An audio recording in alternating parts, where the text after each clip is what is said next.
Welcome everyone to Men's Park Adaptive. First competition of the morning. Skies are looking clear-ish. We got our start list here. Solid Team USA lineup. First in, Justin Bishop.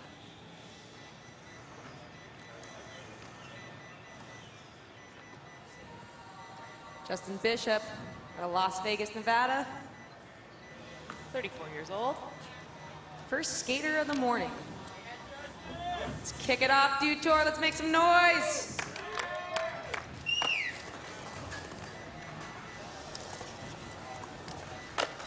Frontside disaster. Incredible skateboarding. Axel stall. Justin Bishop. Blunt nose grab pop in for Justin Bishop. So sick. Rock roll. Time still on the clock. Still 15 seconds left on the clock. Plenty of time to get one more trick in here.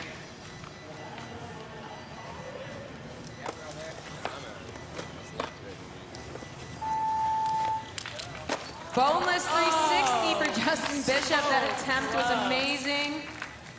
First skater of the morning. Let's give it up for Justin Bishop.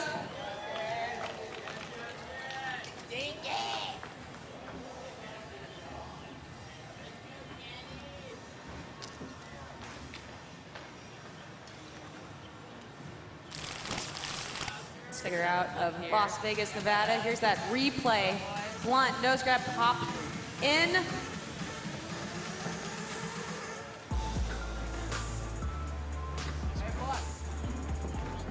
Justin, a little fakey rock there. Coming off, but got his board right away. Great run to kick it off. Solid first showing for Justin. Next up, we got Mike Miner. Mike Miner has a really cute dog. It's a thumbs up, right? Pup's always joining him on the deck. There, you got a shot. Your support staff is dog. Max, come here, bud. Oh, best support staff Best, ever. yeah, best support staff you could ask for. Mike Mike. Robin. Mike 50-50 coming on. A little nerves, still got plenty of time left on the clock for Mike Miner.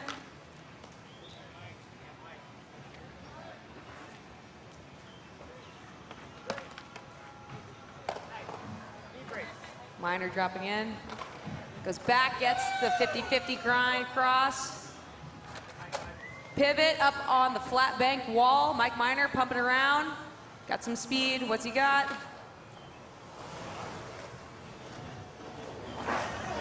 Oh, looking to grind around that corner. That was a great first run for Mike Miner. Let's give it up for Mike one more time.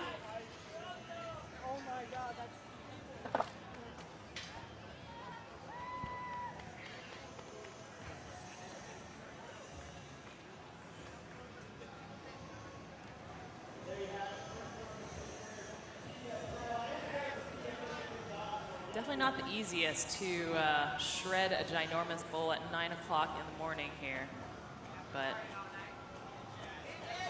these athletes are making it happen.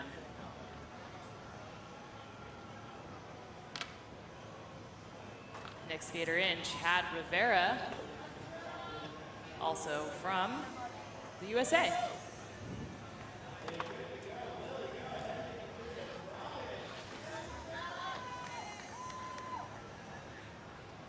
Dropping. Chad Rivera in the bowl. Nice kick turn there. Pumping around. Good travel time, getting to all the walls here. Getting up on that Dew Tour Island centerpiece. 20 seconds left. Big kick turn up at the coping.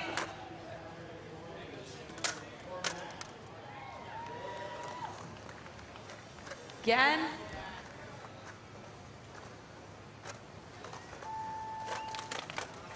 And that's time for Chad. Give it up for Chad Rivera, 54 years young.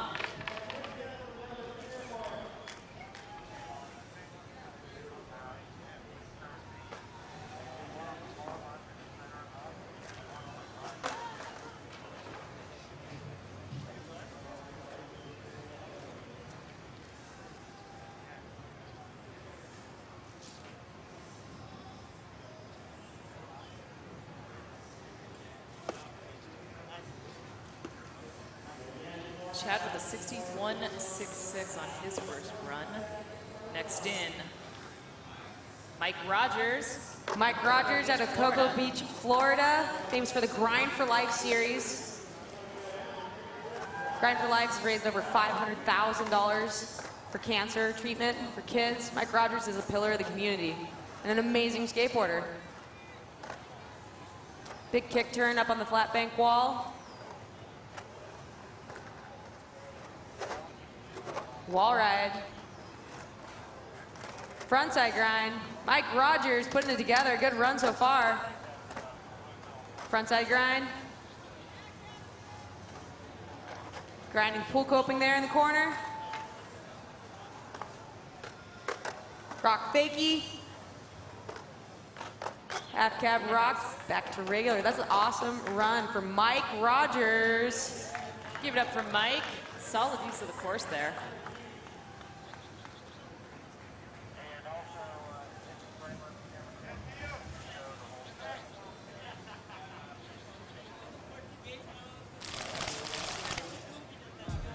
Check out this replay here. A combo there.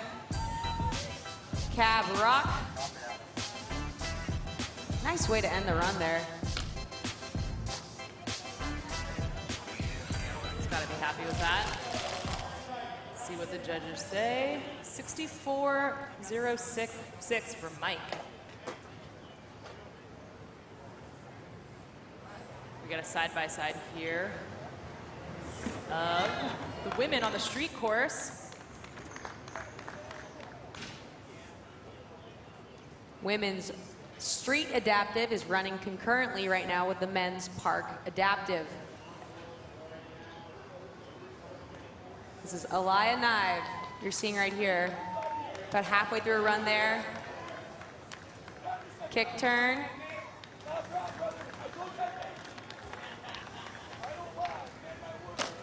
Aliyah, rock fakie.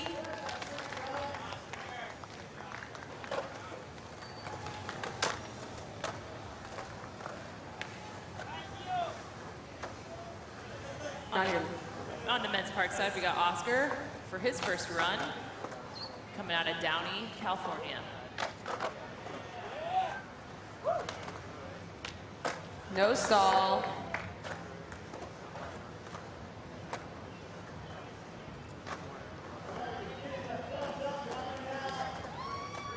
Oscar going for that kickflip fakie.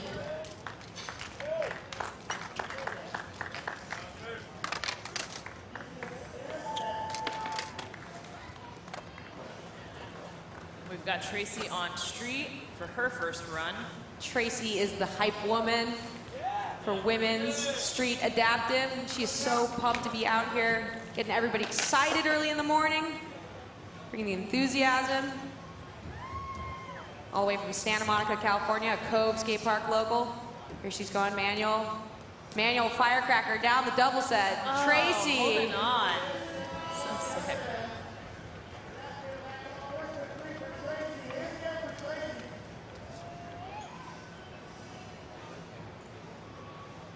Yeah, Tracy.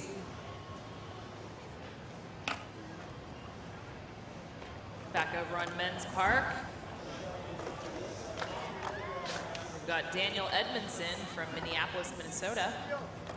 Yeah, Daniel. 30 seconds. Little ollie fakie there. Pumping through. Backside kick turn. Nose grab. Pump fakie. Daniel Edmondson.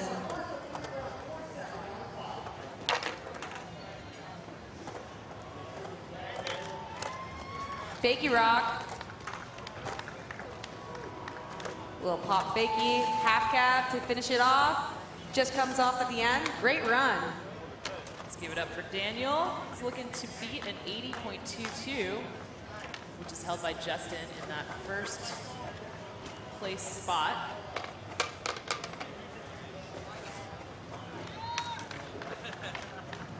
That is the score to beat, 80.22.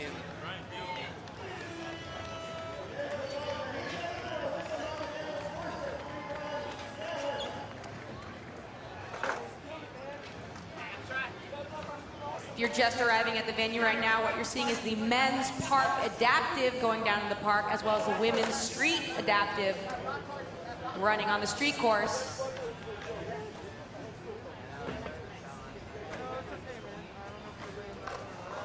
Brandon White dropping in. Brandon White, nice little hand plant.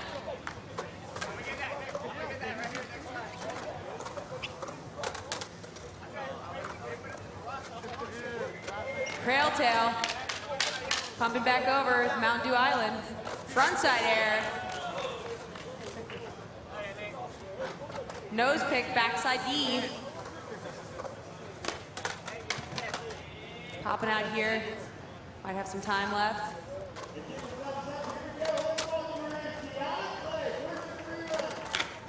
Oh, just coming off on that.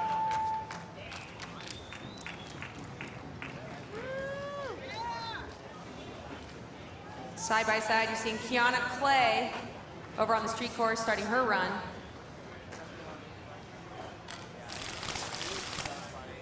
Here's that replay. Frontside crail slide. Way up on the pool coping. Beautifully done. And then airing over the Mountain Dew Island. Straight in to a hand plant.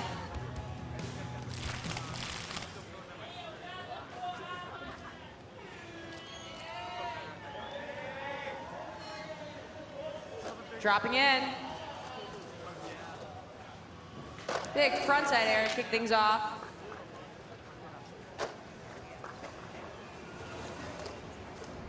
Brandon White airing up onto the Mountain Dew Island. Frontside air.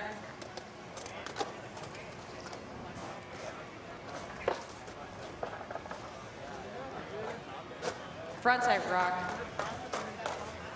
Sorry about that. It's Vinicius Sardi, actually from Sao Paulo, Brazil.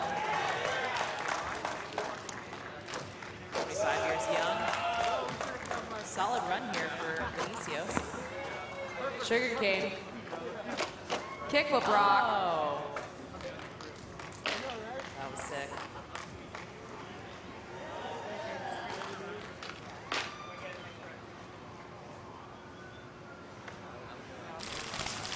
Let's take another look here. Vinicius, that hand plant layback.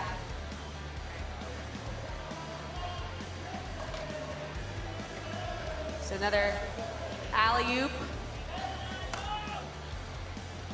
And then a frontside flip. Vinicius Sardi. Great run. Up next we have Felipe Nunez. Super well-known adaptive skateboarder, just a ripping skateboarder. Getting set for his park run here.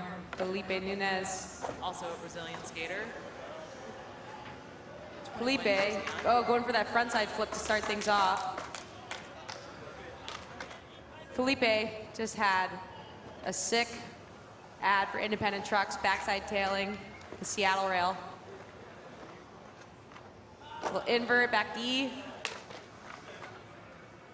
Oh, Backside flip. Sick. Rock fakie. Plenty of time for a few more tricks here. Cab over the hip.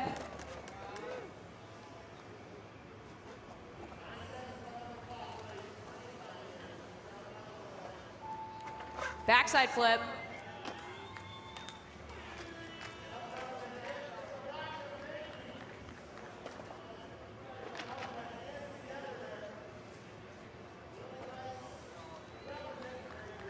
Solid first run from Felipe. Here's a recap. Felipe Nunez. There's that backside flip.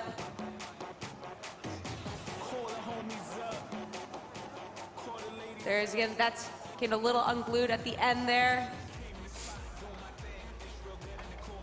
Good first run.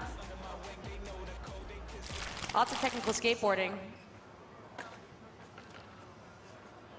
That'll get him a 71.08, bumping Felipe up into that 4th spot. Current leader is Benicio Sardi with an 89.0, which is the score to beat.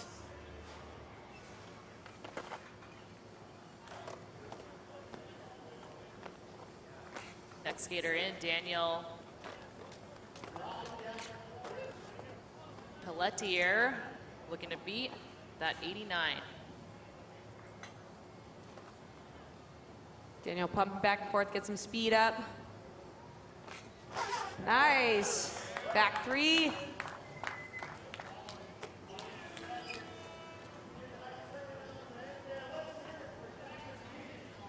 Pelletier. Going back fakie.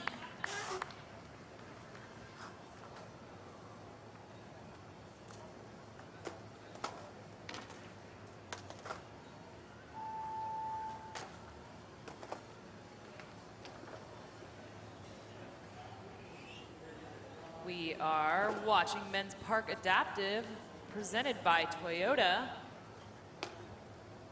The final in the park, in the bowl, as well as the Women's Adaptive Street Final.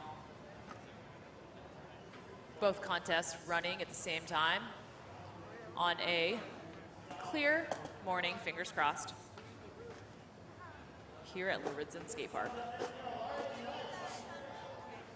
Daniel's score dropping at a 68.16. Next skater in, Evan Strong from Haiku, but living in Lake Tahoe. Frontside 5-0. Evan's also a really accomplished adaptive snowboarder. Probably a surfer coming from Haiku too. Pumping around, Evan.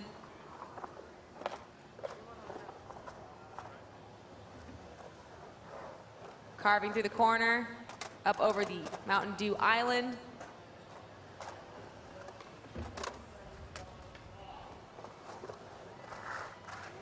Carve. Evan Strong. Bean plant. Yeah. That was sick. So sick. Those are really scary to come back in on. Feeble fakie. Tail tap. Nice run for Evan. Strong. Skater from Haiku. A strong first run. Strong first run, Kim. Trying to get my dad jokes in. It's pretty early. Great job, Evan. Repping Haiku, Hawaii. He's stoked. Let's take another look. There's Evan. There's that bean plant. Fakie. Wow, that was a great way to end it off.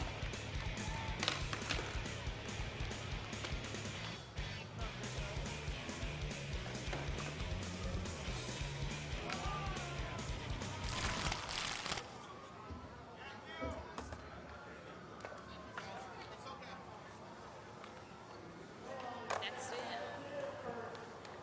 Andy Hernandez, 33 years old from Norwalk, California. Andy Hernandez.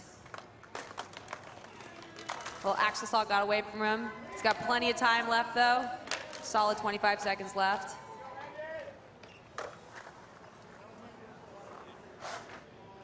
Feeble.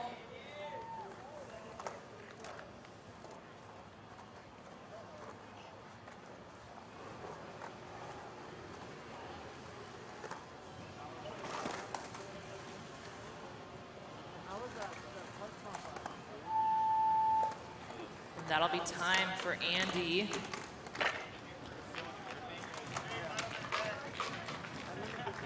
Top 3 leaders at the moment are Vinicius, Justin, and Evan in 1, 2, and 3. They will be the guys to beat here.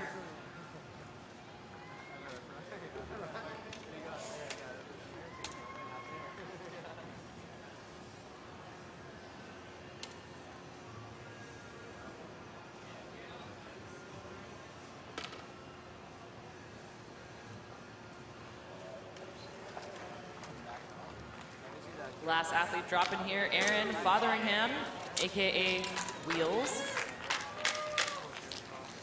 Aaron Fotheringham, well-known skater.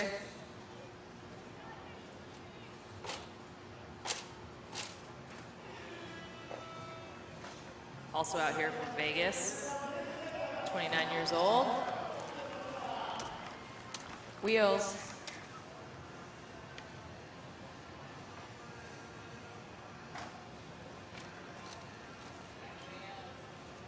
Oh, air transfer. 360 pivot in, kick turning.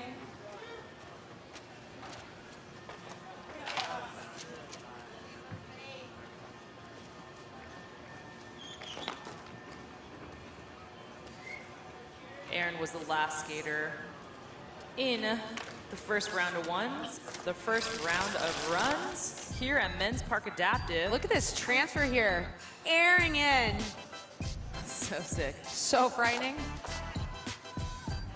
That's a steep section of the park there. Wheels has a lot of experience riding park.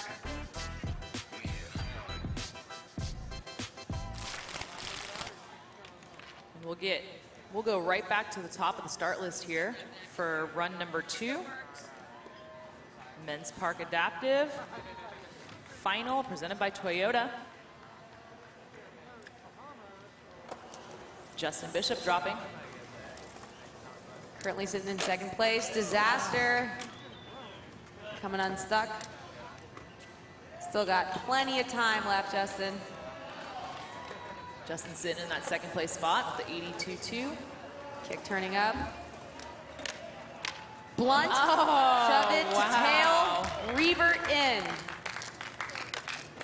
Fakey rock. Kicking around, let's see what else he's got here. Nose pick, pop Yeah, in. holding on. Justin Bishop. Real technical skater here. Ollie Fakey, hanging on, right at time. I'm gonna say that counts. That was amazing. Amazing run for Justin Bishop here. Holding it down. Las Vegas, Nevada.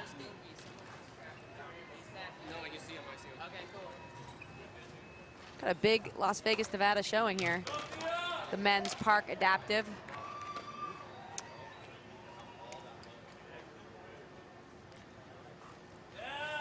Justin Bishop with that last run, gonna bump up to the #1 split place with the 93.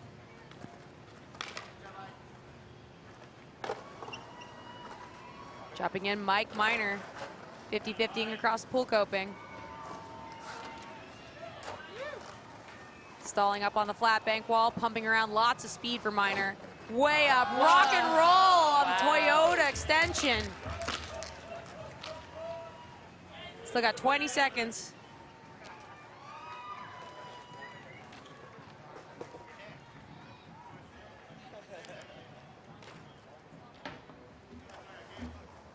Let's see if he can get that last trick in. Oh, going for that rock again. Not able to pull it around. Give it up for Mike. Love the speed. Puppy.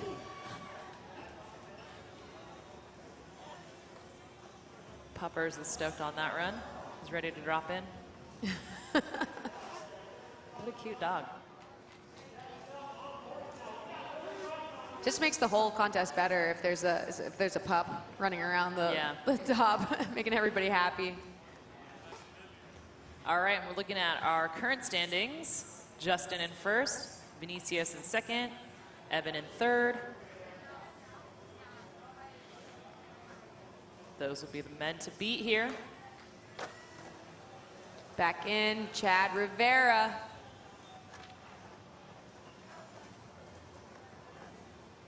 Kick turning up on the wall.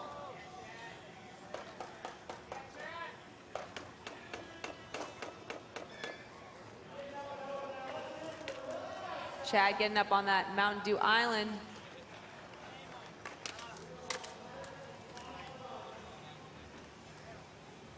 Rolling in. Big kick turn up on the wall. Again, Chad Rivera. Giving a little love there to the Mountain Dew can. Solid second run for Chad.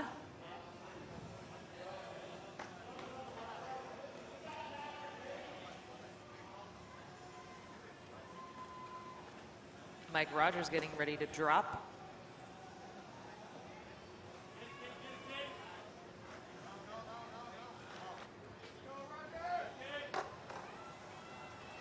Mike Rogers dropping in, carving the corner.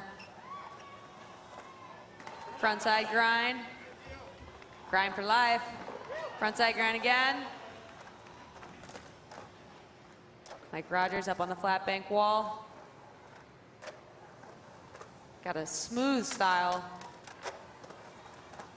Really figured out some good lines to this park right away. Not an easy thing to do. No, frontside grind.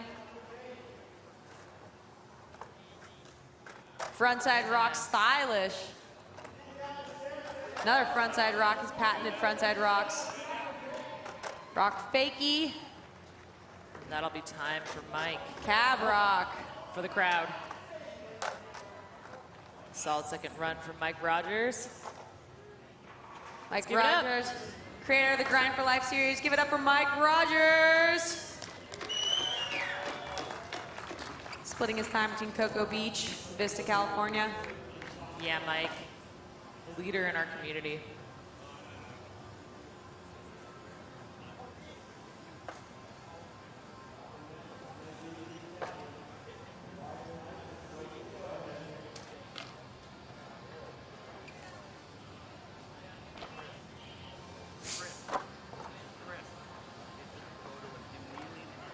Dropping in, Oscar Lareda Jr. Axel Stahl. Feeble, getting away from him. Nice recovery. Oscar sitting on a 70.21, that 7th place spot. Second run here. Hustling to get a last trick in. Can he do it?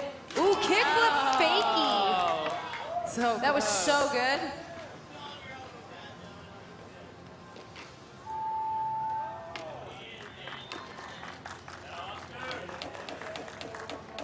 great second run for Oscar.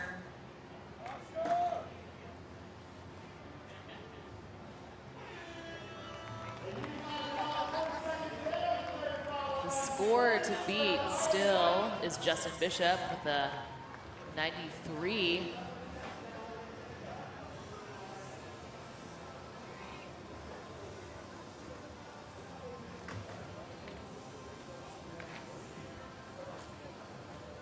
Daniel Edmondson dropping in. Rock fakie. Oh, coming unstuck.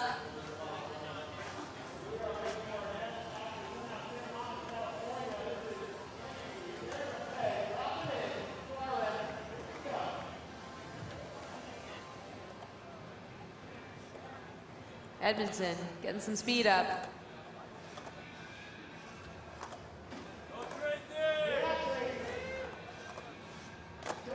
Ollie fakie. Kick turning around.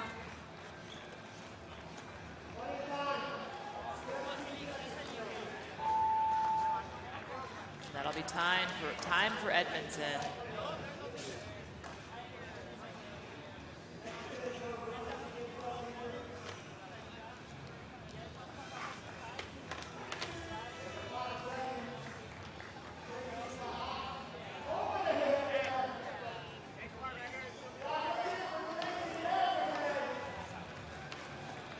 Starting off, the Toyota bank wall. What's he got here? Brandon White. Nose pick into the Toyota extension, right into a big backside air. That is gnarly. He's currently in 4th place, looking to break into that top 3. Switch 5-0 fakie pivot. Frontside 50-50. Lots of speed here. Oh, Nolly popped a nose pick. Recovers. Oh. We'll take it. Pulls it off. Big spin back disaster. Still got about 5 seconds.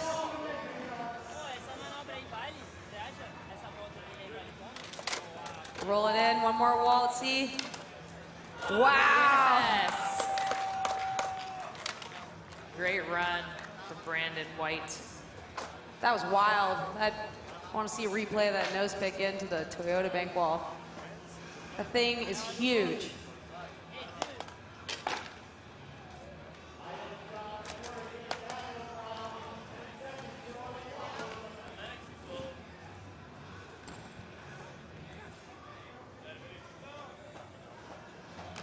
Brandon holding on to that 4th place spot. Next in, Vinicius Sardi from Brazil.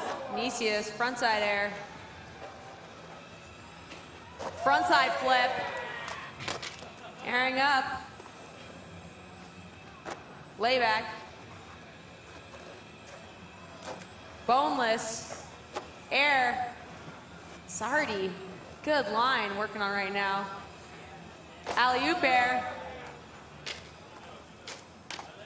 Back D.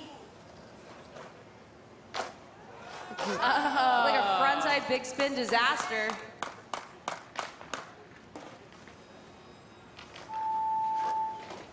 That is time for Vinicius. That big spin disaster. Trying to pull that one off. Solid second run for Vinicius. He is looking to knock Justin out of that 1st place spot. He'll need a 93 to grab that 1st spot. Let's see if the judges will give it to him.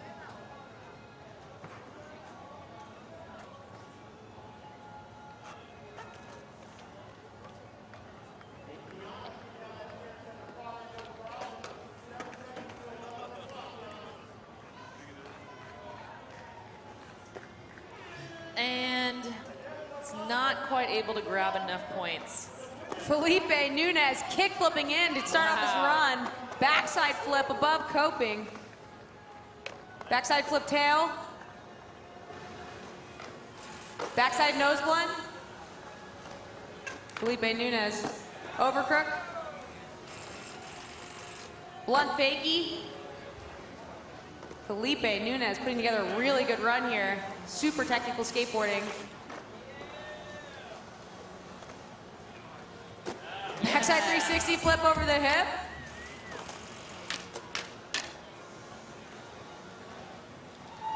Frontside flip. Finish it off. Perfect run from Felipe Nunez. That kick flip in to start.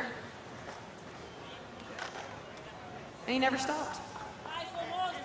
Brazilian skaters, no stranger to dominating skateboarding contests.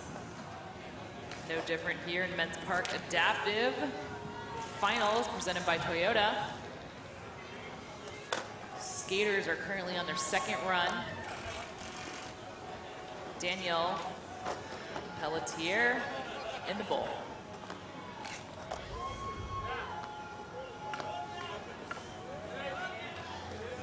Daniel coming in fakie.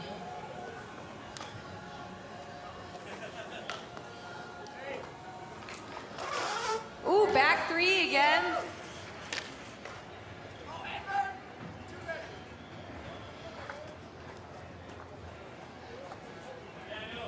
Daniel joining us from Waynesville, North Carolina.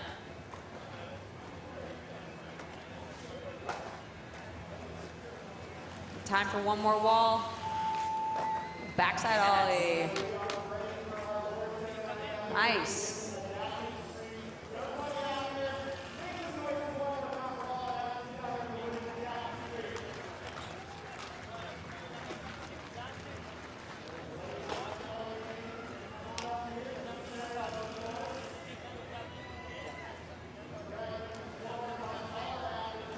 We're looking at our current standings here. Felipe Nunez in first, the 96.00.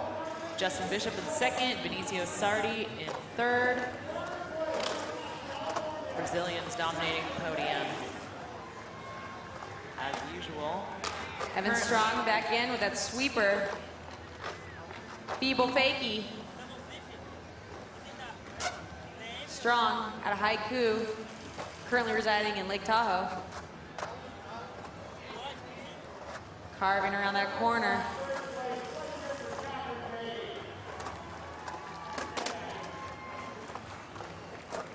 Strong. Ooh, I think he's going for that beam plan over there again. Got those. Just a few seconds left on the clock. I think that's going to be time. Evan Strong.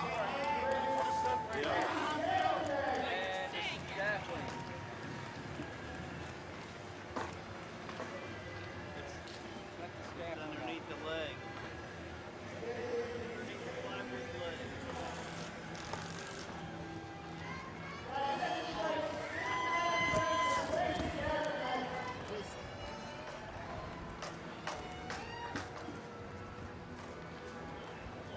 Next in, we've got Andy Hernandez. Andy pumping around the balls. Off to a good start. Pump fakie. Fakie rock. Popping up onto the Mountain Dew Island. Kick turn. Oh, just coming unstuck.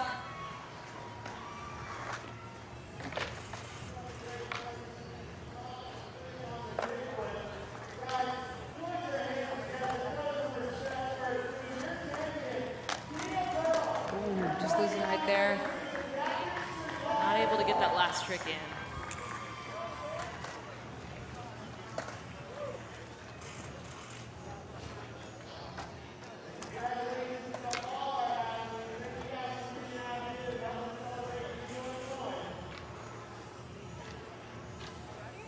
Last skater of the start list, Aaron Wheels Fotheringham. Wheels. Dropping in. Wow. That's insane. Really over the Mountain Dew Island.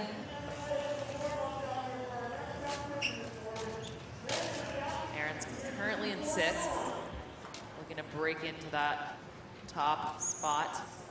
Plenty of time left for one more trick. See what he's got.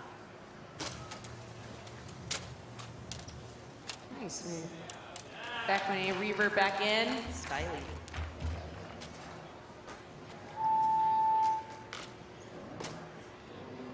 And that is time for Aaron. Give it up for Aaron Wheels, Fotheringham. Out here from Las Vegas, Nevada.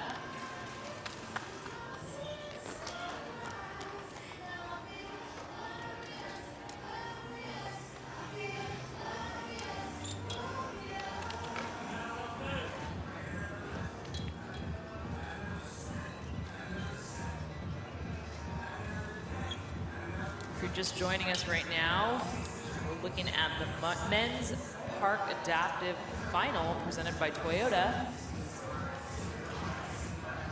We're back at the top of the list here. Justin Bishop. Bishop, third and final run. Disaster, starting it off. Oh, back disaster. Staying on there. Blunt foot kickoff, fakie. Oh, Slipping off. I'm gonna call that a make.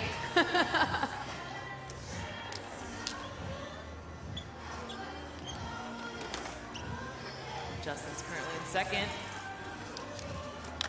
Rolling into the big wall. Justin, big kick turn there, coming back to Mountain Dew Island. Frontside 360 boneless. So sick. We wanted it.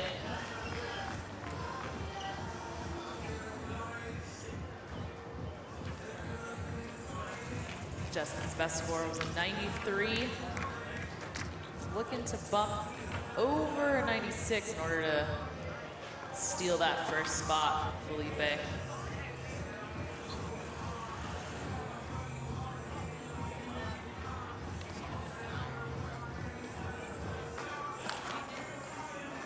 Next skater in, Mike Miner. Mike Miner on his third and final run. Oh, coming off on that grind.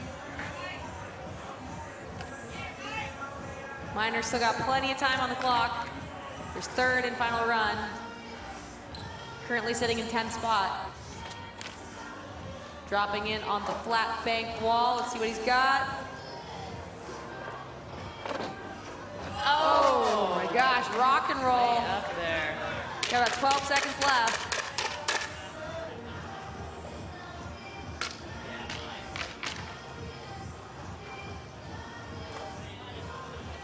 Looks like that'll do it for Mike Miner. Let's give it up one more time for Mike. Solid showing. We are on our last round of runs here for these skaters in the men's park adaptive final, brought to us by Toyota.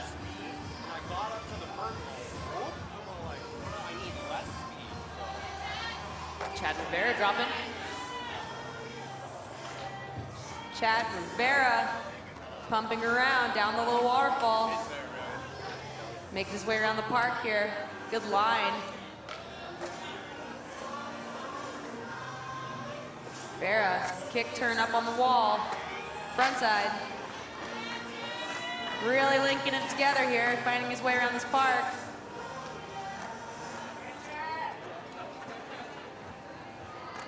Nice. Nice flow.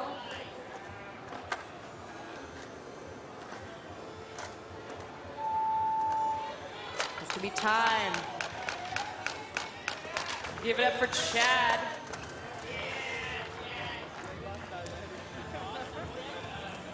One of our oldest skaters at 54 years young. If anyone thinks they're too old to start skateboarding, take a look at Chad and Mike. Never too old to start. Every body, every shape, every age is welcome on a skateboard.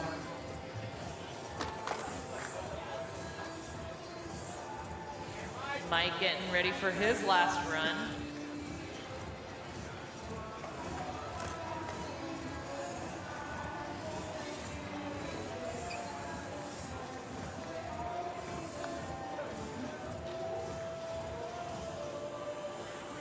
Currently sitting in 9th.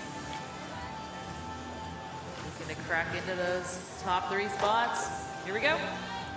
Mike Rogers, third and final run, pumping around the corner, smooth style, frontside grind, up over the Mountain Dew Island. Grinding the pool coping there, just sounds so good.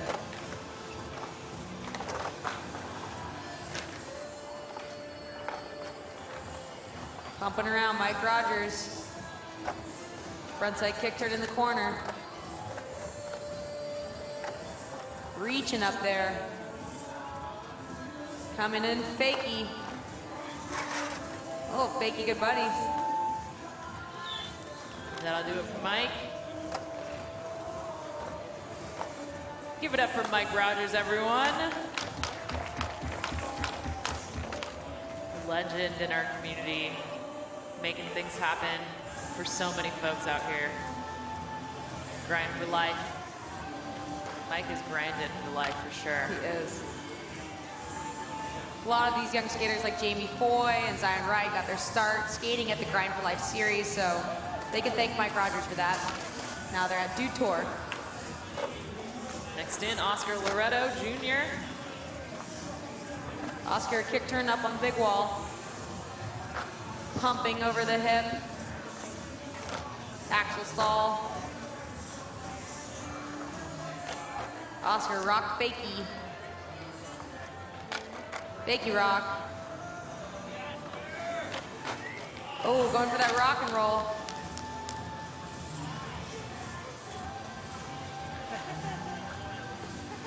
Doing it for Bones out here.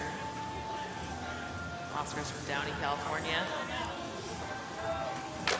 God, I kickflip the fakie. You want to see that? That's so amazing. Yeah, Oscar. A little board sponsor love or grip tape art love. Great job, Oscar. We are here on our last run in the men's park adaptive street finals presented by Toyota. We've got a handful of skaters left. The guys to beat are Felipe, Justin, and Vinicius. Daniel Edmondson, of course. And Emerson with Fakey Rock.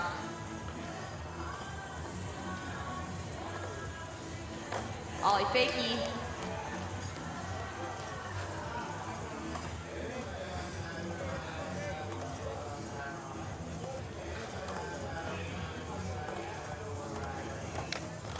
Fakey Rock.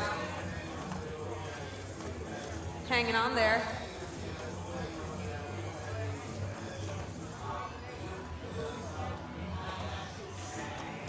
Little half cab to finish things off.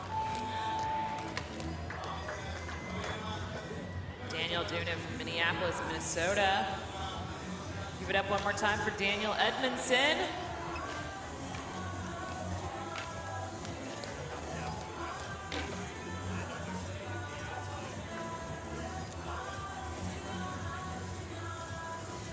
This is our third and final run, so all of our athletes here are looking to lay it all out there.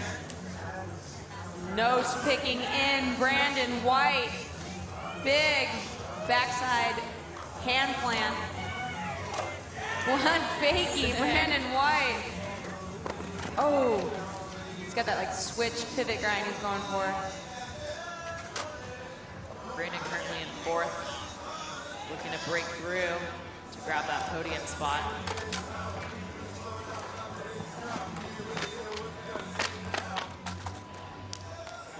10 seconds left. Can he get another trick in?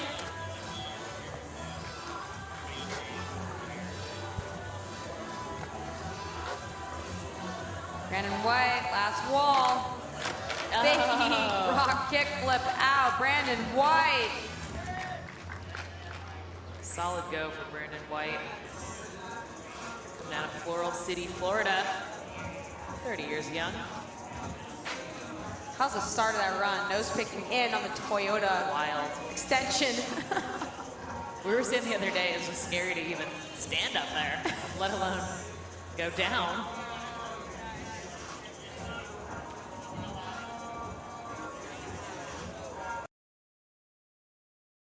Skater in, currently our third place guy, Vinicius Sardi. Vinicius. Big frontside corner air. Frontside flip above coping. Kickflip head up. Vinicius, frontside air again.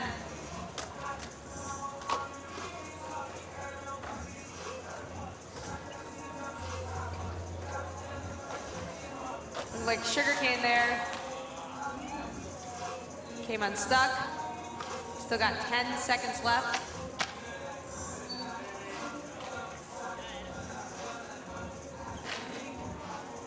That'll do it for Vinicius Sardi. Solid run there. He'll be looking to grab that first or second place spot. He's currently in third.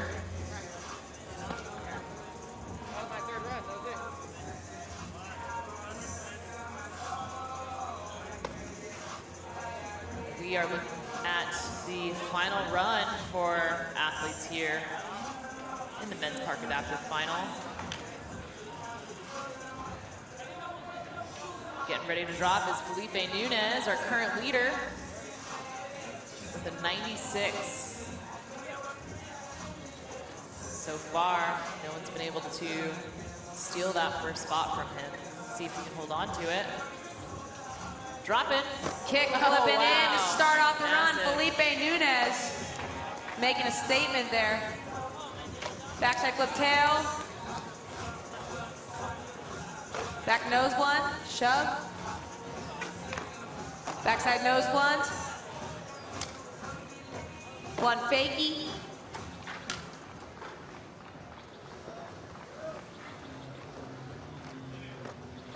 Kick turning around, Felipe Nunez. Frontside flip, floaty over the hip. Kick turn. Last wall. Going for that 540 over the hip to finish it off. Felipe Nunez. That was an epic run. Felipe is stoked.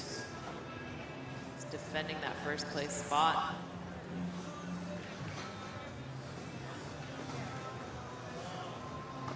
Kick flipping in to start it off is so incredible. So scary. A flat bank wall has got to be like 12 feet above. Then you're kick flipping in to like an 8-foot ramp. Next skater dropping, Danielle Pelletier from Waynesville, North Carolina. Pelletier, a little backside air. Kick turning it around. Back 3.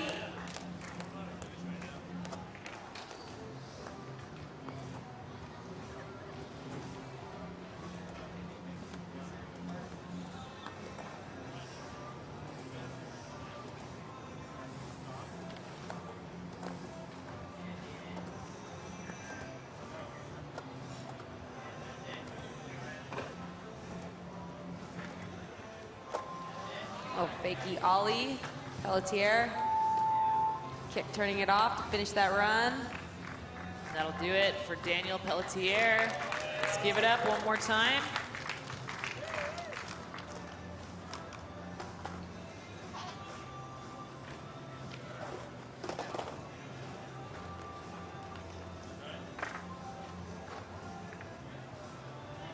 The strength and dedication and determination is just so inspiring from these athletes here. This is a massive course. I'm scared just looking at it. It is. It's all brand new, and with all the rain, the limited practice time for adaptive athletes, as well as the rest of the skate contingent, it's challenging. Evan Strong up for the challenge. Strong frontside Smith grind. Sweeper. Evan, good style pumping around this course. Bean plant, fakey. Not able to hold on.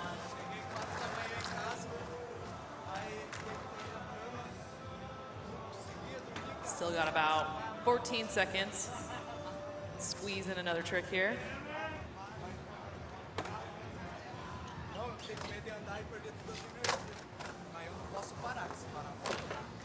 Oh, he's going for that beam plant up on the big wall. That's going to be time for Evan Strong.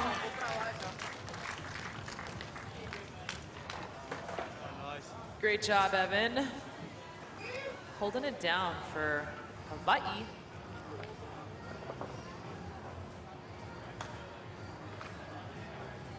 We've got a couple skaters left here in our final run. Andy Hernandez. Andy's in, pumping around the course. Pump fakey. Fakey rock.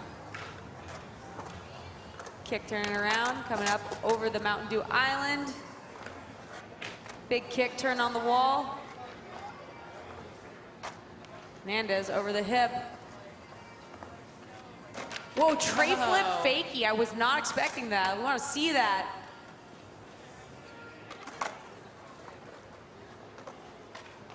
Wow.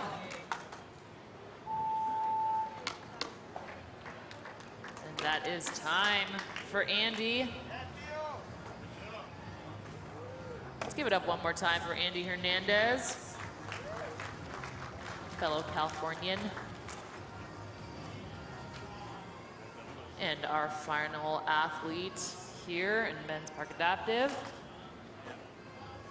No stranger to the spotlight, Aaron Wheels Fotheringham on top of the Toyota. Getting ready to drop. Dropping in. Huge air. He's stoked. Nice. That was sick. Wheels. Insane.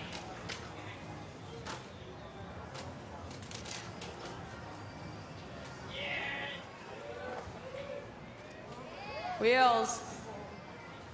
Still got about 10 seconds left. Dropping back in. Invert up on the Mountain Dew Island. That was amazing.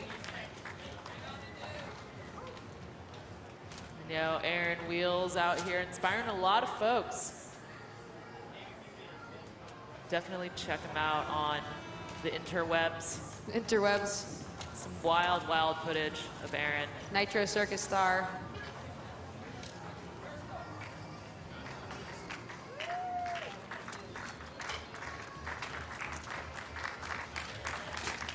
Lots of love from the crowd here. All these athletes just throwing it down in this epic bowl park course at Laridzen Skate Park. Let's check out the highlights.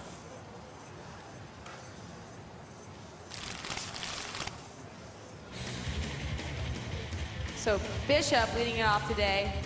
All these adaptive park athletes coming out, beating the weather and the travel, international field of skaters from all over the world. Defying all the odds here. Definitely. There's Vinicius, that frontside flip. Felipe kick flipping in.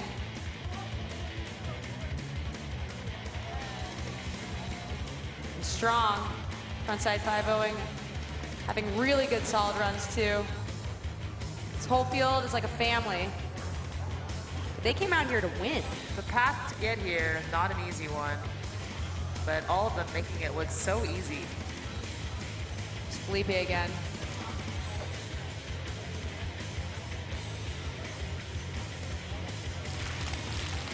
Park and Street Adaptive at Dew Tour 2021. And here are our results. Felipe holding on to that top spot. Justin Bishop in second, Benicio Sardi. Brandon, Aaron, Evan, and Oscar following. And rounded out with some legends. Mike Rogers, great to see him out here.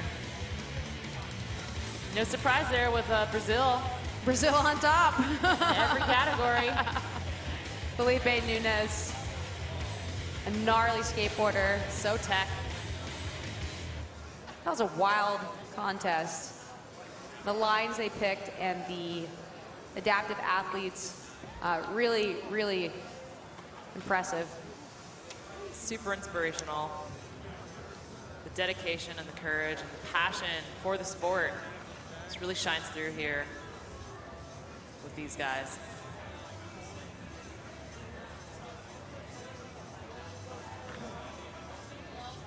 For everyone just joining us, fingers crossed for a sunny day.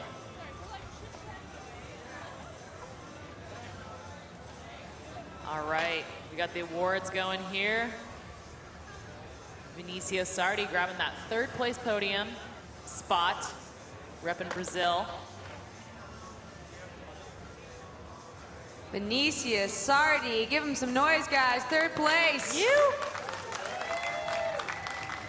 Let's hear it. And in second place, we've got Justin Bishop, Team USA.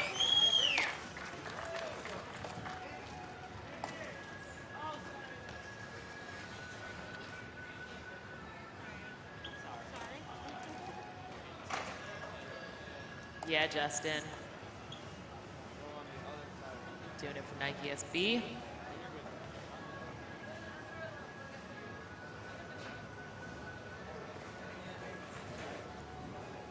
Give it up for our second and third place finalists, Justin and Benicio. Men's Park Adaptive Street Finals brought to you by Toyota. Some epic tricks going down here this morning. Loving the smiles on the faces. And in first place, none other than Felipe Nunes. Riding hard for Brazil. Throwing down a solid bag of tricks. Snagging that first place podium spot. Congrats, Felipe, Justin, and Vinicius. We're looking at our finals. Men's Park Adaptive Street, presented by Toyota. What an amazing way to kick off our morning here at Luritzen Skate Park. Yeah, big round of applause for all of our competitors, our winners here today. Men's Adaptive Park. The stoke is high here in Des Moines. It was a heated contest.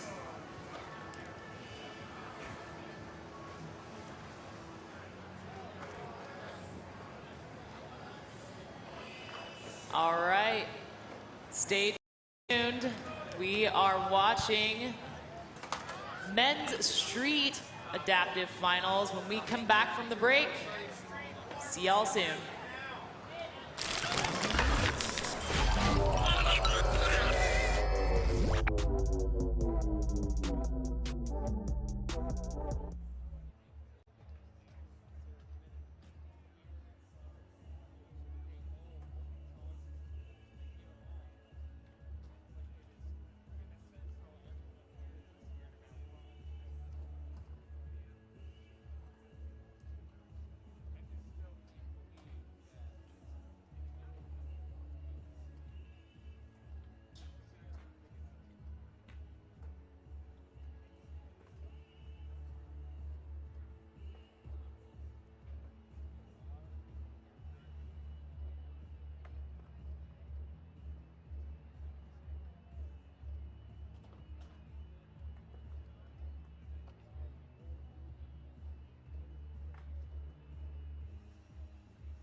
Skateboarding is just family. We got along so quick, it's crazy. It's so you don't see that any other sport. It's very diverse, it's worldwide, you know, like every continent on this planet has skaters. You can be from Brazil, Mexico, South America, Japan. You can be from anywhere all over the world and just come together as like one when you're skateboarding. It's always protected that aspect of like diversity. There's never been any pressure to like force that on people, you know? Everybody skates, every gender, every race. Skateboarding has always fought for what's right, especially here in the US. Skateboarding has helped bring light to a lot of issues. We share from the same passion. It doesn't matter if like you don't enjoy his style. Who cares? It can't go to those directions. With the Olympics now, you know, there's so much more equality and so much more going on for the women's side as well. You know, there was just a few women skaters. Now there's a lot. There's really not much requirements to skate. It's all personal preference, and I feel like that draws a lot of people in the world to just gravitate towards it. Anyone who steps on a skateboard and actually goes and skates and tries to learn and realizes how hard and difficult and frustrating this thing is, you form this bond because it's like hardship. It's crazy they get so many different races, so many different type of people together in one thing. That's the reason why I love skating, you know? It's like, it's awesome.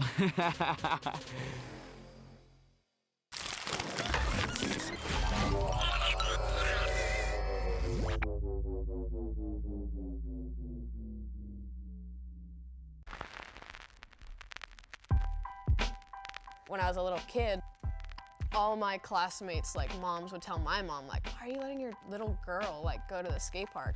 Like, that's where the bad kids go. Like, what are you doing? And she's like, no, like, go to the skate park. It's not like that. Like, what are you talking about? I think what was so addicting about skateboarding was the fact that, you know, there's no uniforms, there's no rules. Skateboarding is skateboarding, and it is what it is because of that liberty. I think the fact that I didn't need anybody at all is what really drew me in. And within not needing anyone, I was in my own world. With skating, there's so many different styles. Like, people wear whatever they want, they dress how they want, they skate how they want. Like, every individual skater is completely different than the next. I just really could express myself when I was 8 years old, and now 16 years old. It really just molded the person I am today. It's something about it that we just so passionate about this skateboard that, like, bro, it gets so many people together, you know?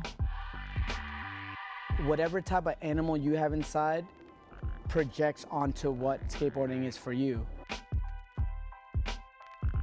Every day you want to learn something new, and to learn something new, sometimes you're gonna fall, and that's part of the game, you know?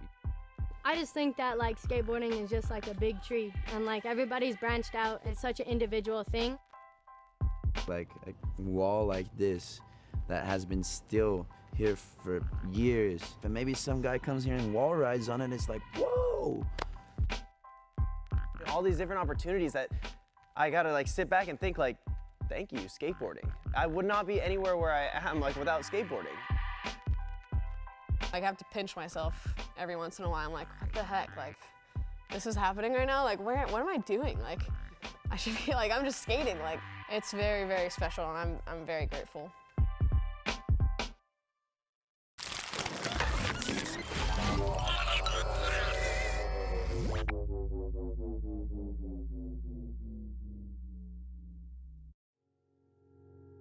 Skate Like a Girl provided a place for me to reclaim something that meant a lot to me in my childhood. It was the thing I was most passionate about when I was a teenager. I stopped skating because in it for me as a trans person. Skate Like a Girl has provided that space and created a sense of inclusion in skateboarding that I've never really had.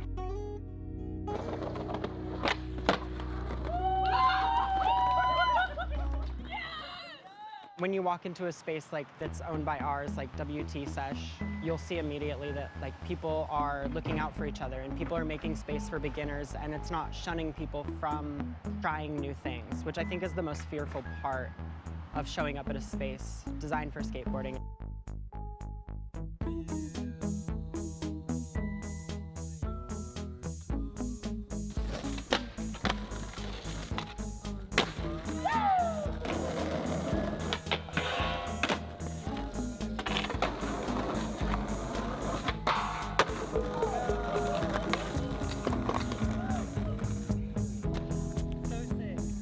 So what does it look like inserting yourself into a space like that? And like, we create a welcoming environment for that to be possible.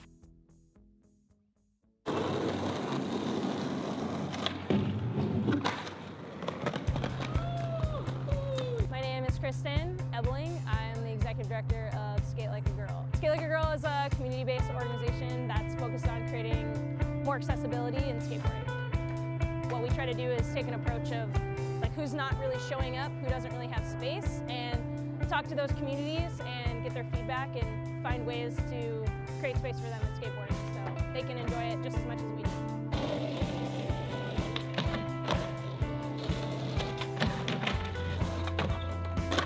To me, Skate Like a Girl means community.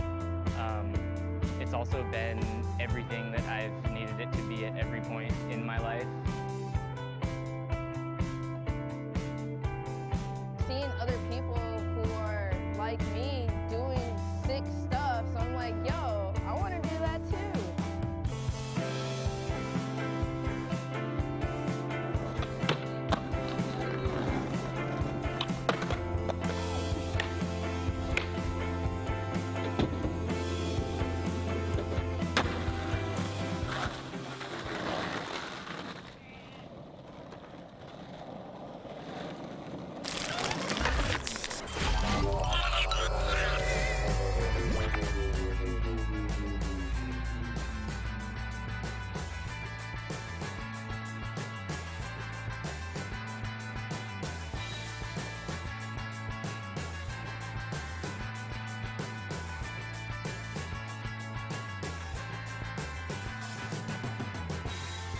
Welcome back, Des Moines, Iowa, to the Men's Street Adaptive Finals presented by Toyota.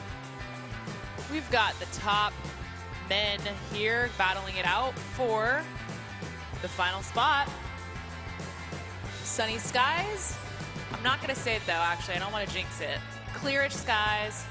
Course is dry. We're here making it happen. We're about to see some epic, epic skating.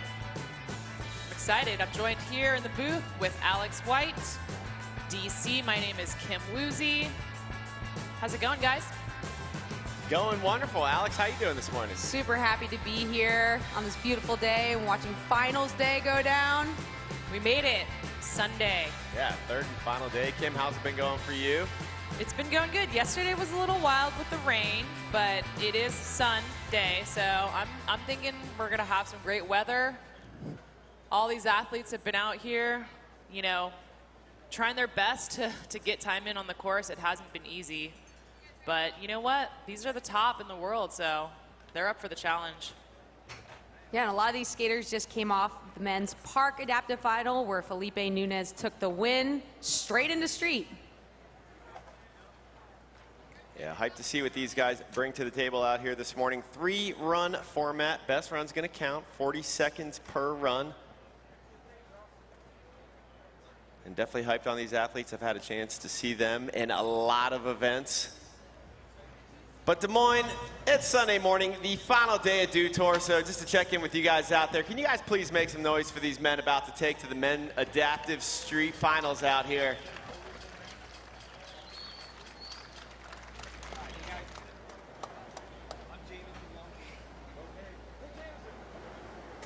Final day of Dew Tour and starting things off out here in style this morning. We just witnessed the Women's Adaptive Street Finals, and what a good show that was. I didn't get to watch the park, though. I could hear everybody cheering over there. It sounded like a pretty fire event going on over there. It was wild, and Felipe is kicking it off right away with a nose grind. Back three over the bump to bump. Oh, comes unstuck. He was off to a really good start. Still got 30 seconds left on the clock. This is Felipe Nunez coming out of Brazil, representing. 50-50 grind, getting some speed back up, back in, back tail. Front Smith. Yes. Go, Felipe. Back nose blunt. 2 seconds left here. Felipe going for that front side feeble, maybe front board on the TikTok double set rail. Des Moines, make some noise for Felipe Nunez. Yeah, Felipe. Let's hear it for him. First of 3 runs out there. Just came off a first place finish in men's park adaptive finals. What an adrenaline rush. You just won this, now go over there and do that. Warmed up indeed, seeing if he can go 2 for 2 out here. The champion over at the men's adaptive park finals. Love following this guy on Insta, always puts out just amazing content. Called him in multiple adaptive events. It's well, beating over X Games 2, Felipe Nunes. Always hyped to see him. Next up, Clement Zanini coming out of France. Let's hear it for Clement. Clement starting off with that tray flip, but he's still got plenty of time to recover.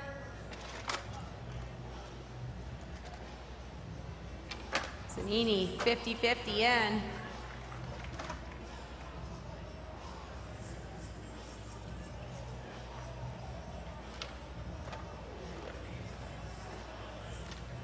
Front shove. Oh, double flipping down the TikTok double set. 5 seconds left on the clock.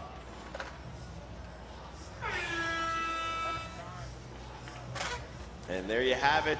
First of 3 runs in the books for Clement Zanini, representing France. 12 athletes out here. Again, 3-run format each.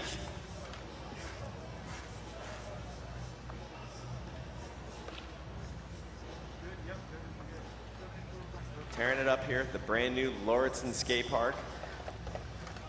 Next to drop, we're going to be seeing Andy Hernandez coming out of Norwalk, California. Here he is dropping in for his first of 3 runs. Welcome in, Andy Hernandez. Andy 50-50 in. He just came off of skating the park contest too. He's got a mean tray flip.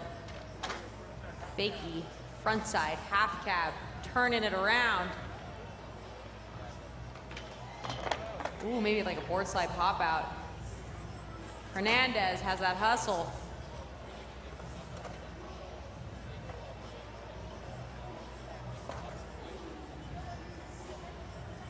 Dropping back in. Tray flipping up. Final seconds on the clock there. Hands together there for Andy Hernandez in his first of 3 runs. Let's talk about how impressive it is to be able to skate park and street. Oh yeah, I think that there's more crossover park and street athletes in adaptive than there are in any other discipline. Yeah. Women's or men's. It's truly remarkable. So we're coming in for Andy, a 70. We are ready for our next athlete to drop in now. This is Oscar Loreto Jr. coming out of Downey, California on course. Now let's hear for Oscar. Slipping out there. Oscar also just shredded the massive park course. Jumping right over into the street course. No problem.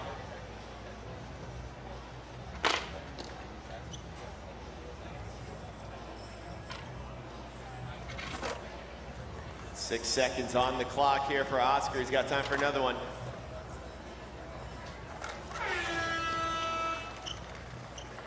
That air horn means it's the end of the run. It's like one of those DJ air horns. Good old classic reggae air horn. Who doesn't love reggae air horn? Let's hear it for Oscar Loreto Jr. First of 3 runs. Yeah, Oscar. Next up out of Las Vegas, Nevada is going to be Aaron Fotheringham. AKA Wheels. Doing it for Las Vegas, Nevada. Definitely check out Aaron Wheels on the IG if you want to have your mind blown. Wheels on course for his first of 3 runs. Transfer. Yeah. And plan, nice one. So sick. 20 seconds to go for Wheels.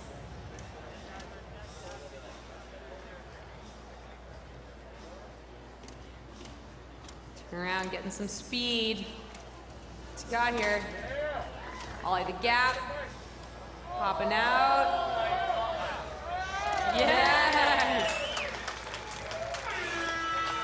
Guys, let's hear it for Wheels out there. Tearing it up on his first of 3. Doing it for the fans. Yeah, speaking of fans, thanks everybody from Des Moines coming out. They've been so strong this weekend, showing all the love out there as we look at our next athlete getting ready to drop in, coming out of San Diego, California, Robert Tompkins.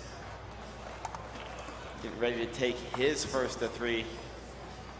Robert, skater from San Diego. Here Repping we Slappy's Garage. It's a good shop. We're here for Dew Tour 2021. First time in Des Moines, Iowa. And it's been amazing. The weather's been a little challenging, but I gotta say, everyone here is so friendly. Yeah, Really appreciate the love. Loving the vibes out here as we have got our next athlete, Robert Tompkins, on course. Let's hear it from Robert. Transfer.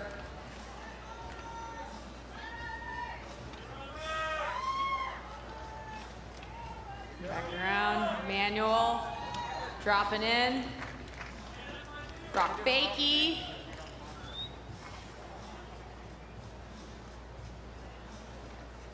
Getting some speed up here. 180. Yes, Robert, repping for San Diego, California. Epicenter of action sports. A little bit more sundown in SD compared to Iowa.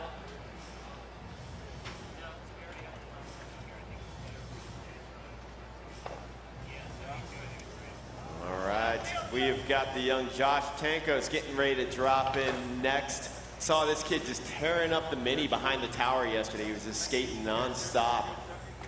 Having a good time out here, coming out of St. Petersburg, Florida. Just 10 years of age, competing out here at the Dew Tour.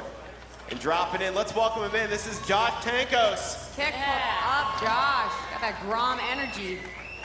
Ollieing the 11 set. Feeble grind, the rail. Straight to backside 50-50, backside 180 out. Tankos. Backside flipping, oh. Little stuck there.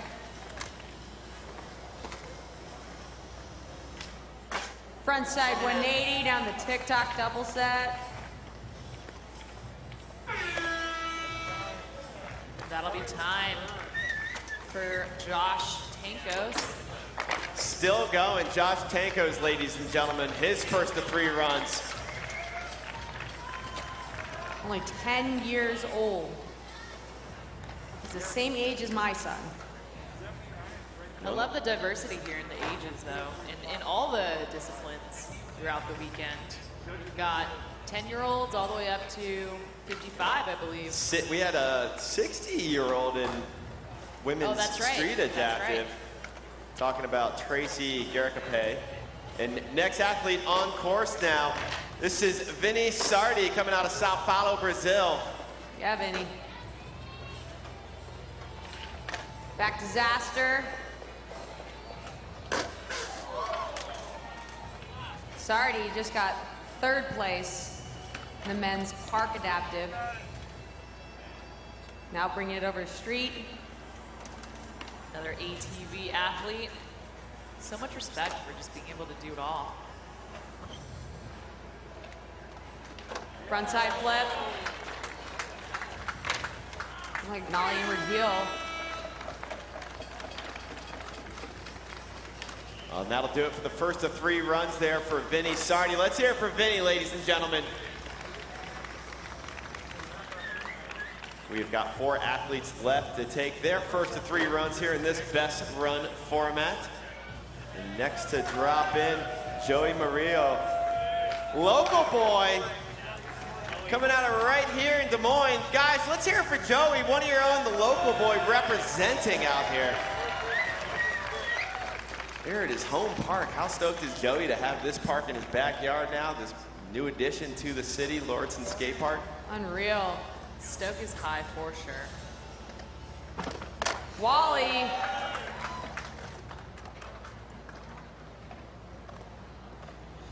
Feeble.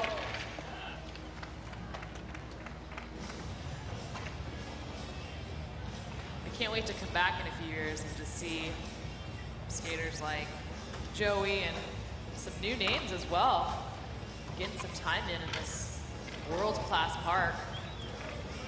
Largest in the country now, 88,000 square feet. Lots of concrete. And the final seconds there for Joey Murillo. Let's hear it for him, Des Moines. He's one of your own, local boy here. And he's like, shh, don't tell everybody how dope the park is here. It's like, I want it to myself. But kicking out, opening up this park in style now.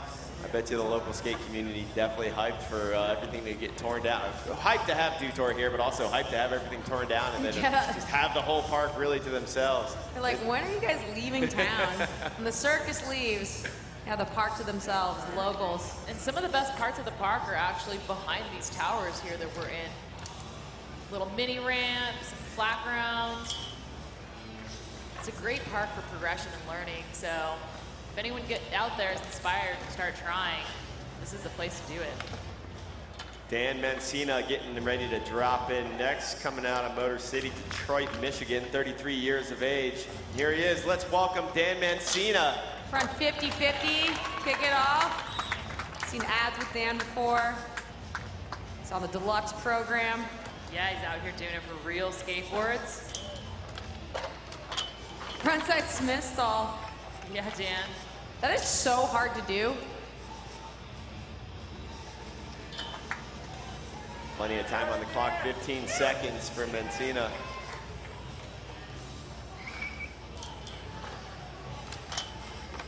He's got that, still got a little time on the clock. 5 seconds. Let's get behind him, Dew Tour. And he'll have 2 more runs still. Dan Mancina coming out of Detroit, Michigan. Hands together for Dan. Again, 3-run format out here. 2 athletes left to take their first of 3 runs. Next up, we're going to see Mike Miner. And Brandon White will be wrapping up the start order out here for this 3-run format. Mike Miner coming out of Colorado. I actually get to see this guy skating around my local skate parks a bunch. He's got his dog Dinky with him as well. He's got his own Insta handle at Dew Tour Dinky.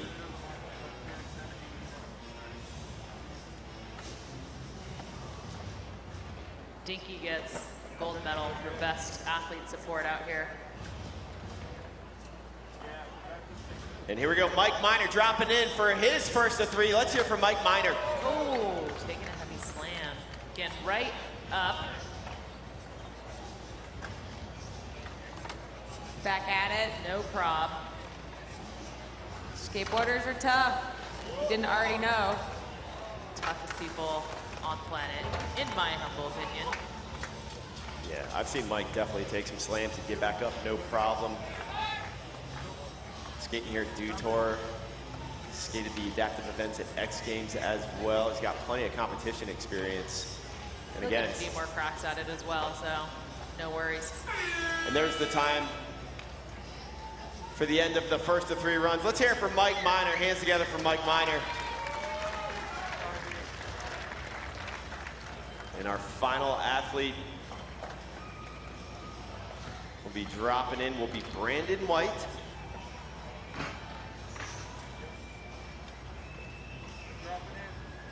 Coming out of Floral City, Florida. Here he is, Brandon White, is his first of 3 runs on course. Backflip, Brandon, another skater that skated the park as well. Front 50-50 down the 11 Sarah Hubble, we've dubbed Six Flags Magic Mountain. Straight down. K-grind. Front lip. Yeah. Brandon, my long lost brother. Alex White, Brandon White. Back 50-50. Front blunt. Brandon White.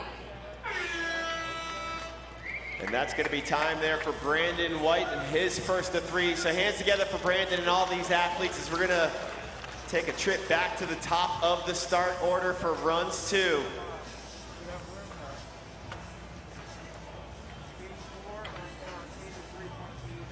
We are watching the men's adaptive street finals presented by Toyota here at Dew Tour in Des Moines. And looking at the standings, it's Felipe Nunes in the lead from Brazil with an 85.43 on his first run, followed by Wheels in second.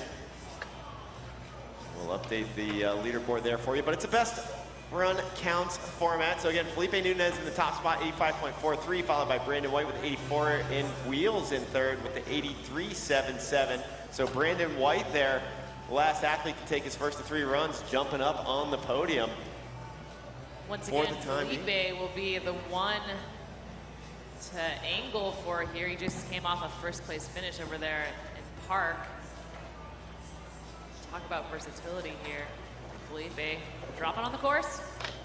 Back 3 lip. 50-50. Starting off with some different tricks on this one. Backside tail slide, he's got this so good. Front Smith. Felipe Nunez.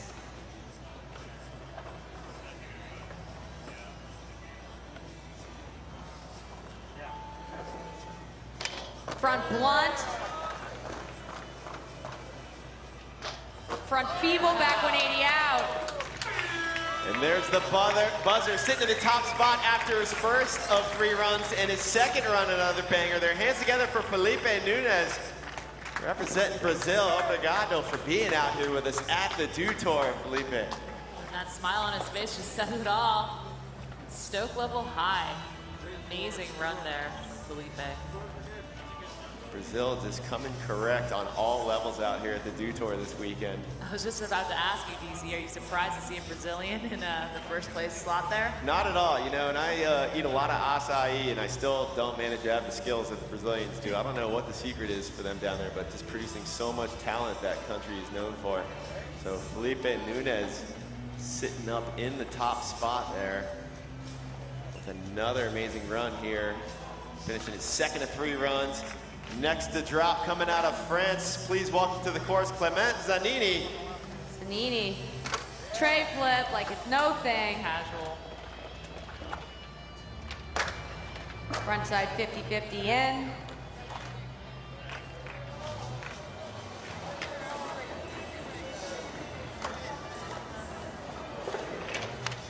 Front shove. Looking like he's going for the double flip down the double set. Love to see that. Double your trouble. And he's got a 3rd and final run still, so I really do hope we get to see that. I believe that we will. Cab. Finish it off.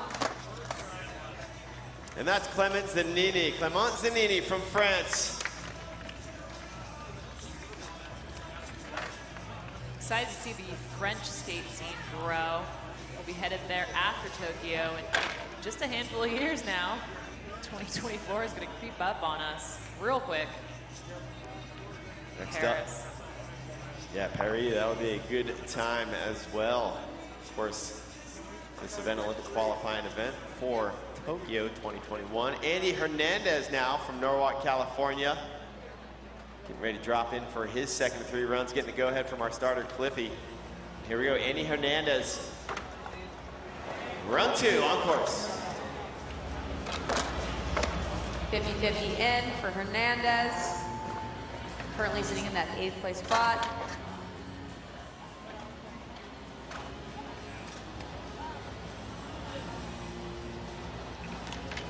Board slide. Yeah, pulls it off.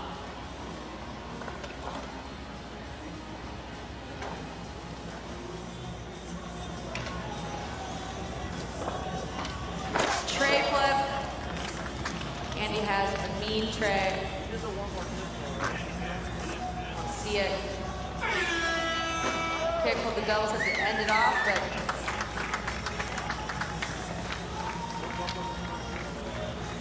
well, let's hear it for Andy Hernandez there, wrapping up his second of 3 runs. He'll have 1 more here. Best run counts. So he was sitting in 8th after his first run, but still with 1 more to go. Could find that top 3 and get a spot on the podium out here this morning at the Men's Adaptive Street presented by Toyota. And our next athlete getting ready to drop in here at Lawrence Skate Park, coming out of Downey, California, 34 years of age. This is Oscar Loretto Jr. Got a few skaters from sort of inland LA, inland area, Orange County. Big skate scene there. board slide, Oscar. Kicking it off. Grinding up on that quarter pipe. Ooh. Still 20 seconds on the clock for you, Oscar. Plenty of time, buddy.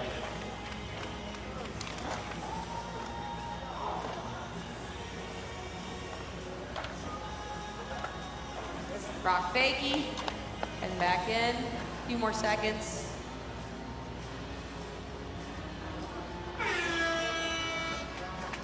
There's the buzzer. Oscar Loretto Jr. wrapping up his second of 3.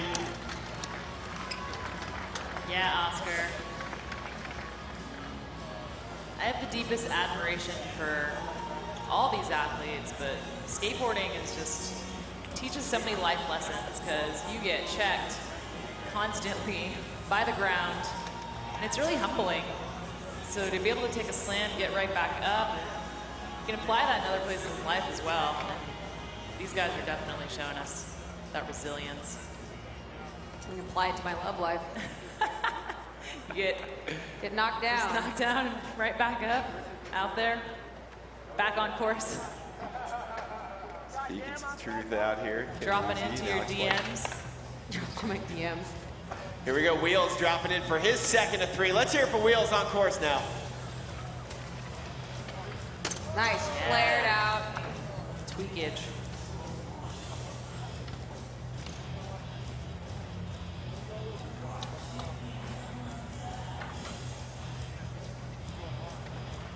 And back in. Wheels. If you guys haven't. Oh, going for the board slide down the handrail. Massive. I guess it's a rail slide. If you guys haven't checked out Aaron on Instagram, highly recommend it. Valiant effort there. Yeah, let's hear it for Wheels. He's got a third and final run coming his way. Looking forward to seeing him get that board slide stomped. And here in the second of 3 runs, we're going to be seeing San Diego's Robert Tompkins getting ready to drop in. And I'm just pulling out my phone right now to give Wheels a follow. I feel like Aaron was one of the first athletes to come out on the scene and just make a splash on the internet, you know? Really changing the game and inspiring a lot of athletes to get out there and go for it. Now here's Robert Tompkins dropping in for his second of 3 runs. Let's hear it for Robert on course now. Robert, skater from San Diego. Repping slappies. Nice. Taking the double set. Back around, lots of speed.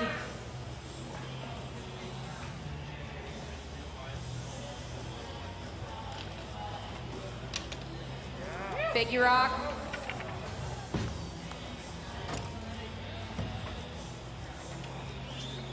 Skin right back up. In the final seconds of the second of 3 runs in the buzzer there. That's going to do it for Robert. They'll have one more to go, but hands together for Robert Tompkins there.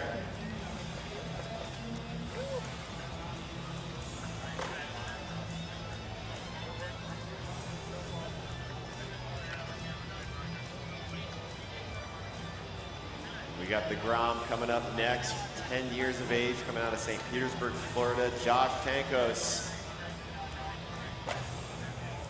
We talked earlier about that age gap.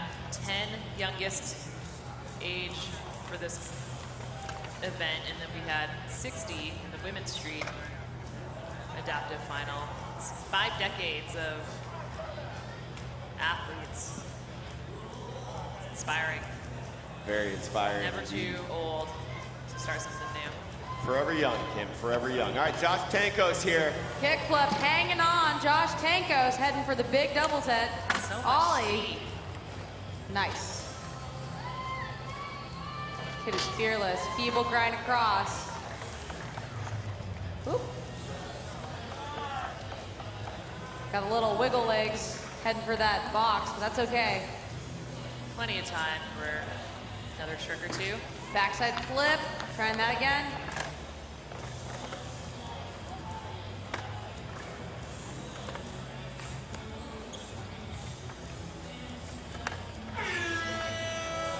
There's the buzzer there for Josh Tankos on his second of 3 runs. Hands together for Josh, coming out of Florida. Again, I was so stoked yesterday off the back of the scaffolding. Every time I would walk down, it seemed like for hours he was sessioning the mini ramp off the back there. The kid rips. So excited to see him get a third and final run coming up as well. Just, yeah, nonstop energy, just skating all day. I love it.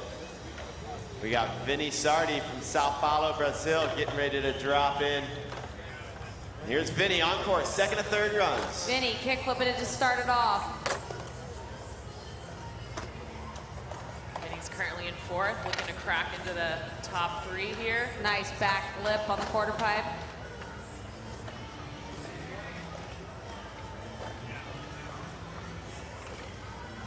Hand plant, a little bail there, but Vinny just won 3rd place over at Men's Park Adaptive.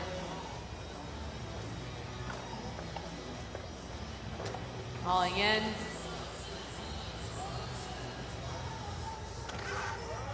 Sugarcane.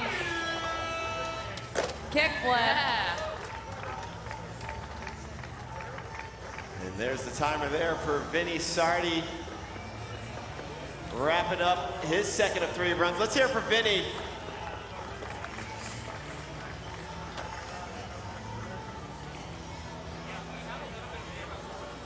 Vinny and many of these athletes definitely putting the word adaptable into adaptive, as they came right from shredding the park course and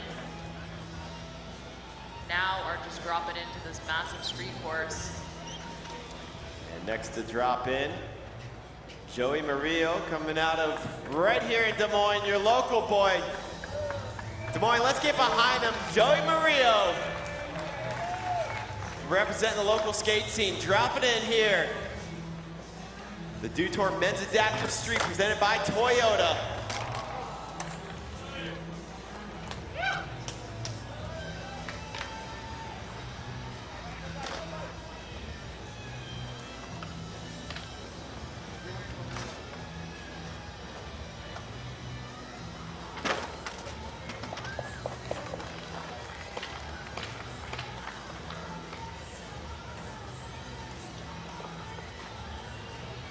Looking to maybe get one more trick in here. And final seconds of the clock there. One more time, Des Moines. Let's hear it for your local boy, Joey Murillo. He'll have another run, third and final run will be coming his way.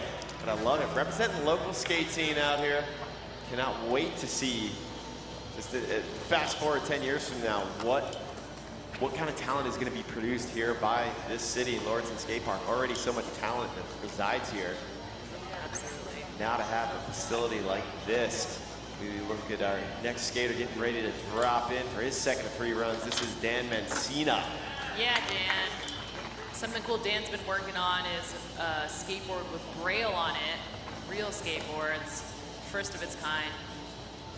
Helping blind and visually impaired skaters out here. Dan's been really paving the way, doing lots of advocacy work. Just showing us true grit here. Oh, so close. Let's do that time.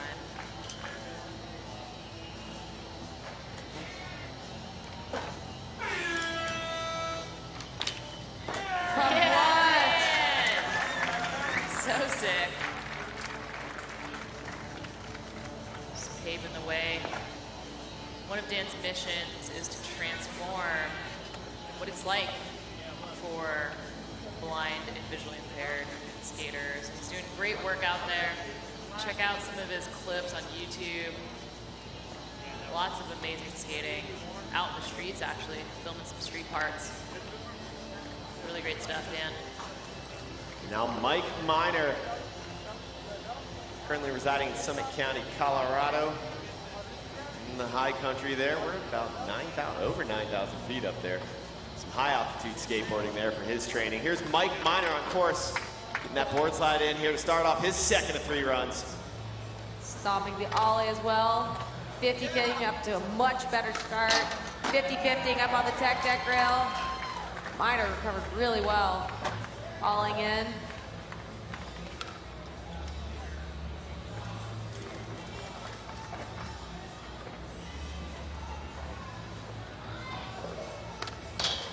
Front 50-50, oh. 6 seconds on the clock for Mike Miner. Again, shout out to his dog Dinky in the house as well. You can give his pup a follow at Dew Tour Dinky. But Mike Miner wrapping up his second of 3 runs. Hands together, let's hear from Mike Miner. One athlete left to take their second of 3 runs. It's gonna be Brandon White.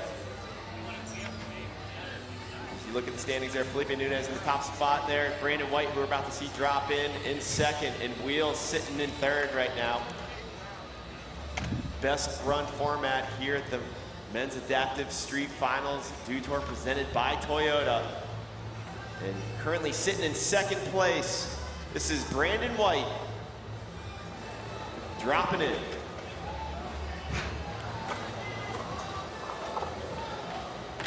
Backflip, kicking it off with Brandon White, heading towards the 11th set.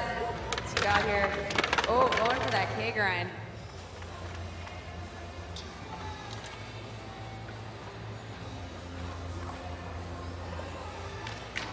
K-grind.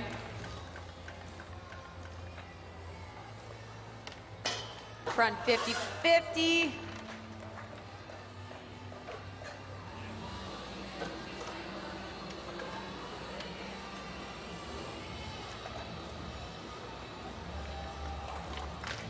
Frontside blunt slide, stomping it on the double set rail.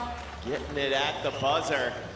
And that's gonna do it there for the second of 3 runs for Brandon White. Again, currently in second place, has an 84 from that first of 3 runs. Looking to replace that to see if he can get up on the top spot.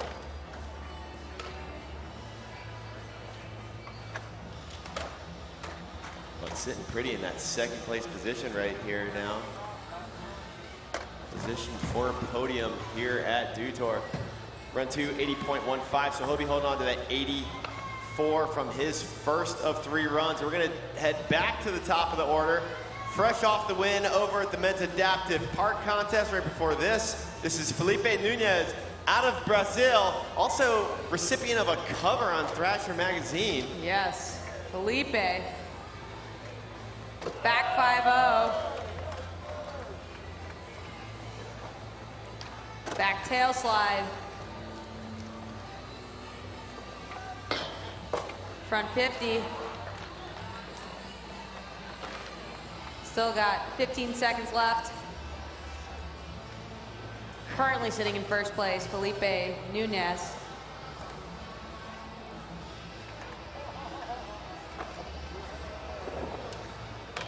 Back 3, lip.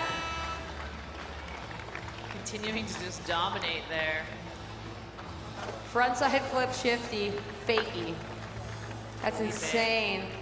And sitting in first from that first round with that 95.28, just won the park event, showing you why you got to cover Thrasher. That was the November 2019 issue. And that stair set that he got on that cover, so hefty.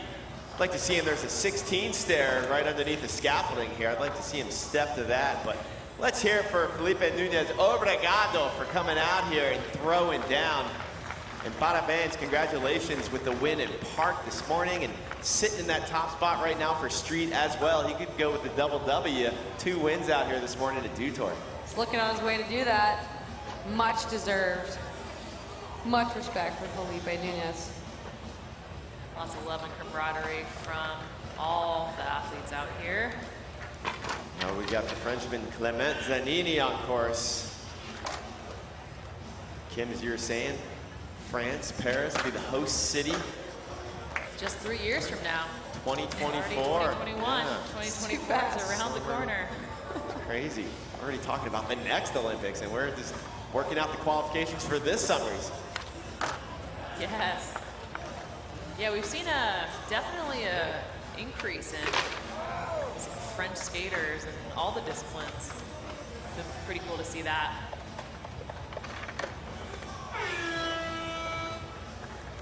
And There you have it, Clement Zanini wrapping up his second of 3 runs representing France. He has such a strong skate scene over there. I've had the pleasure of cruising around that city a couple times, and there's a lot of kids slaying it in that city. So many spots, too. He's one of our judges, Stefan Laurens. Shout out. Yeah, just the street skating scene in a lot of the major European countries is just next level. Andy Hernandez getting ready to drop in now, coming out of Norwalk, California. Here he is, Andy Hernandez on course, third and final run. Andy ollie up, getting it kicked off for his third and final run.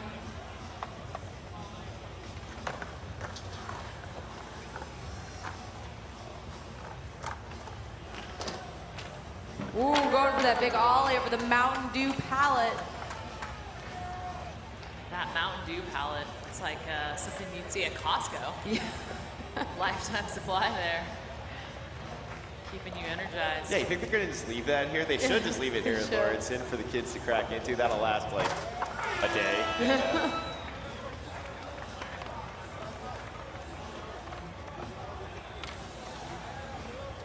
And there you have it. Show your love and respect out there for Andy Hernandez. Saluting the fine folks out here in Des Moines. And loving the good vibes that everybody's been bringing out here. And with limited fan capacity, could you imagine if it was full capacity out here, how loud this event would be this weekend? Next year. Next year, indeed. All right, Oscar Loreto Jr. now out of Downey, California, on course for his third and final run. Stylish kickflip for Oscar.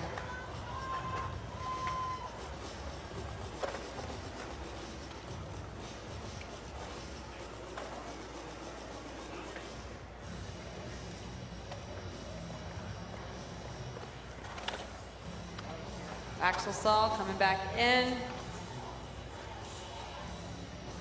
Heading in switch.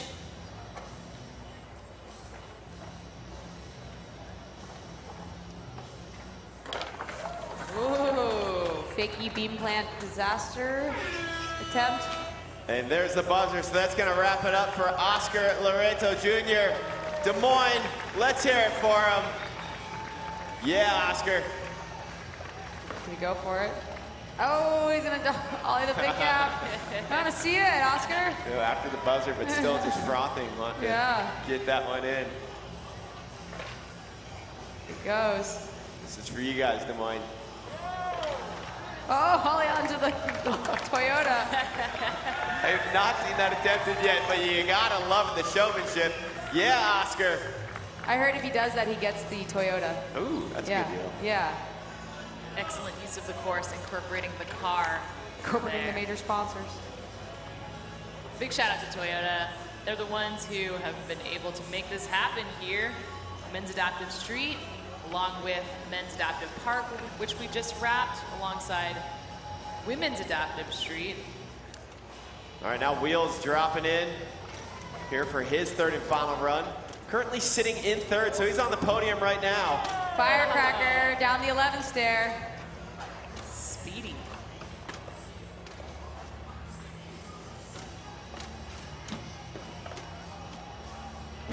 Pallet drop. Oh, that's insane.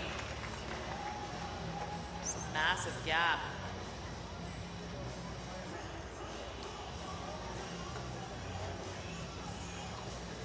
Five seconds left on the clock as Wheels lining up his final trick. Grind. Oh. Gets stuck on the rail. He's going for it. He's all right. You gotta applaud the effort. Des Moines, let's hear it for Wheels. Love the commitment there. Next to the massive pallet, Mountain Dew.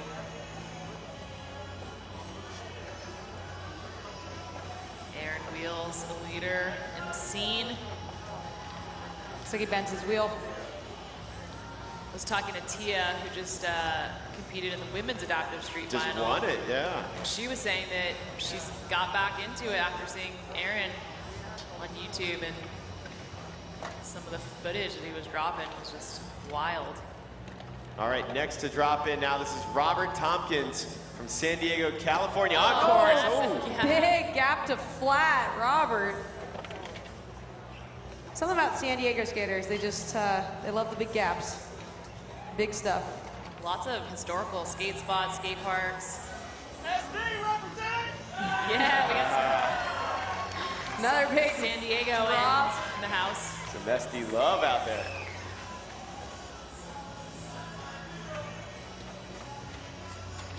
Ten seconds left on the clock, Robert. Plenty of time. Gap in the double set. Really good run for Robert. And that's going to do it. Third and final runs. Hands together for Robert Tompkins.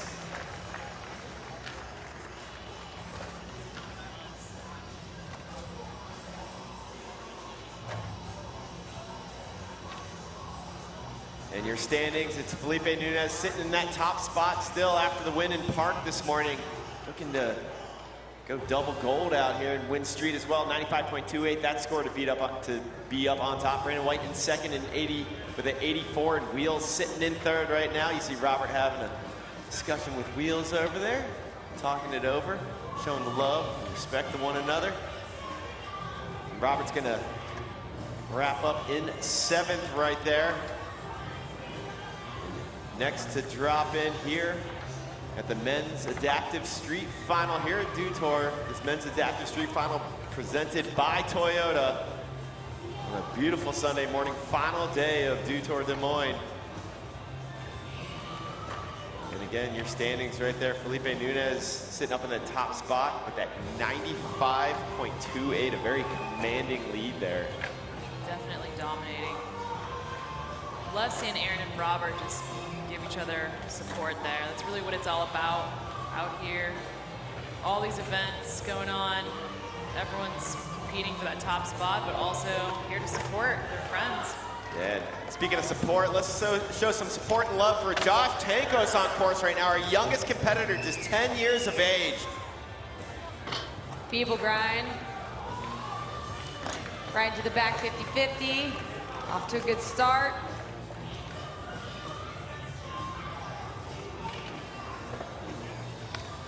Backside flips. Sticking it. Frontside 180 down the TikTok double set. Kid's got some skills. 2 seconds. And this is gonna be for you, Des Moines, as he's lining up something big here. Oh. Catching some air on the fly out. And a nice back one fly. Let's hear it for Mr. Josh Tankos, our youngest competitor, just 10 years of age, competing out here at Dew Tour Des Moines. Here, if you're just joining us, we're in the final runs for Men's Adaptive Street, presented by Toyota. Yeah, Josh. Hyped on that kid. The grommet. All right, next to drop is going to be Vinny Sardi. Part of the Brazilian Storm coming out of Sao Paulo, Brazil.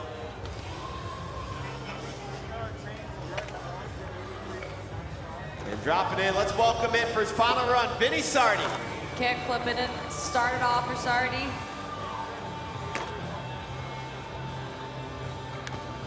Front nose blunt, it's okay, recover. Getting lots of speed here. Oh. He's hustling to get another trick in here.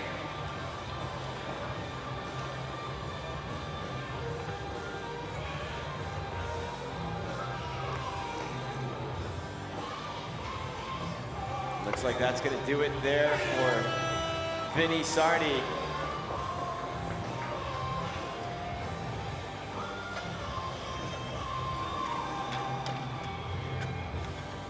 Maybe a Oh yeah, I think I don't believe he was officially sent. Maybe it looks like from the conversation down there, reading the body language from our starter Cliffy, and now getting the thumbs up. So here we go. That was all just practice. Now Vinny Sardi for real. Let's welcome in Vinny Sardi. This is his third and final run.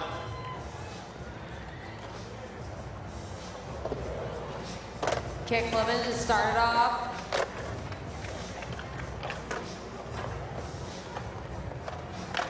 Kickflip back Yes.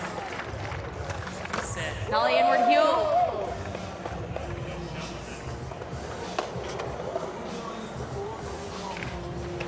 Front side flip.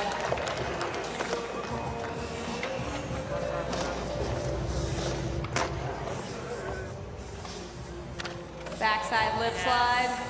It's a solid run here for Vinny.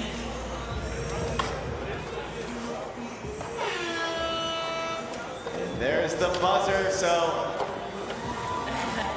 For the fans. nose one after the buzzer there for the fans indeed. And speaking of fans, Des Moines, show you love. Let's hear it for Vinny Sardi.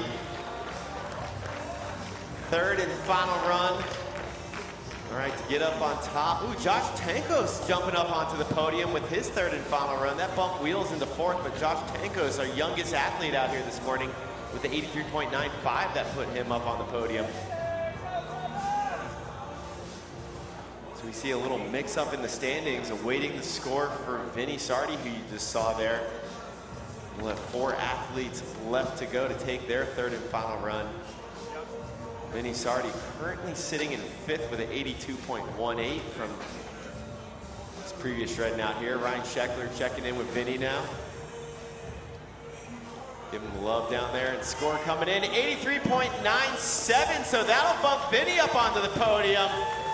So Vinny's sitting up in third now. Josh Tanko, shout out to the Grom, was sitting up on third for just one run there, and then Vinny coming up and being like, Brazil in the house. And now we got Joey Murillo, the local boy. Des Moines, let's hear it for him. He's one of your own. Joey Murillo on course now.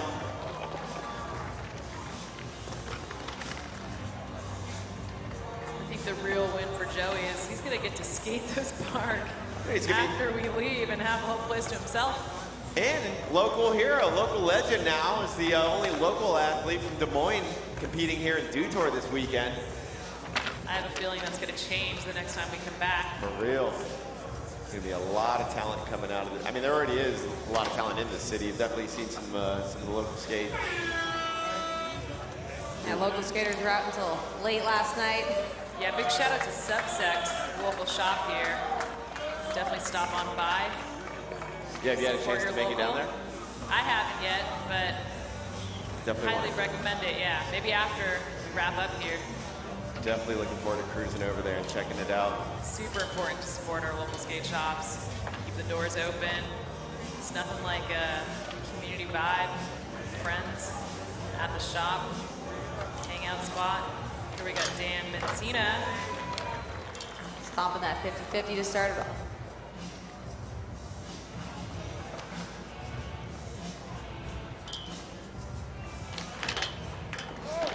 Yeah, Dan. Dan is a advocate for blind and visually impaired skaters.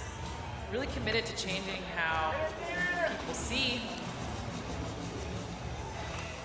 Mentioned earlier, doing lots of great work with real skateboards. Shout out to Jim T.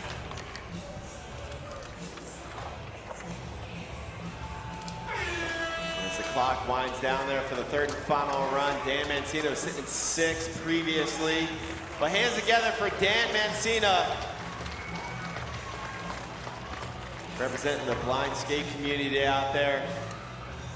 Throwing down here at Dew Tour here at the Men's Adaptive Street Finals presented by Toyota.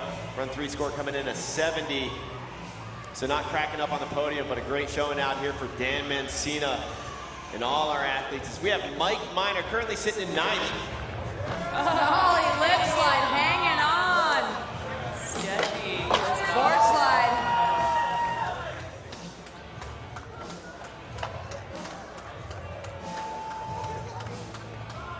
Coming out strong. Not able to ride away there. There's Dinky, his dog. You can follow him on Insta at Dew Tour Dinky. Such a cute pup. Checking in on his owner, Mike Miner there with 3 seconds left. Dinky. 50-50 to end it. On there. 50-50 at the buzzer. Let's hear it for Mike Miner, ladies and gentlemen. Impressive, the balance there. staying on his board. Dinky. And let's hear it for Dinky as well. Excellent use of the course, Dinky. It's really getting all over there. Judges love seeing that, right, Alex? Yeah. Dinky use of course. Handling all the features. Yeah, Dinky. And score coming in third and final round at 81.18. That'll put him up in sixth, but a strong showing there for Mike Miner. Thank you for being with us out here, Mike. And our final athlete dropping in, third and final run here of this men's adaptive street final presented by Toyota. This is Brandon White out of Floral City, Florida. Currently sitting in second, guaranteed a podium spot. Can he get up on the top spot and better that 95.28 held by Felipe Nunez? We shall see. Frontside 180, 50-50 attempt from Brandon White. It's a gnarly trick down that steep of a K-grind. He's got those on lock. Front forward.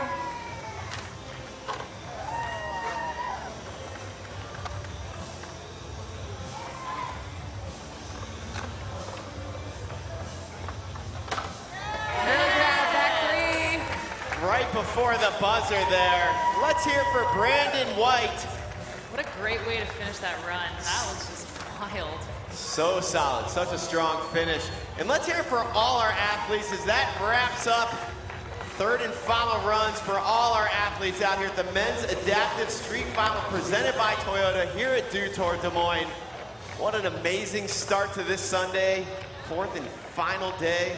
Well, fifth day of competition though. Yeah, it's been a couple days, huh, DC? Yeah, It's all a blur. The 56th day of Dew Tour. It just flies by though, but yeah, quite a blur, the sensory overload with all the action going on. So Brandon White was sitting in second.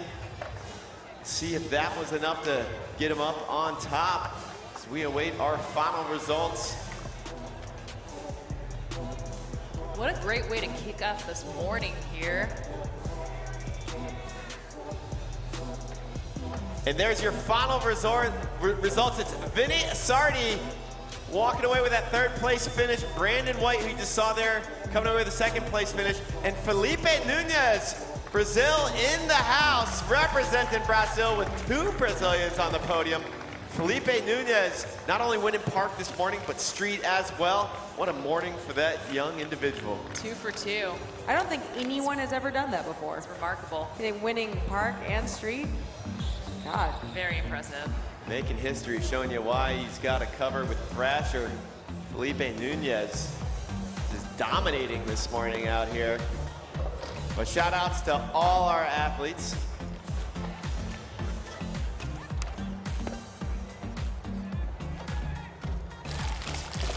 We'll check out some highlights from the park earlier. That you guys were on the call for that. I was bummed. I was over here. I wasn't bummed, but I was on Women's Street and could hear the hoots and hollers from the park. Sounded like such an exciting event. Hyped to see some replays right now. It was really exciting, especially that moment from Brandon White. Nose picking into the Toyota extension. There's Vinny with a huge frontside flip. Felipe kick flipping in to start his run. This is what it takes to win men's park adaptive. Great showing from Evan Strong.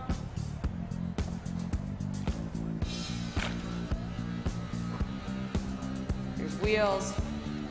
Insane. That drop in. Backflip tail. Felipe Nunez put on a show. Men's park adaptive final.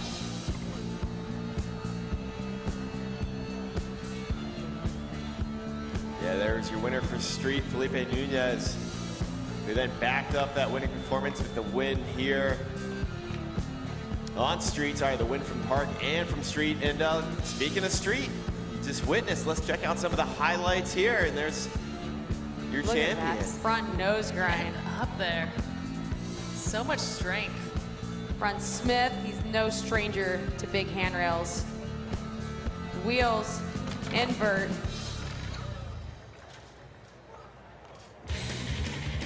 Young Josh Tankos, our youngest competitor, just 10 years of age.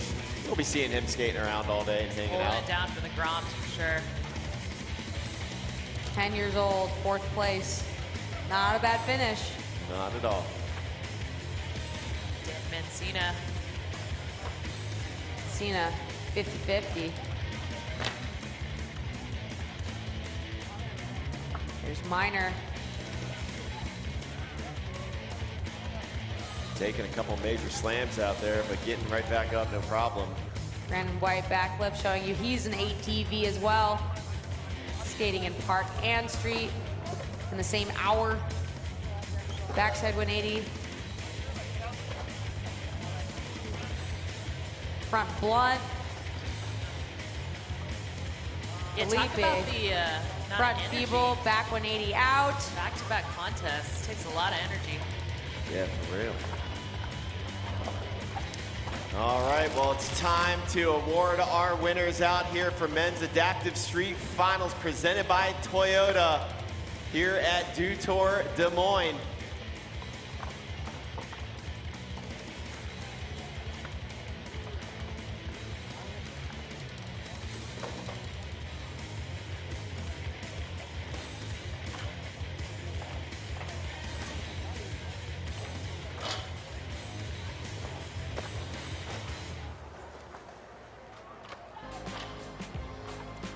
All right, and there you have it, your official results. In 3rd place, representing Brazil, let's hear it for Vinny Sardi.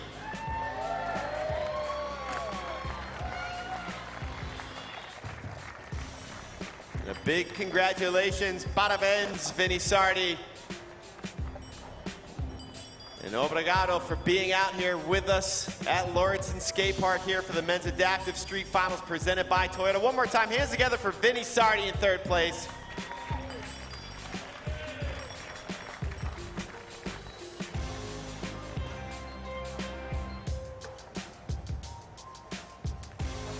And in 2nd place, coming out of Florida, let's hear it for Brandon White.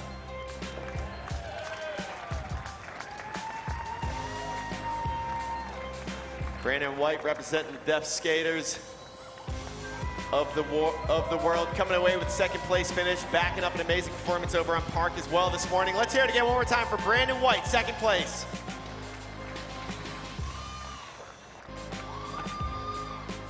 And your champion going back-to-back this morning here at Dew Tour, representing Brazil, Felipe Nunez. Winning the Men's Adaptive Park, and then hustling on over here to the street course to put on a clinic. And coming away victorious. Congratulations, parabéns, and hands together for your champion, Felipe Nunez, and your podium out here for Men's Adaptive Street presented by Toyota.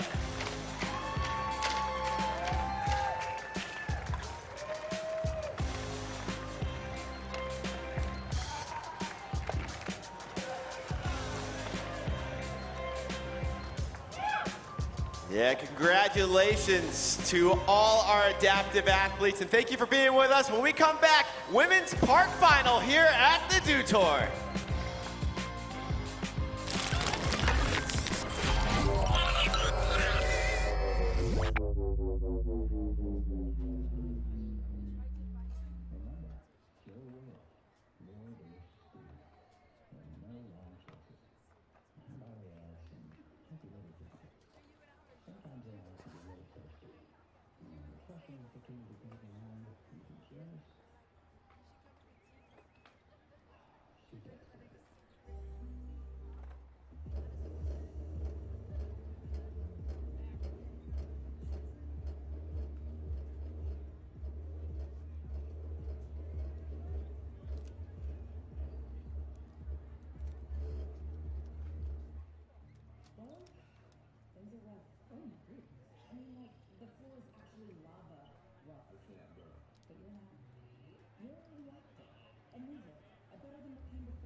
You are realness and weirdness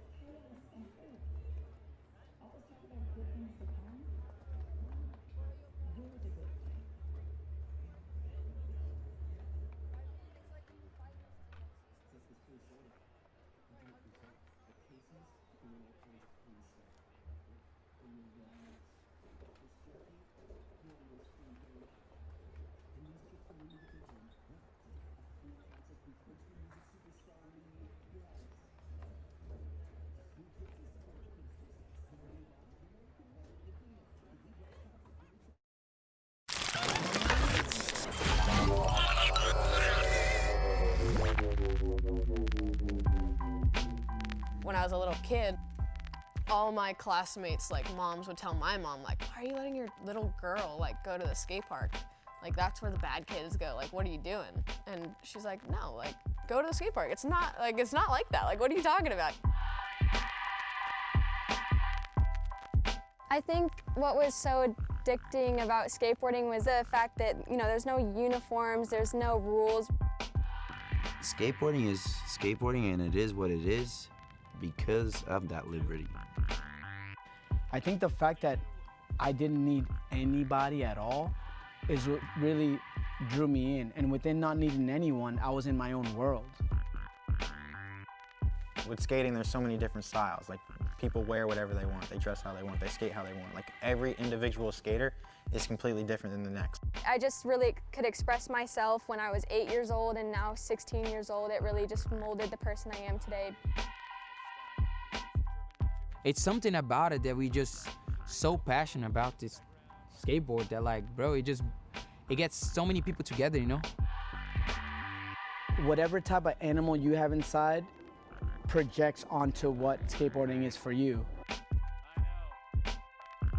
Every day you want to learn something new, and to learn something new, sometimes you're gonna fall, and that's part of the game, you know? I just think that like skateboarding is just like a big tree, and like everybody's branched out. It's such an individual thing. Like a wall like this that has been still here for years, but maybe some guy comes here and wall rides on it, it's like, whoa! All these different opportunities that I gotta like sit back and think like, thank you, skateboarding. I would not be anywhere where I am like without skateboarding. Like, I have to pinch myself every once in a while. I'm like, what the heck? Like, this is happening right now? Like, what am I doing? Like, I should be like, I'm just skating. Like, it's very, very special, and I'm very grateful.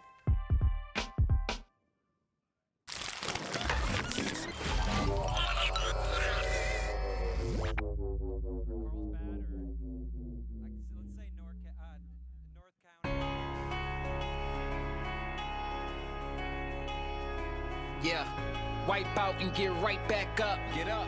Wax the ledge, we can't get stuck. Courage on deck like two trucks. Come on. Hop on and do what you want. Yeah. True freedom, they need us to stunt. Backside 180s to front, yeah. And we know struggle like we knows grind. Hustle for runs, all in due time. Repetition, repetition. Might switch stance, but not the mission. Much more than a competition. We risk it all to get these tricks in. Sacrifice ain't nothing given. Skated D.I.E. how we living. Scrapes, scars, bruises, lessons, pain, joy, victory, blessings. From the block to your skate spots. Kick, push, and flip skate cops. Love park to your skate shop. Got ollies with more pop than GameStop. Skate for justice, we all in. Skate for change like BLM, yeah. Probably take a knee on my board. Ghetto kids all day, shout out to the board. This that thunder in your heart. 45 seconds to go rad at the park. That go hard or go harder. Yeah. That go far or go farther. Yeah. That 5-ring camaraderie. 4-wheel polyurethane world society. And all eyes on we. And all eyes on gold. All praises be. United we roll. Peace.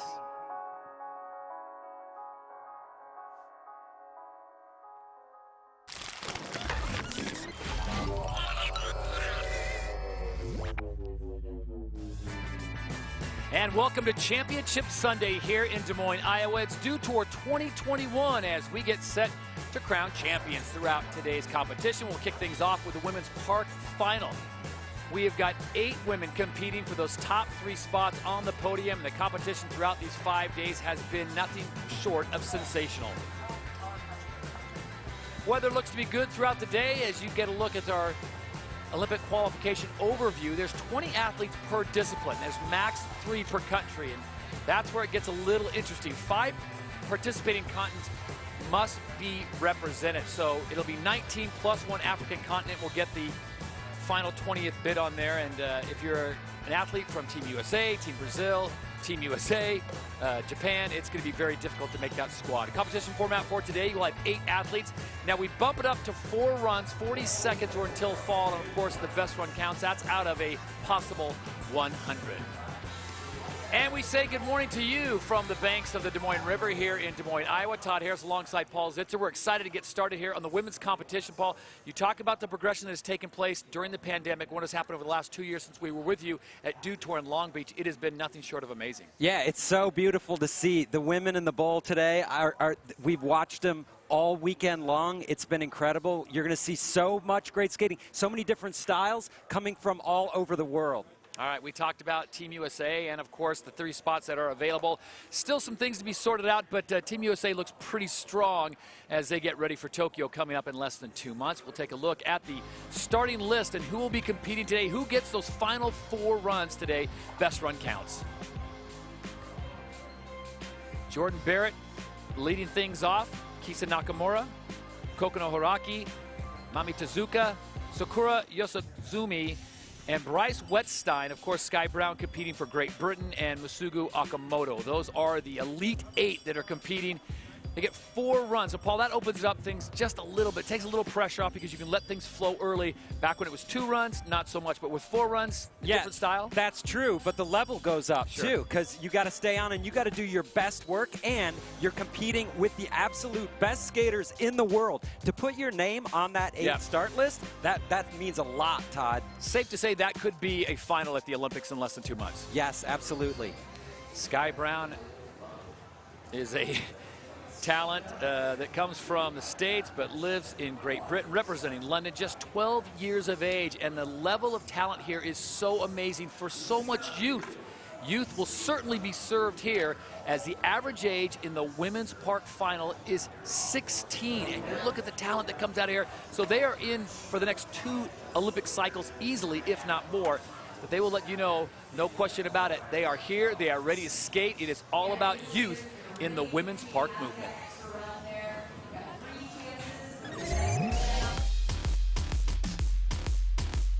All the young guns are coming in hot. It seems like the generation's just getting like younger and younger. These young girls are like coming in, they'll fully put their pads on and stuff, and you're like, all right, like, she probably skates good. And then she'll go up and do like a 6-foot high 540. When I was 15, I was super carefree. I was just like, oh, we're just skating in a contest. And nowadays, their mentality is to win. I just want to do tricks that boys are doing, you know? It's not like their own division where they can't compete with the guys. We're all fighting for the top spot and wanting to be the best, but behind all that, we're really good friends. みんな練習頑張ってるからかな。 Definitely the progression is going to go way up. I mean, women's skateboarding in the past year has progressed so much, probably more than the past 10 years. I think that's pushing a lot of us to like kind of step our game up a little bit. Sakura, she's crazy. Sky, Brighton, Lucrezia from Italy, Poppy from Australia, Kisa, Mommy. Literally, it's just insane. To see how friendly they are and cheering each other on, but also so aggressive at the same time. Watching all the girls ripping it. Just skating with them's fun. I was not doing 540s when I was 12. That's for sure.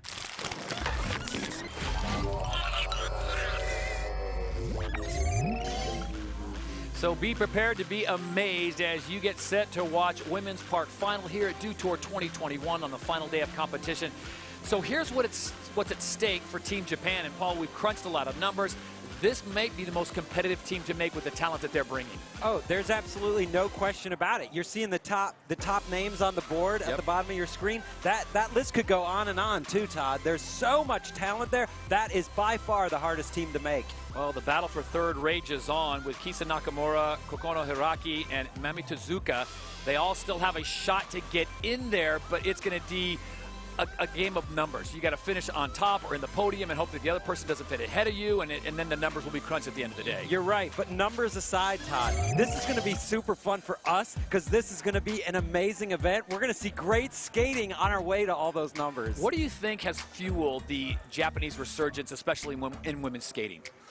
I don't know. Japan has always been a country that supports skateboarding, but I don't think they ever had the number of skate parks that some of the rest of the world has. I think they recently, very recently, they have started to build those parks, and that's why the women's field is so young, because the older generation did not have access to the facilities. I think that's the difference, and they just support skateboarding. They support the entire culture. It's interesting when you hear someone like a Jordan Barrett, who's just 22 years of age, saying the young guns are coming. I'm like, you are a young gun. You're just 22, but she is dead on, because you look at the list and ages in here. There's 14-year-olds, there's 12-year-olds, there's 17-year-olds, and they are so good. I've been looking at Instagram and seeing 6, 7, and 8-year-olds ripping from Japan. It's going to be a game changer in the next few years. See a lot of stars and stripes and the land of the rising sun trying to get to Tokyo in less than 2 months as skateboarding makes its debut at the Summer Olympic Games. And this will certainly be a hot ticket for those wanting to watch something really special. Jordan Barrett will kick things off here. Remember, it is a 4-run final, 40 seconds until you fall. And Jordan Barrett just has a really cool style, a great approach. She has a surf background. So you see that flow in her skating around the bowl. And bowl skating requires use of basically every feature. You can't skip the corners and the hips. You can't go back and forth. You got to be carving. You got to be doing hard tricks, though, at the same time, using the corners, using the hips. And she does come off for the final 5 seconds. So the 22-year-old out of Encinitas, California, Jordan Barrett, has the honor of going first. Talk about a pressure-packed situation. What preparation this will be for Tokyo in less than 2 months. You're absolutely right. But sometimes, at least as the first skater in the finals, you just came off warm-up, so you're feeling loose and good, and you can carry that straight into your run. That's a frontside boneless on what I've labeled the frontside boneless bank of the weekend. It's a popular trick on that. I'm sure we'll see more of those today. Backside air in the deep end. Jordan's going to want to stay on. Kisa Nakamura now, 20-year-old out of Kobe, Japan, set to drop in. She is in a very tight battle for that third and final position on Team Japan. She's sitting around 33,000 points, but she's got Kokono Hiraki and Mami Tezuka right behind her. So depending on what happens in this final, it's really going to determine who's that third member of that Team Japan. She has to come out and put it down right here. And I think for Kisa, she needs to do her best work. But again, it comes down to staying on for 40 seconds. And there's always the question of what strategy to use. She takes a tough one. So was that stall that intentional, that long, do you think, or do you think she got hung up? No, it's hard to say. Maybe we'll take another look and see what happened. It's kind of a tough angle to see from. We want to get right up in there, see if the truck was on the coping. Maybe she was leaning too far over her front foot, apparently on the way in. Here we go. Front truck. Her back foot looked a little loose. I don't know. Looks like she was just leaning too far over her front foot on the way in. There was a lean to tail as a setup for this front side nose pick. Yeah, it looked like she completed it just on the re-entry. I don't see anything too terribly wrong about that. Kisa Nakamura will have that 15-4, so that becomes a throwaway score for her. Remember, it is 4 runs here in the final. Only your best run counts as we turn our attention now to 12-year-old Kokono Hiraki out of Hokkaido, Japan. You're going to see a lot of subtle difficulty in Kokona's skating. I love the way she skates. Very technical. Lip trick focus too. Like that, front side nose grind, perfection. Big front side kick turn on the plexiglass windshield. Lean to tail over the hip. You see what she's doing? She's working the bowl, hitting the different features, not leaving it up to the judges saying, hey, I'm doing everything required. The tricks, using the bowl, blasting in air. The hard way over the centerpiece. Wow. This is a really great run here for Kokono. Coming off on the front side blunt. Final 3 seconds, she comes off. So Haraki, who's in that battle for that third and final position, looking for a good score here. You know, of all the Japanese skaters, she has such focus. I was down on the deck earlier watching practice, and she's not smiling. She is locked in today. You know, it's funny you mentioned that. There is a lot of smiling and a lot of fun being had down there, especially by the younger skaters. I feel like they're just psyched to be here, rightfully so. But great skating for about 42 seconds from Kokona. Look at that backside nose grind. Frontside air, disaster, a great amount of variety, and the frontside blunt, front foot slips off on the way in. That's a hard trick on a bank like that. At the very end, so she gets the highest score we've seen so far, a 43.13, and she'll look to runs 2, 3, and 4. Mami Tezuka now, the 19-year-old, set to drop in from Shiga. She is in the big battle. We know one thing, she has to be on the podium. If she wants any shot of being on Team Japan, she's got to be on the podium at the end of this final. And she can get there. But again, we need to start with 40 seconds of clean skating. And she's got a great approach to lip tricks. We saw the backside Smith right there, AKA the backside Monty grind. Frontside feeble grind around the corner. So she has the lip tricks on lock. We might want to see some airs from Mami. There's a nice hand plant, but the judges are looking for a huge amount of variety. She delivers classic Mami skating. We'll see where they place that. So a full pull for her, top to bottom, finishes completely. And that's how it is. The community of skateboarding congratulating one another. This is a great run. Look at classic Mami, frontside Smith grind, locked in, back truck on, rail on the coping, and there's the backside version, the Monty grind. And the backside ollie over the hip, keeping the flow going. And here, frontside feeble, through the corner. That's the biggest trick of her run right there, in my opinion. The 50-50 grind over that rainbow rail in the center. And a nice invert. Finish it off. So Mami looking for something good here. It'll put her into first place for the time being, a 49.89 with 3 runs still to go. That's halfway through the women's park final. Of the 8 women, we are 4 down, 4 to go, and the next 4 are sensational. So I expect to see the scores go up as Mami Tezuka leads the way with that 49.89. Now it's Sakura Yosuzumi. She's 19. She is a super technical skater and has such a casual, smooth style. Very calculated. Look at the flow on that frontside ollie. That was beautiful. If you've seen Sakura skate, you are an immediate fan. No doubt about it. She makes everything look so easy. Frontside lip slide through the corner. This is great skating. A very slow motion feeble grind around that corner. Really working the bowl. Backside nose blunt, revert. Insane technicality on that one, Todd. Yosuzumi with a full pull top to bottom. You know, you talked about her style and everything like that. Her good friend Sky Brown giving her some love. You know, she skates so much differently than some of the other Japanese girls because she's a little more upright. Upper body hardly ever moves. You're right. It's the lack of motion that shows you how good she is. She's in perfect control. Great balance, style for days over the centerpiece, and a huge backside air there. She's the full package, Todd. Look at lip slide around the corner. Fantastic. Look, backside nose blunt, the whole board up on top of the deck there. Wheels behind the coping and taking it to backside revert. It's tech and scary. Dangerous too. Judges are going to like this. We'll see, do they move her into the first position. The Japanese team still trying to battle out and see who will take that third and final spot. Right now, Kisa Nakamura looking very good, but they have got so much talent. And there's a 53.04 for Sakura Yosuzumi. So she goes into first place, but remember, we still have 3 more rounds to go here in the women's park final. Down to the final 3 competitors here in run number 1. And it is all Japan right now in the top 3 positions. 2 Americans here in the final. Jordan Barrett has already gone. She currently sits in 4th place. Bryce Wettstein now dropping in. 17 years of age, out of Encinitas, California. The top 3 American women all coming from that North County, San Diego area. Yeah, and the reason is there's been skate parks there forever, and everybody skates. So it's a large pool of talent. And Bryce is just one of these skaters.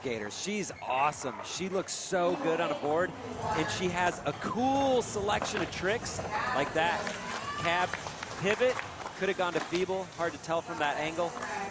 But Bryce is very unique, and that's unfortunate. The air over the centerpiece is typically a setup trick, so you don't want to see somebody bail that.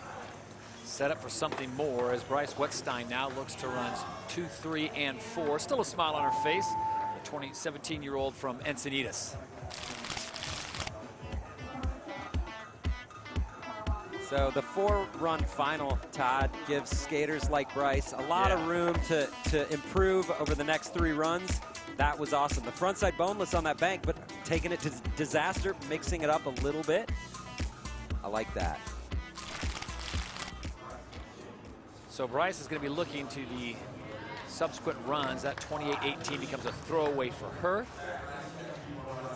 That takes us down to the final 2 as you take a look at the current standings so far here in run number 1 from Des Moines on a beautiful day. I'll tell you what, the sun is out. We've had a little bit of everything, and it'll be Sky Brown, the 12-year-old prodigy out of London representing Great Britain. You'll notice she does not have quite the same accent, but she has decided to represent the motherland.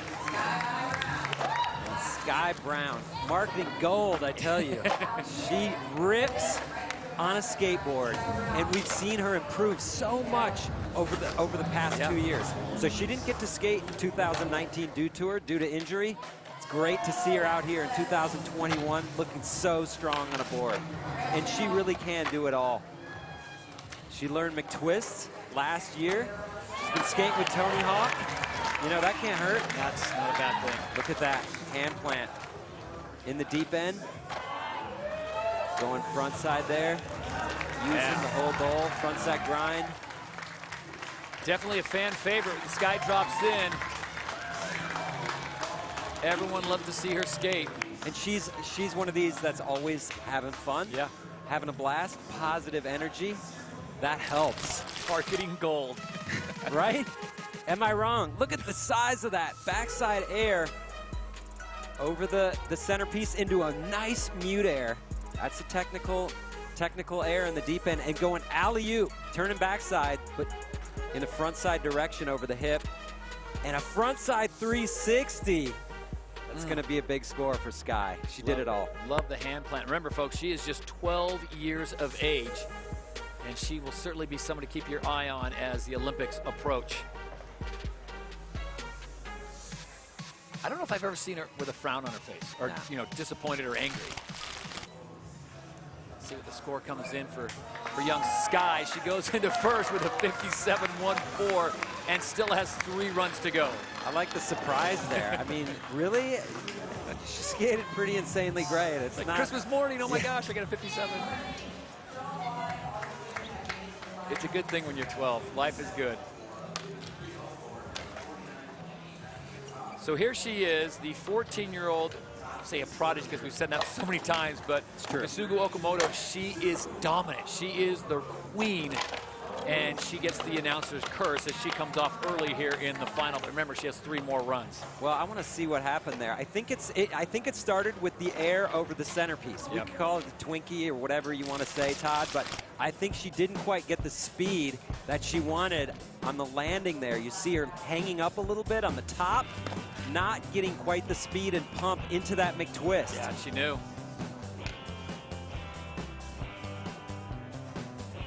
This trick, she's the only woman we've seen over the past year or 2 or ever being able to throw the McTwist in competition consistently. And she's so good because she recognized, I don't have the pop, I don't have the height for this, and she kicked out. So that was all by design. So she will look to runs 2, 3, and 4 as Sky Brown, the 12-year-old, takes the lead into runs 2 of 4 with a 57.14. Sakura Yasukumi is in second, and Mami Tezuka currently sitting in third. Well, Sky Brown may be representing Great Britain, but it doesn't matter what flag's in front of your name. Sky Brown has made friends with everyone, all her competitors around the world, and that helps her skate even better. 助けて。Yeah. Yeah. 自分が私インスパイアしてありがとう。どういう意味？これ決心じゃないでしょ。I really look up to her. She's really good. スケボーが好きでしょ？好きで技。Okay. Yeah, she more than she wants to win, she wants to land the trick, like show people the trick she's doing. そうやってそういうインスパイアしてもらいたい、特に日本人に。Yeah, she doesn't know, but she wants to inspire more people, especially in Japan. それでめっちゃなんやろ、自分も頑張ろうって思ってくれる気持ち。When people see what she does, hopefully they will, try hard and believe in themselves and do their best. アルプス一万弱小槍の上。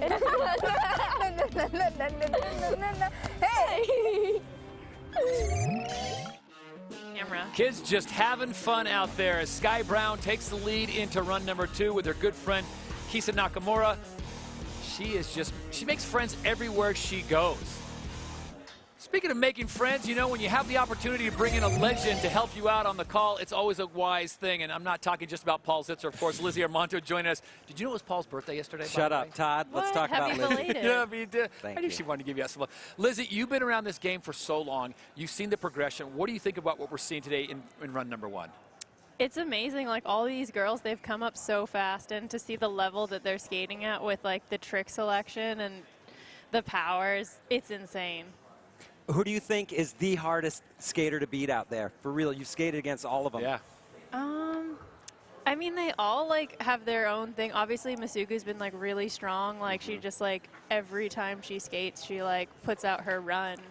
And all the other, honestly, I've been like really impressed with like seeing like Kokona, like her bag of tricks is crazy because she's so technical. How about as far as just being a skater and a fan of skateboarding, who's sort of your favorite and you'd love to see him just put it down here and take home the win? I'm rooting for Mommy. Like, I really just want her to put her run down like that she has in mind. Lizzie, we're going to put you to work as we get back to the competition as Jordan Barrett's sitting right now with a pretty decent score. She had issues first off at 31.13, but the 4-run format, Lizzie, I got to ask you, how much more comfort level does that give you knowing you have 4 runs, only the best run counts? Oh my God, it's so much better, this format. Like, especially after this giant break we've had in competition, like 2 runs is just so stressful. So Jordan having some problems there on run number 2. She still has 2 more runs, only the best run counts. As Team USA gets themselves sorted out, looks like Brighton Zoyner, of course, Bryce Wetstein and Jordan Barrett look to be in pretty good position to be representing the country over in Tokyo. Lizzie, I'd have to ask you, 20 years ago, when you got into skateboarding serious, did you ever think, hey, the Olympics is a thing? I wasn't even skateboarding 20 years ago. Stop it. First time you put your foot on a board? I was 14 when I started. Okay. I overstretched on that one. But I don't know. In a few 10 years ago. In a few more years, I'll hit 20. Okay. How about this park? How did you feel like it was welcoming, good, just easy to adapt to and skate, or is it a struggle trying to adapt to like that giant plexiglass? I'll be honest, I hate the plexiglass thing. Like, it sucks. It's slippery.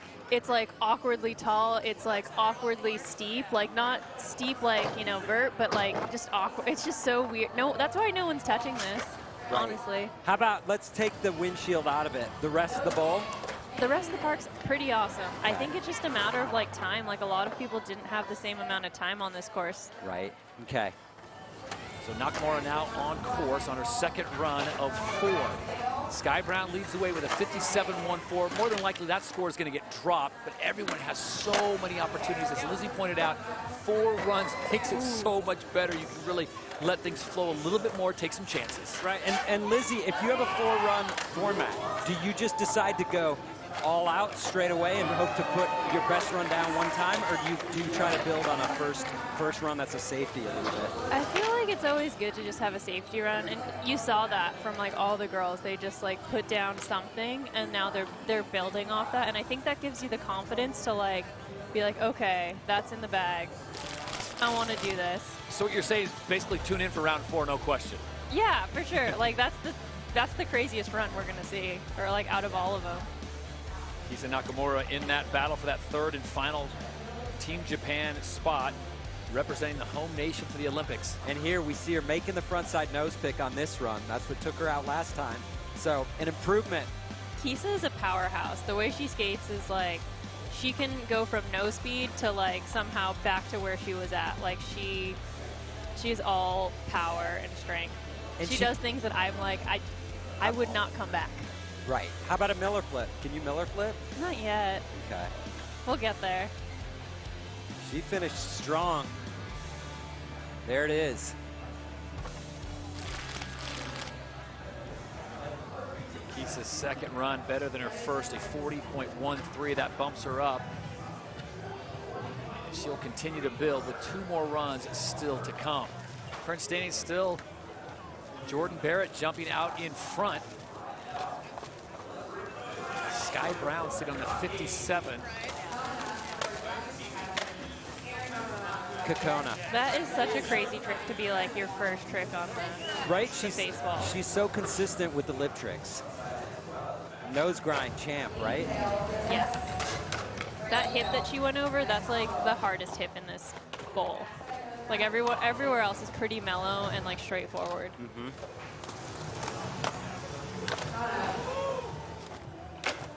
Nice frontside air disaster. How about airing over that centerpiece? Is that, do you feel like that's a trick, or is that more of a setup for a trick, or a little bit of both? It depends. It depends. If you really do something, it becomes a trick, but it's easy just to go over it and call it like a day. I don't know. Honestly, the giant fly box in the middle reminds me of those kids that go to your local park and they just do flyouts all day. That you're like, damn it, come on, do something. Kokona Haraki now. Frontside nose grind you saw. Ollie over the centerpiece. Setting up for the frontside air, smacking it to disaster. And her signature moves, frontside and backside nose grinds every try. Dude, I want her to get that front blunt. It's so cool when she lands it. Got 2 more tries. So Kokona waiting for something to drop here. Sky Brown leads it with a 57.15. Yosuzumi in second, and Shizuka sitting in 3rd place. There's a battle within a battle as Team Japan trying to sort out which 3 of these athletes will represent the country in women's park. They've got, as Paul said, 5, 6, 7, maybe 10 could. Is there any challenge to the friendship, Lizzie, when you're all battling for one spot into the Olympics? Can that get in the way of a good time? I think everybody's all just having a blast and high-fiving each other and hoping for the best for each of them. There's some stuff going on, let's be honest here. Tell us more. I'm just kidding. I don't know. Yeah. I don't know anything. She says nothing. Sky Brown, the watching on, and the rest It's of the crew. hard. Like it's not like, obviously each girl wants to do their own best, and then like, I don't know, you bring in the parents, you bring in the pressure from the federations, you bring in the pressure from like your hometown crew. Like there's so much stuff. So a little politicking going on. Yeah, no question about And that's like, it's crazy the people that like care now, and I don't know. Things change, right? It's turned very serious quickly here with the Olympics on the horizon. So I'm Team Finland. And Lizzie, when the scores take this long to come down, is that a good thing in your mind, or are you like going, come on? It can be a good thing. It just depends, like, what are the judges like figuring out? They are certainly taking their time on this one. Do you feel some extra pressure having sort of taken the Finland route? Now you're representing this country, as you know, and it's like, hey, we've kind of adopted you as our own, and now you're going there representing them. Is there any of that, or am I making that up? No, I feel like I'm like being welcomed to the family. Yeah. Like it's like everyone's been so cool, and like Finland, they're so passionate about like their culture is so passionate about sports, and like, you know, Finland, it's not summer there much, and you know, they're known for winter sports, and so I think they're more than happy to have me like with the family. And how is your finish, by the way?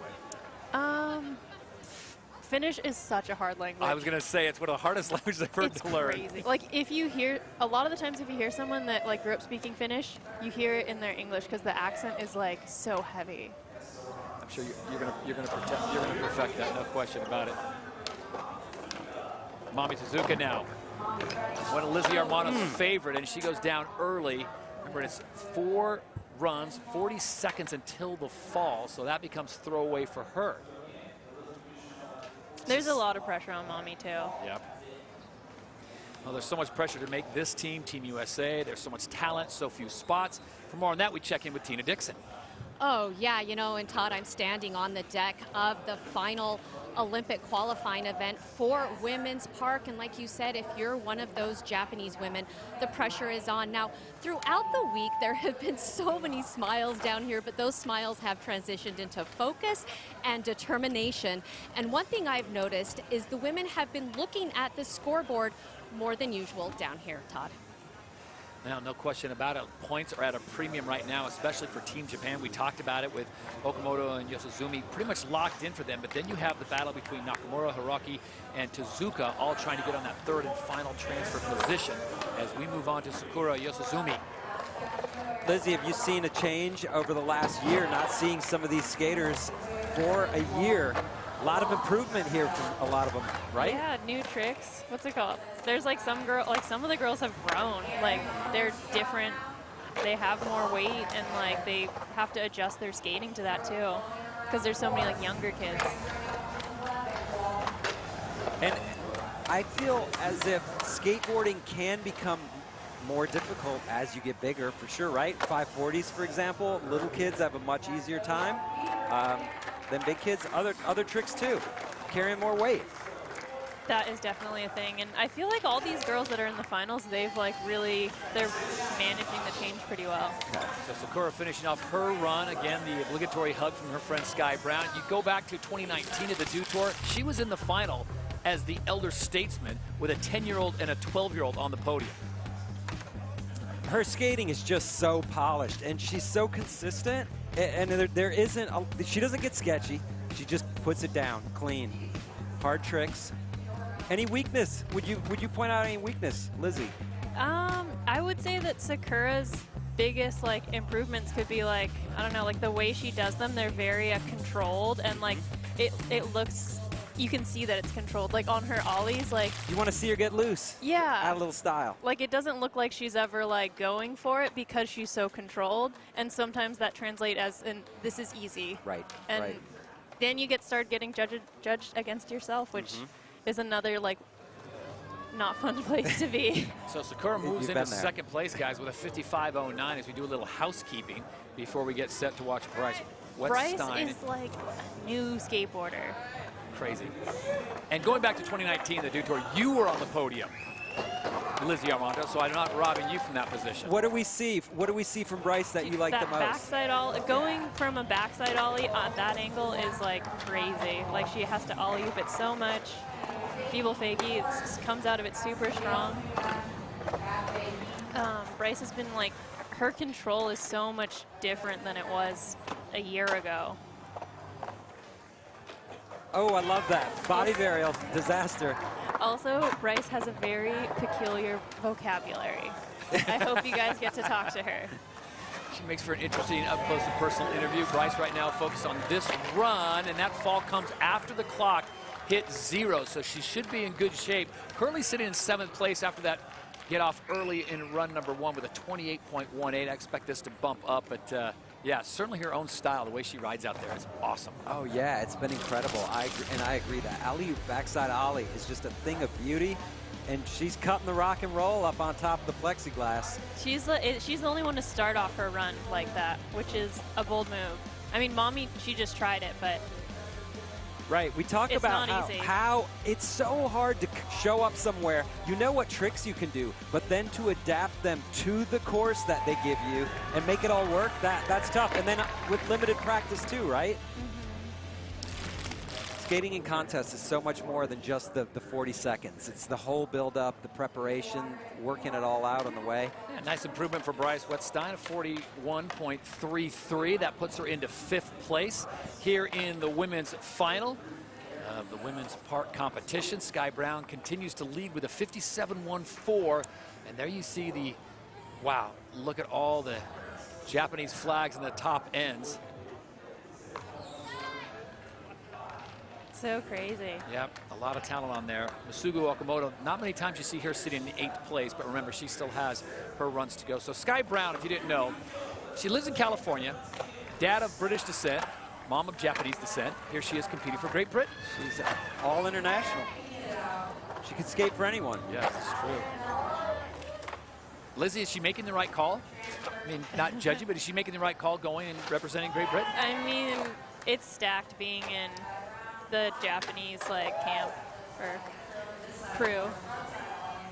But you know, she would, by her ranking, she would be in. So no matter what country. Like, yeah, it's kind of like wherever you feel like is gonna empower you and like you're gonna get the most support. And that's honestly how I made my decision. But it's tough. I don't know. Like skateboarding's never seen like pick your country. Yeah, exactly. The skateboarding's never been about like who's your team. It's like what do you bring to this session? She's comfortable with that decision. So Sky Brown with her second run looking very good and the smile on the face. Yeah, Sky just handling it like a champ, right? Another session out of the park. She did so much. Mute air, and not just hanging on, tweaking it, showing the judges she's in full control of what she's doing. Lean to tail up onto that steep bank. Straight into a back tail slide. That's a weird line. There's a lot going on there. And Sky, front side nose grind, showing she can do airs, blasting the front side 360. She's got the lip tricks, hand plants. She's tough to beat. And you give her 2 more months to prepare for the Olympic Games, and you know she's going to go back to work. Is there any, Lizzie, any area of improvement for Sky? Where can we nitpick? I mean, she's a little kid. She doesn't have power. Like Right. she looks like powerful because she's smaller, and so you know she can do a frontside air. You know, like let's say she does a frontside air a foot high. Someone else of bigger stature does a frontside air a foot high. It doesn't look the same. Right, right. So she's definitely in that place of like she's just trying to like get as many tricks in. It's a physics thing as Sky takes the lead by a few more points, pads it to a 58.50. Masugu Okamoto now. Remember, she had that fall early on in the first 6 seconds of her run of 40. She goes now for run number 2, and I imagine she's not going to have another mistake like that. We wouldn't expect it. But if I were a skateboarding is betting hard. man, if I were a betting man, I would say it's not going to happen twice. I wouldn't bet against you, Todd. Back 3. Same setup. This time, sticking the 5. And she didn't clear the Twinkie again, though. That's why I was wondering if she was going to have the speed to do it. Yeah, now I wonder, that may be what she's trying to do. She may be regulating her speed by landing on top like that. I think you're right. Because going into that 5, it's like it comes up quick. Like this is her safe run for sure. Just wants to get one in of the 4. And like you said, Todd, she is in a safe position to be skating in Tokyo. Not officially, but she just wants to put in good work here, finish strong as she moves on. That body jar was sick. It's so cool to see because like so many people like you don't do that trick unless you like mean it. Right. Otherwise, you got to commit. Yeah. Otherwise, it's bad. It can end end bad, is what I mean. Hey, not that it's bad. Somebody hung up a body jar this week, and it was not pretty. You know. I'm sorry. I don't. That's the worst, seeing that stuff. Yeah. Masugu with a very strong pull, start to finish, clean, precise is what we expect from her. That's the body jar Lizzie's talking about. You got to slap your tail on the coping, and it's a game of inches. Probably the only girl in this heat that'll do that. Do you body jar? Yeah. Okay. I feel like a lot of girls are like. Oh, this will be a huge improvement as Masugu was sitting in 8th, last place with a 9.06. We'll see if she takes the lead away from Sky Brown in that 58.50.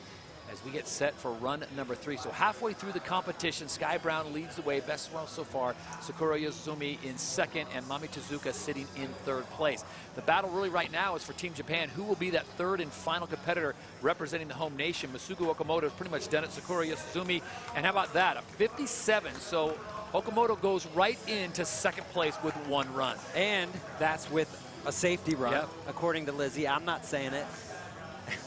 No, I'm with you. I think that's Nobody's true. politically incorrect. That's why here. Lizzie gets paid the big money to take those chances and make her statement known. She takes that, and she's got 2 more runs to go, so we'll certainly see some more from Masugu Okamoto. Just 14 years of age, Sky Brown, 12 years of age. The youth movement in women's skating has been sensational, but there's a progression. We talked about it, Lizzie. Everyone taking that year off for the pandemic. Last time we saw really a lot of great competitive skating was at 2019. Where you finished on the podium in Long Beach, California. Does it seem like forever ago? When I think about all the things that have happened since then, it really feels like ages ago. Yeah. But then when I think about like it was only like 2 years ago, it's not that We've far. lost track how far ago. Our thanks to Lizzie Armato for joining us here at the Women's Park Final. Sky Brown leads after 2 of 4 runs, a 58.50. Masugu Okamoto jumps into second place with a 57, and third it's Sakura Yosuzumi. So the battle is on. 2 more runs here at the Women's Park Final at the Dew Tour 2021. The sun is out on the banks of the Des Moines River. It is a beautiful championship Sunday here in Iowa.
Dew Tour is Championship brought to you Day. by Mountain Dew.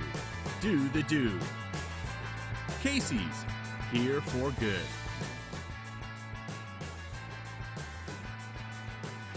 Beautiful day in Des Moines, Iowa. It's Dew Tour 2021. Todd Harris, Paul Zitzer with you. Glad to have you as we get ready for the second half of the Women's Park Final on Championship Sunday. Right now, it is Sky Brown leading the way with a 58.50. Okamoto jumps into second place with a 57, and Yosuzumi in third. Those are the current standings, but there is a battle, Paul, within as Team Japan is still trying to sort out the 3 women that will represent that country in park competition. That's right, but Mommy's doing what she needs to do right now. She's up there. Mommy needs to finish on the podium. Kisa currently sitting in third. Kokono still has a shot at. Masugu Okamoto and Sakura Yosuzumi pretty much locked in there. It's that third position that is at stake. And our hearts and thoughts go out to the family of Kisa Nakamura, her father passing away just over a month ago. So she is out here skating her heart out, representing her family, her father, in his memory. It's a tough spot for her to be in, but she's going to give it her very best as we check in now on the deck with Tina Dixon. Yeah, thanks, Todd. Now, after that 2 runs, it's actually given a chance for the competitors to sort of settle down, catch their breath and feel comfortable in this park, especially with so much on the line on that Japanese side. Now, I did speak to Mami Tezuka's manager, who said, you know what? It is business as usual down here, so they're just focusing on skateboarding. But another thing to mention, this is the final event before those Tokyo Games, so some of these competitors are actually testing their lines and their tricks against the rest of the field as they continue this preparation. Todd. And Tina, I was going to ask you, you've been around a lot of skate competitions. You were obviously there in 2019 at the Dew Tour. Do you sense a different feeling, a different vibe, knowing that the Olympic spots are on the line? Absolutely. I mean, yeah, there's always smiles, right? And we're going to see that. But there is a feeling of pressure and intensity that I have not felt before at a park event. Yeah, and as Tina pointed out earlier, they are all watching that scoreboard. And you know, some people are doing some serious math to figure out. So we now enter run number 3 of 4. Only your best run counts. Jordan Barrett out of Encinitas, California, looking for something big here. Yeah, and she's got it. She just needs to put it all together. She has such a great flow and a great style. She's got to make her tricks. And I was going to say, the wisdom of Paul Zitzer, stay on your board. That is obviously the key. Yeah, that's just job one, you know. But when you come to a contest, that's the hardest thing. You know how to do the tricks. It's can you keep your mind focused and keep the nerves in check? Because sometimes they'll just sabotage your whole day.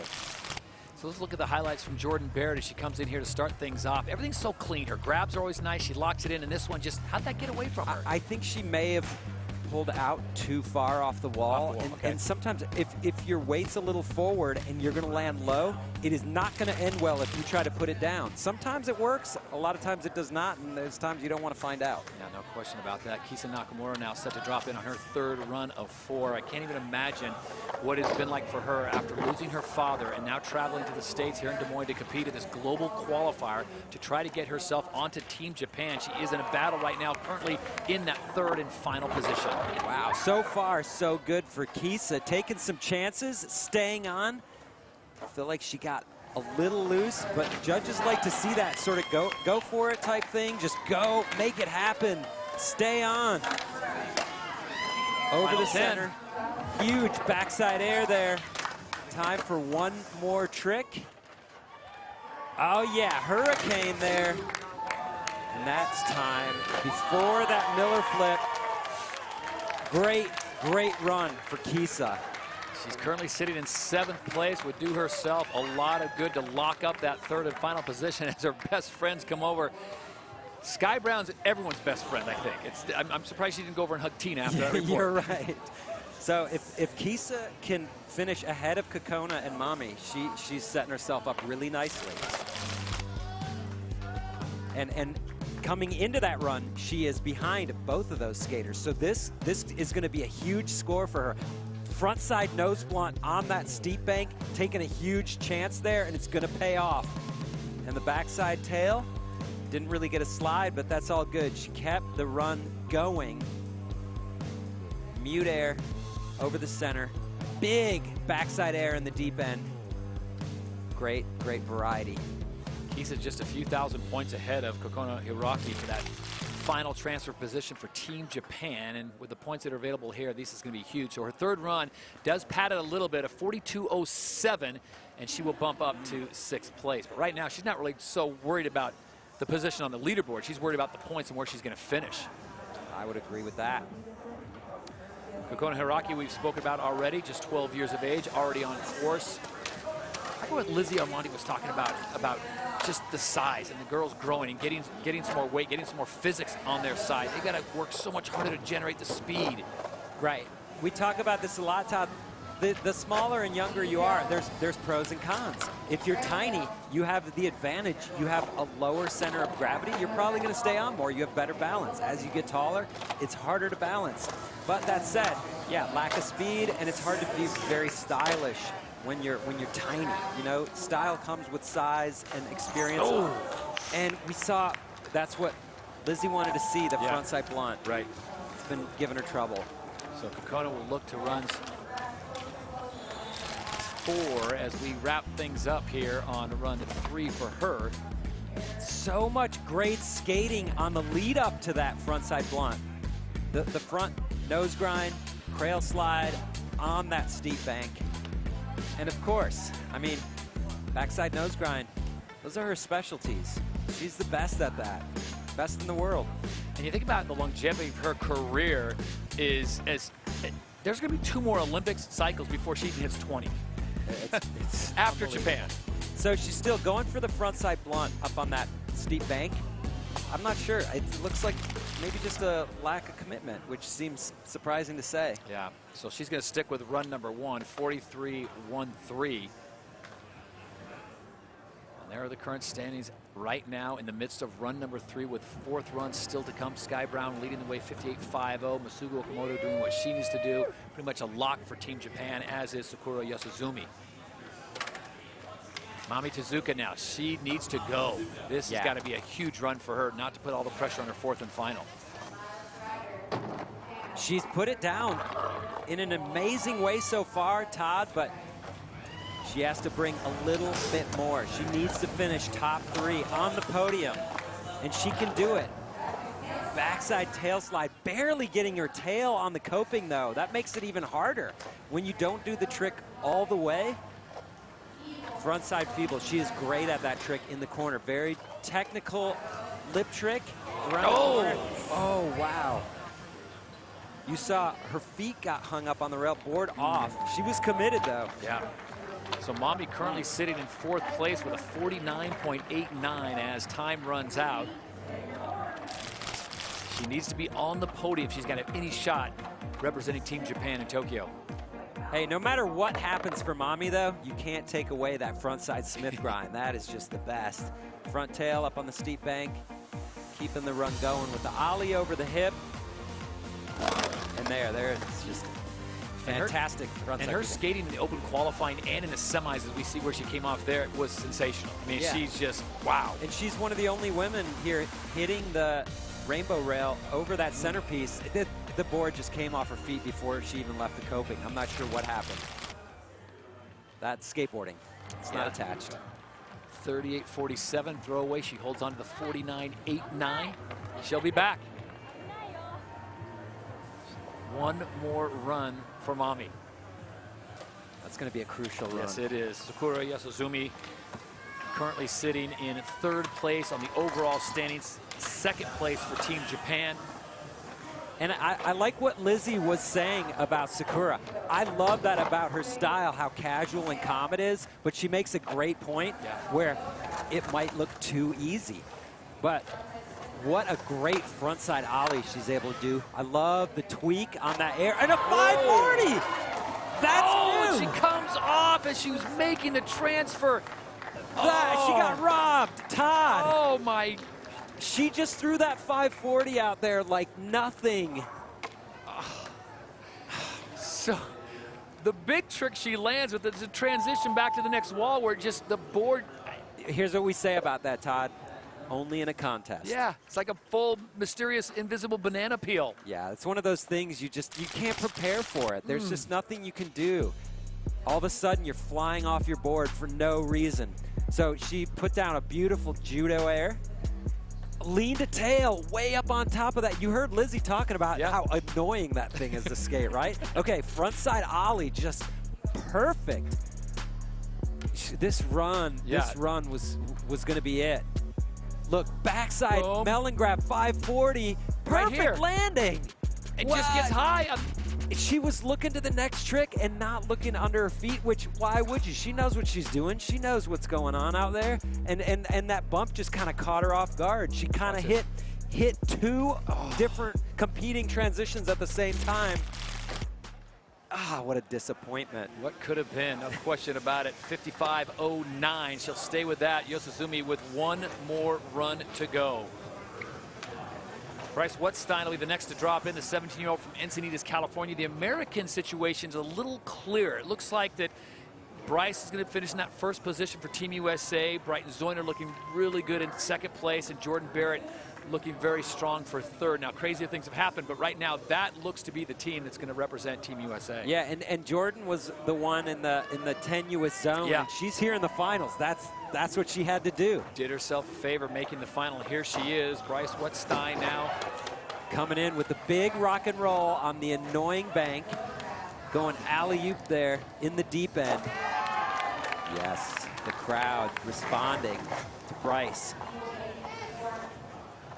And you see, I love just the different approaches, you know, and the Japanese skaters have a very unique approach, and so too do the Americans, and especially Bryce Wettstein. How long has Bryce been running the red suspenders? I don't know. Has that been a part of her program since as long as you've seen her skate? She's just a character. She's always mixing it up and throwing us surprises. Great. Best surprises are the tricks she does, though. Yep. Just coming out with all kinds of craziness. Caballerial there. After the clock runs to 0, so Bryce gets a nice full pull there. We'll see what the judges think of that. Always a smile on her face. She's currently sitting in 7th place right now with that 41.33. Needs a 55.10 to put herself in a podium position. All right, taking another look. Way up there, rock and roll. One of the few women doing tricks on top of that Toyota box. Front side, boneless. Oh, I didn't see that with the hand flip, Todd. She flipped it. Surprises. Wow. Bryce giving us surprises. Yeah, that's where Bryce excels, just doing things you don't expect. And that is really hard to do in a final. And there's so much pressure.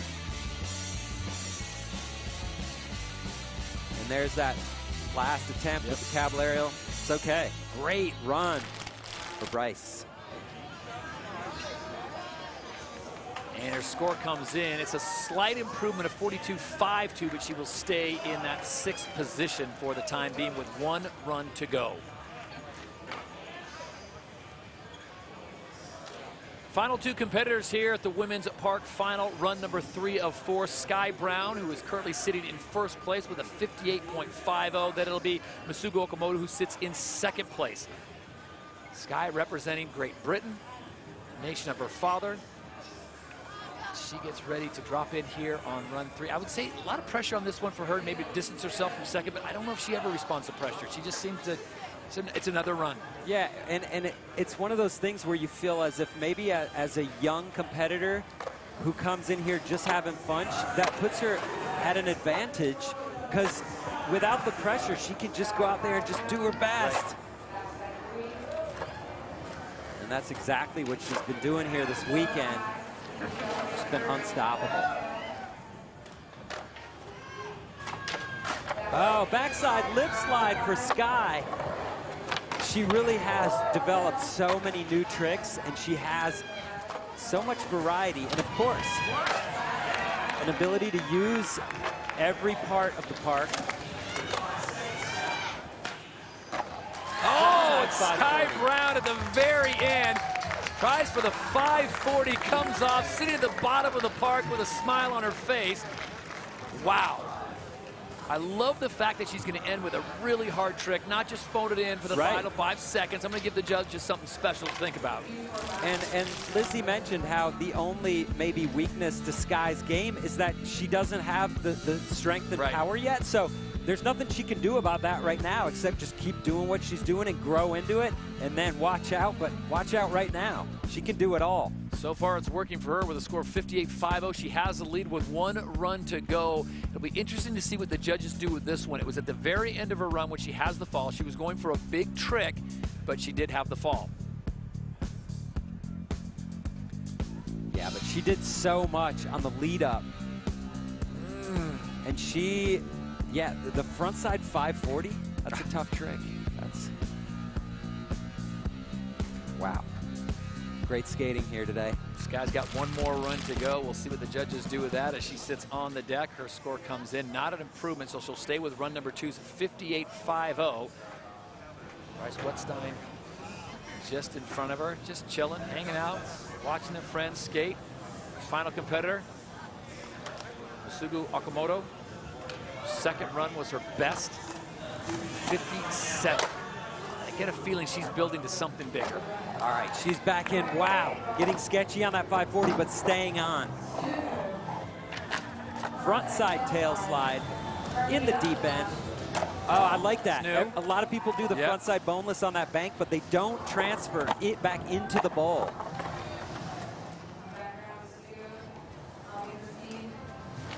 Oh! Taking a big chance. Yes, she was. Going for the win. Yeah, plenty of time on the clock for that one. So as Paul pointed out, that was a high-risk, high-reward maneuver for Masugo, sitting in second place, and one more run to go. Calculated move.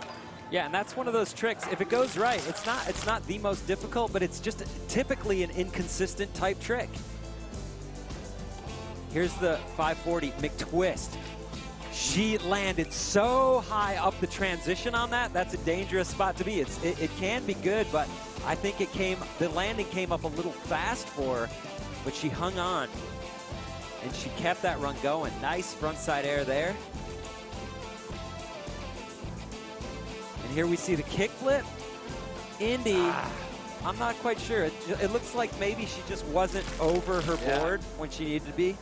So Masugo unable to get that back underneath her, so she stays like Sky with run number 2, and they all now have a fourth, and final run here in the women's park final. Wow, what a show. As Lizzie pointed out, you're going to definitely want to watch this fourth and final run as the women start to take bigger chances. Sky Brown leads the way by a margin of 1.5 points over Masugo Okamoto. Sakura Yosuzumi sitting in third place with Mami Tezuka doing what she needs to do. She needs to be on the podium if she wants to make Team Japan, and there is the battle within the battle with Masugo Okamoto and Sakura Yosuzumi already pretty much locked in for Team Japan. There's one spot available. The American situation looks like Bryce Wettstein is going to have that top spot for Team USA with Brighton Zoyner in second and Jordan Barrett making the final here, pretty much locking up her position in third. So it's one more run here in the women's park final. This is Encinitas' Jordan Barrett, the 22-year-old, dropping in for her fourth go-around, the final opportunity here in Des Moines. Yeah, coming into this final run in 8th place, she just wants to stay on, put it down, and ride out of this Dew Tour feeling like she had a great weekend and a successful final. Frontside boneless on the steep bank, following it up with the backside air in the deep end. We want to see some big tricks. There, nice eggplant with the tuck knee. She has great style on that trick. Taking a frontside grind to revert, so nice. She stayed on, put it all down. Full run for Jordan Barrett, the American, with a very strong final showing. That's the way you want to leave a competition, on a high note like that. Yeah, that has to feel good. It's a heavy competition. You may be seeing a preview of what you'll see in Tokyo in 2 months' time in the final. All right, there's the nice frontside air up on top of that plexiglass. Followed up by crail slide. So a great variety for Jordan. There's the stale fish. That's a very technical grab. Grab behind the heels. And there's a frontside boneless on the steep bank. So a lot. She brought a lot to the table. And there is the eggplant tuck knee. Grabbing around both knees. That's extra style points. Judges love that. Look, both knees on one side of the arm. Good skateboarding. Tuck knee. I like that. Nowhere to go but up as Jordan Barrett's 41.07, her best run, but it's not enough to get her out of 8th place right now. Smile on her face, so she did what she had to do. She made the final, and that was mission number 1 here in Des Moines. It shows you the depth of the competition, though, when you stay on, do what you want to do, and still remain in 8th. Here we go. It is go time now for Kisa Nakamura of Japan, the 20-year-old. She needs to stay in a podium position. So she starts her run in a very similar way that Jordan just did, with the frontside air on the plexiglass and then going into the deep end, coming off. That just opens the door. She was in 3rd place for Team Japan to make the team, and now she's allowed an opportunity for someone like a Mami Tezuka or a Kokona Hiraki to jump up. Kisa Nakamura gingerly making her way out of the bowl. So we've talked about losing her father a month ago. She comes to Des Moines trying to secure that 3rd and final spot for Team Japan, and just not her day. Her best score is that 42.07.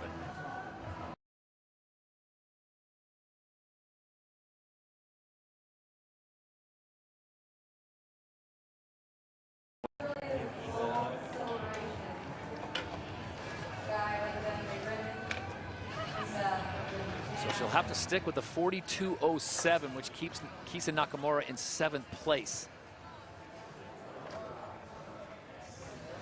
So a great opportunity now for Kokona Haraki. She's got to put it down here. It's time to stay on for 40 seconds, and that is a beautiful start. Again, frontside nose grind around the corner. Frontside kick turn, setting up for the lean to tail over that hip. Lizzie mentioned how hard that hip is to skate. Backside nose grind. Kokona doing what she does best. Very technical, difficult lip tricks. Hanging on here. Lean to tail. That's the second lean to tail of the run, though. Front blunt, she makes it. So she does get the full time. So Kokona stepping up in a pressure-packed situation.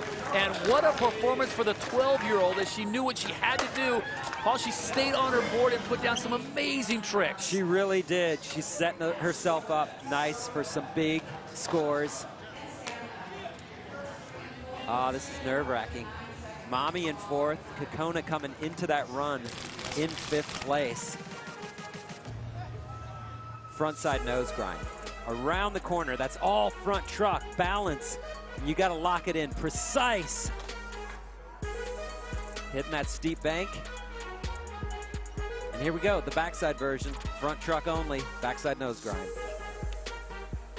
Here, the front side blunt, popping that one in, the back foot got a little loose, but she wasn't letting go of it. That is so clean. Look at the relief when she gets towards the end, knowing that she did the full run, exactly what she wanted to do, what she needed to do. There you see the current standing. Sky Brown still leading the way, 58.50. Okamoto's 2nd. And it will be an improvement as she bumps into 5th place with a 47.70. So Kokona Haraki sitting now in 5th with Mami Tezuka coming up next. This is the battle for Team Japan. You've got Okamoto and Yosuzumi, already locked in pretty much on positions 1 and 2. Each nation, 3 positions. So the pressure's on Mommy. Yep. She's got to make it onto the podium, top 3. Which means she needs better than a 55.09 to get herself a podium position. And her last run was fantastic. See if she can add something to it. And here's Yosuzumi will have the option to go after her, so she'll get the final say to up the ante. All right, here we go. Backside tail slide. I don't know how she made that. It was just the tip of the tail on the coping, but she hangs on and keeps it going. Frontside feeble grind again through the corner, working the bowl. There we go, frontside 50-50, staying on this time. Into a nice, she lost a lot of speed on the landing of that frontside air. The clock goes to 0. So now, was that run worthy of a 55.10 in your opinion? Wow.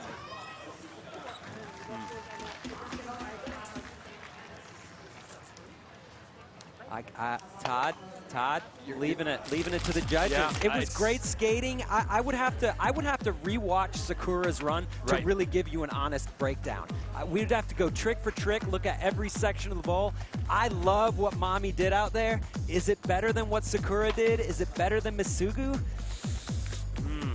Oh, right there, that backside tail slide. There was almost no contact. She was levitating.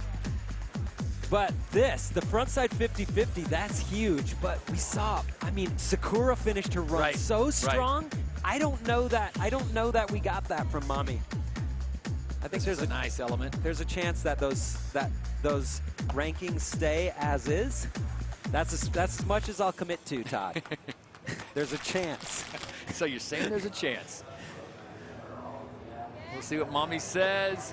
Sky Brown's 58.50 continues to lead. That's not the story. It's Team Japan and who is going to make that team in that 3rd and final position. The battle is on, and it's a 51.37. So Mommy does not jump into 3rd place. She needed better than a 55.09, which is great news for Kisa Nakamura. who is in jeopardy of being knocked out. Mommy says, I did my best. Sakura Yosuzumi now. Still with a shot as she sits in third place. She's second overall for Team Japan. Kisa now, she's the one that's doing the number crunching, trying to figure out, am I in, am I not in? Survey says, we'll find out. Yeah, a lot happened here with Sakura Yosuzumi, the 19-year-old from Wakayama. Taking a long time taking a look at this. Kisa Nakamura, am I on Team Japan or not? Yeah, and Sakura has already done so much. I'm curious to see what she might add to that run. This could be practice for Tokyo. Love the style on that air. There we go. She sticks the backside grab 540 and makes the transition. Beautiful. All right, this is exactly what we want to see from Sakura. That casual, feeble grind through the corner. Backside nose blunt revert. Oh, she does it. That was the run, the full run. It included the backside grab 540. It finished with the nose blunt revert, which is such a strong trick. And it had every element in between. She was already in second place for Team Japan, and that's pretty much going to lock things up for her because that was a stellar run, sitting on a 55.09 in this competition in third place. Lizzie doesn't like it, but man, Sakura does. Way up there. That thing is so tall. She makes it look easy. Air over the center, and the backside grab 540. Little bit of a Delmar squat there. Hangs on. Oh, just... Sky is psyched. Biggest cheerleader. She wants to go to the Olympics with all her of friends. her friends. Yeah, she wants a complete posse there in Tokyo. Sounds like a good time. Yeah, it does. Sakura, one of her best friends. Yeah, this was just an amazing 40 seconds of skating. Yeah, and she came into this run in third place. You know, Masugu did great work. Sky Brown did great work. It's almost as if they could all be interchangeable. Sure. It's just, you know, it depends what the judges are most focused on sometimes. Is it big airs? Is it variety? Is it use of the park? There's so many factors. They're studying each element. Yeah. Oh, look at this. Into first place for Sakura Yosuzumi. 61.71. And the skater she supplants in that is Sky Brown, was the first person to congratulate her. That's awesome. Great work there for Sakura. And it's because she really did it all. Yep. She didn't leave anything off the table. So we'll see if the 61.71 stands up to the final three competitors here in the competition. Her mom making the trip to Des Moines. Not an easy place to get to, especially from Japan. Louisville's another story, but from Japan, it's not easy. Final three will be Bryce Wettstein, Sky Brown, and Masugu Okamoto. These are the three you're going to want to watch, as Bryce is currently sitting in sixth place. Now, we've talked about it before. Team USA, the picture's pretty clear with Bryce sitting in that first position, Olympic qualifier, with Brighton Zoyner in second and Jordan Barrett making the final here, pretty much locking up that third and final position. You know Bryce wants to go out with a great showing. Yeah. Backside disaster, way up there. Into the alley-oop, backside alley. That's what's great about Bryce. Oh, her ability to mix it up. Going for that hand flip again. You know she's going to ride out these final seconds. I think, you know what? The bowl is mine. Yeah. No pressure. Cavallarial. Maybe a 360 kick turn. Hard to tell from this angle. Going back for that. Front side boneless. Oh, taking it to tail. What's she setting up for? Diva grind fakie? Just for the crowd. Yep. Fan favorite, Bryce Wettstein out of Encinitas, California. Keep going. Just keep skating. And finally shuts it down. So she'll stay with that 45. Unfortunately, that'll keep her in sixth place, 45.52.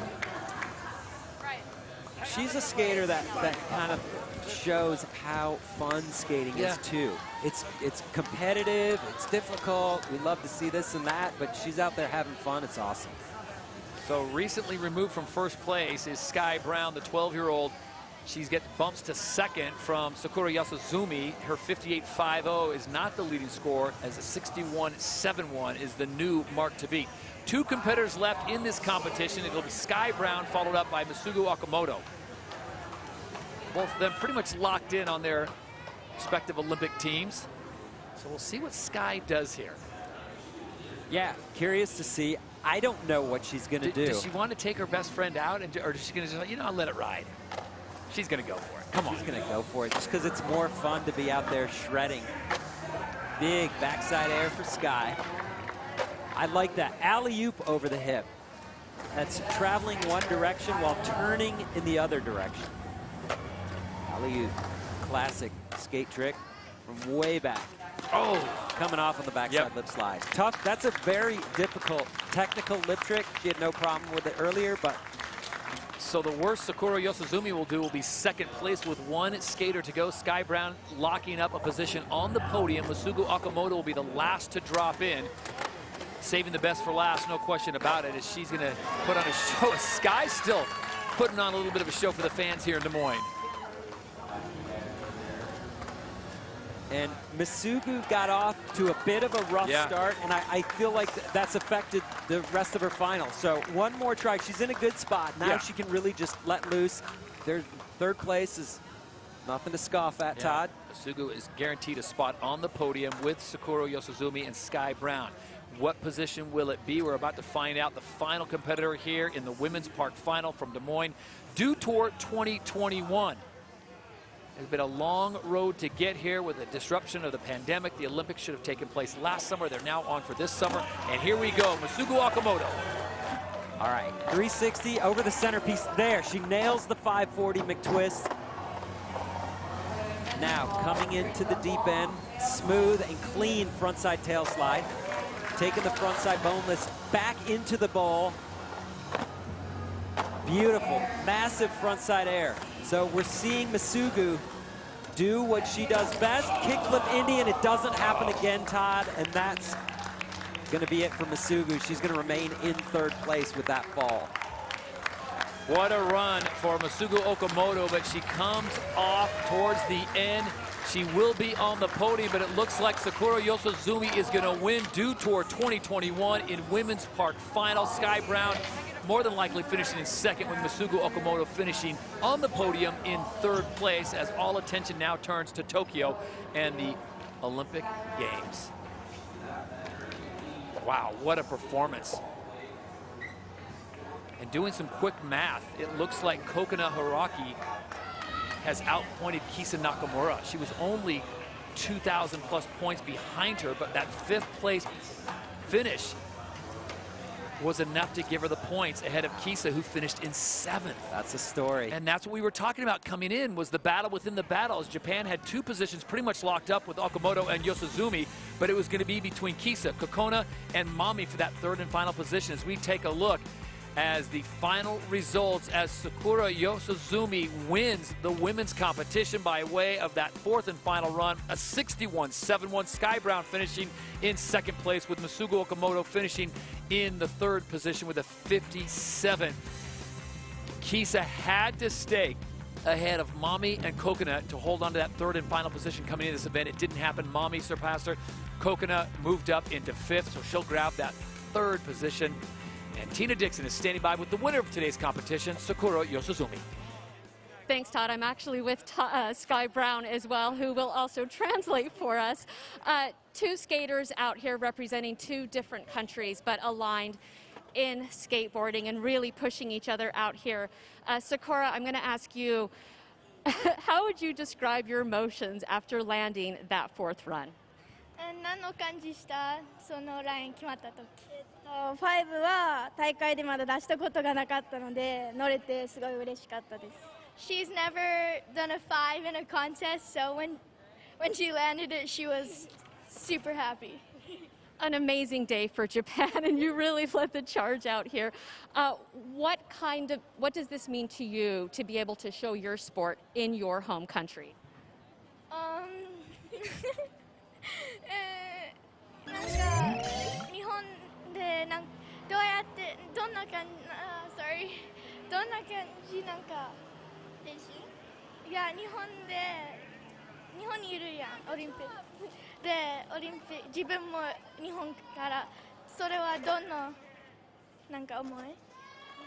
日本代表としてオリンピックに出るのでオリンピックでも全力を出し切れるように頑張ります。もう一回言って。オリンピックでも全力出し切れるように頑張ります。She's gonna try her best in the Olympics, so she's really excited. We're all really excited too, and Sky, I just have to ask you, to show the sport of skateboarding on the world stage, you showed us some big tricks out here. What does that mean to you? I'm super stoked. Yeah, I'm so happy to see like so many girls pushing boundaries and closing the gap for, boys and it's just so cool to see. She inspires me so much, and I had a really fun session. I'm so happy. Congratulations to both of you. Todd. Thank you, Tina. Congratulations, ladies. Sakura Yosuzumi getting the win. Sky Brown finishing in second. And Masugu Akamoto finishing in third place here at the Women's Park Final. Dew Tour 2021 from Des Moines. What a showing. Paul Zitzer, the progression continues, and what a battle for Team Japan. Right. The last time we saw a women's event here at the Dew Tour, there was one skater doing 540s. Now the game has changed. Sakura Yosuzumi shutting it down. Here, there it is, backside grab, 540, you heard it. This is the first event she's put that trick down. And, I mean, she's the only one doing the backside nose blunt revert. Look at the sheer joy. Love that. 61-7-1 on the fourth and final run. When we return to Des Moines, we will have the awards ceremony and, still to come, the Women's Street Final.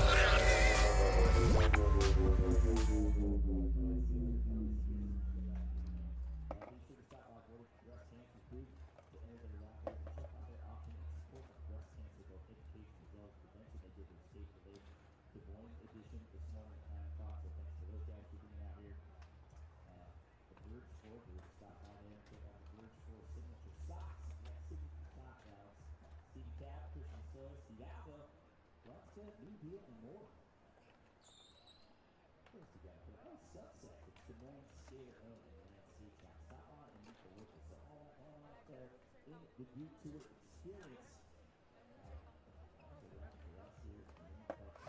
You sticking around for street? You want walk? You gonna walk? Okay, wherever you can. All right, see if King Lucy is going to join the booth here in a little bit with Vern Lair, and they're going to take you through the Women's Street Final. So it's all finals, all day here in Des Moines.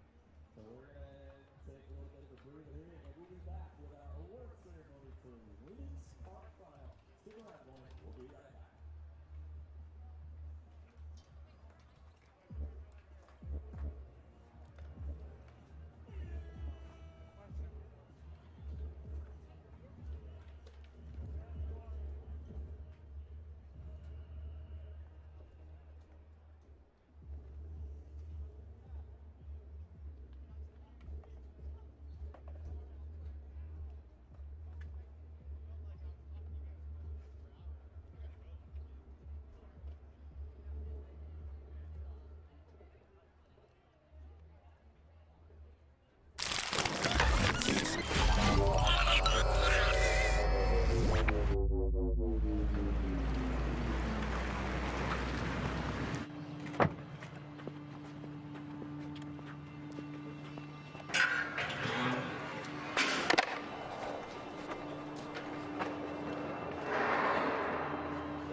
There's so many rad sensations within skating.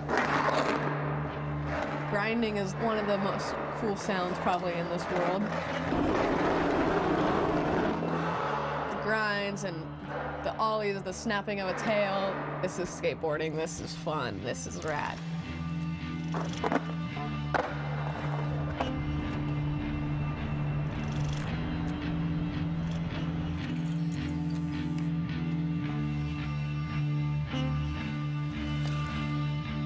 So stoked. That's perfect. Good right there? Yeah, yeah. So why are you getting the mermaid today? I don't have a good answer for that. No? Well, it works. Yeah. I grew up on the North Shore of Oahu, one of the best places in the world to grow up if you want to be a surfer. I always loved surfing, I loved the water, but I was never competitive in it. And all my friends that are still pro surfers to this day, like, they were so good at like age 6. When I started skating, I realized that I have that same passion that they have for surfing, that I have that for skating. And that's like really where I found myself, and like I found my people, I found what I love to do, and this is my thing. This one back here, my first tattoo with you. Yeah. Still probably one of my favorite tattoos ever. It's so good. That's awesome. So sick. And then we did the camera. yep.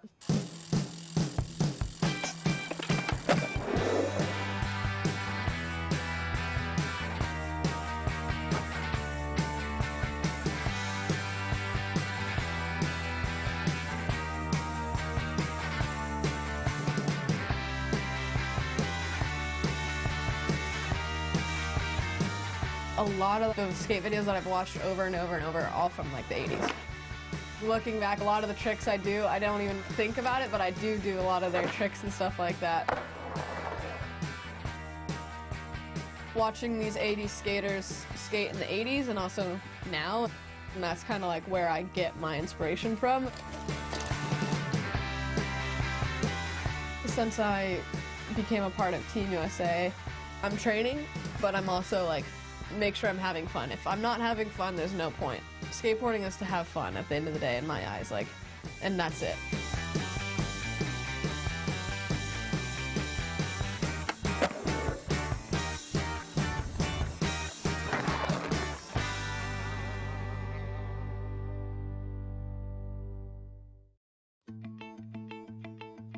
The Brazilian, the Mexican, the Japanese, American, everybody in the end are truly united.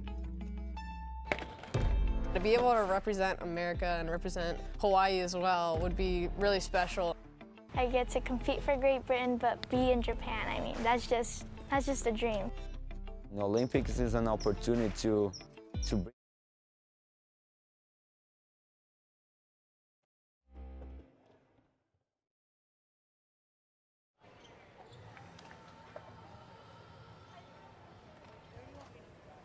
Well, ladies and gentlemen, it is time for our award ceremony out here for Women's Park Final here at Dew Tour Des Moines. And before we bring our podium finishers up to the podium, I would like to thank Nicole Peterson from Toyota for being our award presenter. Thank you, Nicole. And with no further ado, your top 3 out here for Women's Park Final. In 3rd place, in 2019, she was the Dew Tour Long Beach champion, backing it up today with another podium here in Des Moines. Let's hear it for Japan's Masugu Okamoto.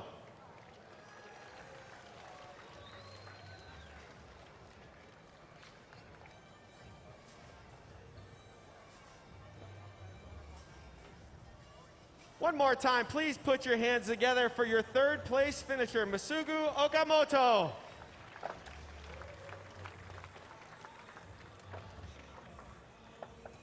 And in 2nd place, her first Dew Tour podium, representing Great Britain.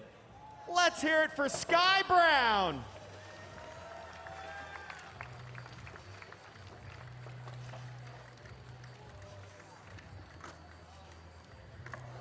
Ladies and gentlemen, please put your hands together again for Sky Brown, your 2nd place finisher.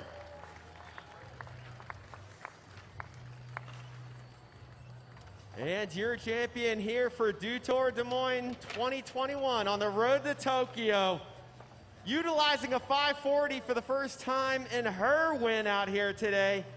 Let's get loud and proud for Sakura Yosozumi, your champion.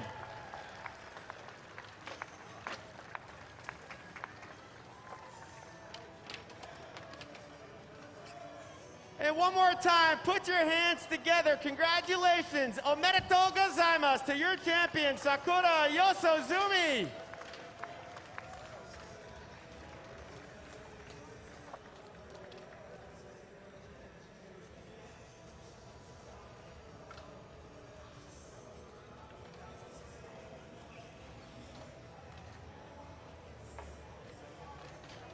And a round of applause one more time for your podium out here for Women's Park Final and all the athletes competing in the final. And we've got more action from the women coming up next with the Women's Street Final here at Dew Tour. We love you, Des Moines.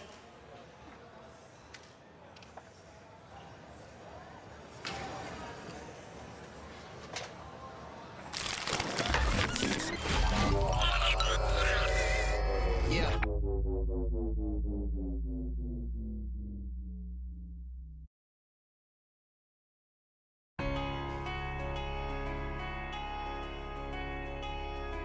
Yeah, wipe out and get right back up. Get up.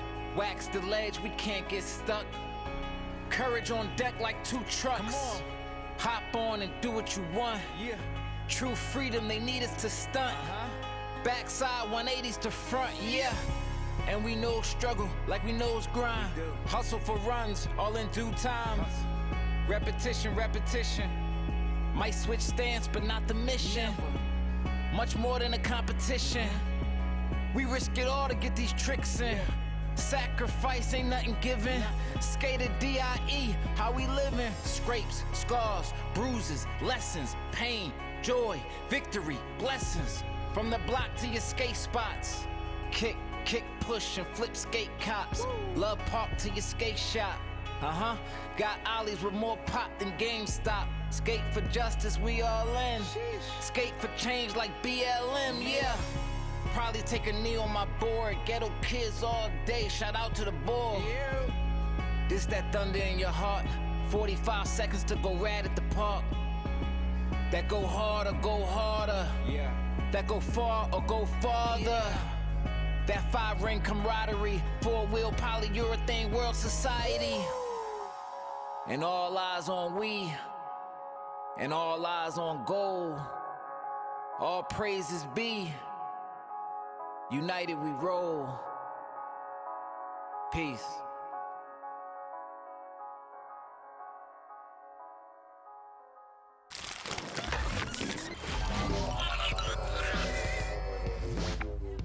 Beautiful day in Des Moines, Iowa, as we get set to crown a champion Dew Tour 2021 in the Women's Street Final. That course has been beset with moisture all week long, but today the weather gods love some skateboarding because the sun is out, the temperature is up, and the course is beautiful. Olympic qualification on the line, as this is a global Olympic qualifier.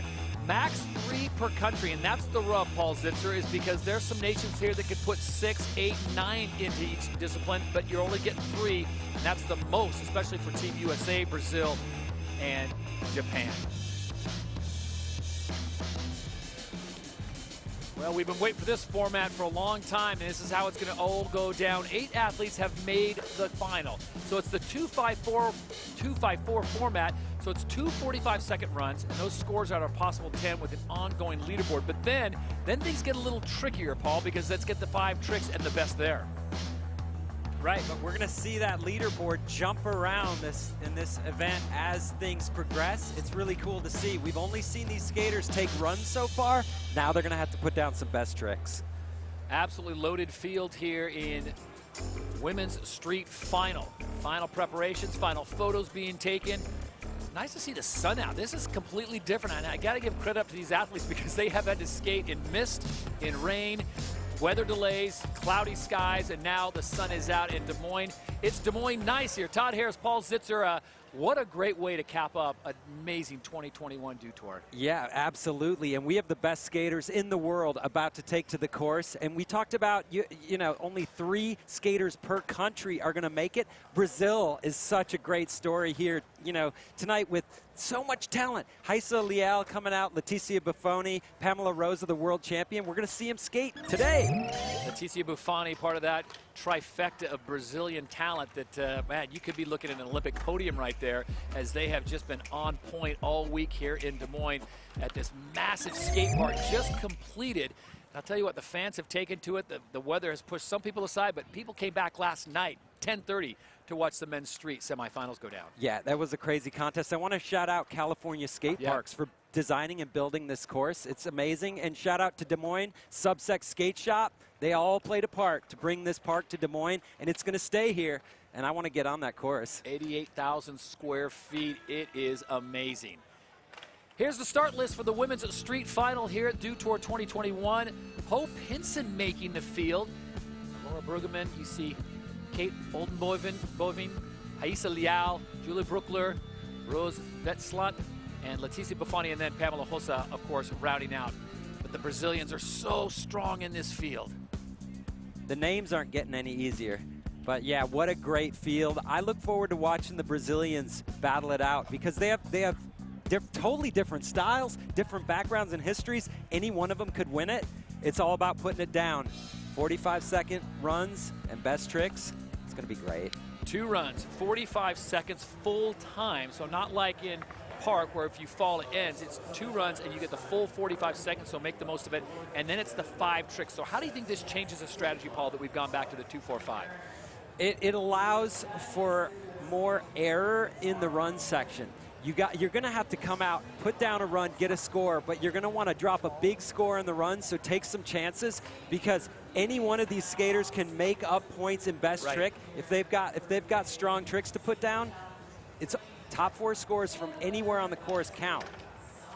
Yeah, a lot of math to be done by the judges that we got here at the Dew Tour, so we'll sort it all out as we go on the ongoing scoreboard. Poe Pinson, the 16-year-old from Florida, will get things started off, and then it is all international with Belgium, Netherlands, Brazil, Austria, and then wrapping things up with the 2 Brazilians at the end with Leticia Buffoni and Pamela Rosa. And I think to answer the strategy question, Todd, there's more just of a go for it need here. You're in the final. You did it. Now you want to win. You want to get on the podium. That's going to mean you've got to do your best, period. Playing with house money now with Poe Pinson will get things started off. One of the youngest competitors in this field other than Raíssa Leal, who is 13 years of age. And Poe just had a great showing at the U.S. National Championships at the Barracks, 2nd place finish. Her skating has matured over the last year so much. It's the case of we haven't seen these skaters compete in a year. A lot of them have gotten much better. Poe is one of them. She shows great poise on the board, very confident, casual style, precise, and technical. Little step off there with the final 3 seconds, so it was a very methodical opening run for her, playing the strategic way. But as we've talked about before, in this final, it's no time to hold back. If you've got a trick, you better unleash it. Right, and if they're going to hold back at all, it's going to be in the first run. And from there, good or bad, you're going to have to step it up and go all in. Kickflip over the bump there for Poe. She did a lot of tricks, but falls we've seen count heavily against skaters here at the Dew Tour. So Poe Pinson opening up with a definite throwaway for her, a 2.11. The judges want to see a full run, eliminate those falls, and your score will go up quickly.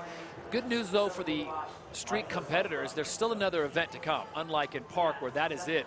There's another event coming up in a week's time in Rome, Italy, so they'll have an opportunity to garner some more points, so no ability really to name a team just yet for your nation.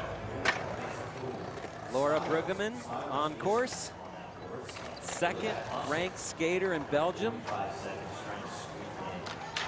She's had a great run in competition, a lot of 2nd and 3rds. Looking for her first big international win.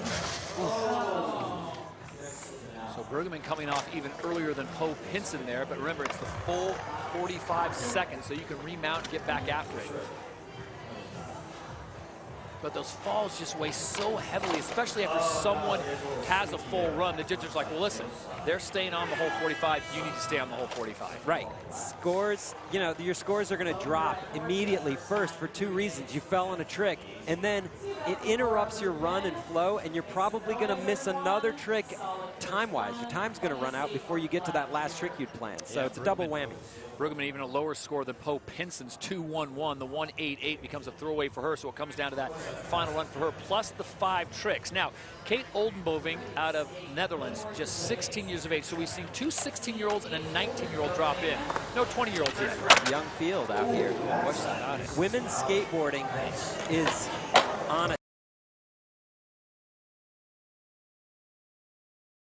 there's just so many new women in the field that a lot of them are young. Now the men's street final, we've seen a totally different scenario. It's old school out there. But, you know, I spoke to Kate's dad. This was pre-pandemic, and he was just talking about his approach, not his approach, but their approach sort of to Kate's view of skateboarding and a path to the Olympics, and that they weren't focused on that. They're just trying to say, hey, look, keep having fun, Kate. Yep. Don't let all the pressure get in the way of a good time, and what comes, you know? That's some sage advice from her father. So Kate Oldenboving finishing off that run with a nice trick there. The 16-year-old will look to that second run plus the 5 tricks. So far the score is relatively pedestrian with a 2 and a 1.88.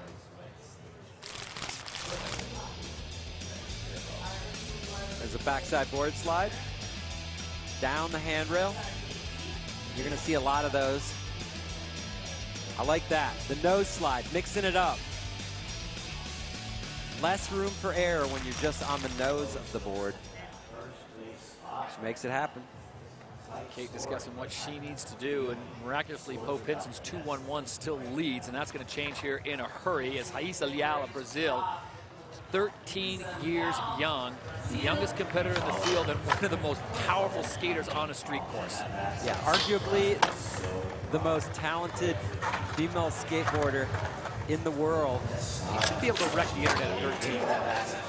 She's just, it's unbelievable, her talent and skill. She can do it all. The only thing she's lacking really is experience in contests. It's not that she can't pull it off. She has. She's won events. She knows how to do it all, but she doesn't have 10 years of experience skating against the world's best. So you learn something every event you go to. But you talked about women's skating and the progression where it's going as her run comes to an end now in the final. Do you think of someone like Raíssa Leal who could win the gold medal in Tokyo? No, wouldn't be a big surprise. And then you think of a Sky Brown who could win the gold medal, and you're talking about 13 and 12-year-olds on top of the podium at the Olympics. It's shocking. How do kids really get good fast, Todd? Backside Smith grind. Raíssa, she's so good at these rail tricks. And she's so light on her feet, just flowing through the tricks. She doesn't stomp them down. She carries her speed on the landing so well. It's like she weighs nothing. Smooth backside 50-50 grind down the hubba. She's just playing around, just warming up, Todd. And I would say, is that a safety run for her? Is that kind of an open conservative run for her? That's as easy as it gets for her. She's so good. We're gonna see a lot more. So 4-5, Raíssa Leal. So she jumps into first place ahead of Poe Pinson and Kate Oldenboving.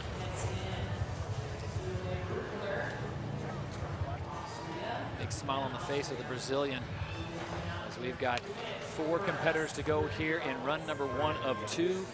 2 runs, 45 seconds, full time, plus 5 tricks, your best trick. Julia Brooklyn, we saw her in the semifinals come down to a final run, and she just drilled it. She sure did, Todd. I feel like that was the run of her life yesterday. 100% agree. I think she could do it again, though. She just looks like she's confident and comfortable on the course this weekend. She's ranked #1 in Austria. No surprise there. Similar scenario that happened in the semifinals for Julia. She bailed that kickflip, threw her off. She came back on her next run and put it down. All day, 360 flip That over thing the is hip. on lock for her. She got a little loose on the ride out, ended up kind of off the course. See if she can finish with maybe a switch, hard flip. Nope, not run number one. She's gonna have to save it. She's the veteran in the field, the 31-year-old from Vienna, Austria, Julia Bruckler.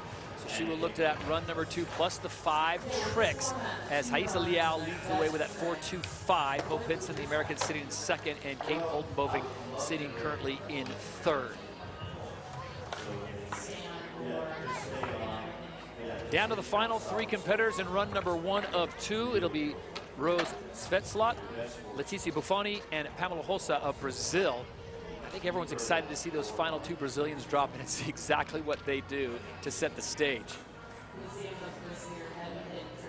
Now we've talked about the year off, Todd, from competition.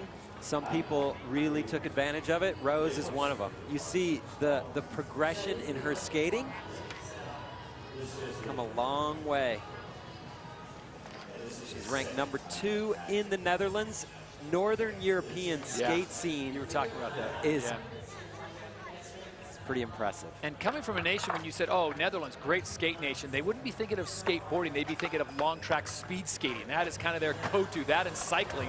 And here she is putting skateboarding on the map in the Netherlands. You wouldn't think a place with brick streets and sidewalks would produce a lot of great skaters, but no, they have great skate parks there. They've had a great skate scene forever, and that helps. You need that. You need the support. You need to be around great skaters. Rose off to a nice start here. Putting down a big crooked grind. Trying the backside 50-50 grind on that handrail. Not getting both trucks on. Oh, that was nice though. Good recovery. Coming back with the frontside nose grind down the hubba. She's going to run out of time as the rule is you have to leave. The trick has to start or be initiated before the clock hits 0. Got to pop the tail, Todd. Pop the tail before you hit zeros. All right, another look. Frontside lip slide across the flat rail. And then Rose keeps it going. Frontside board slide. That was her big trick. The crooked grind down that massive 11-stair hubba for Rose. Best trick of her run. And that was supposed to be a backside 50-50, meaning both trucks were supposed to be on the rail. Instead, she went into the dreaded Willie grind. One truck on, front only with the dipped back end. Nobody wants to be in that position. That's something you get made fun of by your friends, Todd, the Willie grind. Rose checking into second place with that 2.70. So it's down to the final 2 competitors in run number 1. This is an explosive skater as they come. Leticia Buffoni from Sao Paulo, Brazil. Yeah, and Leticia is the fiercest competitor in the women's field. She has the most experience. She knows how to deal with absolutely everything. You know, we've seen her skate injured. We've seen her take horrific slams in competition. She always comes back, and she says she loves competing. Yeah, I love that term that you use to describe her, a ferocious competitor. I mean, she's the nicest person off. Get her in a competitive situation like right now, she's locked in. Absolutely. And she has a really deep bag of tricks that she's consistent at. And as we know, Todd, consistency is so crucial. You can be the best skater in the world times a million, but if you can't stay on your board, forget it. She was one of the first ones out there at open practice this morning. When the sun was out, it was hot. She stayed almost the entire time. And Leticia with a solid first run. We'll see where the judges put that with another run still to come, plus the 5 tricks. Yeah, and there's no specific area, Todd, where she doesn't excel. Right. You know, it's not like, oh, she's better in the run and then she can't do the best tricks. No, she can do it all, and she's going to stay on. That's why she's so hard to beat, because she's always consistent. Blasting the big old ollie over the stack of dew, making me thirsty. So Leticia waiting to see what her score will be, and she'll prepare for that second run. Temperature really changed. I mean, it's gotten so warm today. Did you get her nails done? Look at her showing off something. Oh, okay. She is flashy. 2-0, so Leticia top 5 right now with another run to go. Warm up for Leticia. Pamela Rosa, or as they say, Pamela Rosa in Portuguese. My Portuguese is not as good as it used to be. 21-year-old. I know. Thanks to my sons, I got a little Portuguese. World champion on the course. Yeah. Pamela Rosa. And she has great strategy. Like Leticia, she always breaks out some surprises, and it's usually a huge trick. We may not see it here in run number 1 or 2 even. We don't know. Could be in best trick. And I've come to learn from her, though, never count her out. She can be in last place with 1 run to go, still win the competition. Nice. That's a big frontside lip slide. And she was going to work.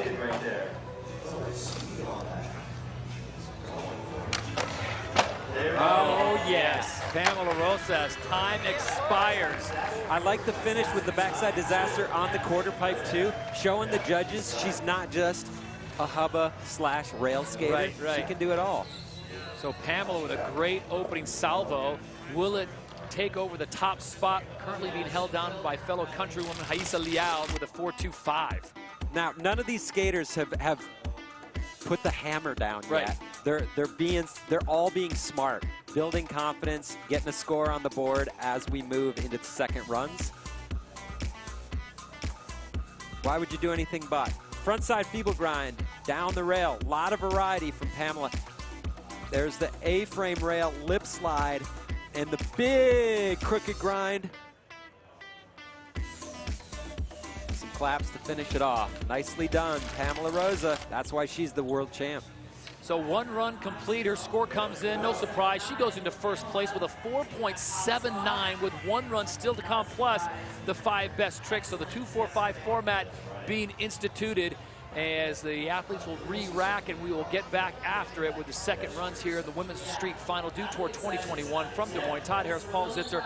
Great week of competition as all eyes now for the street competitors will turn to Rome with 1 more competition before they head to Tokyo in the Olympic Games. There are the standings. Poe Pinson, the lone American to make the field, currently sitting in 4th place with another run to go. But, you know, if someone had said, oh, Pamela Rosa and Raisa Leal will be leading after run, it would be like, yeah, big surprise. Right, I agree. I'm a little surprised about Leticia being where she is in 6th right now with that score of a 2. Her run was a bit conservative, but I feel like it wasn't that conservative. You know, she's not even at half the points of Pamela or Raisa. Poe Pinson back on the course. She's going to want to put in a full 45-second run, of course, and she can do it. She's proven that she is a consistent and technical skater, and she's got a lot of variety and tricks that other skaters are not doing, like the backside 50-50 down the handrail. Talking about Team USA and what's at stake, of course, 3 positions available. Nice trick from Poe Pinson. 360 flip fakie. The names you need to know on that will be obviously Mariah Duran, Alexis Sablon, Alana Smith, who's not competing here. And then it gets a little murky, like who's going to be in that 3rd position? Is Poe Pinson obviously doing herself a big ups by making the final here? Absolutely. So a great run from Poe Pinson. Stepping it up, staying on, 360 flip fakie on the bank. Backside 50 down the handrail in this run. There's the frontside 50-50 grind. Pretty standard on a hubba, not taking a big risk, but the backside 50-50 on a round rail, it's 5 times as hard. Todd? So this should be a better result. Yeah, 2.51, so she bumps up into 2nd place before we get to our next competitor. Let's check in with Tina Dixon, who has actually made Des Moines his home. Mike, walk us through that moment when you're like, you know what? I'm going to move here. Well, I've loved the city for a long time, and we were looking to relocate, my family and I think we picked the best spot we could have ever picked. How has this city embraced skateboarding? Well, I mean, you're here, you're seeing it. It's smiles everywhere, thank yous everywhere. It's amazing to see this skate park is a dream come true. Yeah, I walk around and everybody's so friendly and so happy, and to have your family be here and also the support for skateboarding, just sum up this city for those who really don't know much about it.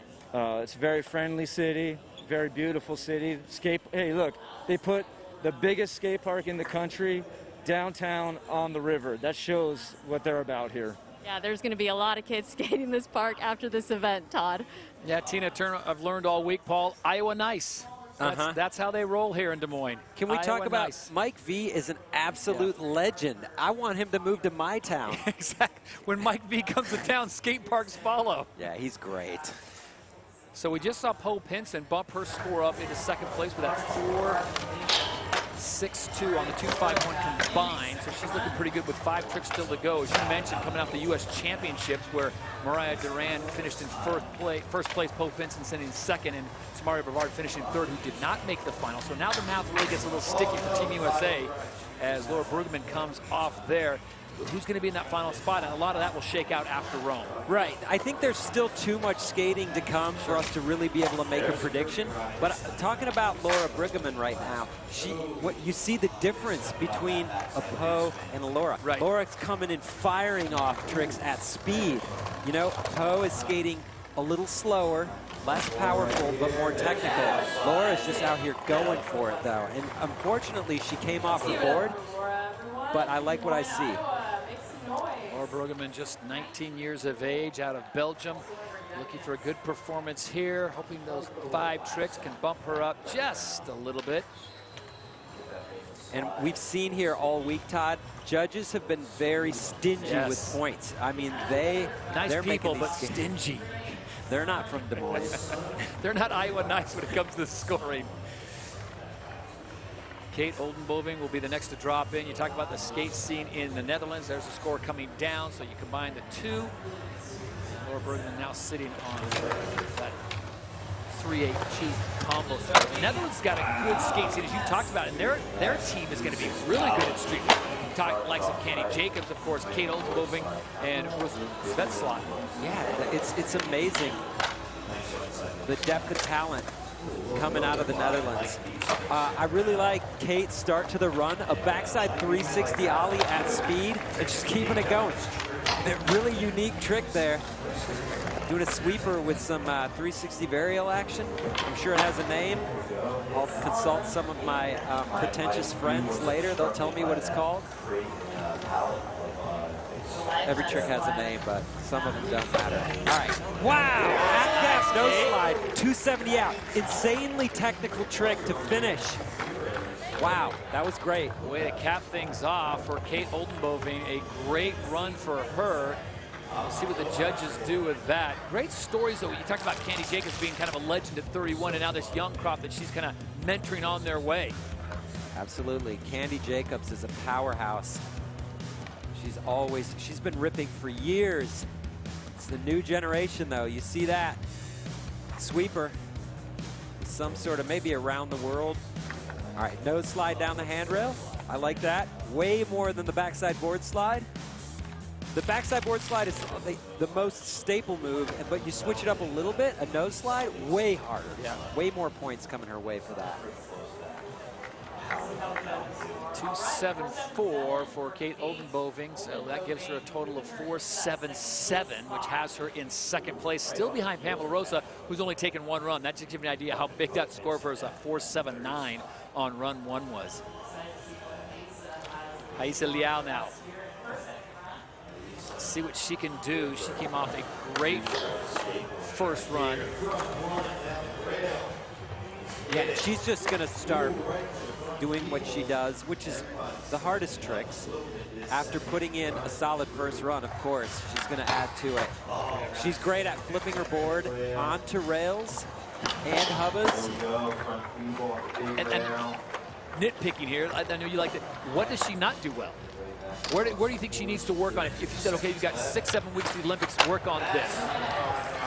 That's a head scratcher, isn't it? Yeah, well, I guess I would say work on your contest experience. That's it. That's it. That's all she can do. There is no. She's just tiny. I guess power maybe. Yeah. But what she lacks in power, she makes up for in lightness, and she floats. She's ethereal, Yes, Todd. good word, ethereal. Haisa Liao with the ethereal run on run number 2 with Pamela Rosa there to greet her. That was a great run, smile on her face, feeling pretty good. Something to build on with that 4.25. And folks, let's not forget, she's 13. Look, frontside feeble grind, the most difficult rail tricks, and making them look easy, because I'm not convinced they are hard for her. I think, you know, this is pretty standard stuff for her. Backside 5.0 down that 11th stair hubba, that's massive. And she just breezes through backside lip slides. All hard stuff. And right, Todd, she's not making it look difficult. No. It looks too easy. Yeah.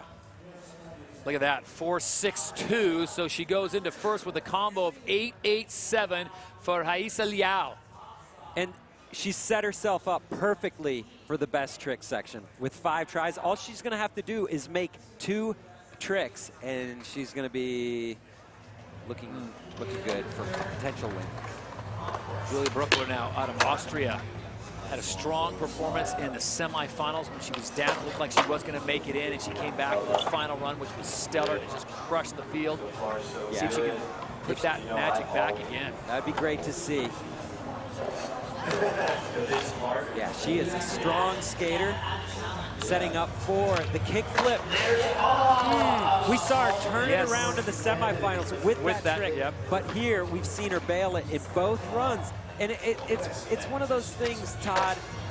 Now she nails the 360 flip, but anytime you flip your board in a contest, they may not be the hardest tricks while you're just out skating, but the consistency is always going to be an issue, especially when you're even mildly nervous and your legs, your muscles are firing a little quicker than you're used to. It's really easy to misjudge the timing on flip tricks. And we see this kick flip. It hits her feet properly, but when she lands, her foot just bounces off the board, I think, and that's just timing issues, could be because of nerves, but you know, that just happens. That's skateboarding.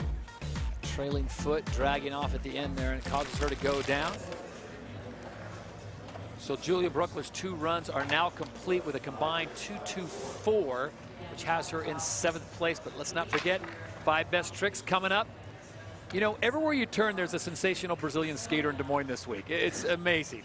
Anywhere in the world you turn, that can be the case, because Brazil has so much talent. Yeah. And even more than we talk about, even the talent comes from the passion. Yeah. Before we get to the final 2 Brazilians to drop in on their second and final run, it'll be Rose Svetslat from Zeist, Netherlands, just 20 years of age. Saw her icing up that right arm earlier. Hope she's good to go. And as a skater, you want to, point out at least it's not a leg, or a foot, or an ankle. Yes. But it still doesn't help. But once they read your name and it's time for you to put down 45 seconds, the idea of pain or injuries goes out the window, and you just want to go for it. Yeah, gets into the back seat a little bit. They're off balance. I think she clicked her back truck on the end of that hubba coming off of that. Backside 5.0 grind. That was nice. 1 truck. Oh, frontside nose grind down the hubba there. She's struggling a little bit, but hanging on. So it's not ideal. It's better than falling, but not the run she was hoping for. You want to just get into that flow, and she couldn't find it. Each trick was just a little off. Those disruptions, falls that just kind of take you out of your flow, as you were talking about. As Rose was looking for something big, he gave her a combo score. Right now, the combo score to beat is an 8.87 with the 5 tricks still to come. There's a front side board slide down the handrail. That one was clean.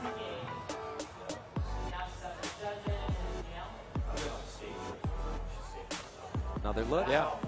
Easy for Rose. Good stuff. Not her best, but yeah, good enough to bump her up into 2nd place for Rose Svetslat of the Netherlands, with the 5 tricks still to come. Now we're down to the final 2 competitors. It'll be this young lady, Leticia Buffoni of São Paulo, Brazil, first, and then fellow countrywoman Pamela Rosa will wrap things up. So the judges sent her a message on the first run. They say, we're not giving you any extra Leticia points. We're going to make you work for it. Maybe we deducted some, because I don't know. Because they know what she can do. Yes. Yeah, she's going to get out there and tear this up on the 2nd run. Leticia Buffoni. Nice. taking a chance there. 360 flip. Tech move. Nice. Front side tail slide down that hubba. We've seen a lot of 50-50 grinds. The front side tail slide, a little tougher. So hard. Keeping her speed going with the front side lip slide. That's the setup. That's what we talked about. Got away from her, yep. The trick she was trying, she didn't get into. So you might think, why'd she bail a backside board? Well, she was trying a feeble grind. And when you expect one thing to happen and something else happens, we'll see if that made it into the run. Paul's favorite feature, the giant case of Mountain Dew. Letitia's like, it's all good. I got the 5 tricks still to come. Yeah, she's that run had the fall, unfortunately, and we've seen the judges not respond favorably to any kind of falls. But she did great tricks, backside lip slide and the 360 flip. Anytime you flip your board in your run, you're taking a chance. You're telling the judges something too. You're going for it. Front tail, nice.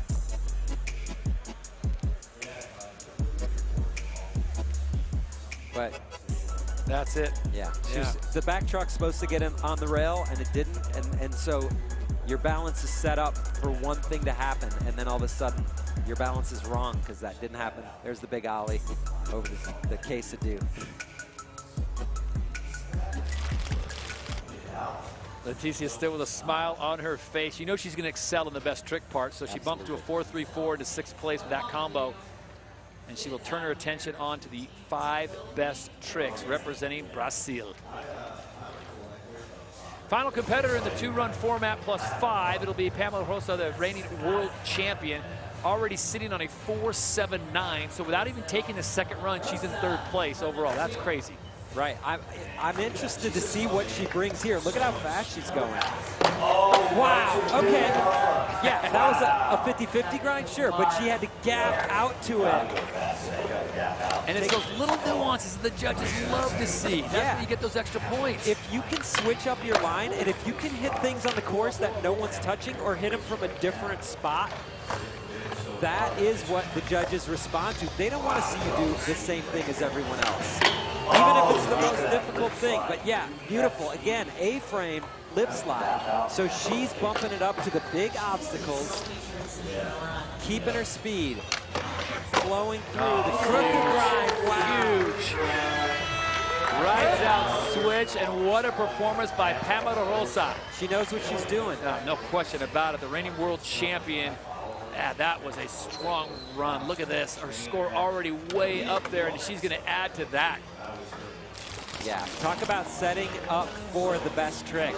Because remember, these scores are cumulative. Your top 4 scores added together is what you end up with.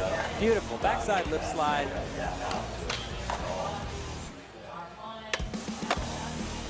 Front side board slide. That's as easy as it got for her in her run. Big lip slide on the A-frame rail. Taking a chance, and the big finish. Cricket grind down the 11th stair. You can just close your eyes and listen to that and go, that was a great run, just by the sound of it alone. Pamela Rosa with a fantastic final run. This is going to be a big score, and she's going to have a monster combo 2-run score as they are now dropping her second run, and it is going to be 5.14 for a 9.93. So Pamela coming out of that 2-run format way out on top, 9.93. Haisa Liao sitting in 2nd place, and Rose Svetlot sitting in 3rd with a 4.84. Everyone else with a bit of work to do. All right, Paul, let's talk about what comes up next. So the 2 runs are complete. Now it's the 5 best tricks. How does it play out? You got to put down 2 of those best 5 at least, even if you have 2 good runs. If you don't, you're going to have to do more than that. All right, before we get to that, let's check in with Tina Dixon. Yeah, and Todd, just being here on deck, you really get a sense of how focused Pamela Rosa is, obviously one of the favorites. Now, remember, this is the first major event back since the pandemic. So a lot of these skaters have had to adjust their schedule and adjust where they skate. Someone like Pamela actually built a small setup in her garage, included ledges, a flat bar, and also working on her mental game during that downtime. So the Brazilians, they come to Des Moines and they dominate Des Moines. Right now it is Pamela Rosa and Haisa Liao on top with amazing scores. Man, they are just a nation of powerhouses, and we go back scene look with TikTok and the Brazilians and Paul Zitzer. They have just loved this park. They are crushing this park, and they feel right at home, bringing a little taste of Brazil to Des Moines, Iowa. More of the Dew Tour after this.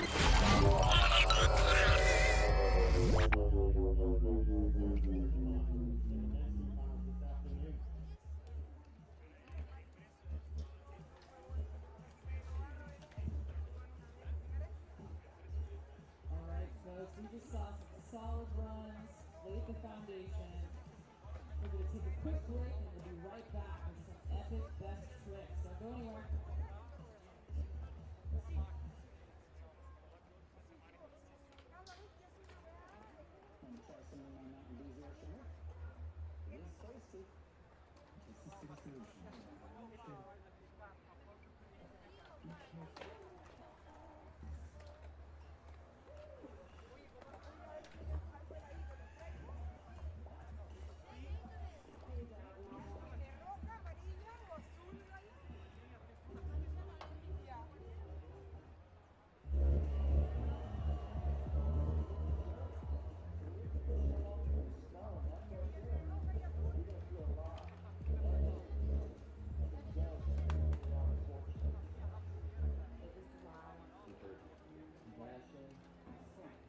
Awareness, an amazing vlog event.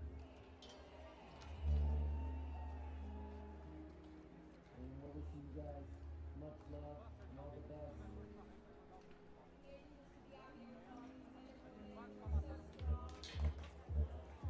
The more we do events like this, the more awareness gets raised and the more solutions to a big problem will be fixed.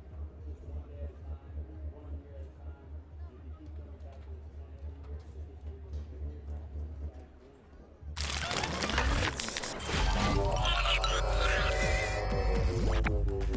Well, in celebration of Dew Tour, Toyota and Dew Tour have teamed up to give one lucky winner a brand new 2021 Toyota Corolla Apex and a limited edition Summer Dew Tour Des Moines prize package. All you have to do is go to dewtour.com/Toyota Sweeps for entry details.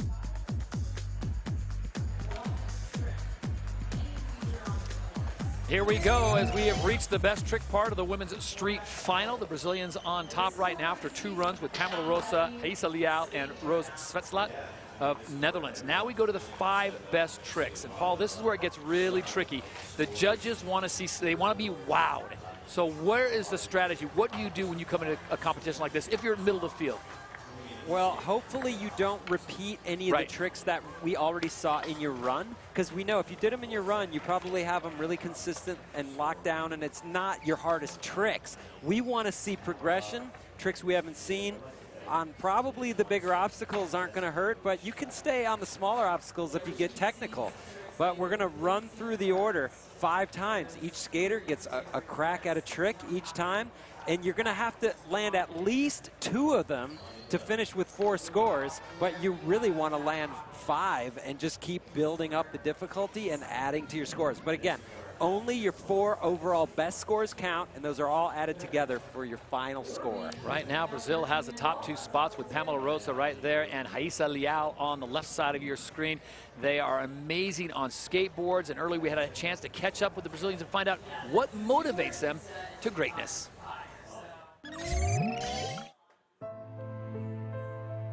We are from third world and everything is so hard. Most of us are like coming from a very like poor family and like very humble like youth. So you get hooked on skateboarding and you just do it for fun, but then once you see like, oh, there's a career involved, I can do this. So there's only one option, make it or make it, you know, so you just go like all in. It's like everything is hard out there. Like it or not, you have to be better than other people every day, you know? Like, I don't speak English that good, I'm not American, you know? And then a couple of skaters, they're starting to know, you know, like Rodrigo TX, he made it, he came here, you know? I was like, damn, it's possible, you know? Most of the Brazilians, they don't have access to a lot of cool things. So they gotta make coolness with what they have. You know, it's my different style and my different self of what I can do with this, my interpretation. My city is like 80,000 people, it's like super small. And now, last year I got like 2nd place on the world ranking, and they send me money to do a skate park. Don't have skate park in my city, and now what they gonna do, you know? Just because I'm in a ranking, it's crazy. I've been competing my whole life, and I'm always competing for Brazil, but we never had that like Olympics before. Like we never had to wear a Brazil jersey. The Brazil team, it's really helping us. It's the first time that we train as a team. It's the first time that we have a coach. So everything's like super new to us. And I can't wait to be at the Olympics and represent Brazil.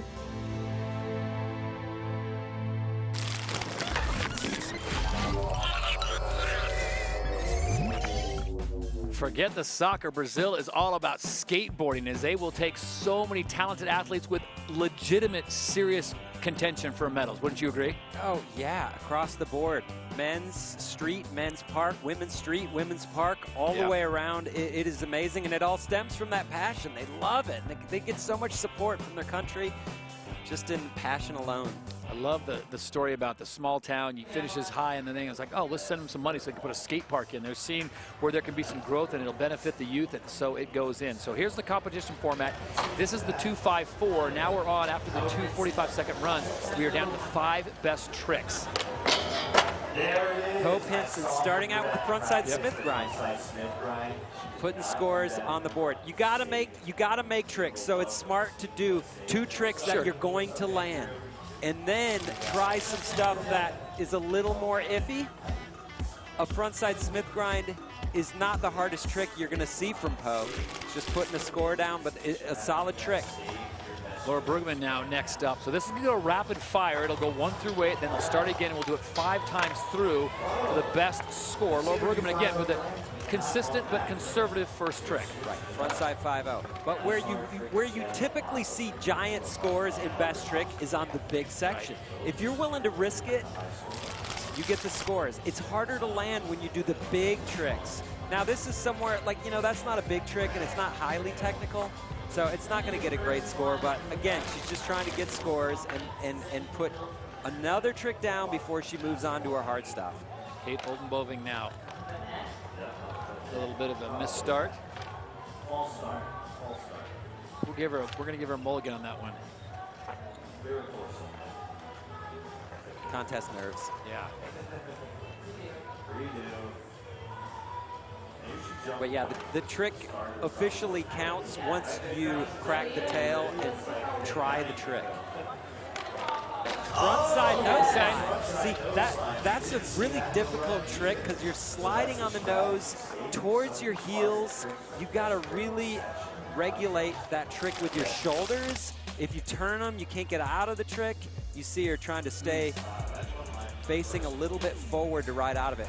That seems like it could go so wrong in so many ways. If the board comes off your feet too quick, you're going face down. Yeah, and with a rail. A lot of times too, when you poke that trick into a nose slide, it sticks or it shoots out. It's a finicky move. So Raíssa Leal of Brazil now. Watch this. Whoa, frontside blunt. So much for conservative starts. Okay, I was curious. It looked like she might be heading towards a frontside board slide to just grab some points. No, she goes over the rail, locks the tail onto the rail. And so now she's committed. Oof. And makes it. Man, that back foot looks so close, like it might come off, and she's able to stay on. So a great opening trick for her as Julia Bruckler now. This is maybe an opportunity for her to shine. I mean, we know she has that one trick that she fell on both runs. Do you go back to that? Do you go back to something even bigger? I'd like to see something bigger, but right now she wants to land on her board and ride away. So she's trying the Smith grind. She was a little bit in the back seat with too much weight over her back foot. And you know, it doesn't mean she took off wrong. Sometimes you lock into a trick and it grinds or slides quicker than you expect it to due to too much wax on the ledge or whatever. Rose wet sloot in. Here we go. Let's see what she has. Frontside feeble grind. Very nice. That's luck. A nice opening run and a make. So Bruckler are the only ones so far not to get a make on that first hit. Yeah, but we see a lot of backside feeble grinds. It's relatively easy. Frontside feeble grind, a little trickier. You're dipping the front truck over the rail, getting the back truck on the rail. A lot can go wrong with that one too, Todd. Yeah, she's going to look to see what she can do. And a lot of it's going to be reactionary in the point of what is Leticia Buffoni and Pamela Rosa going to do? I think Leticia is going to do something big and stay on. There you go. Yes. Frontside 180 over the case of Dew. That's a classic Leticia best trick move that she puts down early. It's good for points. Yeah. And then she's going to build off of it. You knew something good was coming when she gave all this speed. Look at this. Perfectly executed. Frontside 180, landing backwards. That's the trick there. That's a trick. It's easy to stick on the landing and not roll and get pitched off. Pamela Rosa now taking a look at this. She needs a 2.28 to move into first place, which is, yeah, that's well within her wheelhouse.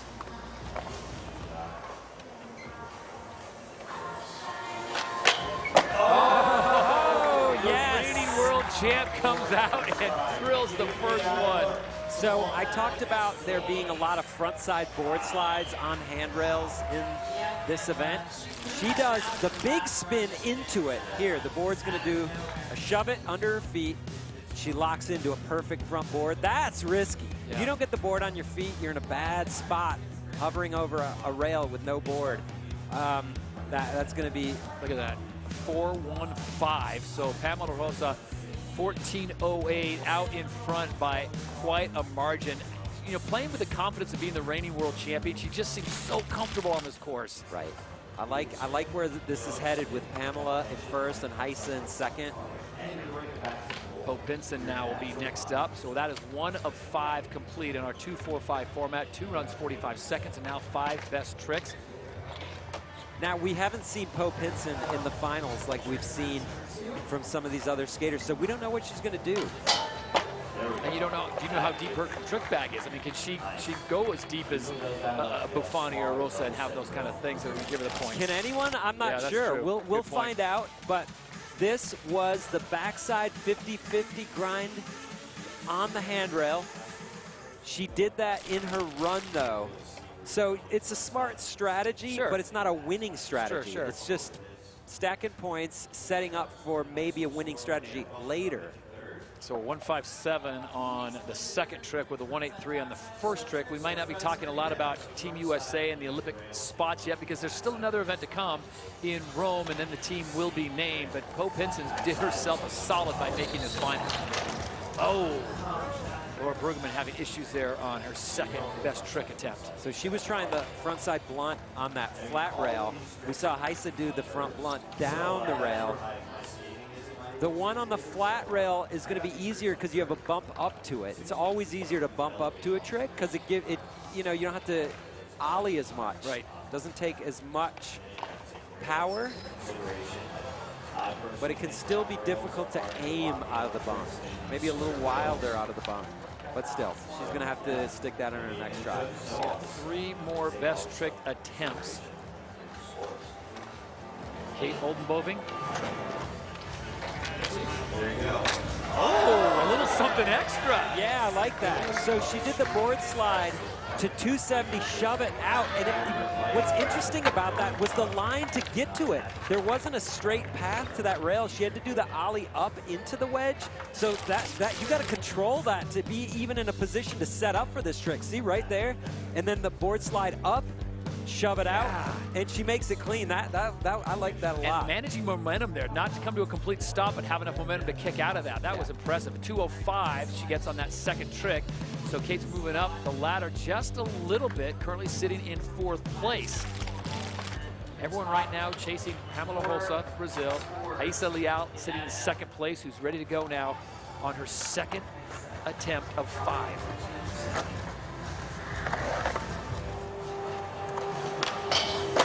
Oh, wow. Frontside nose grind down the big rail.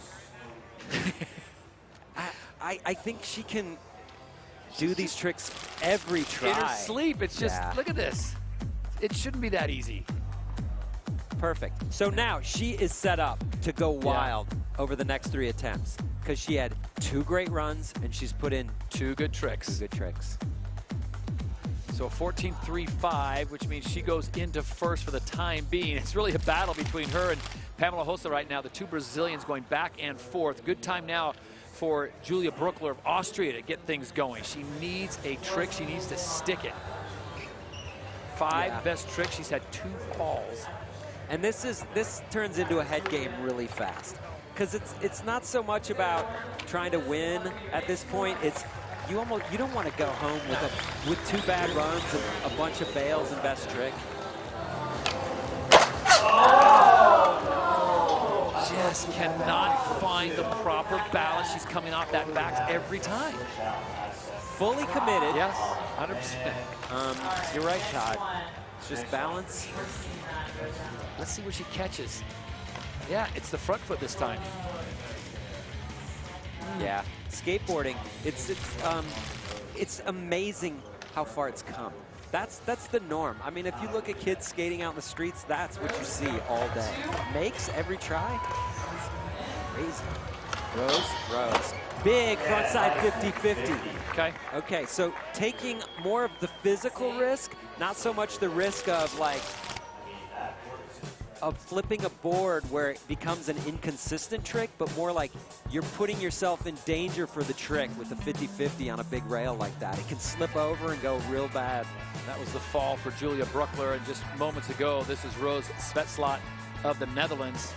Yeah, she just got up onto that rail, but hung on and made it clean. Such great balance. You see how it looked like she was falling backwards off the rail and was able to manage to ride it the whole way through. So down to the final 2 here on run number 2 of 5. Best trick, Leticia Buffoni, and then the reigning world champion, Pamela Hossa.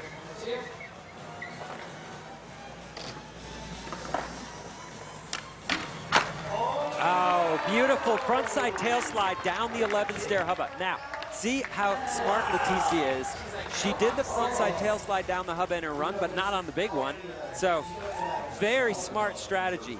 Sticking it in the run, building confidence on the small hubba, pumping it up to the 11th stair in best trick. Yeah, she wants to be part of that Brazilian party at the top of the leaderboard, a 3.57. So Leticia now sitting in 3rd, and it is all Brazil all the time in the top 3 positions. Yeah, not a huge shock, but no. But with this much talent in the finals, I mean, there's no guarantees that that's going to be the way it stays either. But they're looking strong. They're definitely looking confident and polished. And Pamela now will be the one to wrap up this 2nd best trick run of 5. She's still in 2nd, even without this trick. Oh! that was a robbery, contest robbery. Contest robbery. She lands it and then comes off. Yeah, she just had a little too much weight, I think, over her toes on the ride out, or maybe she didn't quite get her board fully rotated back to forward, coming off. That happens. All right, so everyone's got a score. 2 scores out of the best 5 plus the 2 runs. So the 2-5-4 format, 2-4-5, easy for me to say. Poe Pinson in there now. She's got to start picking things up, and she goes for a little tougher trick and just can't get it done. You know what? That trick, there's so much to it. She's trying to kickflip nose slide. Kick flipping to nose, there's not a lot of room there, and when you land on it, you got to deal with the slide then too, and you get into the slide late because you're waiting for your board to finish flipping. There's a lot there. I want to see her make that on her next go.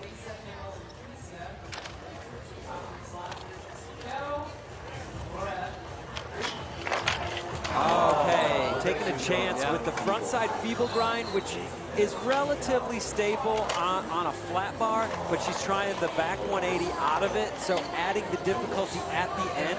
But unfortunately, she didn't really lock into the trick properly, so the end wasn't going to go right. So you'll see the score coming up, it'll say did not improve. If you don't improve on those first 2, you're going to take away nothing. And you see they're starting to try harder tricks, obviously, and obviously not drilling them as like they did in the first 2. But man, this is going to be interesting to see how it plays out when we get down to tricks 4 and 5. Asa Liao currently the leader with a 14.35. Now it's time for her to just let loose. She's trying to drop that 215. I think that might do it. Fighting the landing, I thought she was getting off her board. She hung on like a trooper. Kickflip frontside board. So we saw Pamela Hossa do the big spin front board. Heisa here kick flipping into the front board. And then the save. Now, the back foot. Just the heel. I mean, yeah, and it's crazy. She didn't get a bad toe drag, even with her back foot barely on. Her toe tapped, but you know, you wouldn't put that in your video part, as they say, but that's a contest make, but you take it. That's a big trick. 100%. Heisa looking to drop that 215, and I think that's going to do it. Give her a little more room up top as we jump up to Julia Brookler, who's in desperate need. Now, she's got 3 opportunities to put 2 good tricks down. Yeah, she needs to put a trick down right here for confidence alone. There you go. Bolts. Okay. That is a great kickflip. She snaps it. It comes way up to her feet. She catches it early. That time she had plenty of time to get ready to set it down. Watch this. Snapping the tail. Great flick. Boom. On the feet. That was made on takeoff. Okay. So there's life as Julia Brookler able to get that one down to 259. Just to give you an update, Heisa Liao's third trick was a 418, so she does drop that 215. Her lead now 16-3-8. Nice. Rose dropping the crooked grind on the big rail. Taking all kinds of chances. Yeah. The bump up to that one. See, a bump up can help on a flat rail, but then bump up to a down rail, that's another story. There's more going on. There's a lot of angles there to navigate. She makes it happen. And a nice improvement for her as she drops that lower score, gets a 3.25. So an improvement for Rose as she moves into 3rd overall, bypassing Leticia Buffoni, who will drop now. All right, it's time for Leticia to bring out her big tricks. And I mean, we've already seen some of her big tricks, the big front 180 and the front side tail slide, but she has a lot more to give. So Leticia does not improve, so she holds on. She was trying to drop that 2.80 to go with that 3.57. So that's a scratch or a pass on that. So now Pamela, wow, look at this. She's going to drop that 0. She gets a make here, and her score is going to go crazy. Right. She's in 2nd place, even with only 3 scores on the board. There it is. She should improve. Gap up to crook. So we saw her do that in a run. Right. You know, so if I'm going to be critical here, if I'm talking about what the judges are thinking, they're going to say, well, we saw that in a run, so it's not one of her best tricks, but it is a best trick. She just put it down. It's great. It's going to get a good score. How's that going to shake out for the leaderboard? We'll find out. Look at that.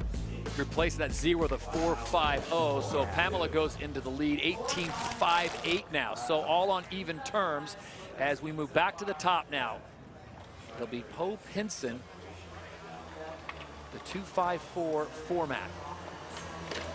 Oh, she puts it down. The Gets it kickflip this time. nose slide. Interesting. She didn't fully lock into the nose slide. You saw the tail of the board dip down. The back wheels, I feel like we're almost going to hit the ground, but that does not matter. She made it. That's a super tech trick. Flipping the board and locking it into a nose slide, riding out, sloppy, but technical. Hey, so listen, Todd, doing those types of tricks for best trick, I mean, it's such a greater risk in the consistency factor compared to the big moves on like a big huddle, like a gap out to tail slide or something. Boardman now. Oh. Trying that trick, going back to the front feeble 180. Hard trick. If you have a miss, are the judges okay with you coming back to that same trick and getting a make? In fact, it might actually earn you a little bit more on the make just because you're going back to it. You're taking that chance. No deduction. So Kate looking to drop a score, move up. and can't get it done there. That's what I'm talking about, these highly technical tricks. There's just so many different ways they can go wrong. There's less room for things to go wrong when you're just doing something big, like a big gap out to a lip slide or a big handrail. If you get into it right, you're pretty well set. But with the super tech tricks, it's a different game. Aisa looking to drop that 215. Oh, she takes the backside Smith grind to the big hubba. She's just great. Yeah, the Brazilians are having themselves quite a day here in Des Moines. They just can do no wrong right now. Pamela Hossa leading with the 18.58. Aisa Leal about ready to move up a little bit more, and she stays in second with a 17.30. Beautiful. Backside Smith grind. Down the big hubba. So she's down to a final trick, but she's got such good scores. Her lowest score now to replace is a 4.18. Brookler now looking to put together another solid trick. Whoa! That's solid. Okay, a 360 double flip. All right, we saw in her runs all week, 360 flip over the hip, 360 flip over the hip, and I thought that's what she was setting up for. But she blasts a 360 double flip, board flipping 2 times.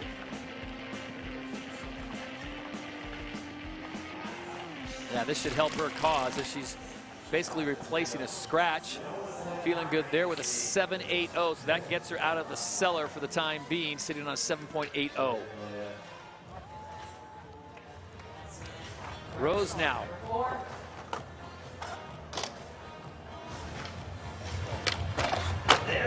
Oh. Okay, she was going for the front nose grind down the big hubba. That's front truck only grinding.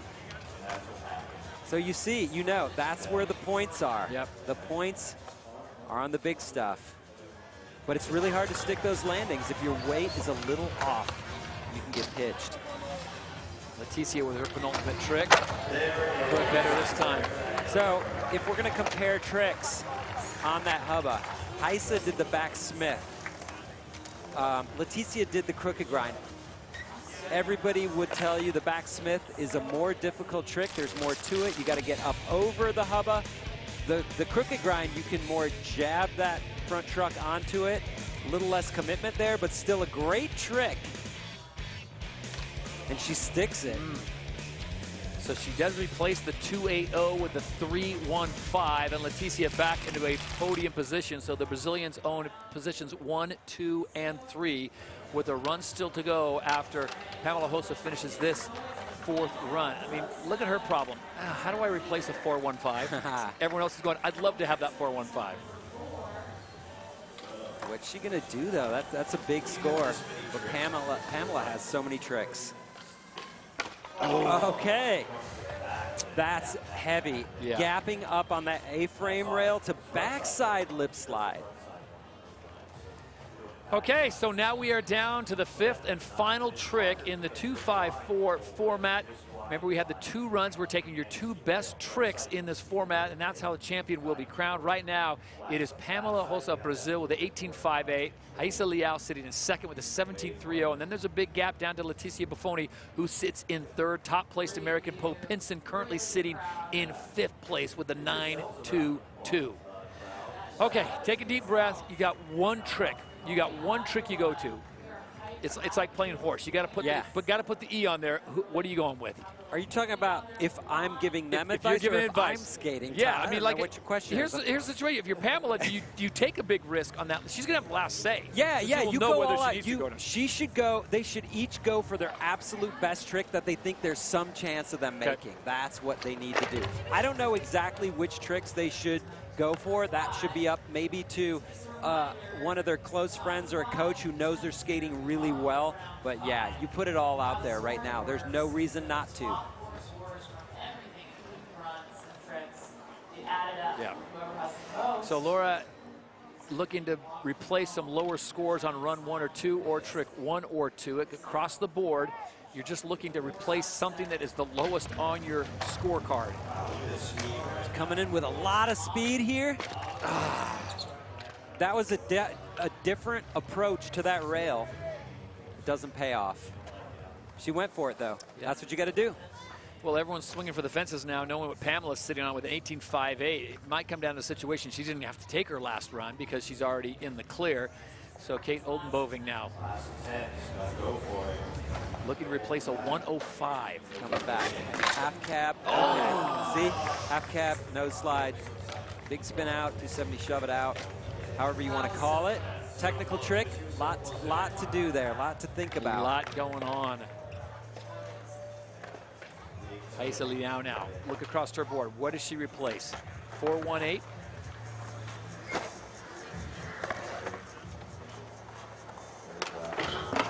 Oh, stepping it up, trying the heel flip front board. She can't get it done, so we're down to the final 4 competitors with an opportunity to make some movement. Aisa Liao will sit on that 17.30. So the best she can do right now is second place. Interesting to see what Julia tries to pull off here. Oh! I don't know if she was just going for an ollie over the stack of dew or if there was something else that was happening there, but it went wrong. Yeah. Well, the big question now is, can Rose Svetlot break up the Brazilian podium? Pamela Hossa sits in first. Aisa Liao is done. She's in second, and Leticia Buffoni still to go. And it'll all come down to this. She's trying to drop that 2.7. That's her low score. She can do that, and she's right behind Leticia. He's better than a 2.70 to get a bump. Yes. Okay. That should do it, Keep Todd. the drama going. All right. Well done, Rose. Frontside nose grinding down the 11th stair. Hubba, that is a heavy move for the final trick. So Leticia will set up as we wait for the score to come down for Rose, who is looking to drop the 2.70. Ooh, look at this angle. All right, taking another look. Ollie up, locked in, front nose grind. Down the hubba. I feel like she might have clipped her back wheels on the way in, but that's not gonna matter. She stuck it.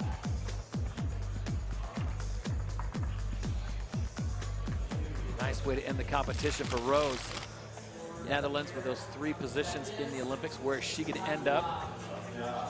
Yeah, nice position, 3.90. So she moves into 3rd place, breaking up the Brazilian podium.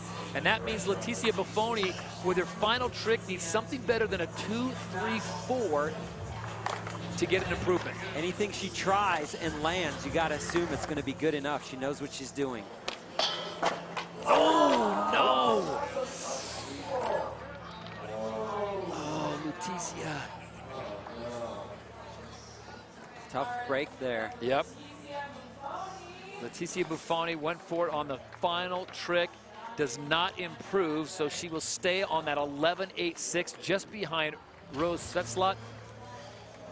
But that means that Pamela Rosa, this is a run for glory. She's claimed the victory, and now it's, what do you want to do? And Chris Gregson's like, you know, I want to document it. Yeah. Can I go with you?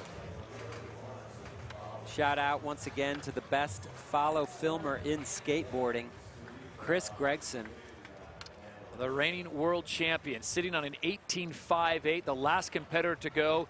She doesn't need this, but she wants this. There it is! That's why Pamela Hossa is a world champion and the winner of the 2021 Dew Tour. Gap up, backside lip slide like nothing. Women's street final, really never in doubt. Pamela was on point from the first run to the last trick. And you know, she had to fight that one. She actually kind of overshot the rail. She was sliding really close to her front truck on that and still manages to come out of it clean.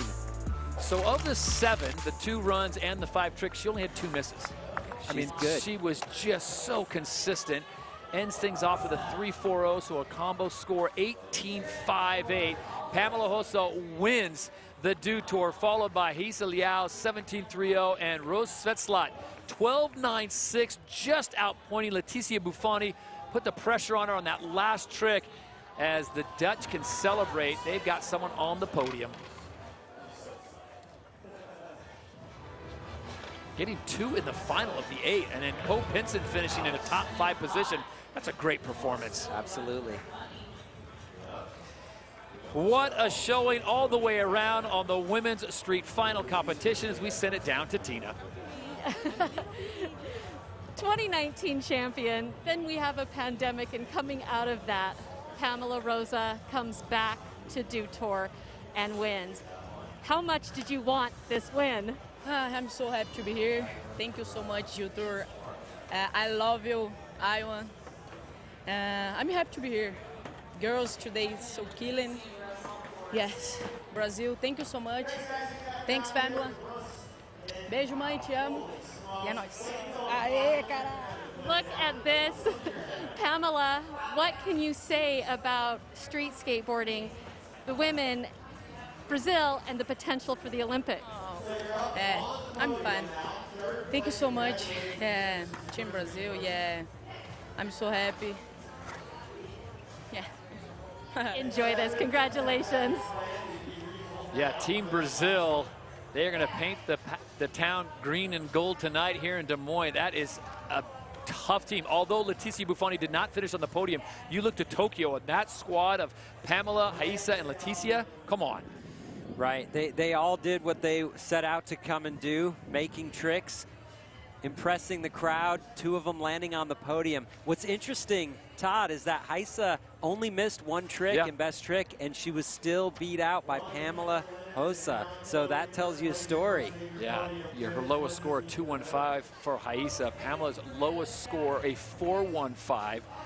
So just dominant, no question about it. The Brazilians came to Des Moines with a mission, and they accomplished that. Leticia Buffoni finishes off the podium, but she has her sights set on bigger things. Remember, they've got 1 more event to go, and that's coming up in Rome for the street competitors, unlike the park. But, man, I was impressed with what Leticia was able to accomplish when she stuck things. Absolutely. She's a professional. She knows what she's doing.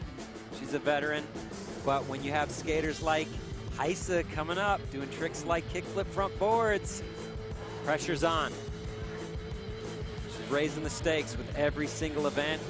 Pamela Hossa she's got the tricks, the style, and the consistency, and she's willing to risk it.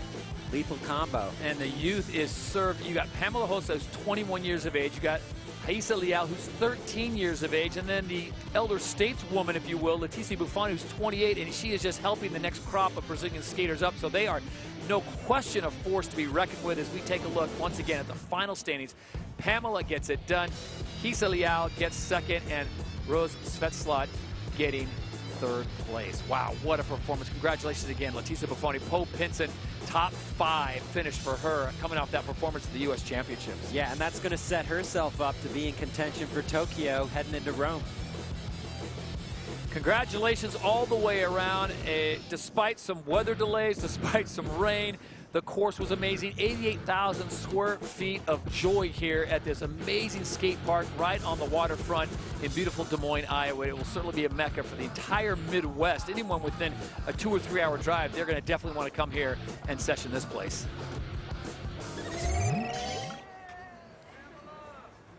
So now it's time for the awards ceremony, celebrations, Instagrams, Twitters. They're going to probably want to get a picture with Paul Zitzer. It's going to be amazing. I think it'll be the other way around, Todd, but I appreciate the love and support. But congratulations goes out to Brazil, especially Pamela Hossa putting it down. Jump on to TikTok at Dew Tour, and they are posting. It was an amazing performance. Mother Nature cooperated. The rain stayed away. The wind was negligible, and it was just a beautiful day of competition. Coming off an amazing women's park performance and right into the women's street. We talked about at the top of today's broadcast that the women's progression in skateboarding has been unbelievable. And with a big event like the Olympics coming up in less than 2 months' time, I think you're going to see even more progression, because with one event to go in for the street skaters in Rome, and then it's all attention going to be focused on that. You know some stuff's going to be happening, some heavy sessions, some heavy practicing is going to be going on before you get to Tokyo. You got to stay healthy, you got to stay focused, keep eating right, skating. It's all going to come down to Rome for a lot of these skaters, but a few of them have it locked up. And I'm sure Pamela Hossa, Heisa, they're looking good. We'll be seeing them, I'm pretty sure, in Tokyo. Still some work to be done for some other nations, especially in Europe, as 20 spots will be taken to go to Tokyo to compete as skateboarding makes its inaugural showing at the Olympic Games. Congratulations to all 8 women who made it into this finals. We were talking about the open qualifiers and the semifinals. Those cuts just seem to get more and more difficult. So once again, congratulations to Pamela Hossa, Heisa Liao, and Rose Svetslot for getting onto the podium, and Poe Pinson finishing the top 5. We send it now over to our good friend DC. Ladies and gentlemen, it is time for your award ceremony out here for the Women's Street Final. Before we get underway, big round of applause for all the athletes throwing down there in the final. And now your podium, your top 3. In 3rd place, doing it on the final trick of the event, representing the Netherlands. Let's hear it for Roos Zwetsloot.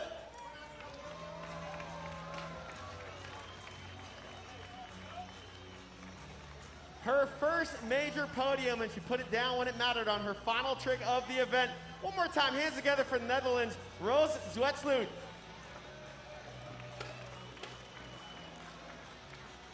And in 2nd place, representing Brazil, let's make some noise for Heisa Liao.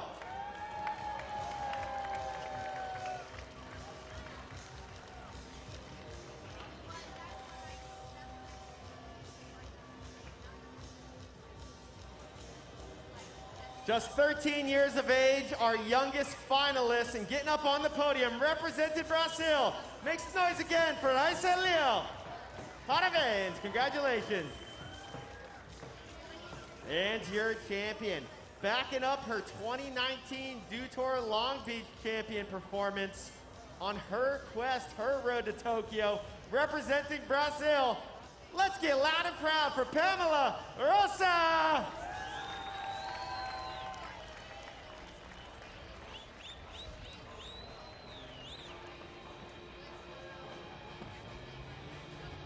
And again, let's hear it for your champion. Congratulations, parabéns, Pamela Rosa, on your podium out here for Women's Street.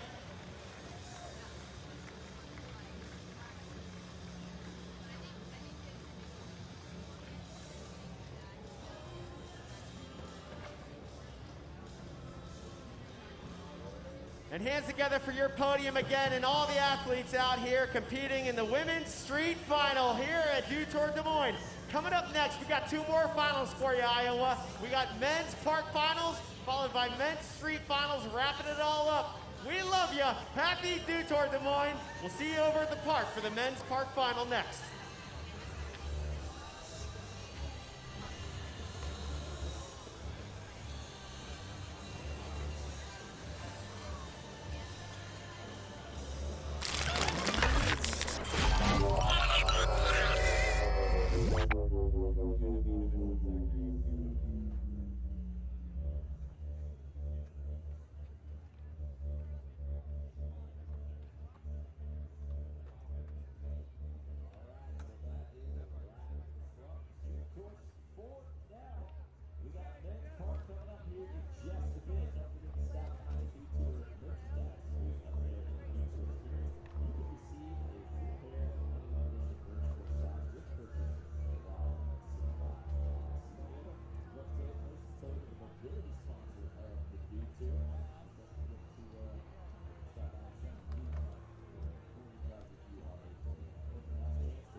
Very good, Jordy.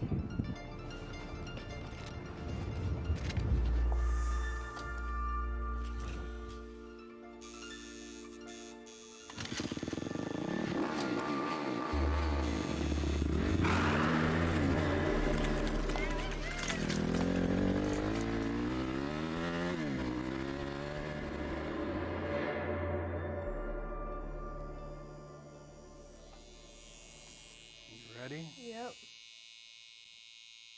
What's the first tattoo you got? The first tattoo I got is on my wrist. I got it in Spain with my mom. The next one was in Hawaii, my ribs. Oh, the hula girl. Yeah. Nice. Yeah, just like a little Hawaii. Yeah, yeah. Hawaii represent right Yeah. there. Bonsai back in the day it's like such a different place than now, I feel like. And I was like the little girl. There's no other little girls skating at the time? Mm-mm. I was the only girl at the skate park. It wasn't until I was probably like 14 or 15 when I came to California and realized there are girls. When I saw other girls skate, it was so cool because I had never seen that. Coming to California and skating against like all the girls that I looked up to. Back then, it was very, very competitive. A dog-eat-dog world, like it was gnarly. All the older girls were like super mean. So I try to not do that. Try to not be a mean girl.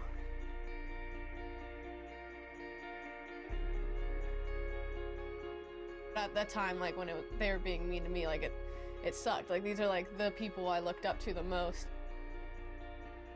But nowadays, it's a different story. Like there's a lot more contests, there's a lot more going on. It's not like that anymore, thank goodness.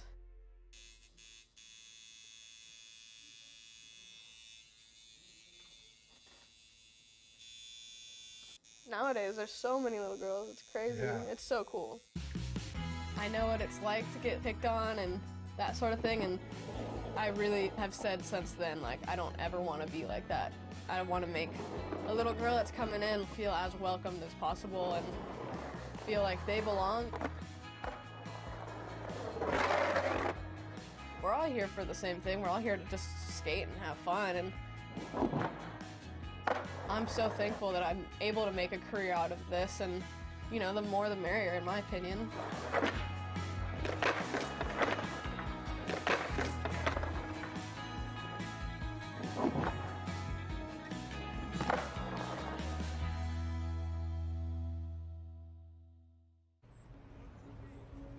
Where I grew up, it was pretty rough. I've seen a lot of things that most people haven't seen before in their life. Seen people get shot at, people killed. There's a lot of dangerous things that happen around town, but when I come here, I feel very safe. It's like a really big part of my life. It keeps me out of trouble, just makes me really happy. If a bad thing happened to my day, I can just go skate and my day gets better. It's really fun around here skating. Once you get to know everybody, they're kind of friends. The park gives you something to look forward to when you wake up in the morning. It's an outlet from just the day-to-day drama that goes on all the time. It's amazing. I think that the skate park really did help define kind of who I am. In life, you fall down, in skate park, you fall down, but when you get back up, you're making a promise to yourself that you can always get back up no matter what challenges you're facing.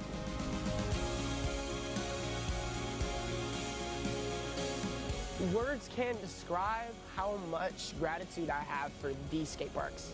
It just feels good to have something really, really cool. Yeah, and it feels good that Tony cares and that all of you guys care. You have a group of people, they all want to have change. You can do it. Don't give up on hope. We're living in it right now. As we stand here at this skate park, we are literally living in change. Don't give up on the dream to change the community that you live in, because it can happen. Thank you, Tony Hawk Foundation. This park is like a real important park to me.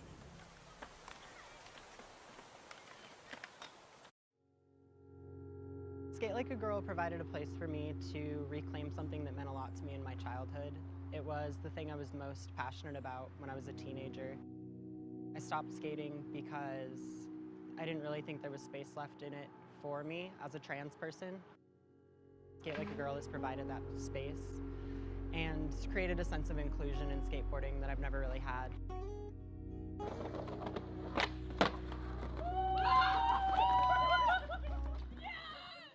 When you walk into a space that's owned by ours, like WT Sesh, you'll see immediately that people are looking out for each other and people are making space for beginners, and it's not shunning people from trying new things, which I think is the most fearful part of showing up at a space designed for skateboarding.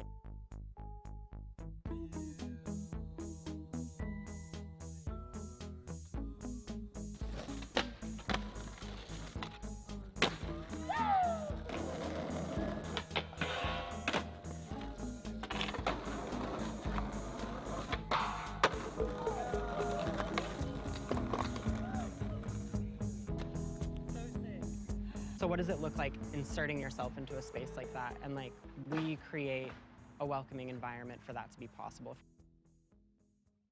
My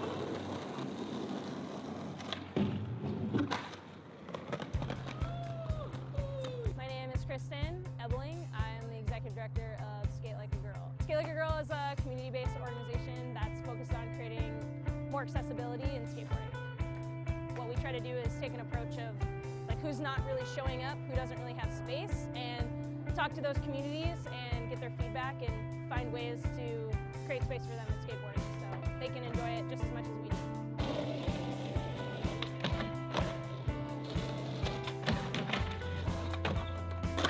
To me, Skate Like a Girl means community. It's also been everything that I've needed it to be at every point in my life. Seeing other people who are like me doing sick stuff, so I'm like, yo, I want to do that too.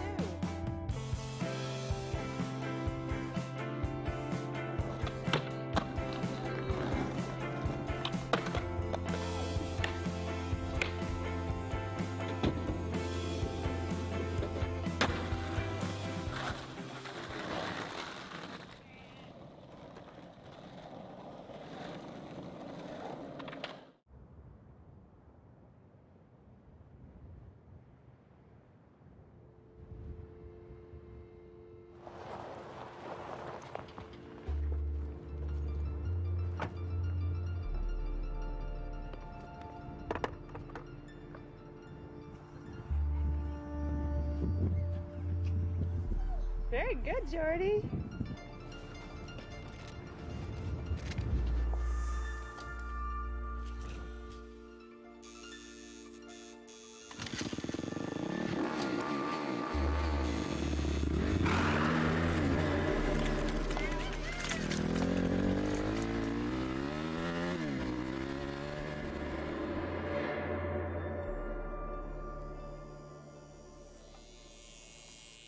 Ready? Yep.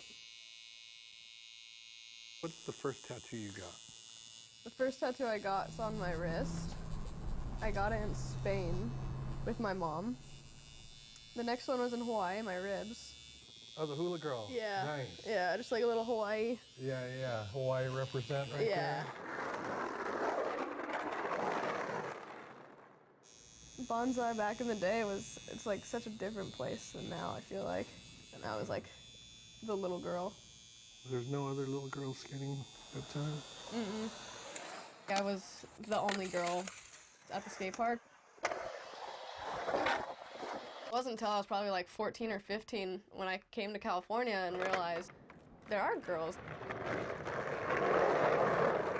When I saw other girls skate, it was so cool because I had never seen that. Coming to California and skating against like all the girls that I looked up to. Back then, it was very, very competitive.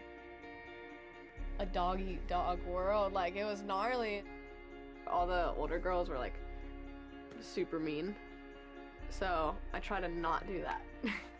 Try to not be a mean girl.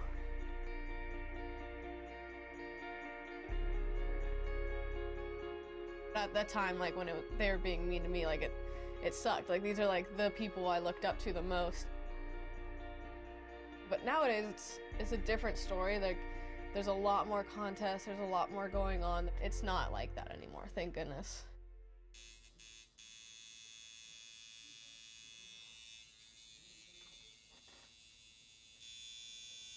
Nowadays there's so many little girls, it's crazy. Yeah. It's so cool. I know what it's like to get picked on and that sort of thing, and I really have said since then, like, I don't ever want to be like that. I want to make a little girl that's coming in feel as welcomed as possible and feel like they belong. We're all here for the same thing. We're all here to just skate and have fun, and I'm so thankful that I'm able to make a career out of this, and you know, the more the merrier, in my opinion.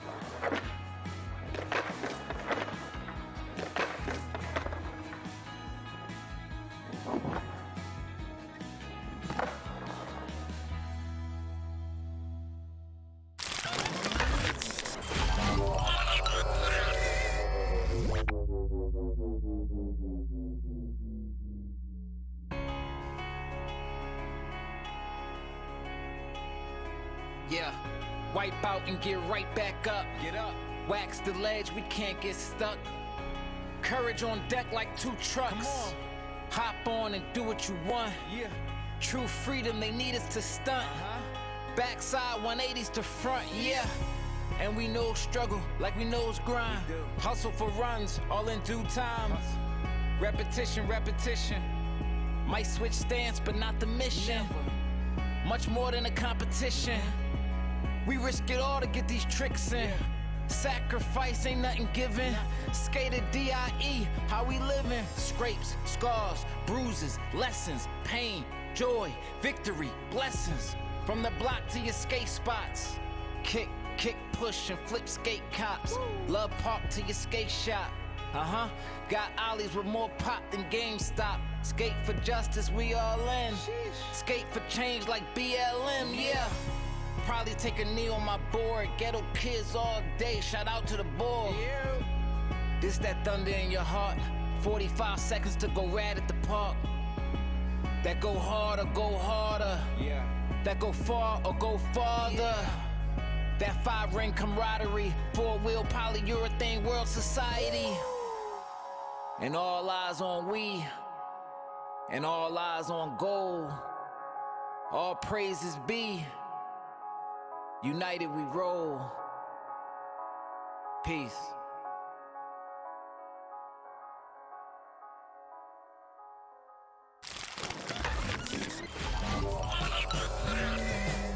Welcome back to Dew Tour Des Moines. It's the moment a lot of you have been waiting for, the greatest show on concrete. We'll be heading over to the park for the men's park finals. So far, it's been an incredible run by our top 8 skaters. Survived multiple savage cuts to make their way into the finals today. Of course, this is an Olympic qualification event. Huge stakes on the line for our skaters ready to drop. Chris Cote here with Todd Richards, talking competition format for the park finals. We're gonna bump things up. 4 runs, 40 seconds, skate until you fall. Todd, this park has been providing the perfect canvas for these skaters. Yeah, there's a lot of different options in here, and there's a lot of different styles within this top 8 of skaters right now. You know, it's going to be really interesting to see what the judges begin to reward with. There's a lot of crazy obstacles in there. You can see that plexiglass wall over that Toyota. Then there's also that Mountain Dew kind of extension wall that's above the flat bank. If you can utilize all these things, utilize the transfers over on some of the rails in what we're calling the loaf, the Dew loaf in the middle, you can potentially get those points. But the coolest thing is really, you know, the age differentiations and all the crazy styles we have here to contend with. All right, well, let's talk about our 8 finalists. Starting off with our top qualifier from yesterday, just happens to also be the youngest skater in the finals. Gavin Rune Botker, representing Team USA from Oceanside, California. Zion Wright from Jupiter, Florida, has been absolutely ripping. He could be the ultimate spoiler in this event. If he wins this contest, he could stamp his ticket to the Olympics. Jagger Eaton, as we all know, This guy is a contest machine, Todd. Yeah, he is. And, you know, you can definitely tell, like you're talking about these contrasting styles. He has more of like a street style that he's taking into this course. He's been a street competition chomper for a while. And right there we see Tom Shar. We also see Corey Juneau. There's some heavy shredding that's about to go down. Yeah, this is going to be an incredible men's park final. Here's your start list. Tate Carew, Tom Shar, Corey Juneau, Liam Pace, Jagger Eaton, Oscar Rosenberg, Zion Wright, and Gavin Rune Bodker. So we're breaking this 8 up into a couple different areas right now. We've got contenders, we've got disruptors. Right now, Tom Shar is looking like one of the potential favorites to fill that coveted 3rd spot on the USA Olympic team. He needs a big result here. He needs to hold off basically everyone else in this final in order to get his spot. Here's what's at stake. Heymana Reynolds in that top spot. Corey Juneau and Jagger Eaton currently in 3rd. Tom Shar, Tate Carew, Liam Pace, Gavin Botner, Zan Wright, they've all still got a chance to get that 3rd spot. Yeah, so it's really going to come down to putting together a crazy glory run. And I'll tell you right now, just watching practice and watching a guy like Zion kind of just flow through this practice, he has the right mindset right now. It's going to be really interesting to see how this shakes out. Yeah, Corey, Jagger, and Tom Shar pretty much been battling it out the whole year for that for those 2 spots. Heymana Reynolds got an early lead and just held on to it. Didn't even really have to compete in here. His lead was so big. But the story we'll be watching, definitely the idea that Zion Wright and Gavin Bodker could come out of the depths and potentially be the disruptors and grab that last 3rd and final spot.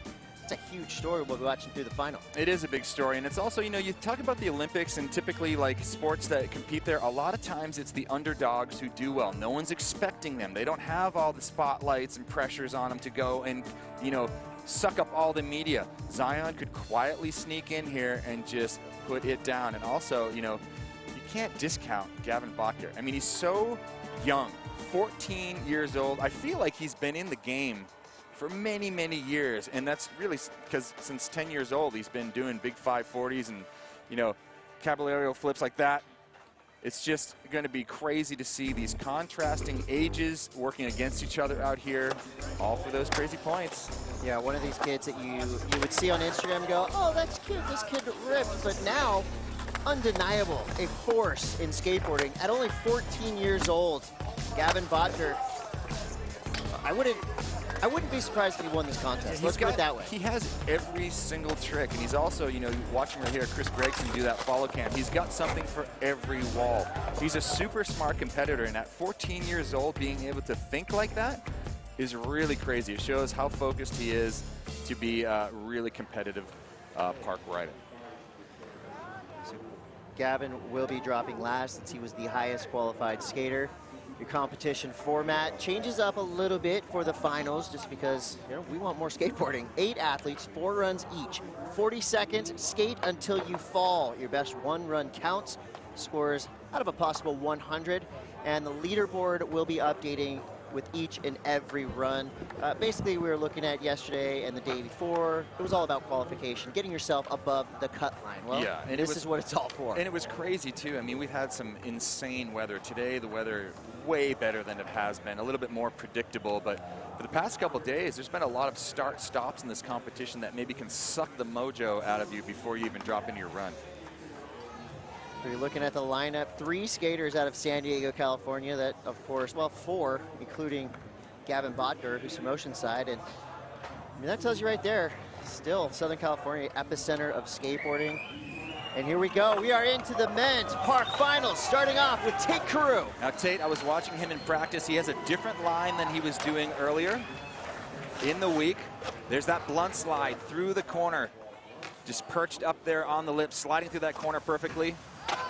There's that varial flip, indie grab into the body varial 540. So a couple of combos right there that are really hard.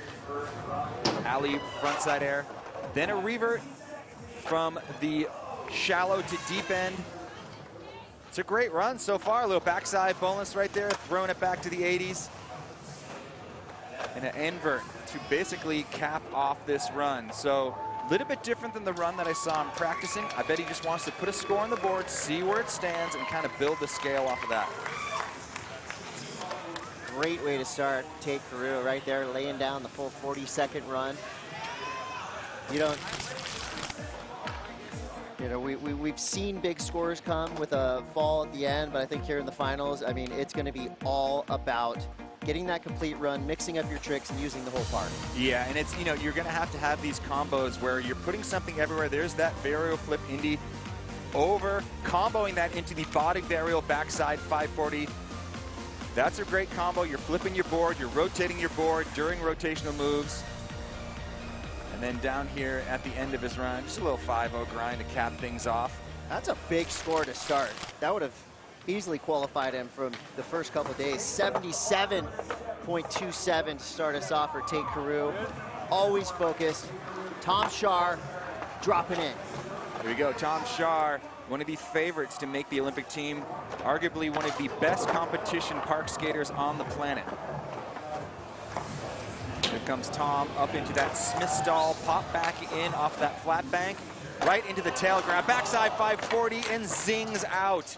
A rarity to see Tom Shar fall. That's bizarre because we've seen him do that 540 automatically at every contest he enters. Yeah, Tom he's so consistent. That's one of his traits. Look at that right there, ollie up from the hip into tail slide, and then there's that pop out to Smith stall, ollies back over the deck.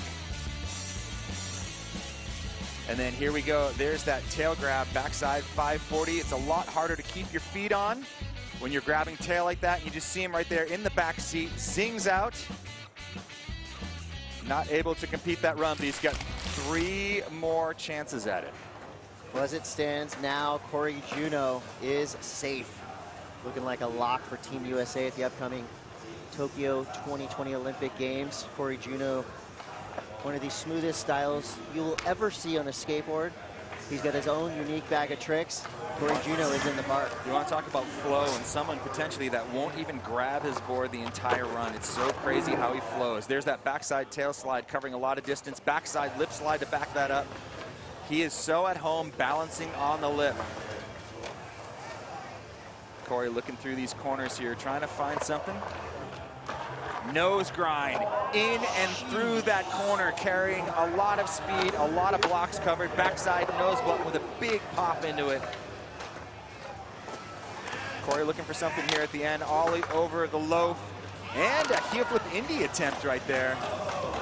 Not able to put it down. I kind of feel like Corey maybe got a little bit confused during that run. He kind of had some vacant areas where I feel like he could have had some more tricks in there. But what he does do, he does perfect. Standing up, backside tail slide, covering 4 or 5 blocks of coping right there. There's that front side ollie, no grab, just guiding it, finessing it with your feet to meet the transition. And this nose grind right here, balancing up on top of the lip, all the way through the corner. Super difficult to navigate a corner like that. Just that sound alone, that is the sweetest sound to a skateboarder, grinding on pool coping like that. That was perfection right there, that nose grind. So Corey Juneau, he's got a 60.89. That fall at the end definitely costing him some points. But what I like to see is he's sticking to the similar run that he's been doing throughout the week. And guess what? We're not mad at that because that run is amazing. So hopefully he can land that last trick. From Corey Juneau, we're going to go down to Tucson, Arizona. Liam Pace is in the park. He is one of my dark horses to take this home today. Liam has got a trillion tricks, and he's able to, do the powerful moves like that Indy 540 from deep to shallow end.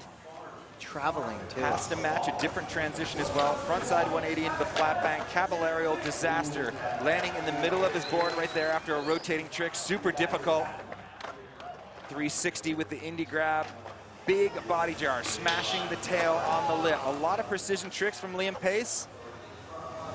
Equally at home on the lip as he is flying above it. Capping off that run with a great nose grind. Liam Pace. The crowd goes wild, as they should. Look at that hair. Sammy Haynar, I'm going to be calling him from now on. That was a statement run right there. Opening up on his first run of 4. High speed, every trick we wanted to see. Ollie up to truck, combos straight into a tail slide, covering a lot of distance. And there's that ollie up into Smith stop, popping in and into that transition, that flat bank, and then straight into this. Indy backside 540 from deep to shallow end. Two different sides of transitions right there. It's hard to match. There's the Indy backside 360. Straight into the body jar. Watch that tail. Smashing on the lip. Fully squared up. That's a dangerous trick to learn. We saw someone really hurt themselves earlier this week on that trick as they fully locked up on it. And here's another precarious piece of balance work. The front side blunt. So all in all, really technical run. Yeah, and the score follows. An 81.11 for Liam Pace. Here we go out of Mesa, Arizona, representing Team USA, Jagger Eaton. How's that? Fakey ollie over the lobe, straight into the switch frontside ollie. You're not going to see anybody else doing that kind of a combo. Alley-oop frontside ollie into the flat bank and into that lip slide. So truly different combinations we're seeing here. Jagger Eaton.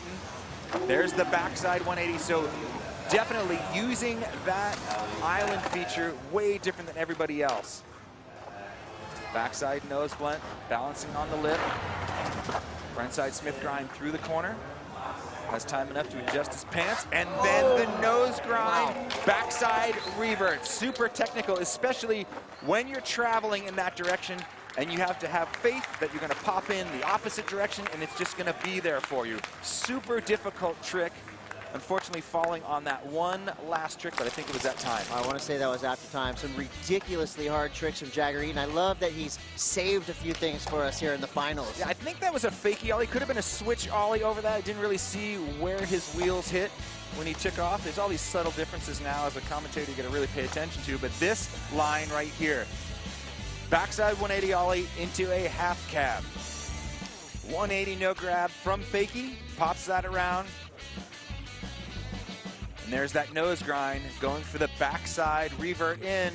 He's super difficult. He's taken a lot of the tricks he's been doing throughout the week and just added a little bit to each one, making every trick that he's doing that much more difficult than the tricks he was previously doing to get here. So the score is going to come through for Jagger, and it's going to be a 74.43, enough for third place for now. Remember, this leaderboard that they're all looking at is live, and it's going to be updating as they drop. Current standings have Liam Pace on top of the 81.11.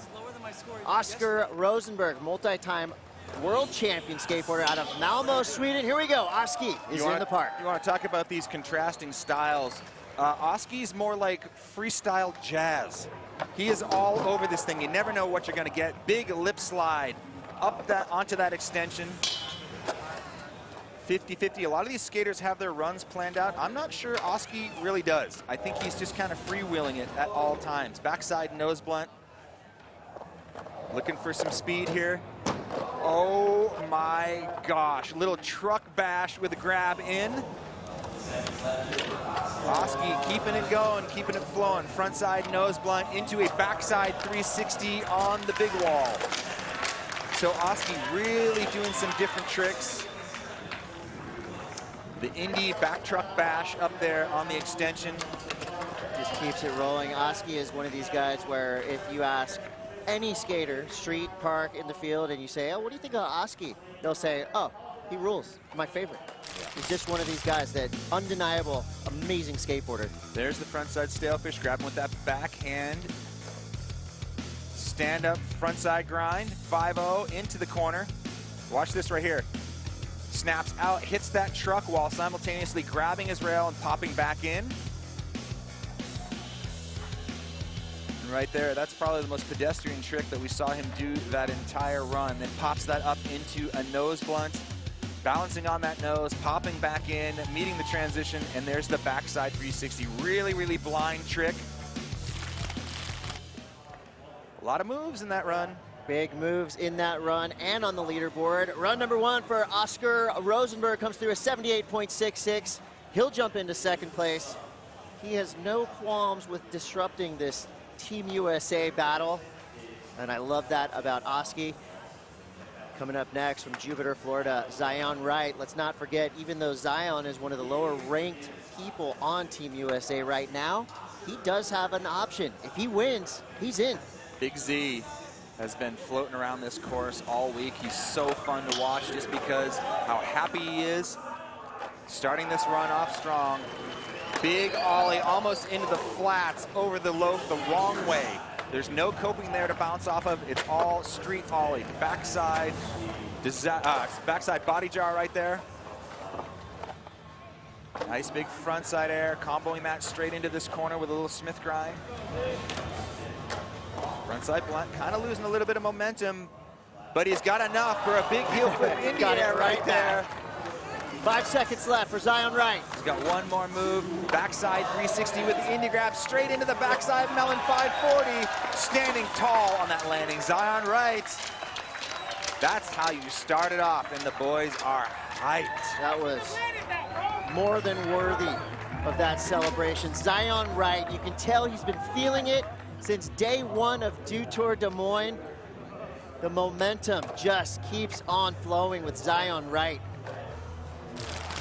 Check it out. There is the nose grind, frontside crooked grind over that, straight into the backside air, and that was just the beginning, getting this run started. There's that street pop, up and over the island the wrong way, almost landing in the flat, almost wheeling out. So that first combo, a lot going on. Zion frontside air, then comes into the corner with the Smith grind through. Another shot of that frontside air, grabbing around that knee the way you're supposed to. You don't want that thing to be stinky. Then there's that heel flip indie grab. So nice. There's a 360. Grab him with his backhand, the indie grab over that. Perfect rotation, then comboing that straight into the backside 540 melon. Grabbing that board, keeping it on his feet with his front hand behind his front foot.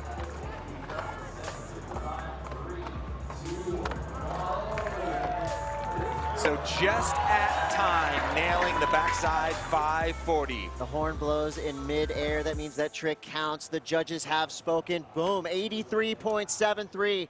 A new leader. Zion Wright has taken the top spot. All the homies are stoked. You see right there, Alex Sorgente, unfortunately not making it into this final, but giving the love to Zion Wright.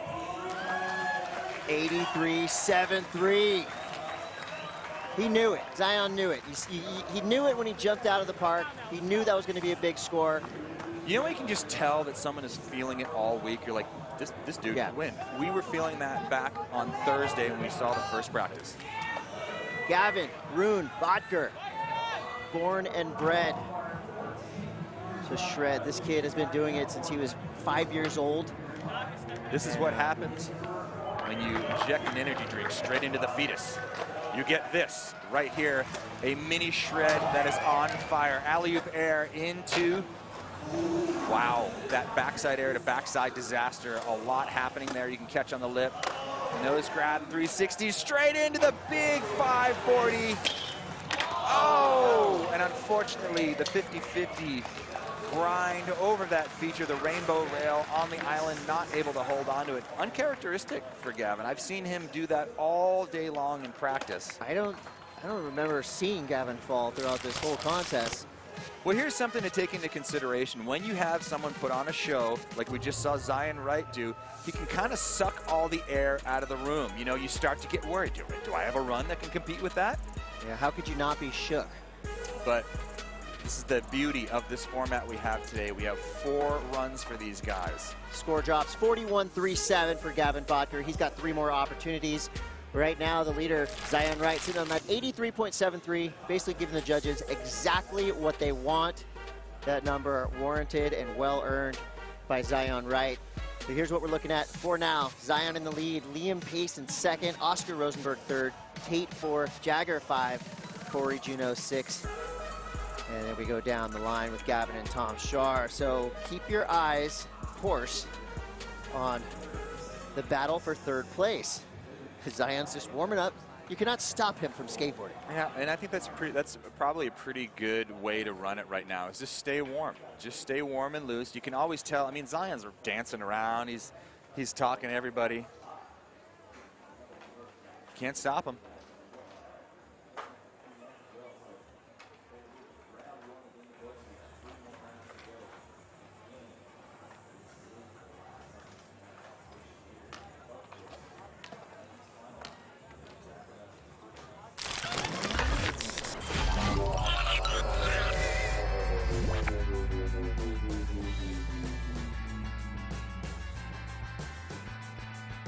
Dew Tour is brought to you by Mountain Dew. Do the Dew. Hy-Vee, where there's a helpful smile in every aisle. We are into the thick of it. This is Dew Tour Des Moines. You're watching men's park final. We've just seen some incredible first runs go down. Now it's time for run number 2. Zion Wright has set the bar in a big way, an 83.73. Doesn't even need 4 runs to warm up. He's already on fire. Look at the list of American hopefuls behind Zion Wright. This is a big battle, not only to win Dew Tour, which is huge, but also towards Olympic qualification. Chris Cote, joined by Todd Richards. And I just got to reiterate, Chris, the format here, it only takes one. Only takes one run to do it. So potentially, we may have just seen the winning run already, but I want to think that we're just going to be building on the energy that happened in run number 1. I think we're just going bigger from here on out. Run number 2.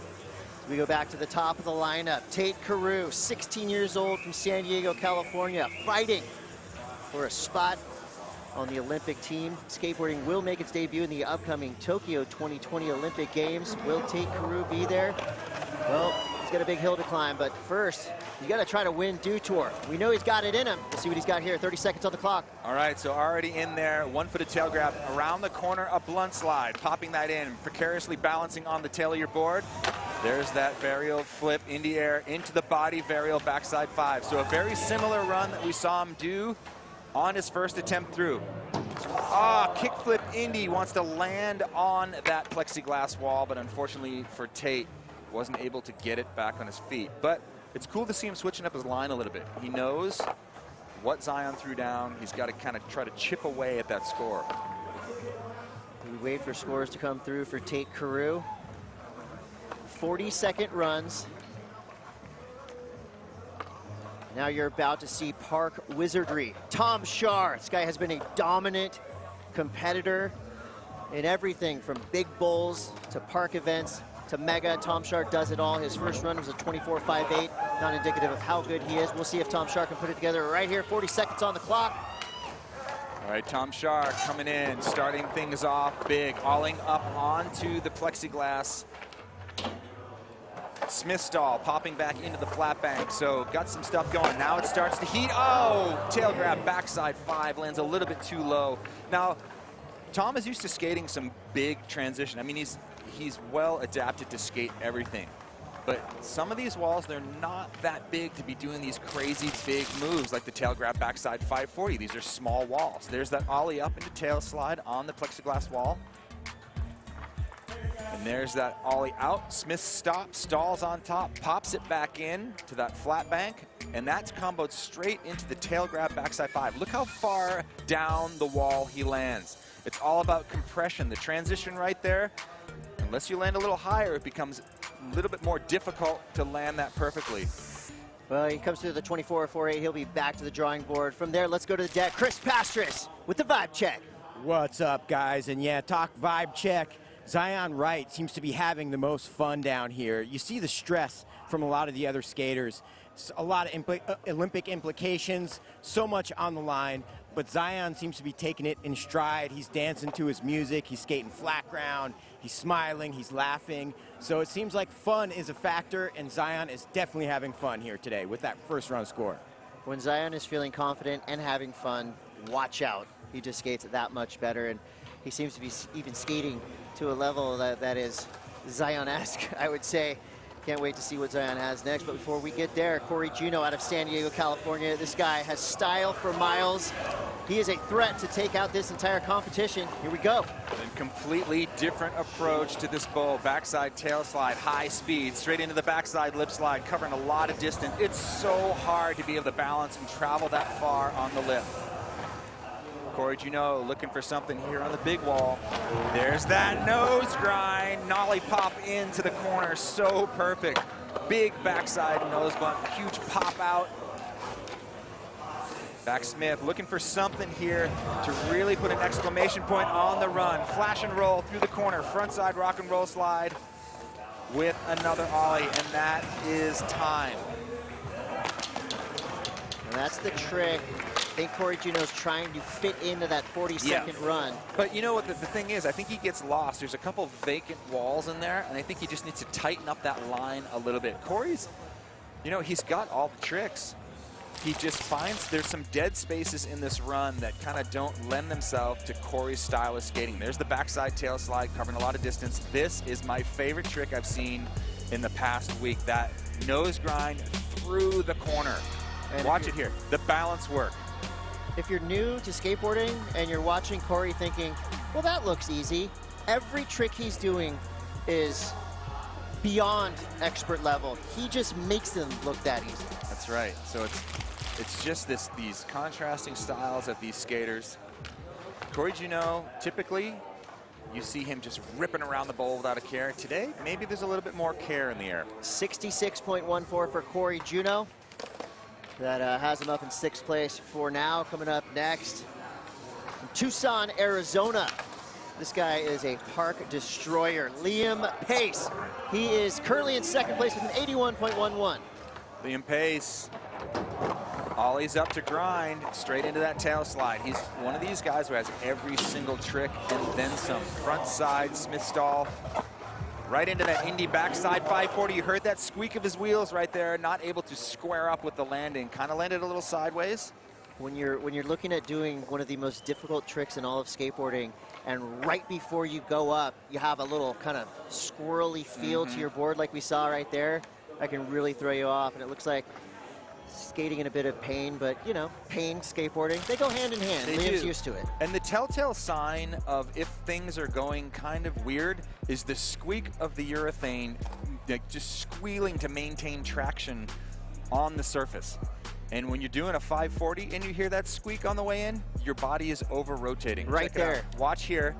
Indy backside 540 comes around, he's spotting it, but you see he didn't completely square up with that, landed kind of low on that transition, and that's also very difficult to go from the deeper side into the shallow side. But you saw his back foot almost jackknife as he goes down that waterfall, that rollover section. And there, just the gravity got him, squished him in the bottom of that transition.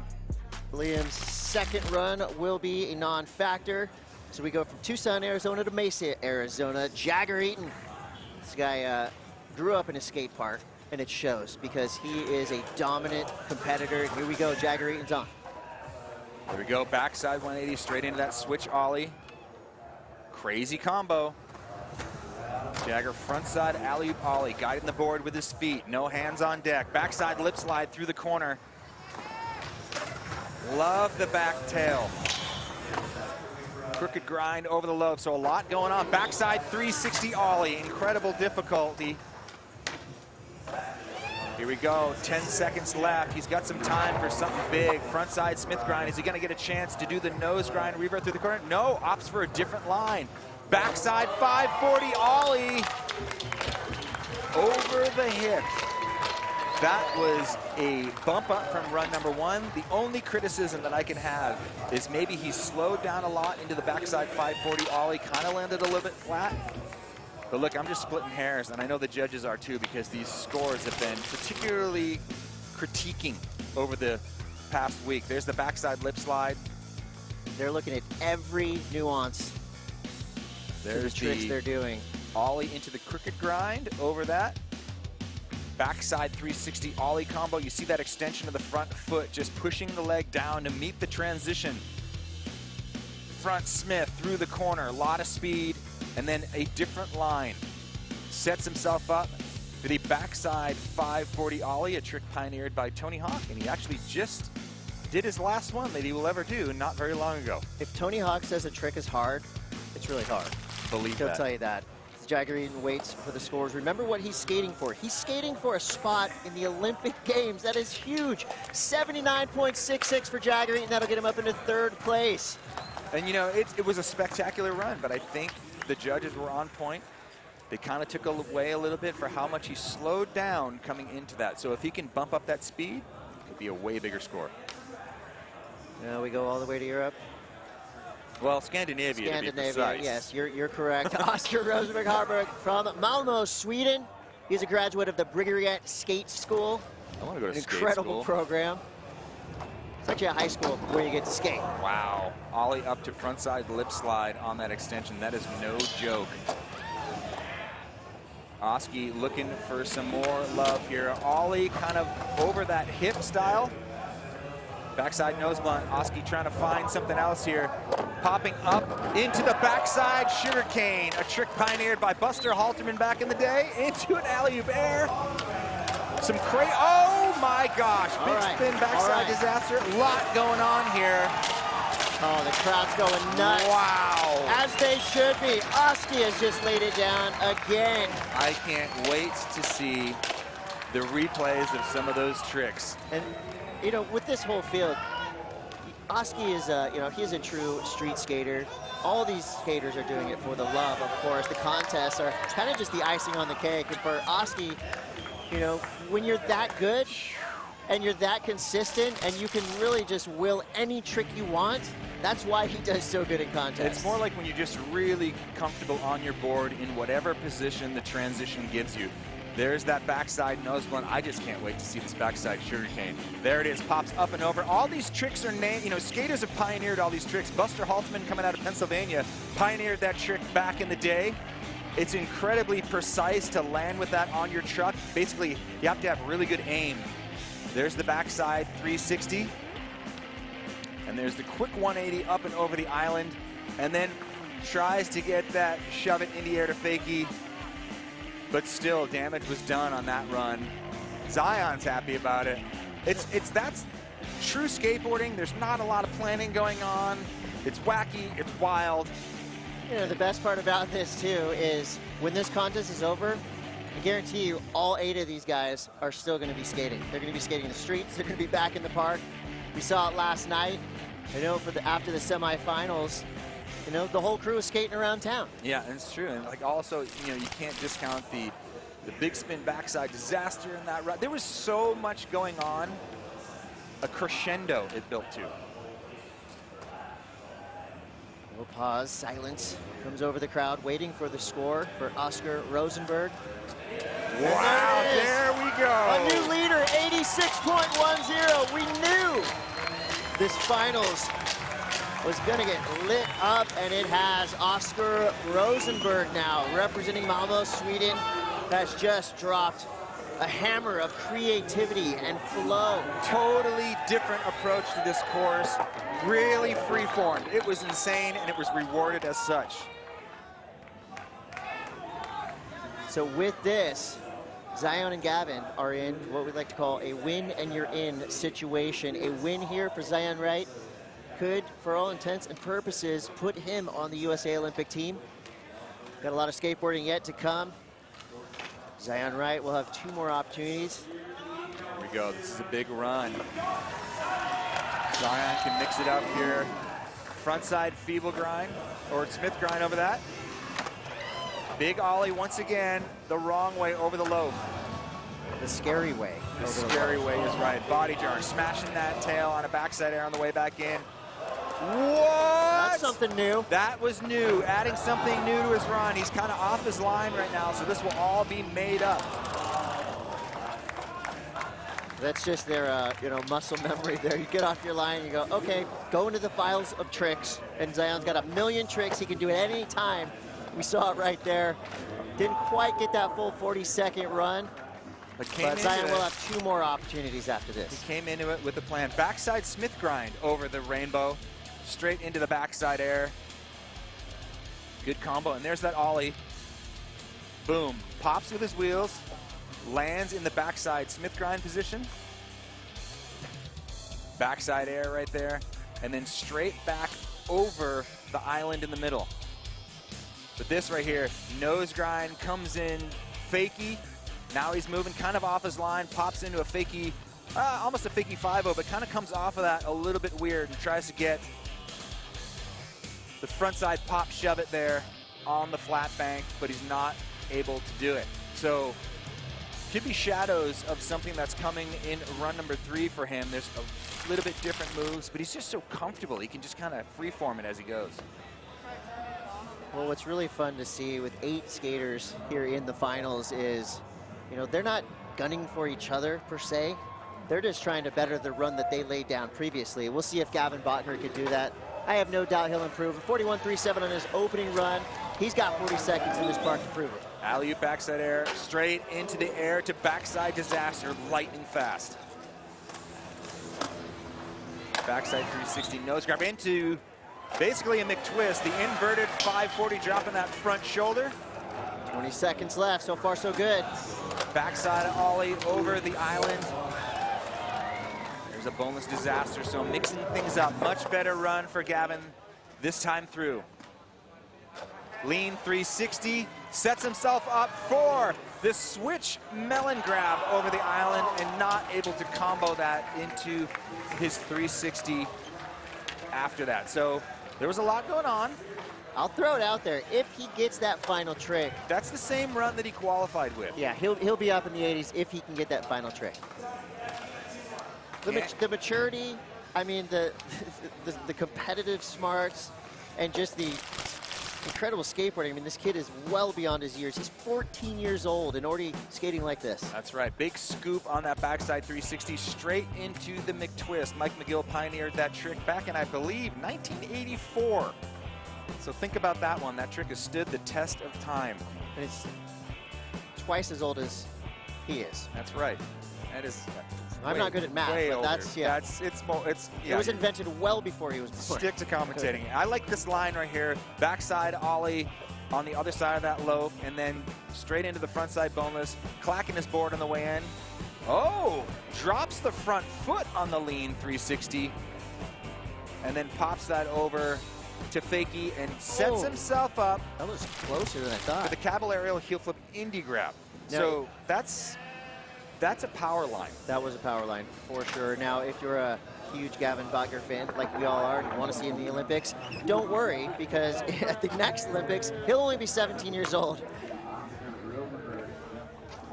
Well, their skaters slashing away at this park. The current standings after 2 runs. Here are your standings. Oscar Rosenberg in the lead with an 86.10. Zion Wright in second. Liam Pace in third. Each skater will have 2 more runs to try to bump their scores up. You're watching the Dew Tour from Des Moines, Iowa. Chris Cote here with Todd Richards.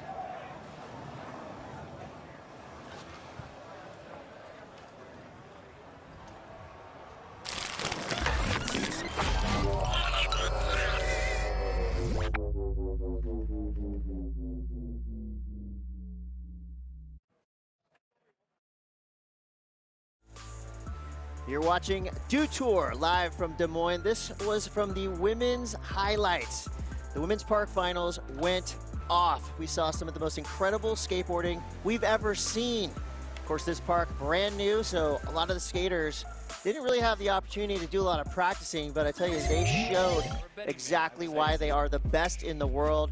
The women's park finals was completely amazing. You know, I'm so I love watching the progression that happens in every single event at this point. You know, just a couple years ago, it was unheard of to see women doing consistent 540s.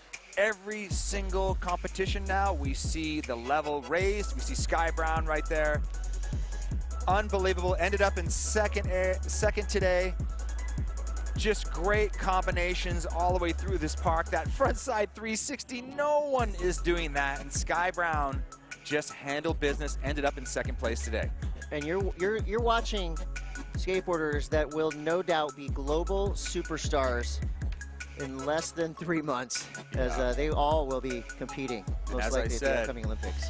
You know, the women out of Japan, they were just on fire. They're battling as well to see who's going to go to Tokyo to represent. Sakura Yosizumi got the win. High-tech, high-speed, high-flying skating. She's just getting better and better. And that is a testament to how far we've come in women's skateboarding. All right, so we go back to men's park finals. California Skate Parks has created one of the greatest skate parks on the planet, 88,000 square feet, right here in downtown Des Moines, Iowa. We're focusing here on the, I'd say, the most advanced part of this incredible park. Lauritsen Skate Park is basically it's a wonder of the skateboarding world. I mean, it's over a quarter of a mile of concentrated radness. That's how I would describe it. You know, you talk about 88,000 square feet. You can't really imagine that, but you can imagine skating over a quarter of a mile, and there's something to do the entire way. Yeah, it's about, what, 6 football fields. It's insane. Of radness. Well, each skater gets 4 runs. The best 1 run counts. 40 seconds. Skate until you fall. So we go back to the top of the lineup. Tate Carew from San Diego, California on his 3rd run. Tate Carew looking to put something down here. The pressure is on. Nice combination right there. The one-footed tail grab, kicking that front foot off while simultaneously grabbing the back of the board. Tate looking for some speed. There's that varial flip into air straight into the body varial 540. Couple rotation tricks in a row. He bailed on this. His 2nd run gets it this time. Kickflip Indy reverts in the flat into an Elgarial. Another move pioneered by a legendary skateboarder. This one, Eddie Elguera. Backside 540 ollie. If he can stick that in that line. We're looking at mid-80s. Mid-80s. At least. Big points. Mixed up his line a little bit. He knows that he has to risk it for the biscuit. Check it out right here.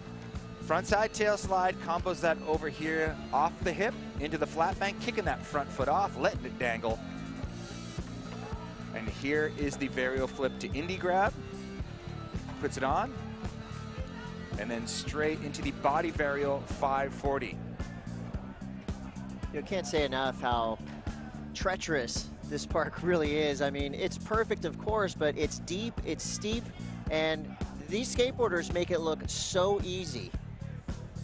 Yeah. Trust us when we say this is a advanced level part of this skate park. There are beginner areas all over the place, but right here, this is actually the same type of terrain that they will be skating in the Olympics. So there is a formula to what these parks have to make them the world class. Certain features have to be present. That's kind of how it goes. As we roll through men's park finals, we're going to take a quick break, but we'll be back with more. Run number 3 out of 4 for the men's park finals. You're watching Dew Tour Des Moines. Stay tuned.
But look, it ain't even crowded.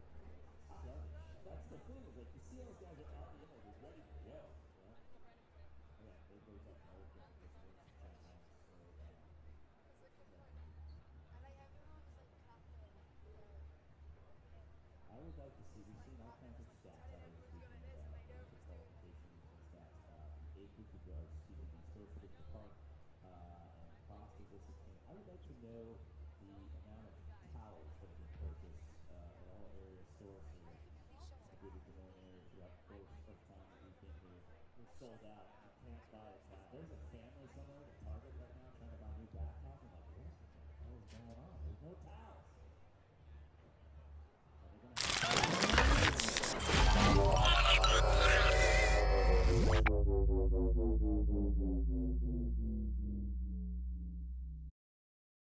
Let's get a chant. USA! USA! Team USA is definitely the most stacked crew. This is kind of where skating's from, so it's just the place to be. If you're skating, this is probably the hardest country to go for. To represent the Olympics for the U.S. in general is obviously extremely tough. You're going up against some of the best skaters in the world. Oh my God! It's crazy to think about that I'm up on the top of it, because all these guys I've skated with since I was young, they beat me in contests. We've like gone back and forth. It's an amazing feeling. I think it's a big eye-opener for people that we're just not hoodlums. We're like actually dedicated ourselves to something that we love. You know, it's a sport. We're all athletes, and I think it just brings skateboarding into more households. Massive! There's 4 people underneath me that are just a couple thousand points behind me, so this next contest, the Dew Tour one, is going to make a big difference. It's going to be tough, you know? One more event. I'm competing against a lot of my friends because we've been skating together for years. It's going to be a good contest. Everyone's going to be definitely going for it. It's the last one, so the Dew Tour's the last chance to make it.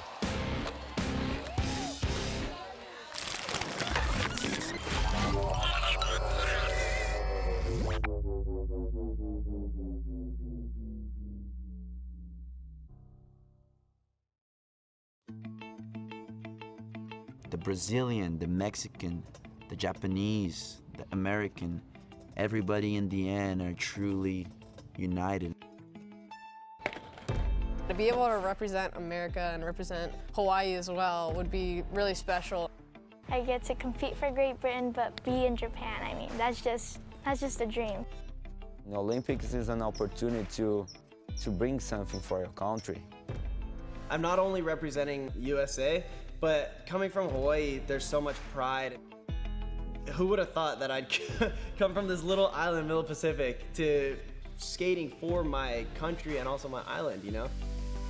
I think the Olympics is going to impact the world in ways no one ever thought it could. It's basically putting skateboarding on this pedestal for the whole world to see. You're showing skateboarding to a broader audience, new people, younger girls. I think it's only going to help skateboarding. It's going to introduce skating to so many people, millions of people. Everybody who's in those top spots really worked hard for it. It definitely pushes me to try to stay up in the top 20. I'm just trying to keep not too much pressure on myself, trying not to think about it too hard. I want to go. Let's get it done. It's me and my best friend Bryce. We talk about it and laugh all the time that we met each other when we were 8 years old and now we're competing to get in the Olympics. It'd be a dream come true, I feel like, after so long. Sharing the same space, sharing the same area, and sharing that same passion. It's the Olympics. I don't know what to expect. Yeah, I can't wait to go, you know. I want to go so much.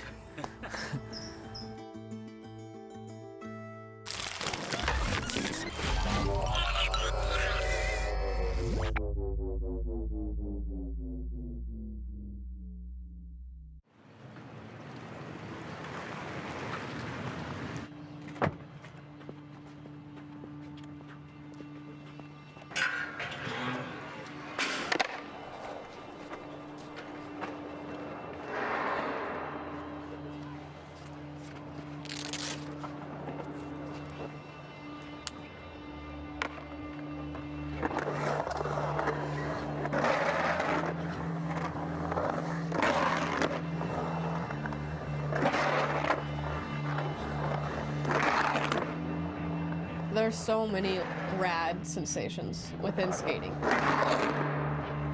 Grinding is one of the most cool sounds probably in this world. The grinds and the ollies, the snapping of a tail. This is skateboarding, this is fun, this is rad.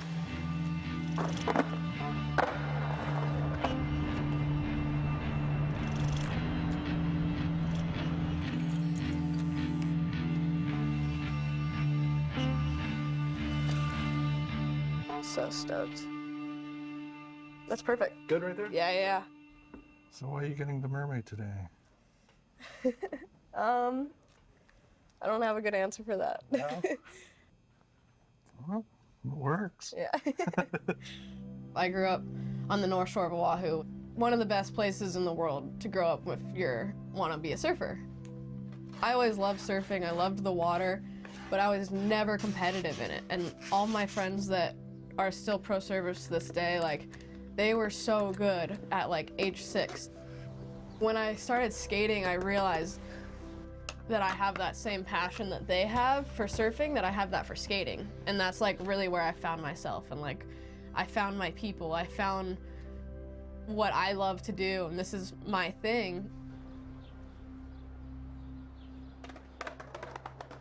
This one back here, my first tattoo with you. Yeah. Still probably one of my favorite tattoos ever. It's so good. That's awesome. So sick. And then we did the camera. Yep.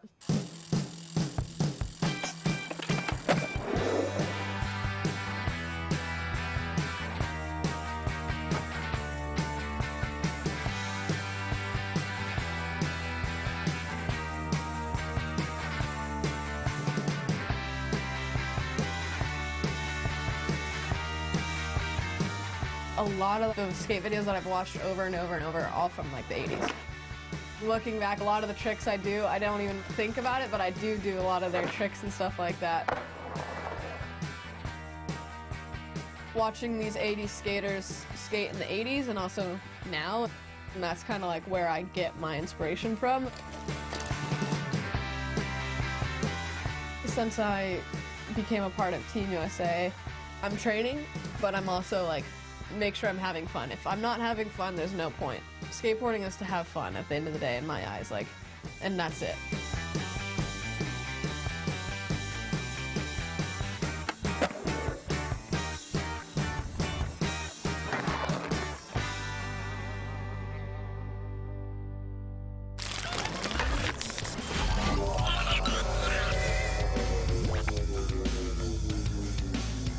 It's going down in Des Moines. You're watching the men's park final of Dew Tour. 8 of the best park skaters on the planet competing. Of course, for Dew Tour glory as well as Olympic qualification. You got 20 athletes per discipline.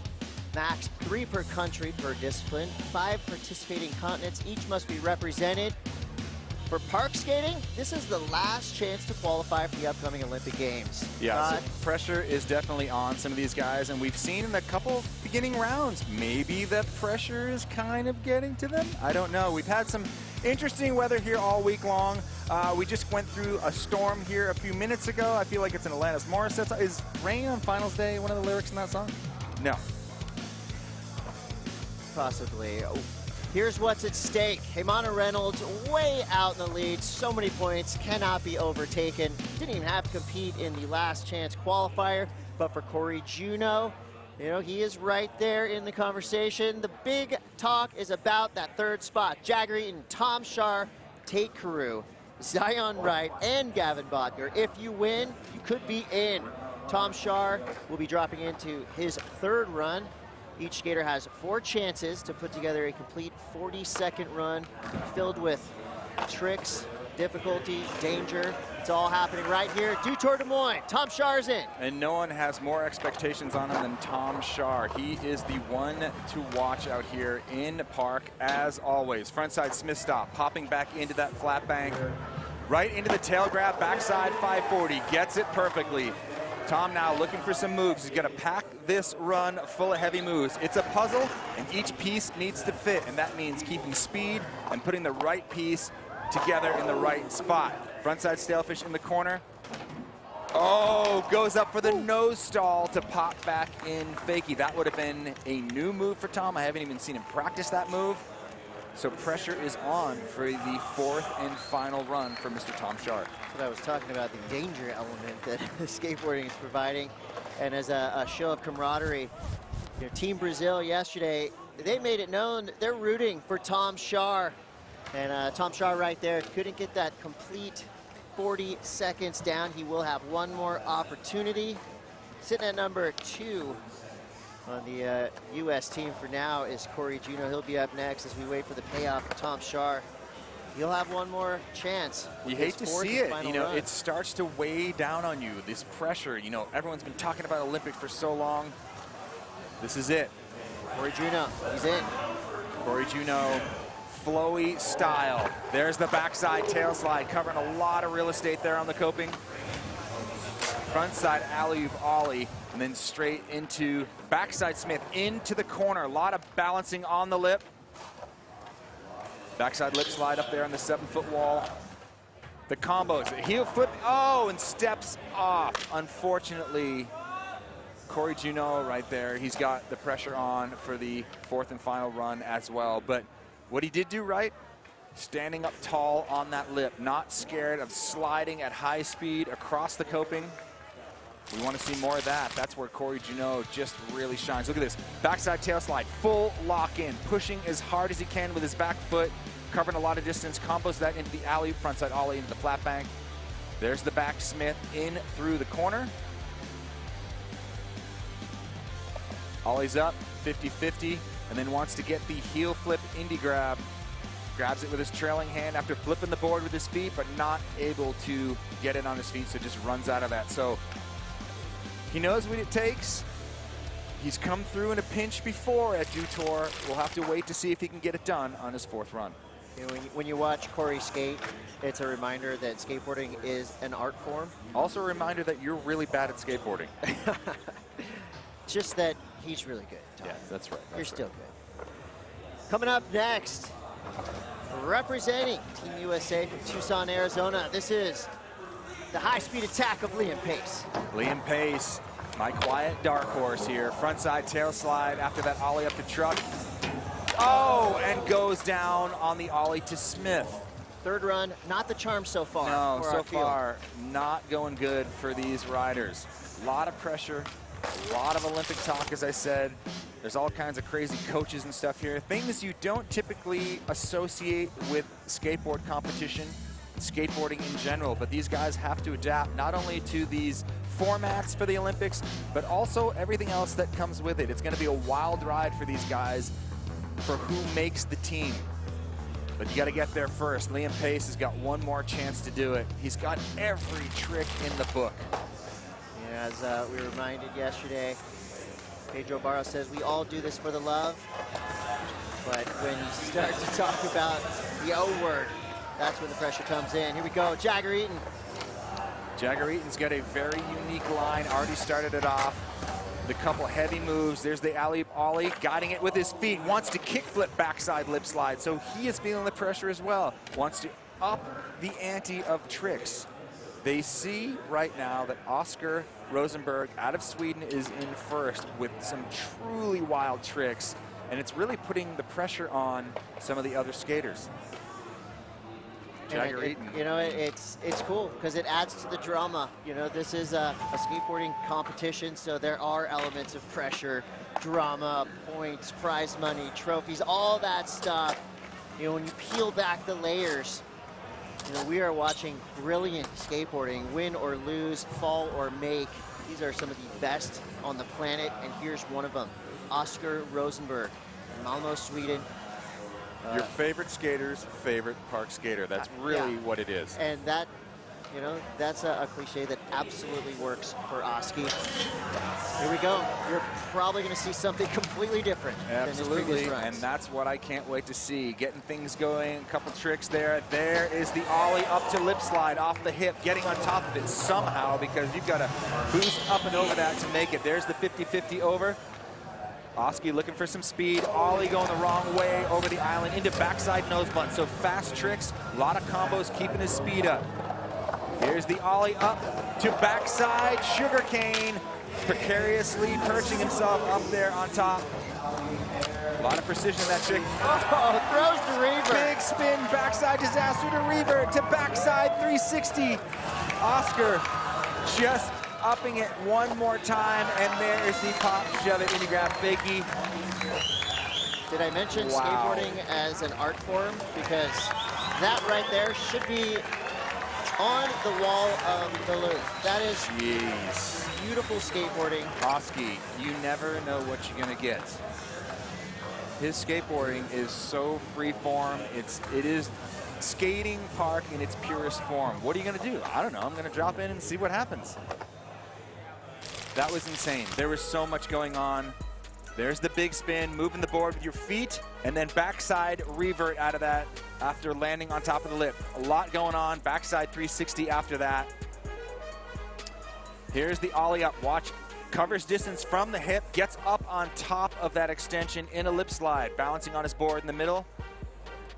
Frontside ollie to tail, backside nose blunt. So a lot of tricks packed into a 40-second run. That's what the judges want to see in this combo right here. The backside sugarcane, backside ollie, over rotate to land on your truck in a frontside Smith grind. That is called a backside sugarcane, made popular by Buster Halterman back in the day, and he combos that into that big spin backside disaster revert. So Oski is going to get an even bigger score on this run, I believe, just by virtue of how insane it was.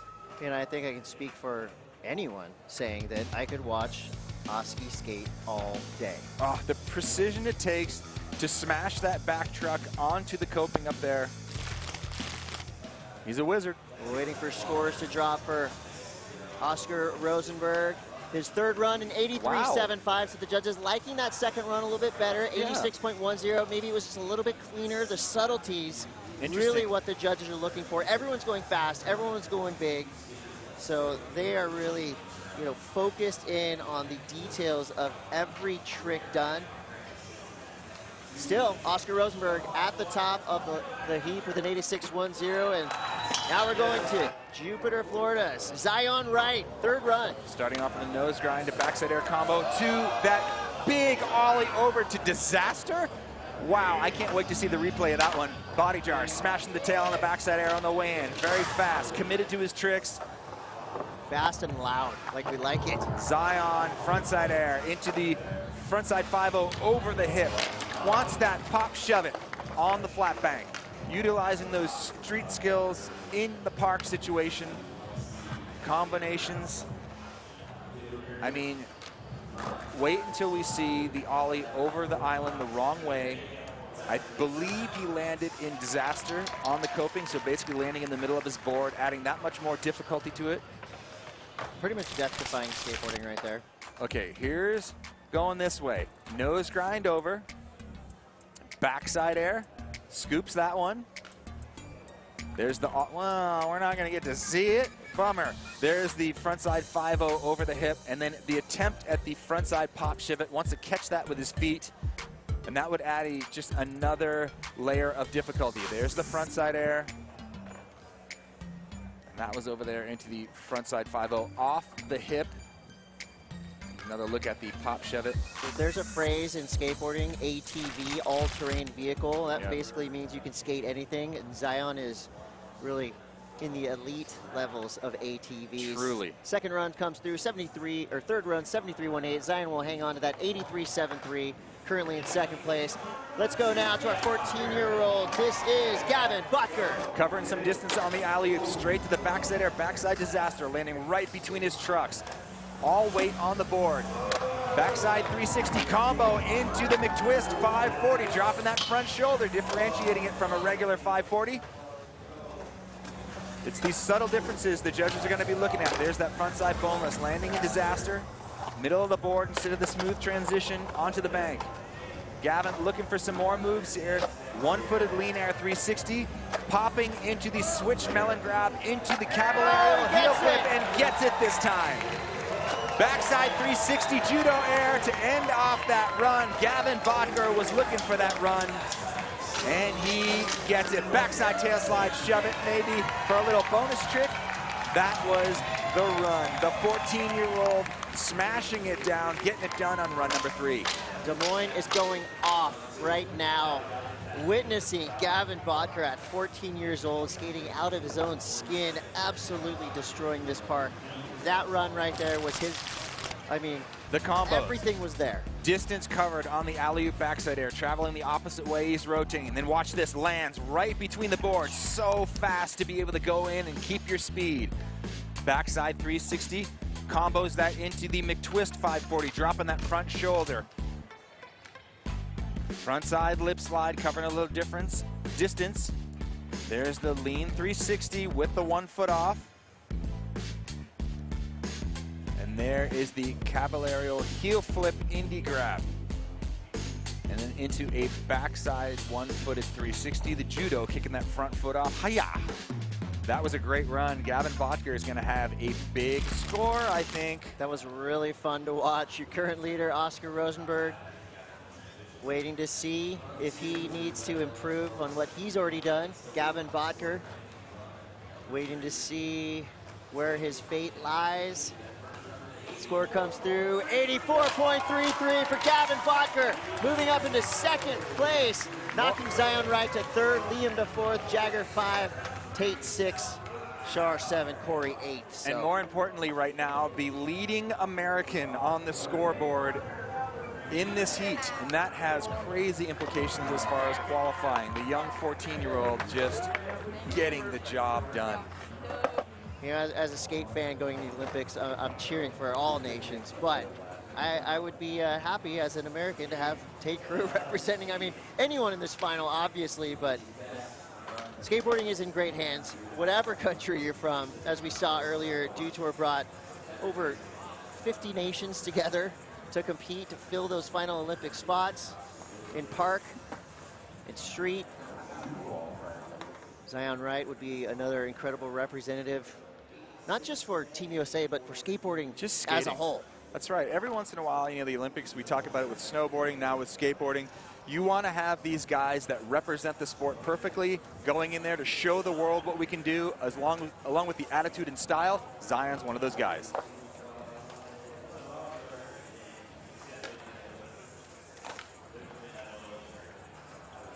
We're well into men's finals.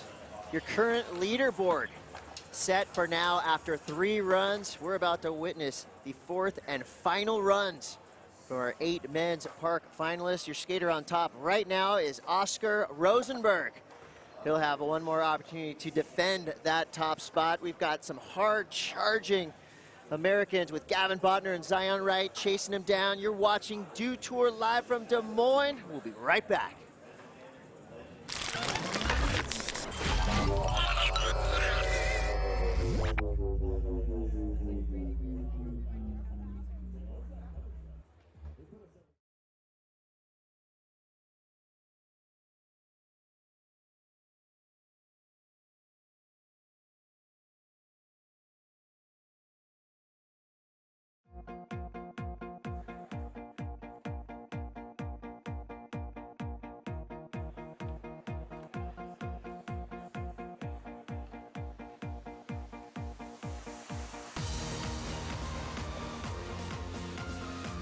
Welcome back, skate fans. You're watching Dew Tour Des Moines. We're deep into the men's park final. As it stands now, from Sweden, Oscar Rosenberg in that top spot with an 86.10. Chris Cote here with Todd Richards, and we have been watching some absolute mastery of park terrain. Starts right here, Oscar Rosenberg, and in 2nd place, 14-year-old Gavin Bodker. All kinds of different styles, different approaches, interpretations of the puzzle pieces of this park course. And here's what's at stake. Team USA trying to figure out who will be competing in the upcoming Olympic Games. Heymana Reynolds, he's safe. Corey Juneau, he's right there. Top 2. So the 3rd position is really what these skaters are fighting for right now. Jagger Eaton, Tom Shar, Tate Carew, Corey Juneau, Gavin Bodker. If you win, you could be in. There are your standings after 3 runs. Oscar Rosenberg in that top spot. 14-year-old Gavin Botker in second, Zion Wright in third. Everybody with one more chance to make a big impression on the judges. You got to go fast. You got to go high. Do your grinds extra long. This is where you leave it all out there in the park. So here we go. Tate Carew for his final run. This is it. All or nothing. Tate Carew starting things off. Tail slide at high speed into that one-footed tail grab into the flat bank.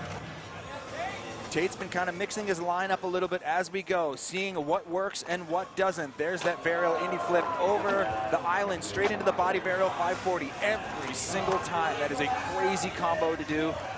Kickflip Indy onto the Toyota flat wall. El Gariel, once again, the 360 hand plant from fakie. Super difficult move. Not a lot of people are doing that, so the judges may take notice of someone doing an older move. Backside ollie 540.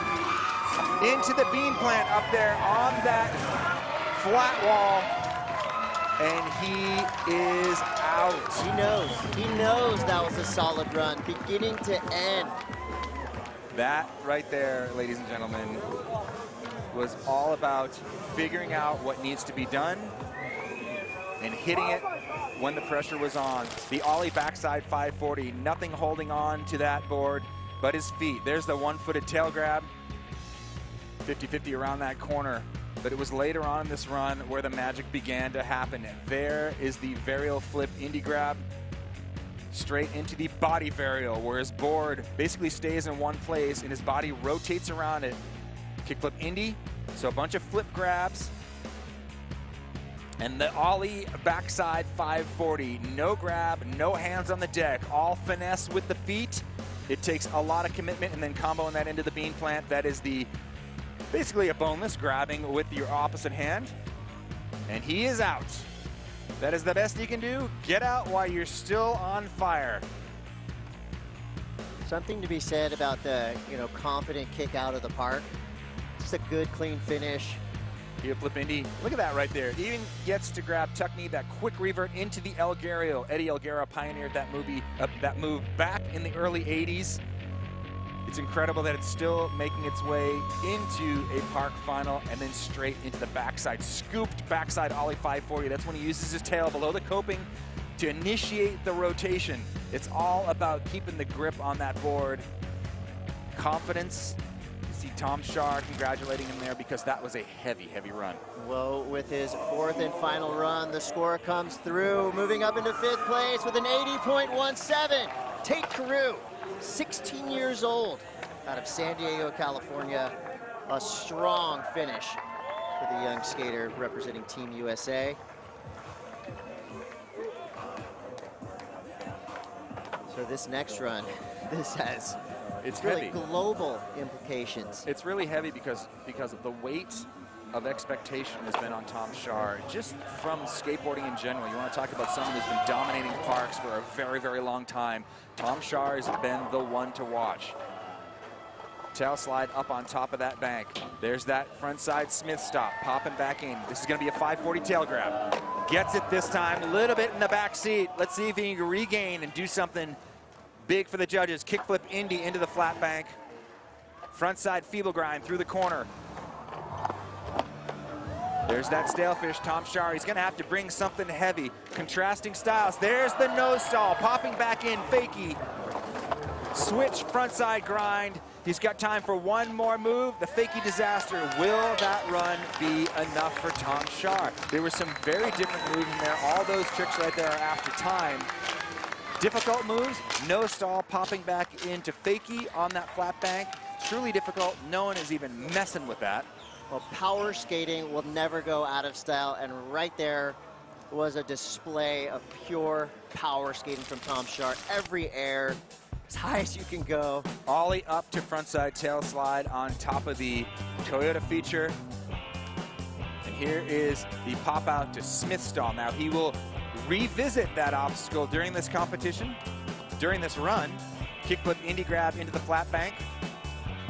Straight into the front side feeble, locks into that all around the corner. Here we go as he pumps in. It's Tom Schaar stalefish. Say that 5 times.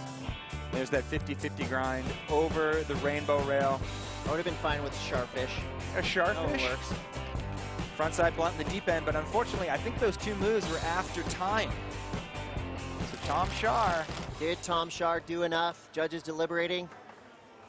Run number 3. Yeah, he did have the backside tail grab 540, the most difficult 540 we've seen done here today. Was that a run worthy of a spot on the Olympic skateboarding team? Man, there's so much pressure on these guys. They're not used to having to deal with this Olympic baggage. These guys mostly all chasing Jagger Eaton. Tate Carew will not be able to catch him, but congrats to Tate Carew on a huge Dew Tour finish, 5th place. It's always hard to live up to your own expectations.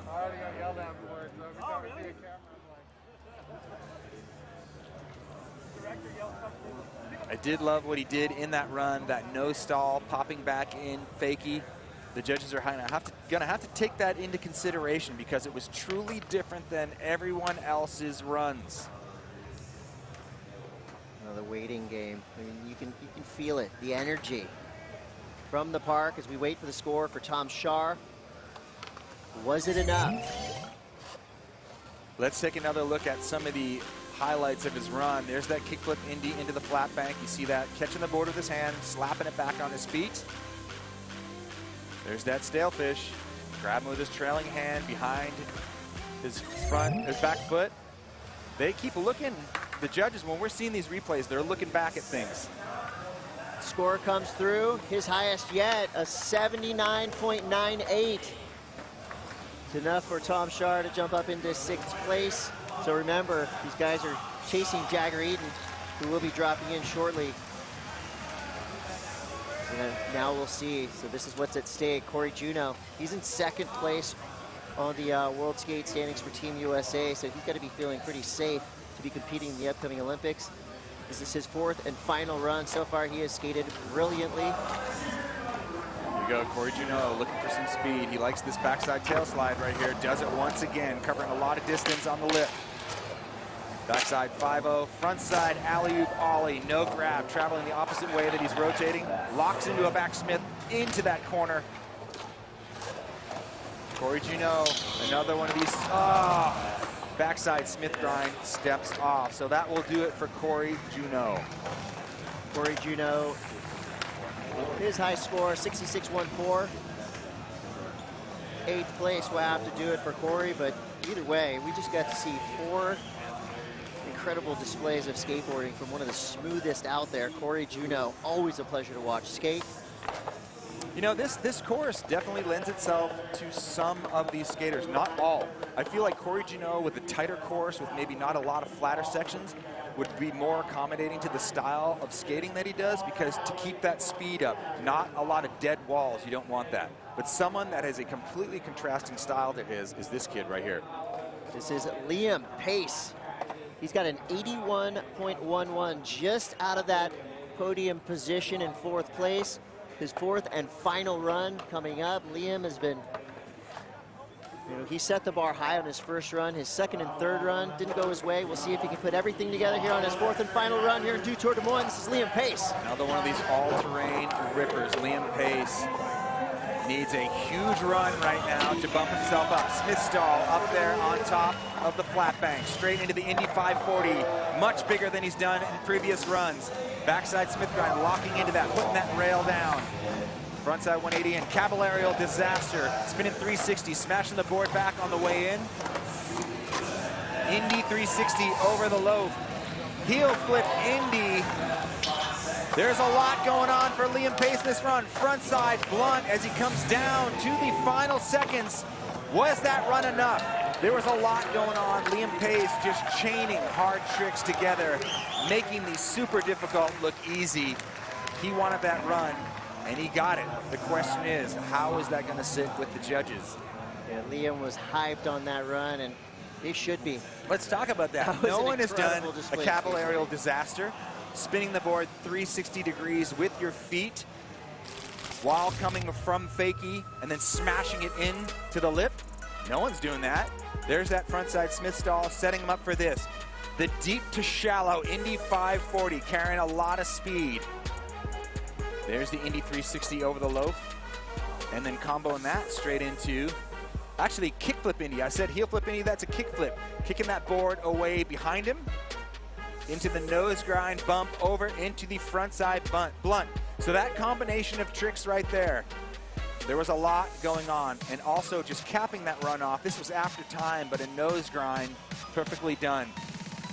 That was a beautiful run. There was so much going on. Unique tricks to Liam Pace. It's gonna be good.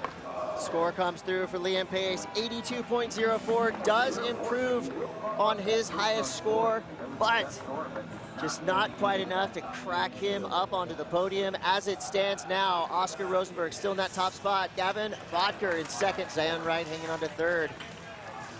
Jagger Eaton, he wants to shut the door on the rest of this crew. He's in third place on the Team USA standings heading into Tokyo. If he can fend off these hard-charging Americans in this final, he could be stamping his ticket. No pressure for Jagger Eaton. This is only the pathway to the Olympics. A huge, huge undertaking. He and his coach, legendary street dog, Neil Mims, have been working on runs to play to what the judges want. There's that backside 180 to switch ollie. Cannot fall. He cannot fall. He cannot fall. Alley frontside ollie.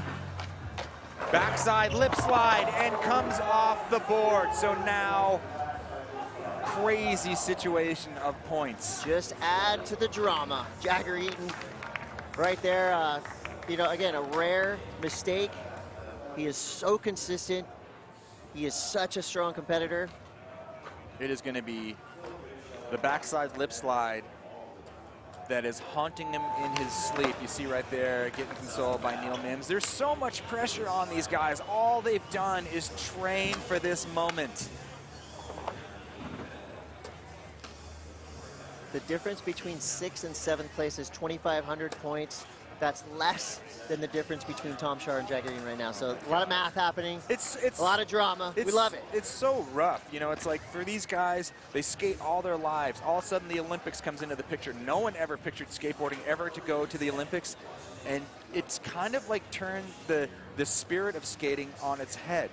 But these guys, if they're willing to play the game, glory is on the line. Well, for Oscar Rosenberg, you know, he is right now just a one-man wrecking crew representing Sweden. They're all, look at these guys. They're crunching numbers. This guy can make it harder on everybody if he increases his score. I mean, right now, sitting on an 86.10, flawless so far, and so consistent. Well, he's got an 83 and a 78 to back up that big score. Here's what I'd like to telegraph about this run. He's already on top, so what that means, we're gonna get a real freeform Oski run. He's pretty comfortable in the lead right now with that 86. Here we go. Ollie up to frontside lip slide. Such good style, great control. A lot of finessing of that board into the 50-50, looking for speed, pumping around that corner. There's the frontside ollie. Alley-oop to frontside nose blunt. I think he wanted to slide that a little bit. It leaves some time on the table there, about 10 seconds for Oski, but still in the lead, 86. Now, when you think about that score compared to what Gavin Botker did, that was Gavin's best run so far. Zion Wright's best run so far in 83, so they're gonna have to bring some serious spice to this next run. Well, our two top qualifiers will be coming next. So when we come back, the conclusion of men's park will happen here from Dew Tour Des Moines. Fourth and final run for Zion Wright and Gavin Botker. Who's gonna take it? We'll see, coming right up.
It all comes down to this. You're watching Dew Tour Des Moines, and we're into the men's park finals. We've got 2 more skaters to drop for their 4th and final runs.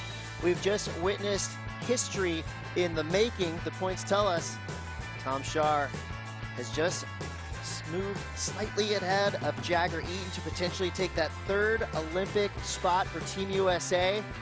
2 more skaters to drop that could upset the balance. Zion Wright and Gavin Botker yet to drop on their 4th and final runs. Chris Cote here with Todd Richards. This has lived up to every expectation and more. So here is the state of affairs. Zion Wright, Gavin Botker, if they win, they are in. They are representing the United States for skateboarding in the first Olympic Games where we've ever seen it. Massive pressure for these guys. Who is handling it more on the deck right now? I'm going to say it's this dude right here, coming out of Florida, Zion Wright.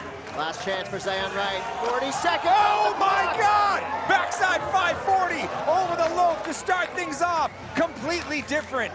Zion Wright just needs to hold on to this run. Indy 360, backside 540. Keep going. This is drama, ladies and gentlemen. Holy cow, giant frontside alley-oop.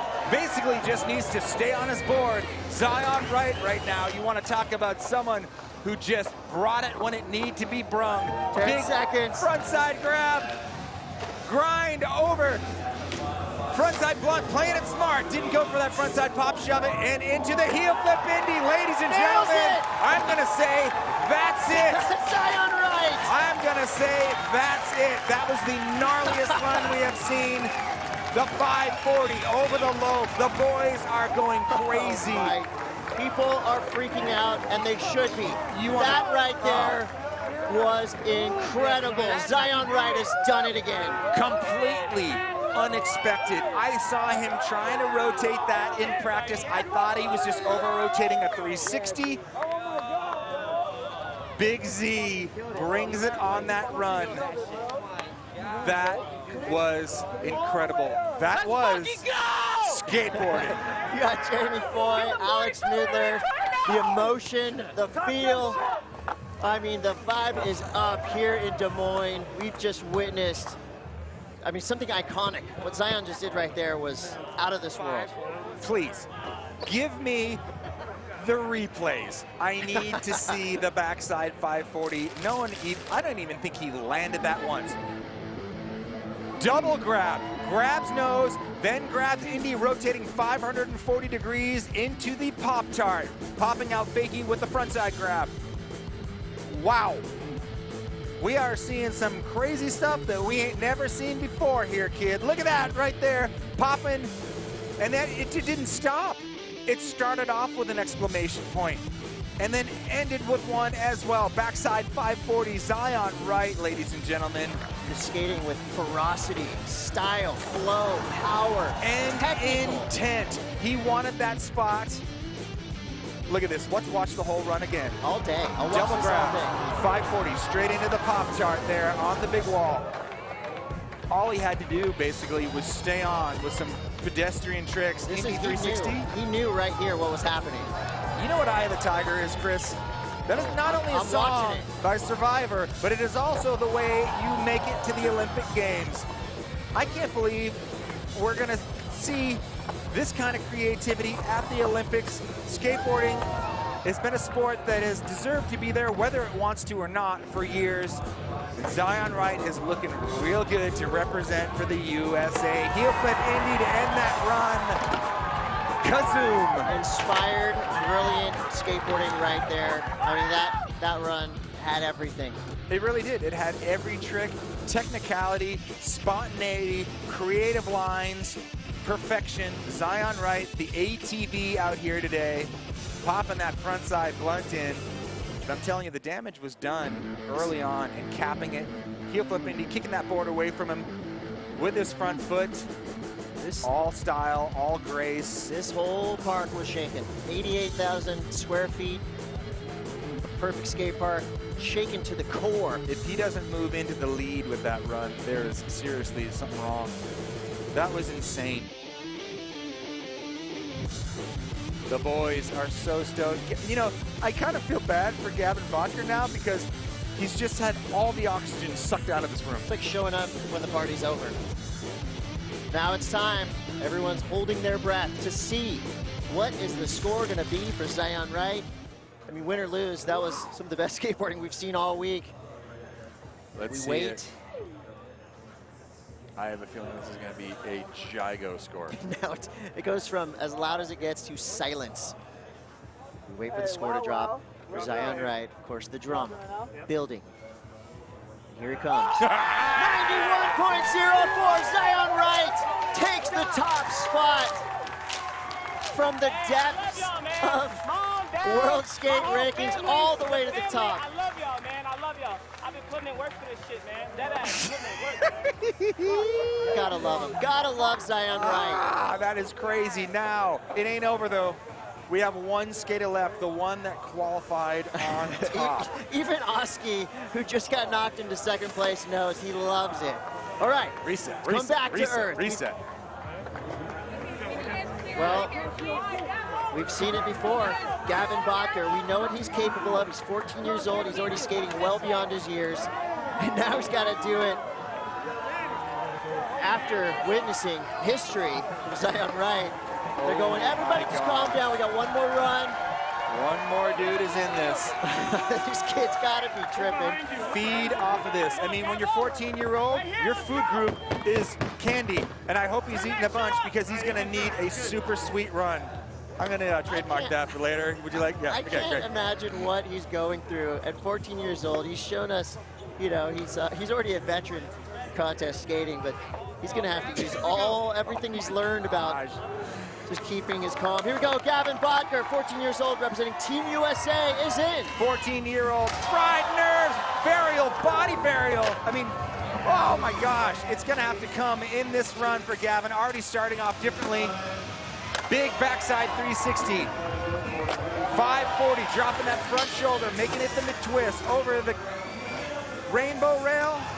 Backside ollie.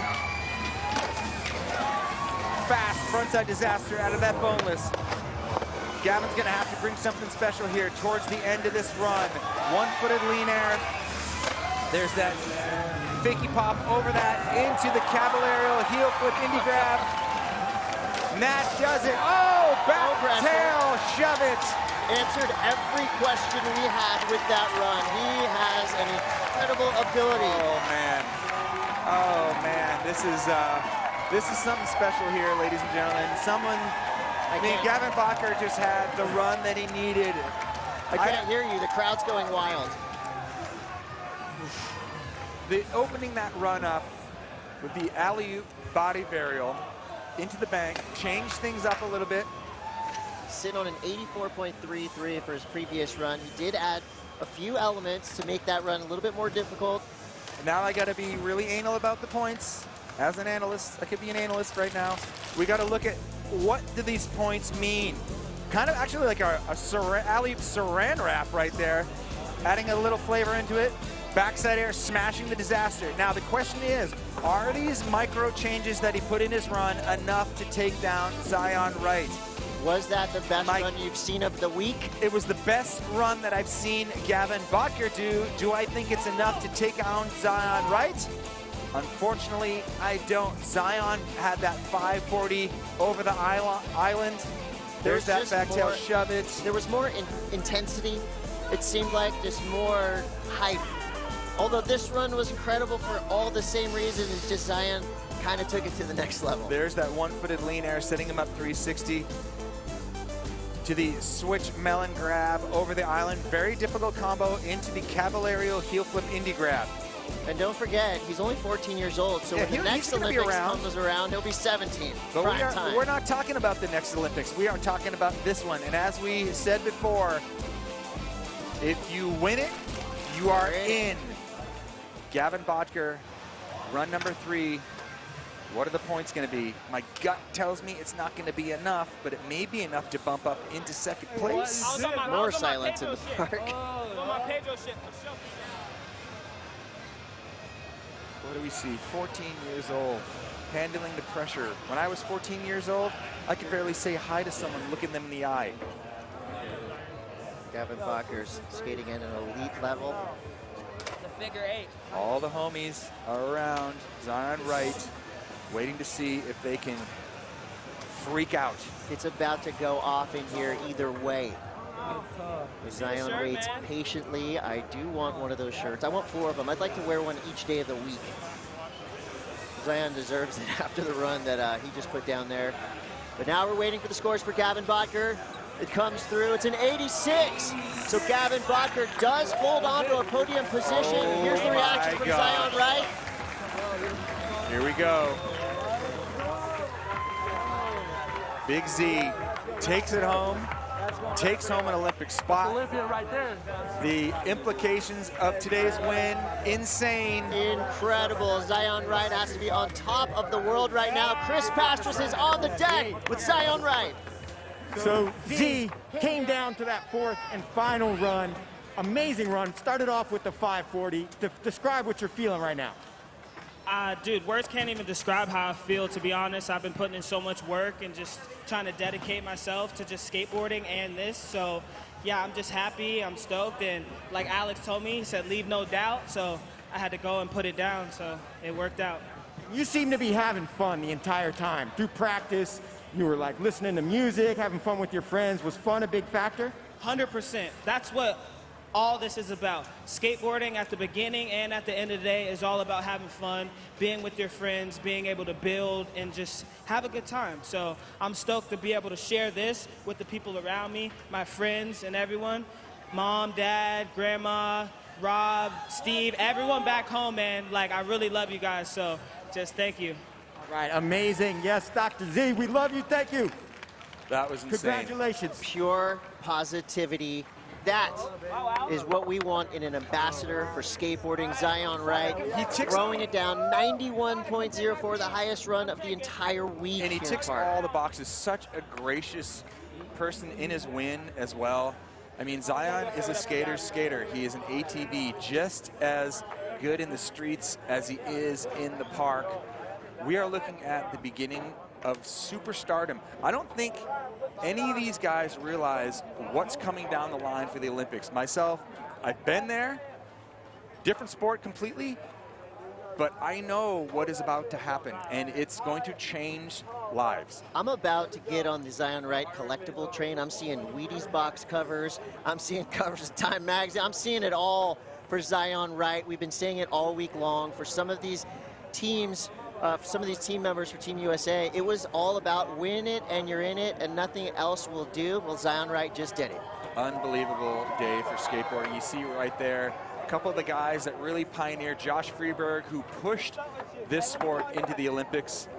Ryan Sheckler, Jamie Foy, these guys are Zion's teammates, and it also just means so much because he's such a cool guy. Well, this was the run that did it, that basically grabbed his dreams and made them a reality. Zion Wright with the 91.04.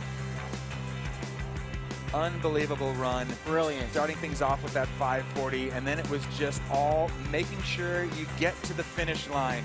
And for Zion Wright, the way that he's been skating in practice, the way that he's been carrying himself around the competition, I knew that he could potentially take this thing home early this week just by his attitude alone. When you have Eye of the Tiger, when you just are feeling it in your bones, no one's going to take it from you. We saw a glimpse of it in the semifinals, and we knew something new was up with Zion Wright. And as he's showing us right here, speed, power, creativity, pure artistry in what he's doing on his board, high-tech tricks, flying out of the park. I mean, everything was there.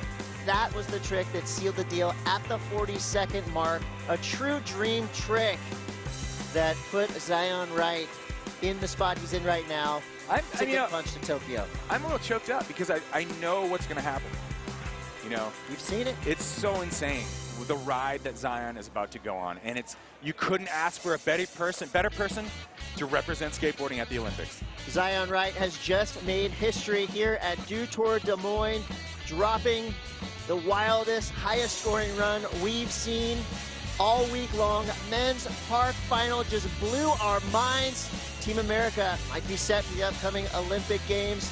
Well, Dew Tour provided the spectacular show we all wanted. But Zion Wright takes the win. We will have an award ceremony and everything else you want to see coming up very soon. We're going to take a quick break. Right back.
Dew Tour is brought to you by Mountain Dew. Do the Dew. Toyota. Let's go places.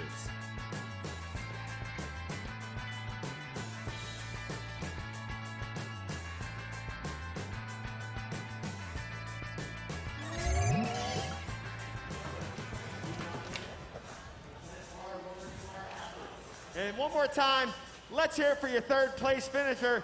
Young Gavo, Gavin Botker. Oh, what an insane day of competition as we look at the awards. This kid, the 14-year-old, has made a huge impression on a lot of people today. Absolutely. You know, skating above and beyond his years, a huge future in front of Gavin Botker. Do not forget that name. This kid is going to take on the world.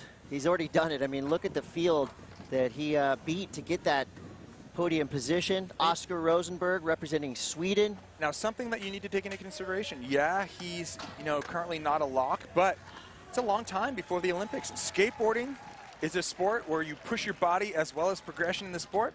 You never know. You want to be on deck, man. You want to be on deck in those points. And we just witnessed history in the making coming from the bottom of the depth chart. Team USA, Zion Wright.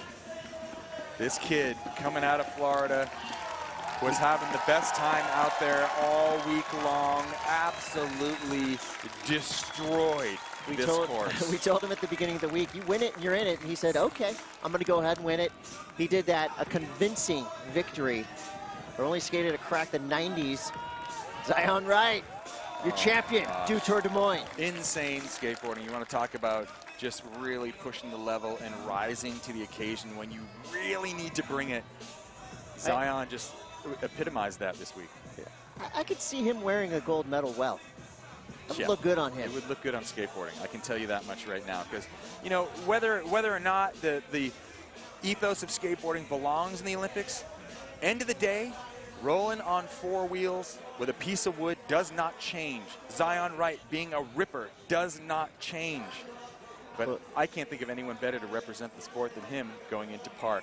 I'm with you. And events like Dew Tour Des Moines, the course of the Olympics, is to grow and progress the sport of skateboarding, to make sure that in every corner of the planet, if you want to skateboard, if you've never seen skateboarding, you're about to see it. And hopefully, you know, these wooden wheels, as you say, will make their way around the world, and every corner of the earth will have a skateboarder present. And what a victory. I mean, an emotional win in so many ways. My voice is just charred right now. That's fine. Insane day. So much went down. Well, we knew with this brand new park being built right here in Des Moines, you were about to witness something special, and we got that and more. Incredible final. A 14-year-old who would not back down, Gavin Botker, got that 3rd place podium position, making a huge statement. Yeah, and you know, at 14 years old, he's got a long time ahead of him. He seems like a veteran in this game, but he has got a lot of time ahead of him as well. And then we saw Oski, but it was all about this, the opener for the final run for Zion Wright. The backside 540 landing, fakie, rotating up, and that was just the beginning. Great run. Combos were all over the place. You see the alley frontside air there. The heel flip Indy was the exclamation point on an incredible run. Zion Wright, ladies and gentlemen, he is here, and America and the rest of the world is going to feel his presence soon. Zion Wright gets it done. He is your Dew Tour Des Moines champion. He had just stamped his ticket to the Olympic Games. The Zion show was incredible, and the crowd got behind him from beginning to end. This place was going berserk. It was insane. You want to talk about someone who feeds off the energy of a crowd. Zion Wright did just that, waiting till his final run to unleash the craziest moves, the 540, the kick out of the board for victory. He knew he had it. He knew he gave it everything he had and came home with the victory. Your Dew Tour Des Moines Men's Park champion, Zion Wright, taking the title in a huge way. We've got more skateboarding to come. You're watching Dew Tour Des Moines. So far, an incredible event with so much more action. Right back.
So the question is that, we saw how snowboarding had some challenges, going from snowboarding to the Olympics.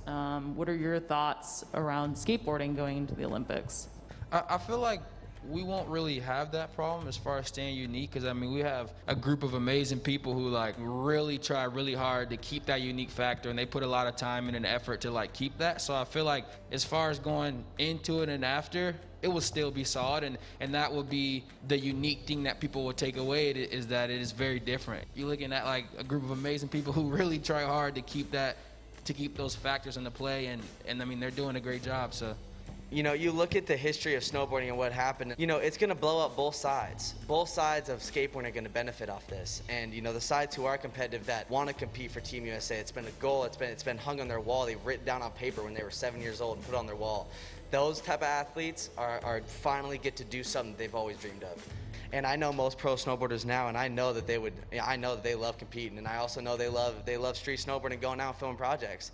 And at the same time, you look how accessible skateboarding is. You look how accessible is what we do. You can go out anywhere. You can skateboard in your kitchen. You can go to a skate park. You can cruise down the street. You can do it anywhere. And I feel like that's why skateboarding is just going to be put on such a pedestal going into this. Yeah, I would agree with both of them for sure. We definitely have a team that's making sure the cultural side of skateboarding is going to stay the same, but I also just think it's skateboarding is such an individual thing that it's really up to the skater as to where they want to take it. If they want to go for the Olympics, then they can absolutely do that. If they just want to go and cruise and just have fun, then they can absolutely do that. I feel like the core of skateboarding is always going to be there, and it's kind of just like a tree. The root is always going to be there, and you could branch out to as far as you want to go to. And I feel like that's the beautiful thing about skateboarding. Yeah, skateboarding is definitely one of those special things where it can mean different things to different people, and no one can take that away from you. So that's a great question. All right, one more question down here.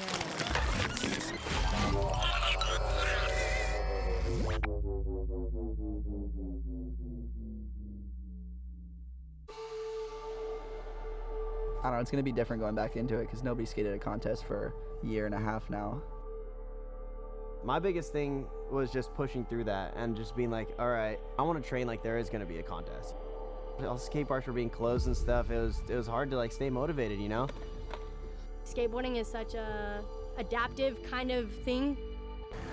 And especially with how COVID happened, it gave us all a year to practice. We didn't see anybody for a year, and then everybody's just back and just skating better than ever.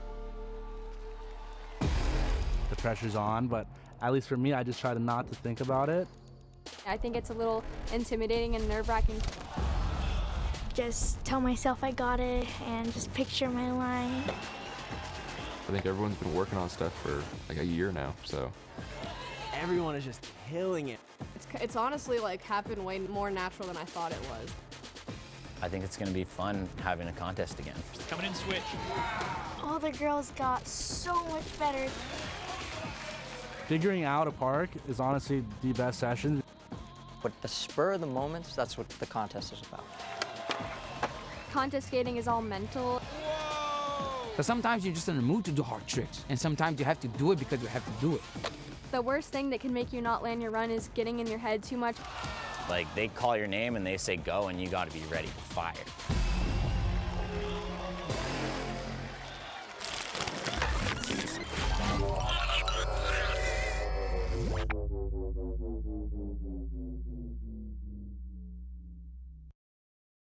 So in my day and age, contests weren't very important. It didn't really put you in a higher level of your professional career. As we fast forward till now, and it's very important that you do well in these functions.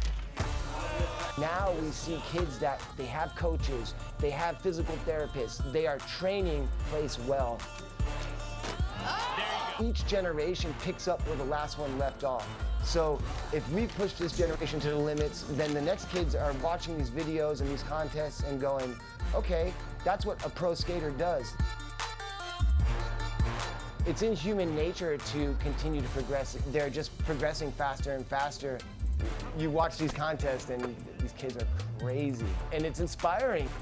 Progression is a very important part of any sport, especially skateboarding. To watch this continued progression of skateboarding, it only ensures the longevity of it. And I think that's a great thing too.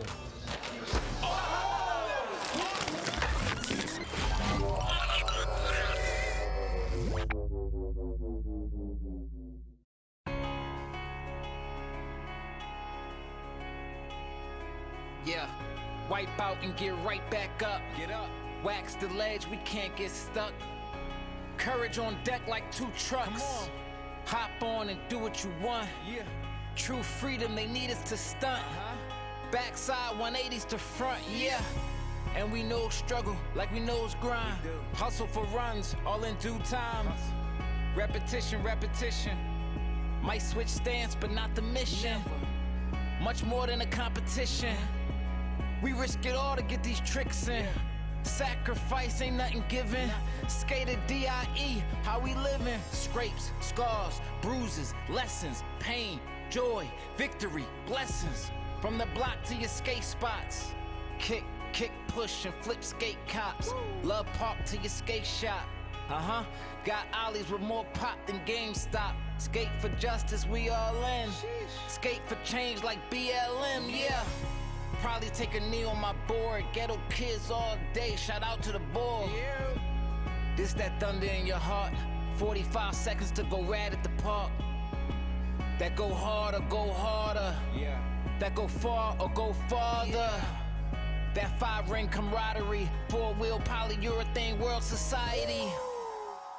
And all eyes on we. And all eyes on gold.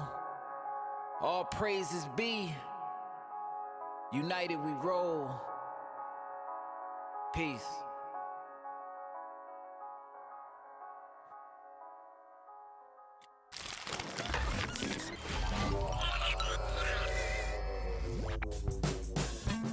Welcome back, everybody, to the 2021 Dew Tour from Des Moines, Iowa, and the new hub of Midwest skateboarding, thanks to the incredible Lauridsen Skate Park here on the bank of the Des Moines River. Right in the heart of downtown, we have 88,000 square feet of concrete perfection, and you are going to see 8 of the best skateboarders in the world here in the men's finals here in the Dew Tour. And there's a look at the Olympic qualification overview. There's going to be 20 athletes skating in the Olympics per discipline. Only 3 maximum per country, Andrew, but every continent will be represented. Here's the competition format for the street finals. As we mentioned, 8 of the best skaters in the world. We have the 2-5-4 format, meaning each skater gets 2 45-second runs, followed by 5 best trick attempts anywhere on the course. And the key here is that the 4 top scores from each skater count. It's a cumulative scoring system. In Skate Street today, this is a veteran's game. Getting better at street skating. Putting together a run when you're younger, you're just kind of like, these are my tricks, I'm gonna do them all, and you don't really think about it. It's not as calculated. That's something that I started to enjoy more as I got older. Kids nowadays, they look at Instagram, they look at this stuff, they only want to do those things because those are trendy now. They don't learn the basics, you know? Why have you skipped, you know? When you're younger, I feel like you don't really know what the judges want to see. You're just like, I'm gonna do the best, hardest tricks, and they better know that that's sick. There's a lot of training involved. Like, you really got to stay on top of your game, and that adds up. I feel that's the OG stuff. You know, we've been around for so long, and we see it all. For being a little bit of an older guy, I think the oldest guy. No, I'm not. Okay, good. Paul, Manny, Shane, all those dudes have been in Dew Tour and every other contest for like 10 plus years, so they have it dialed to just like snap of a finger, they're ready to go. It's a patience game. It requires a ton of patience to compete in these contests. The young kids don't get that yet, but it's definitely a pleasure watching them skate because they go for it, and I like that. I'm older than Manny. I'm 36, yeah. I'm older, so I am the oldest.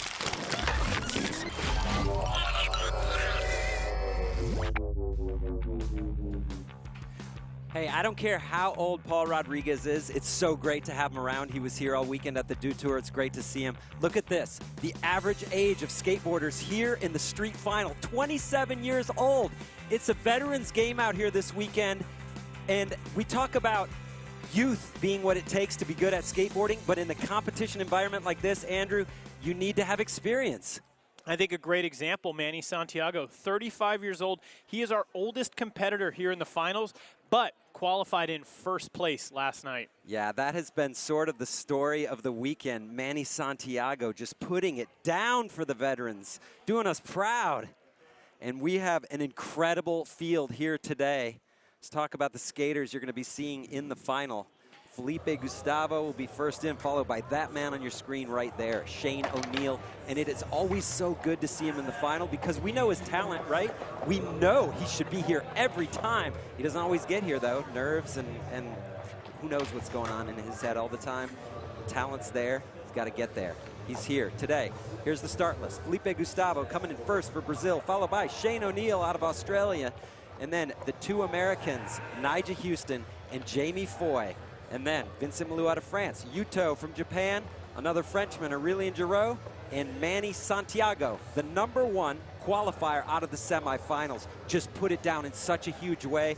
Andrew, you remember that run in the semis? That was some of the best skateboarding I've ever seen. It was hands down probably the best run I've ever seen in person. So here we go. Finals about to begin. First skater in. He was the 8th place qualifier out of semifinals. Felipe Gustavo, ranked 21 in the world, but 5th in Brazil. He has a chance to stamp his ticket to Tokyo here if he does well enough. Look at him coming in, really calm, really composed. We're talking about it. We've got a lot of veterans out there. They know exactly what needs to be done. Kickflip crooked grind, making his way at that little out hubba. Look at that nollie flip crooked grind. Now, we've seen him go nollie crook in some of the other runs. I love seeing him put it all out there on the first run. Yeah, taking big chances, because we all know you want to put a run in the bag, doing really hard tricks. Oh, no! Switchback tail. Unfortunately, getting away from him. The positive here is it's all about your top 4 scores. Whoa! Switch flip front tail. Down that hubba. That was incredible. If he can put that all together, I think we're going to see a huge score. But finishing with a trick like that, how important is that, Andrew? I think it definitely wasn't something the judges would be expecting. Here's another look. Nice frontside flip down the double set. Felipe, he knows how to put together a really good run. He doesn't necessarily put a ton of tricks in the run, but every trick is really calculated. Look at that, nollie flip crook. It's where we saw it go wrong, the switchback tail. Probably a weight distribution issue. Yeah, just landed maybe a little bit too much on the balls of his feet. Slide now, but man, switch flip tail slide. It's all quality with Felipe Gustavo. He's not out here for 100 tricks. He's here to put down the best tricks. Absolutely. And that's what we want to see, and that's why everybody loves Felipe Gustavo. Scores in 7.30. That's a decent run score. The judges have been hypercritical about falls this weekend here. You don't want to give him an excuse to give you a low score. Shane O'Neill on deck. We all know what he's capable of. He's 31 years old. He has been looking incredible here this weekend. Starting off that switch big spin. I like that switchback tail on the out ledge. Nollie front board. Shane is another one. He is so good at these contests. I got to spend a finals one time with him and just listen to him analyzing everything. He knows the game so much better than anybody else. Switch flip back tail attempt right there. And you know, you can see that in the way he skates. It's so precise. It's so calculated, right? Absolutely. All right, crook up, nollie flip, backside big spin in. Just timing it perfectly. Unable to get that switch flip back lip. But what we saw yesterday was the 2 45-second runs. No best tricks. Today, we're going to see all 5 of those attempts. You can win this contest with best tricks alone. All right, there's a look at that switch backside tail slide on the gap to hubba. Shane is a skater that has the potential to win it off of best tricks alone. Absolutely, but he's always been strong in the run section too. And listen, he's usually trying such hard tricks in best trick that a lot of times he doesn't make 2 out of 5. Absolutely. And really, it's, you know, you want to get that one good run because your run scores aren't going to be as high as maybe some of your best tricks, depending on what happens. So he's looking for a 7.3 or better, Shane is. We'll see how that run does. Nigel Houston on deck, kind of just squeezing in through the semis. He's going to be in the Olympics regardless, but he wants to finish the Dew Tour in a strong position. And we didn't necessarily see that from him in the semis, but I'm confident we're going to get that from him today. Honestly, just seeing the way he did that 3-trick combo right there, he is looking a lot more comfortable out here today. I mean, the pressure that Nyjah is dealing with, it's unbelievable. I mean, we had a whole year off for people to just talk about who's going to win the Olympics. Nyjah, Nyjah, Nyjah. That's got to get to you. Big spin front board down. After that kickflip back lip, he's looking really comfortable. We got 10 seconds left. Frontside nose blunt coming in at the big hubba. And look at that back 180 nose grind. Oh, the switch blunt getting away from it, but you know what? You can see the confidence in that smile. Because that run was almost perfection. The way he was flowing through it, like you said, Andrew, it looked like he felt like he was in control of it. And it seems so silly, but just in the way that he was landing his tricks. Last night we saw some tic-tacs out of him. I mean, you know, last night was a weird night. We dealt with the rain delay, everyone ended up coming back. But today, he is looking really solid. So would that fall at the buzzer hurt his score at all, trying to catch that 7.3 from Felipe Gustavo, you think? I think he's going to be able to outdo it right there. We'll see, but again, Nyjah, another guy who does really well in the run section because he almost can't help himself. He's so good. But best trick is where he really flourishes. Look at that, back 180 nose grind, so well balanced. And then letting it go, but and I don't think that fakie nose blunt is going to hurt because it's not one of his key tricks. It's sort of just like finishing. Man, I'm not sure where the buzzer went. That was really comfortable. When he's looking comfortable, when he's looking confident, he's almost impossible to beat. Score is in. Nyjah Houston, first place, 8.21. So Jamie Foy on deck, ranked 5th in the U.S. currently. He has a different mission. He's trying to earn Olympic points. He has a chance to get there, but he needs to catch some people ahead of him. Lonnie McCoy and Deshaun Jordan. So Andrew, we've talked about how only 3 skaters per country can make it to the Olympics. So Jamie is on Mario McCoy's heels. That's the skater he's trying to catch. Ooh, but looks like nerves are kind of getting to him right now. It's difficult, you know, when you come out there, really well done. It's difficult to come out there, especially after someone puts down a heavy run. Yeah, and Jamie, not typically known as a contest skater because he's so good in the streets, but as you mentioned yesterday, Andrew, he came up in contests, so it's not look at that. So it's not going to be the run Jamie's going to want. I like that right there. He's like, next one. But he's got a really unique bag of tricks, and the judges love that when it comes time for best tricks. Yeah, if you're gonna have signature moves, they might as well be tricks that no one else does, because you're gonna have an easier time gaining points from those than the tricks that the judges have seen a million times. So Nyjah Houston on top with an 8.21 after his first run.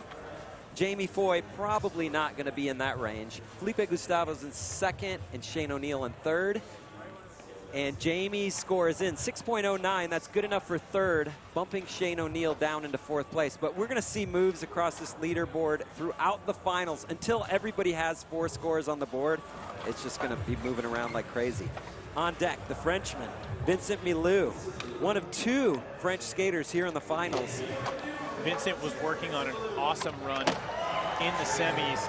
I love that 360 flip up. Whoa, 180 switch stroke on the giant gap to do hubba. He is a powerhouse skater. Stomping tricks down. Nice kickflip front lip. Kickflip over the bump to bump. I love this format because although the riders are definitely trying to get those good scores in, it's just a lot more relaxing. Look at that, kickflip front tail. He's not going to put all the pressure on that next run. He still has a lot of opportunity to get in there. It's almost like a rebate. Like, hey, you know, here's a way to make up for it. So as we talk about the format, skaters get 2 runs, 5 best trick attempts, but only 4 scores count. They could all come from best trick. It could be 3 best tricks in 1 run. It could be 2 best tricks and 2 runs. Just depends where your strong suits are and how you skate that day. And it gives the skaters an opportunity to be a little more strategic. Look at that 180 switch crook, so well done. But a couple Super key fast falls. Flick. Yeah. And then this kickflip front tail. His foot went right to where it was supposed to be, but he caught it a little bit primo on the side of his board. So that 5.82 is good enough for 4th place, bumping Shane O'Neill down into the 5th spot, and Yuto Horigome, number 2 in the world, behind Nigel Houston. His most fierce competitor, no question, on the course. He's number 1 in Japan. He's like a miracle boy. Look at that, switch front tail to start things off. When Yuto puts together a good run, it is really good. And it's because he's got, again, a unique bag of tricks. 360 flip, 50-50, down the hubba. That's the kind of trick that would probably get you up in the 7s or 8s if this was a single trick. Oh, and he keeps it going with the nollie backside 270 board. He's one of the exceptions. Oh, man, look at that. Nollie 270 back lip. This is a really good run right here. We got 10 seconds left. All right, coming in nollie. Oh, and he puts it down. Nollie back 180, switch frontside 50-50 down the hubba. An incredible run from Yuto Horigome, and I think that's gonna outdo Nigel. So you're saying it's not all about the veterans out here today, because Yuto, he's a young kid. He's got many, many years to go, and he skates like he's been around forever. He is a young kid, but man, he broke into the scene and just was like, what's up, everybody? I'm here. He dropped an anvil on it. Look at that, 360 flip 50-50, perfectly locked in. This is one of those great unique tricks, the nollie 270 to board. And so is this, And then right? he follows it up, nollie 270, and see the way his shoulders stayed like that? He was able to roll out switch. The control, that run was all control. Yeah, so Nigel Houston's currently on top with an 8.21. Yuto trying to bump up into that top spot. He's another one. We're gonna see him in Tokyo, but every skater wants to finish every contest strong here as they work their way towards it. Still the World Championship still to come in Rome next month. Look there at that. Go, 9.06. Good enough for first. No surprise there, really. Well deserved. Well deserved. That was an amazing, amazing run. And it's great to see, hey, that's what it's going to take. Unique tricks, flipping your board onto the obstacles, and you can't fall. Aurelien Giroux, ready to roll. Number 1 ranked French skater. He's another guy that can absolutely put the heat on Nigel out there. Frontside nose blunt. The last year has been incredible to watch his overall growth, his confidence. Hard flip front board in the middle of his run, in the beginning of his run. So impressive. It's unbelievable. And right, this is his run. And those are tricks that can get great scores in best trick. We've got 10 seconds left. Coming in with a lot of speed. Kick flipping up. Oh, look at it. He puts down the gap to back nose blunt. What? A flawless run. What a way to finish. Yeah, flawless run, finishing huge. All right, how does that stack up? Nigel, Yuto, these totally different tricks, different approach to the course. We got the nose blunt down, the hard flip front board. Let's see what else we had in there. This gap to back nose blunt. I personally don't think that's going to be enough to outdo Yuto, specifically because Yuto had more originality in there. Aurelien had a couple like wow tricks, but then some more, we'll call them normal. It's a relative term here, but a frontside nose blunt versus a 360 flip 50-50 down a hubba. There you go. Good call. Second place, 8.62, Aurelien Giroux. But that was a great run, and I can't wait to see what he brings, because that is not as deep as his bag goes. Number 1 qualifier out of semifinals. The 8th skater here to go before we go back to the top of the order. Manny Santiago, #1 ranked skater in Puerto Rico. I talked to him before this final, Andrew. He said he's here to win. He's going for the win. And the question is, can he do here in the final what he did in the semis? If he does, look out. Well, starting off, we've seen a fall, so that's going to be a strike against him. Kickflip crook. He can obviously make it up. Again, I mean, the format here really opens up so nicely with those 4 best trick attempts. Oh, going for that varial heel, potentially back 5-0 that we saw in semifinals. Unable to do it, throws it up to the crowd. That's not the score that Manny's going to want, but he's got a lot of opportunity to make it up. Had you ever seen Manny skate at the level that he did in semifinals before? I feel like we saw it one time, and it was at another contest. He skated absolutely incredible. It was like the clouds parted, the seas. You were just like, what is this? It was like he was on fire, and last night blew my mind. It was literally the best run I think I've ever seen in my life. But he's got to do it again today because this is the finals. If he would have done it in the finals, wow. But hey, that's what it took to get here also. It was a crazy semi. We saw a few people really struggle to make it in, such as Yuto and Nyjah. All right, those are your top 7 scores currently. See where Manny lands. 5.62, only good enough for 7th place. Not a shocker, though. If he can put that run down, he's going to have opportunity to get up into that 9. Right, and as we mentioned, the judges have not been kind to falls during any runs here this weekend. All right, run #1 in the books. We're going to get back to the top of the order. Felipe Gustavo. So this is the Dew Tour. This is the second last event where skaters can earn Olympic qualifying points on their way to Tokyo. So this is huge, and Felipe Gustavo is one of those skaters that has to do well here. He's chasing Carlos Ribeiro, and Carlos did not make it to this final. So this is where Felipe has a chance to take over some points and possibly grab that 3rd spot from Brazil. I love the way he skates these contests. I said it in the last one, but I just really appreciate the way he comes in and he says, I'm going to make every single trick count. Nollie flip crook, puts it down again. You know, we got 20 seconds. If he falls on any tricks, though, they count. They count bad against him because he does a limited amount, right? Yes, absolutely. Every single one makes a huge difference. And honestly, Felipe's not really the hustle type the same way we see some of the other riders out there. Right, it's more calculated. Well, we've seen a skater like Kelvin Hoffler fall and then hustle and make the rest of his run and do great. That's not what we typically see from Felipe. When he falls, yeah, it's a big strike against him. He usually kind of saves it for the next run. But we can't, you know, okay, 2 runs, neither of them are going to be the score that he wants. You cannot count him out. He's got a super deep bag, really technical tricks that could still win him the contest. Right. So his first run is the highest score. This is where we kind of get into strategy. So you might see some of these skaters come out and do the same run to post the same score, depending on how it went. Right. And Shane's probably going to go that route and just try to make every trick because he knows he's got a solid run that he can do, but he's got to do it. That was good. Whoa.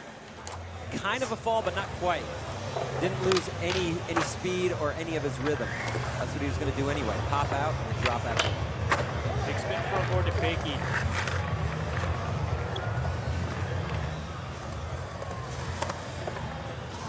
Coming in for the switch flip back lift. Unable to make it happen. So Shane is going to put pressure on Shane. And it's going to come down to those best trick attempts. Look at the way he can just pull that out. No problem. So unfortunately, Shane O'Neill coming off again on his 2nd run here in the finals of the men's street here at the Dew Tour. Shane O'Neill currently in 8th. He's gonna get a score that's gonna move him way up the leaderboard, but that's only right now because he has 2 scores. But yeah, we typically see Shane do really well in the run section, but when he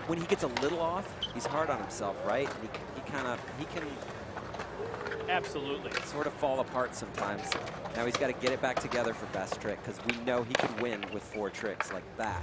I don't want to sound like a broken record, but again, can't count him out. He's got the tricks to win this. So Nyjah had a good, solid first run. This is his second run here in the finals. Do you expect him to do much different? I think you might see a little bit of extra flair potentially mid or towards the end of the run, but he posted a really good score, and that's kind of where you want to be. Because again, it's about those top 4 scores. So stick with what works. Yes. Add to it. Kick flip back lip. Big spin front board. Man, this is a different Nyjah than we saw last night.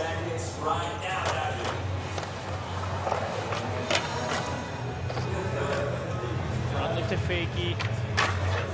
Oh, half cap back, Smith back 180. He does step it up. I think that has the potential to get him into that 9 range.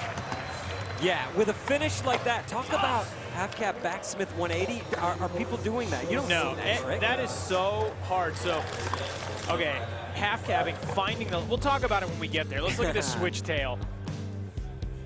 That was a great run. Going to the hubba twice in it. We saw him start with that front blunt, the big spin front board, and this shows that experience. All right, here's another look. So half cap, the precision on that one. So difficult, but getting into a backsmith, the weight distribution on a backsmith is really difficult anyway, and to be able to half cab in and then backside 180 out, that hubba is very steep. So a lot of tricks on that. You've seen skaters almost land and then kind of slide out. It's because it shoots you into the ground. It's pretty steep. So Nyjah's first run score was an 8.21. This is going to get him a higher score than that. Yuto had that 9.06. I'm curious if it's going to outdo the 9.06 from Yuto. I love seeing him put the foundation out there and then build on it. Right, because now you know he can try to give us his best, and that's one of the greatest things to see in skateboarding. When he's fired up. Yeah, seeing him come into the best trick with confidence, with some good scores on the board, he's going to go all in. There it is, 9.10 on run number 2, and that is good enough for first place, Nyjah Houston. So that outdoes Yuto's score, but Yuto's got more up his sleeve. Before we get there, though, Jamie Foy. Jamie Foy coming in 6th place. His first run score with a 6.09, and again, he's chasing Mario McCoy in the Olympic points race. And Deshaun Jordan. We saw Yuto bump Deshaun out of the finals with his run last night in the semis. So Deshaun is standing by, watching. We got 20 seconds left. Jamie's putting together a good run right there. Yes. Looks like he went for the 180 switch crook. Might have landed in tail slide, but he stayed on. He's got 10 seconds left. Oh, unable to put together that full run. He was so close. But that's gonna be probably an improvement on that first run. He fell a couple times on that first one. He is having fun out here skating with the best in the world. Oh man, look at that. That back foot looked like it fully came off and he wrangled it back in. That was amazing. I love seeing Jamie out here. 2018 Skater of the Year. You're not alone, Andrew. Score is in 4.89. So Jamie right now in 3rd place with a 10.98 overall. Lots of room though between 1st and 3rd right now. And that means Vincent Milou is in 7th place.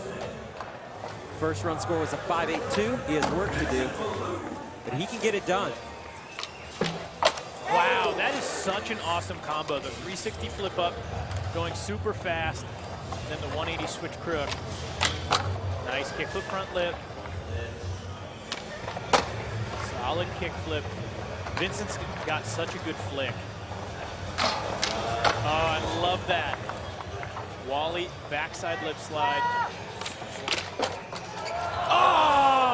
so close on the kickflip front tail.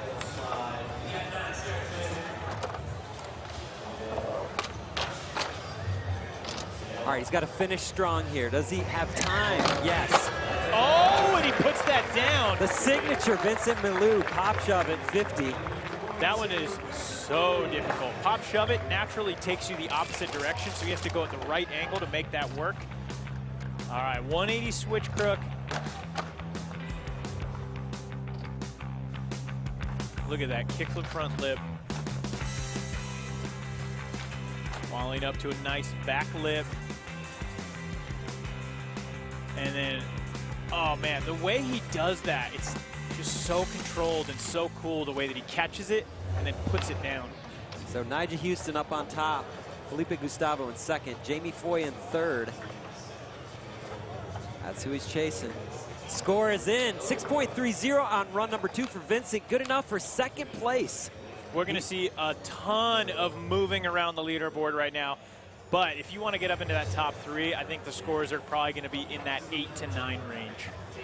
All right, with 3 skaters left here in the run section of the men's street finals of the Dew Tour, Nigel Houston up on top. Yuta Horigome in 6th place, but he only has 1 score. He's going to get another one here. Let's see how he does it. Oh, he comes in switch, and he loses his balance on the landing. Board getting away from him. One thing that's important, this course is huge, so he just ate a lot of time up right there trying to get his board. Yeah, there's no question he's going to have a tough time making up that fall in this run. If anybody can do it, he can. Look at that. Look at how casual. 50-50, so easy. It looks like he hardly popped. Oh, he steps it up right there. Nollie 270 to nose slide. Oh, he makes the Nollie 270 back lip. He's got 5 seconds left. Is he going to be able to get it in right here? The answer, I don't think so. The rule here is you have to pop your trick before the buzzer. Wow. That fall's going to cost him. That would have been an upgrade from his last run. It's like you said, Andrew, though. He had to chase his board across the course. That ate up tons of time. It wasn't just the fall. It was what happened after. And it's just such a bummer it happened right out of the gate. Look at that. Landing a little too far back. That was so incredible. And that right there, if he takes that somewhere else on the course, has the potential to really boost him up. I'm excited to see where the judges go on this. Yuto's first run score was a 9.06. This run obviously not quite as good with the fall. Ooh, but still a really good score, 8.61. That is a huge score for that run with a fall. First place. You can't fault the judges because the tricks he did to make up for the fall were so just hard. Next level. 2 skaters still to go in the run section. Aurelien Giroux on deck. First run score was an 8.62. That puts him in a good place to get himself up into that top 3.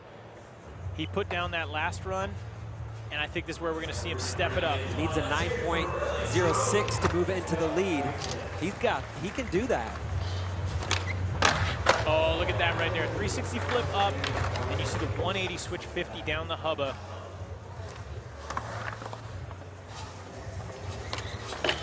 Hard flip front board every try. That's so difficult because he's got to hard flip, get it up over the rail, and then put it down. Now, do you think we're going to see any of these tricks repeated from skaters in the best trick? I think you might see Aurelien repeat some tricks, but on different obstacles.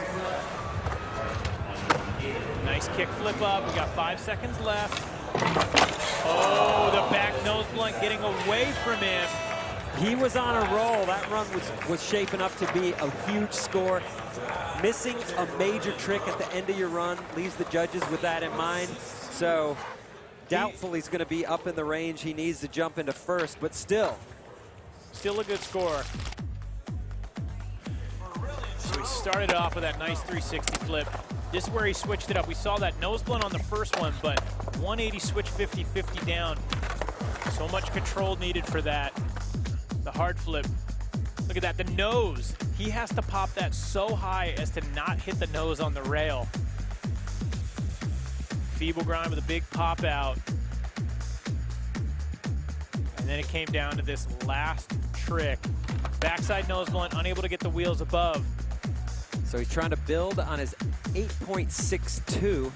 See what the judges think. They got a lot to work with, and they're doing math.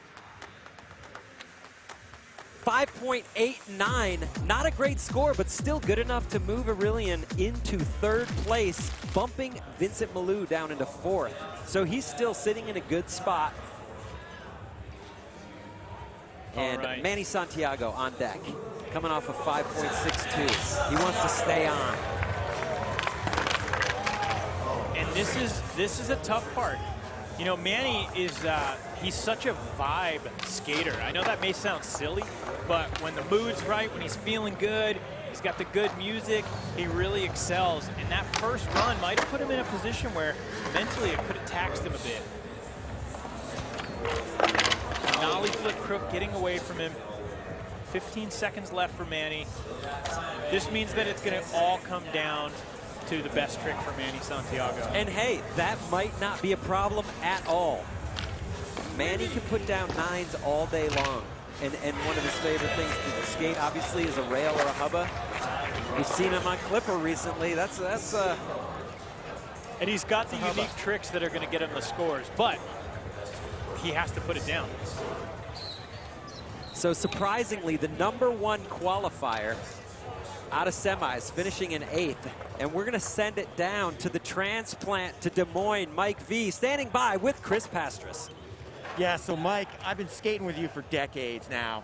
What's it like to see skateboarding heading into the Olympics for you? Well, I started skating in 1984. There were no skate parks, there were no Dew Tours, and there were no Olympics. But I dreamed all of that.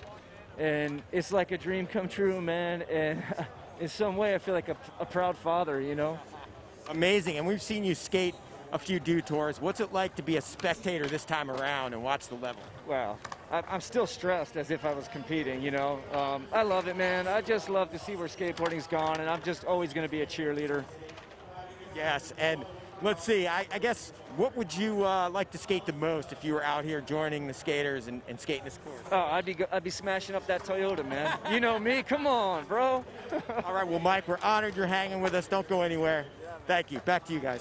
Hey, thank you, Chris. And I don't want to say Mike V's a legend. That's so easy. He is a legend, but he pioneered half of what people do in street skating today. He went through all the phases. There was the street plant in the parking lot, no complies, and then on and on. He's a great transition skater. He could do it all. Mike V, happy to have you here at the Dew Tour. Thanks, everybody, for tuning in.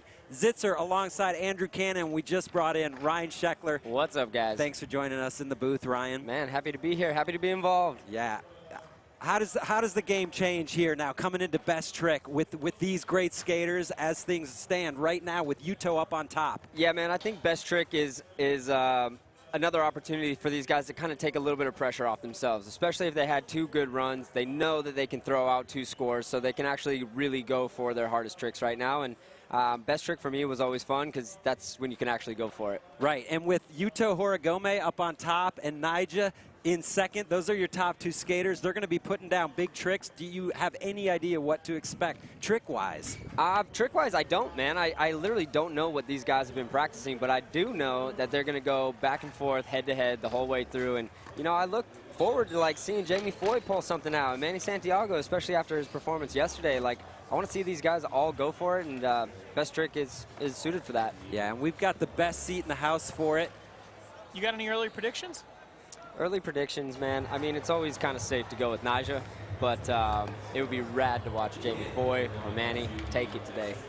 All right, so Yuto Horigome up on top with a 17.67, followed by Nyjah Houston in second, 17.31. Just so close behind. And then Aurelian Giroux in third, 14.51. He's got a little bit more work to do. You see the clouds rolling in. Look at that. That's the rain. That's ominous. Yep, yeah. They're doing it to us again right now. It's so weird. It's sunny and raining. Oh, man, I just feel so deeply for all the skaters right now. You're in competition. I'm stoked we're through the runs. Right.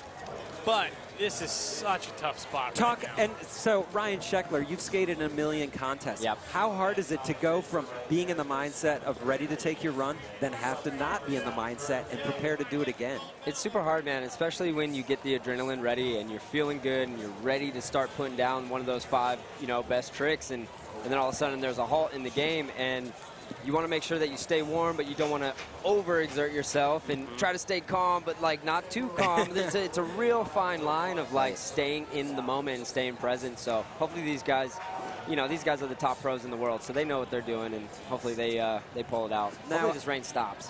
Yeah, I mean, it has happened so many times this week. The Dew crew out here has dried this course so many times. They've been working tirelessly. Big ups to them. But also to California skate parks for building this skate park. I mean, it's meant to dry super quick. I mean, I don't know what they put in the cement, but it works, because if the sun comes back out, we'll be skating soon. So don't go anywhere. But I'm curious about Manny Santiago right now in 8th. I wonder. So he obviously didn't do what he wanted to do in the runs. Can he take this time to regroup and focus on best trick, or is Manny going to be sitting around beating himself up over this and just kind of stewing?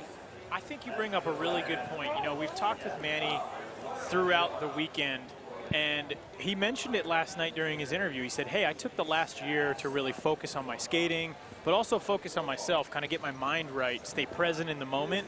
And I think that's what we're going to see from him. I think he's been very mindful this year, and I really hope that he's able to put it together out there. I think so too, and he's definitely been in the streets a lot and practicing, and from what I've seen, he hasn't been going to crazy spots, but getting his tricks really quickly because of that mindset. He is ready, he is focused, and he's well practiced right now, so I could see Manny throwing down 5 for 5 out here.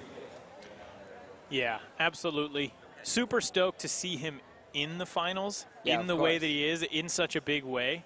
But this is going to be interesting right now. We've got Yuto in the top, Nyjah, Aurelian. I would say any of those 3 could win out here and could potentially take it home at the Olympics. Absolutely. Who outside that top 3 do you think might be in for, could upset the apple cart at the top 3? There's some big names down there. I mean, Felipe Gustavo, for sure.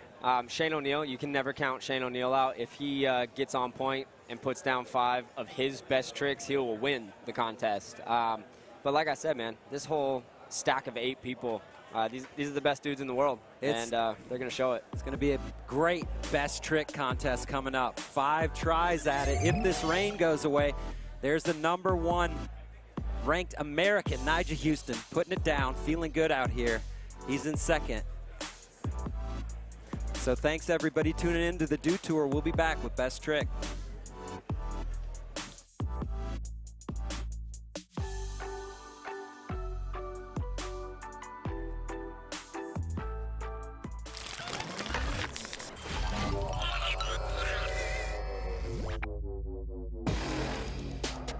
Man, like, skateboarding is just family. We get along so quick, it's crazy. It's so, you don't see that any other sport. It's very diverse, it's worldwide, like every continent on this planet has skaters. You can be from Brazil, Mexico, South America, Japan. You can be from anywhere all over the world and just come together as like one when you're skateboarding. It's always protected that aspect of like diversity. There's never been any pressure to like force that on people, Everybody skates, every gender, every race. Skateboarding has always fought for what's right, especially here in the US. Skateboarding has helped bring light to a lot of issues. We share from the same passion. It doesn't matter if like you don't enjoy his style. Who cares? It can't go to those directions. With the Olympics now, there's so much more equality and so much more going on for the women's side as well. There was just a few women skaters. Now there's a lot. There's really not much requirements to skate. It's all personal preference, and I feel like that draws a lot of people in the world to just gravitate towards it. Anyone who steps on a skateboard and actually goes and skates and tries to learn and realizes how hard and difficult and frustrating this thing is, you form this bond because it's like hardship. It's crazy they get so many different races, so many different type of people together in one thing. That's the reason why I love skating, It's like, it's awesome.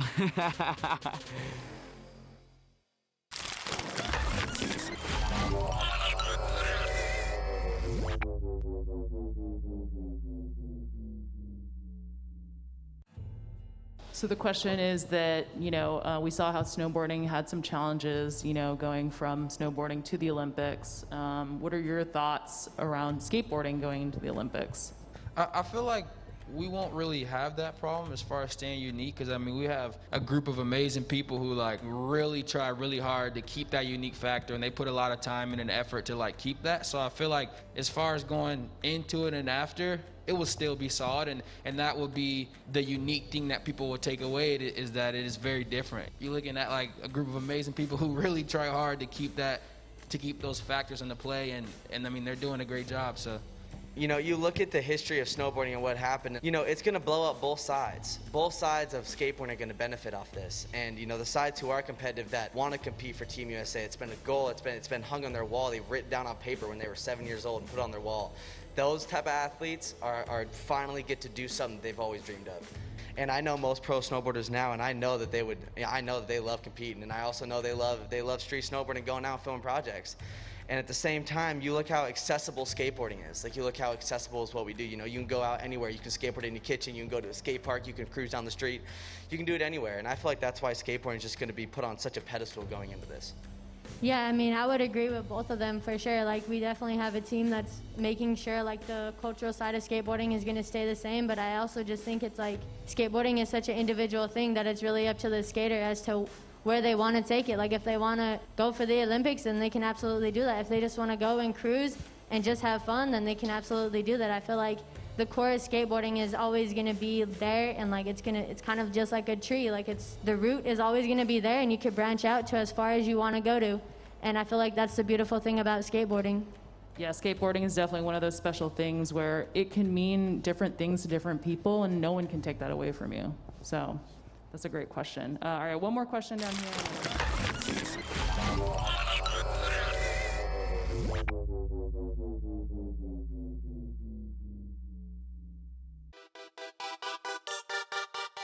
Welcome to sunny Long Beach, California. This is the 2019 Dew Tour, fueled by Mountain Dew. In this street final, we have 8 of the world's best street skaters. Andrew, who are you looking forward to see? I'm excited to see Nyjah out there and some of these new guns. We've got Sora Shirai from Japan. Very, very exciting skater, bringing some fresh tricks to the course. It's a 2-5-4 finals format. Each skater gets 2 45-second runs, followed by 5 best trick attempts anywhere on the course, and 4 scores count from anywhere on the course. Gonna be a lot of big tricks going down. Sora Shirai takes the lead with the 8.66. Aurelian Girard skates super fast, and he goes for everything. Oh, the hard flip over the bump, down the stairs. Look at him catching it with his legs. Nice. The defending world champion. Right here, Nyjah Houston. Just got to pop his tail before the buzzer. There we does go. It. Cavalier front board. We move on to the second runs here in the men's street finals. 360 flip. Oh, wow, hard flip back what 180. a finish. Now up in first place, Aurelian. You've been saying, it's high 8s, 9s to be in that winning position. And we haven't seen a 9 yet. Sora Shirai. Oh. Okay. Do you think he gets a 9 here today, and how hard is it? There it is. He does get the 9, and Sora Shirai is in first place. Nyjah Houston. Oh, wow. Man. There you go, 8.9, first place, Nyjah Houston. This event is huge. There are your current standings. Aurelian Girard up on top, followed by Nyjah Houston, not far behind, and Felipe Gustavo. On deck, needs a 5.4 to move into the lead. Look at that. 8.60 does it for Aurelian. France is up on top. He's drastically ahead of the other competitors right now. Nyjah Houston's looking for his 4th score. He's in 5th place. A 9.64 moves him into the lead. Let's see where he goes. Sets the feet up. Looks like the nollie heel nose blunt again. Oh, and he doesn't do it.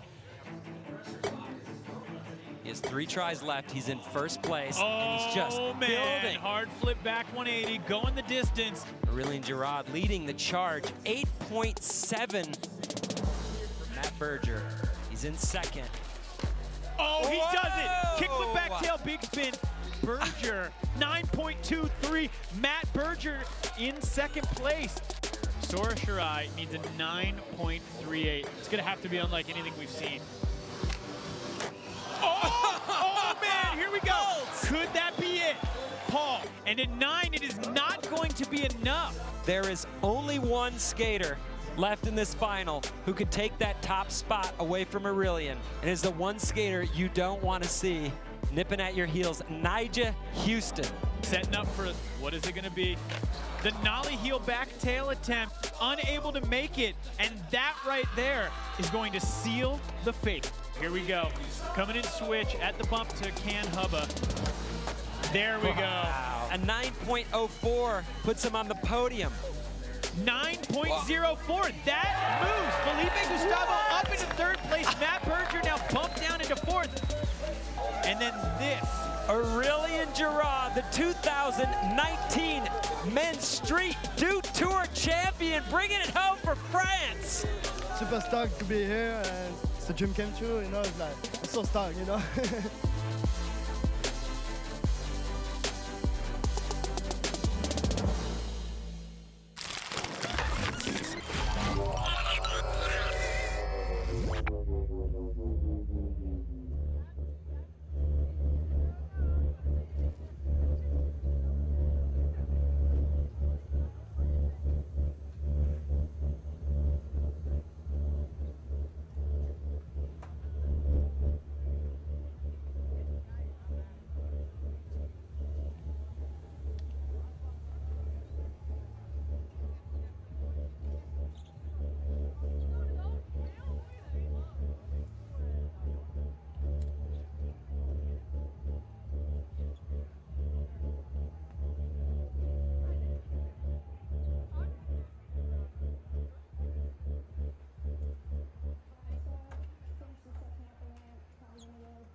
Welcome back to Des Moines, Iowa, the Lauridsen Skate Park.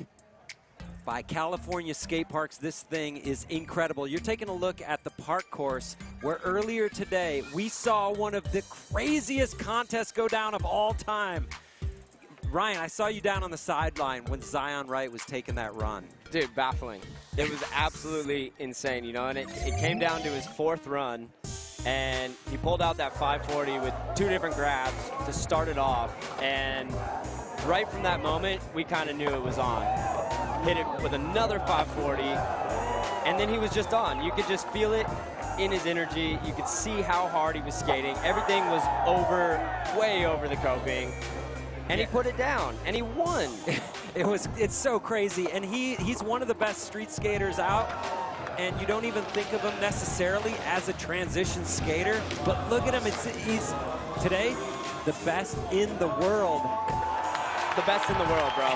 Absolutely insane, and for the last, you know, 4 or 5 months, he has been really focused on skating park like this, and there it is.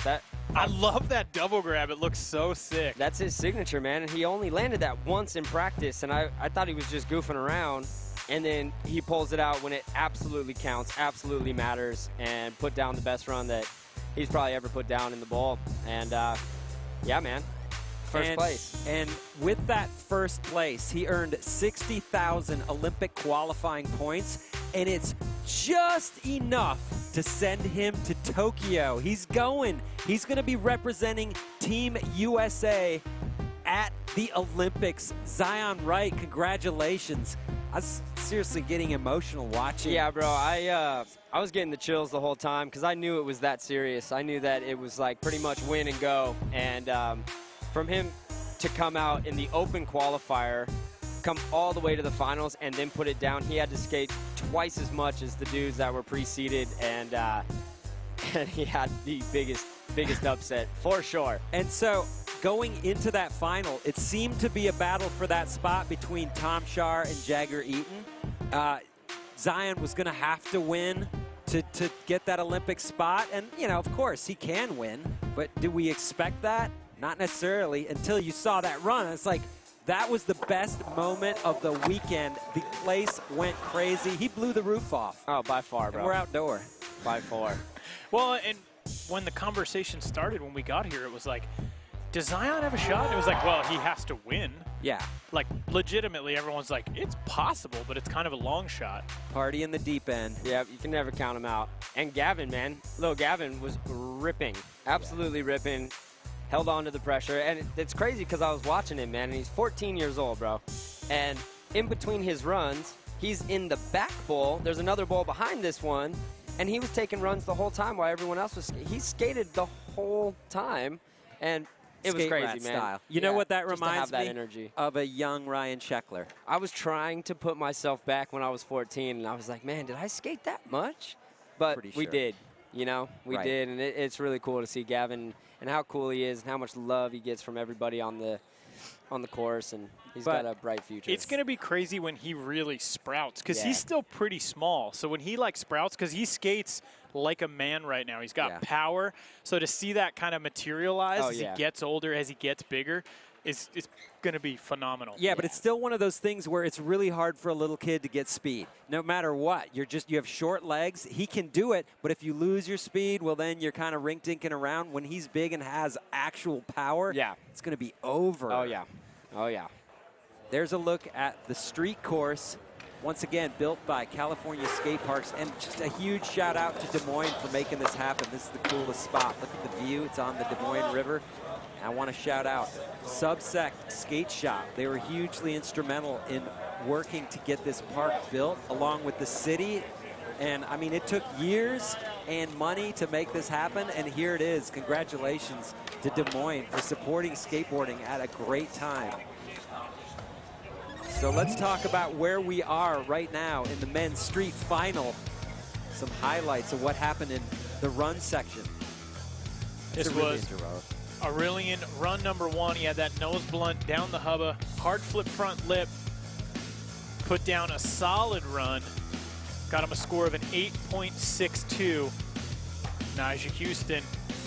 Sitting in second place, Nyjah, just ahead of Aurelian. 2 really solid runs. That half cab backsmith, back 180 to cap off that second run. Really put him over the edge with a 9.10, the highest run score we've seen so far today. Yuto Horigome currently sitting in first place, 360 flip, 50-50 in both of his runs. This was from his first run right here. Got him the score of the 9.06. Nollie 270 back lip, taking it back to switch, showing you how much control he has. Which makes that trick so much harder. Let's talk about not going all the way around. Yeah, man. Unreal. Going into best trick with Yuto and Nyjah in the top 2 spots, almost tied at 17.67 for Yuto, 17.31 for Nyjah. What do you think we're going to see from them right out the gate with best tricks? Are we going to see something we already saw on a run, or they're going to break out something brand new? You have any predictions or ideas? I think they'll break out something brand new. I think these guys are both going to come out trying to get 9s the whole time, and they're capable of that. You know, they have bags of tricks that are insane, and a lot of these tricks that they are going to pull out, we have not seen them practice yet. They have them that good where they're just going to drop it for this, keep everybody surprised. Let's talk strategy. You got 5 attempts for guys like Yuto, for Nyjah. They've both got 2 good scores on the board. Do you just go for broke out of the gate and go, hey, I need to put 2 tricks down, I've got 5 tries, or do you put those 2 scores on the board and then build from there? I think you kind of go off of the first trick. The first attempt right now, they see if they can get up to high 8, low 9, and if that works, then I think they have a little bit more freedom to actually really go for broke. Yeah, I agree. You're not going to want to go for broke on trick number 1 and all of a sudden find yourself in a little bit of a rut. If you bail it again in the second try, then all of a sudden so much pressure is on. But these guys know better than anyone what to do. Oh, yeah. Do they have coaches? Like, does Yuto or Nyjah have anyone helping them on the sidelines? Do you know? I'm not sure. It almost seems like it's the skaters, like the fellow skaters that are telling these dudes what tricks they should do and kind of looking out for them. But I'm actually not sure if they have. And thankfully in skateboarding, you can trust your friends because there could be some sabotage happening. Like, yeah, hey, Nyjah, do this. That's going to get you the Just 9. do the front nose. That's all you need, I swear. That's funny. So the skaters are back on the course. It's looking dry. They're getting practice in, warming back up for the best trick section. Each skater is going to get 5 best trick attempts. The run section is in the books. It has been an amazing weekend out here all the way around. We've been here all week, really. Des Moines is a great place. People are out supporting skateboarding. The Brazilians tore it up earlier today, as they do. That's no surprise. This was women's street final. Leticia Buffoni doing what she's famous for, coming out and ripping.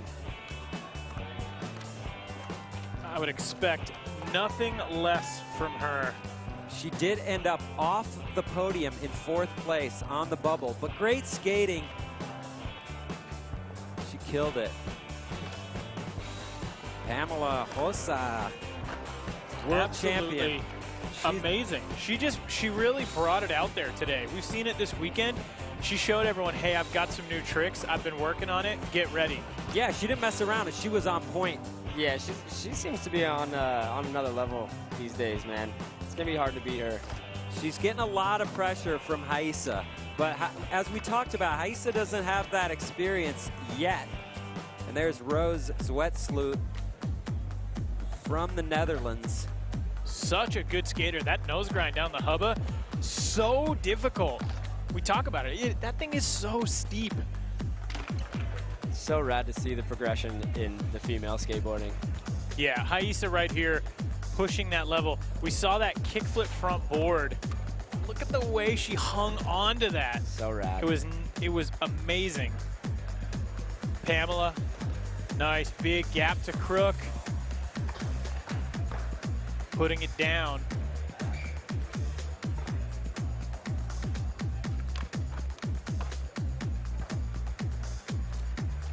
It was an amazing contest. All right. Thanks again, everybody, for tuning in here to the men's final. We are back. We got the 2-5-4 format. The runs are over and out. We have 5 best tricks coming up. There's a look at the current standings here with Olympic points on the line. Yuto Horigome up on top with a 17.67, followed by Nyjah in second and Aurelian Giroux in third. That's your current podium, but with all these skaters geared up for dropping best tricks, that can change in a heartbeat, and we're gonna see that leaderboard change a lot until everyone has 4 scores on the board. Yep. So it's a cumulative process here. You want 4 great scores, you add them up, and that's your final score. And once you've got 4 scores on the board, you start to drop the lowest score from there, adding on that difference. Felipe Gustavo coming in for attempt number 1. Let's go, Felipe. Oh, look at him going for broke. Nollie flip crook attempt. Straight out of the gate, you know, and that's a 9, you know. That's a high score right out of the gate, so Felipe's got to turn it up. What's that going to do to him right there from a pressure standpoint? You know Felipe, you've known him for a super long time. He's going to try it again. I have a feeling he's going to try it again, put that one down, and then continue on. So, Shane O'Neill on deck. Down in 7th place. He's got work to do here in Best Trick, but if anybody can get it done, it's Shane. I'm interested to see what he brings. Switch big flip front board attempt. They're going for it. They are not playing it safe in the least. Remember when we talked about, like, yeah, you get that score on the board, that's the move. It's like, well, we're 2 in, and that's not what we're seeing. I mean, but they're trying, you know. That seems to be the strategy, is to go for it. We got Nyjah coming up next. Nyjah in 2nd place. I love it. Look at that. He's so pumped right now. He's so focused, bro. He's always so focused. Coming in fakie. Oh, my God. Wow. That was unreal. How does that stack up right there, Ryan? Cab back noseblunt. That just kind of sets the tone for this heat and what's going on. He's obviously saying, I'm not here to play around. I want this. Okay, so 3 skaters in, nobody holding back. And Cab back nose blunt down the hubba first try. Look at the way he locked into that. Yeah. Oh man, it scores in 9.25. Nyjah Houston now in the top spot. Yep. Look at that, 2 9s already. And Nyjah's smiling, so everybody now is in big trouble. Big trouble. Jamie Foy's doing a little dancing, so he doesn't feel like he's in trouble. He's getting fired up. He's in 6th. Oh, all right, so grapefruit grind right there. Wow. From Jamie Foy. That's a 180 over into a switch feeble. He took it out to switch. Now, is that maybe a little bit easier? I wouldn't say easier, but not for me. Is that up in the 9 range, do you think? Or does that just depend on the judges? I've never seen him do it, man. So for me, obviously, I would score that really high, and it was done perfectly. But that is not a new one to competition. 7.90 for Jamie Foy on his first best trick attempt. Not bad. Moving him into 2nd place. I think a very fair score. Stoked to see where Vincent goes with this. Oh, look at that. Kickflip front lip to fakie. Perfect. I'm going to call that one a safety for Vincent right there. He's playing more to that strategy you were talking about, Ryan. Which, isn't that crazy that this type of trick, this gnarly of a trick, is a kind of go-to for these guys at the moment. It's unreal. The level of skateboarding right now is crazy. So sitting in 5th, Vincent Malou. He's got a 12.12. Gonna want to move up. And he does with an 8.0.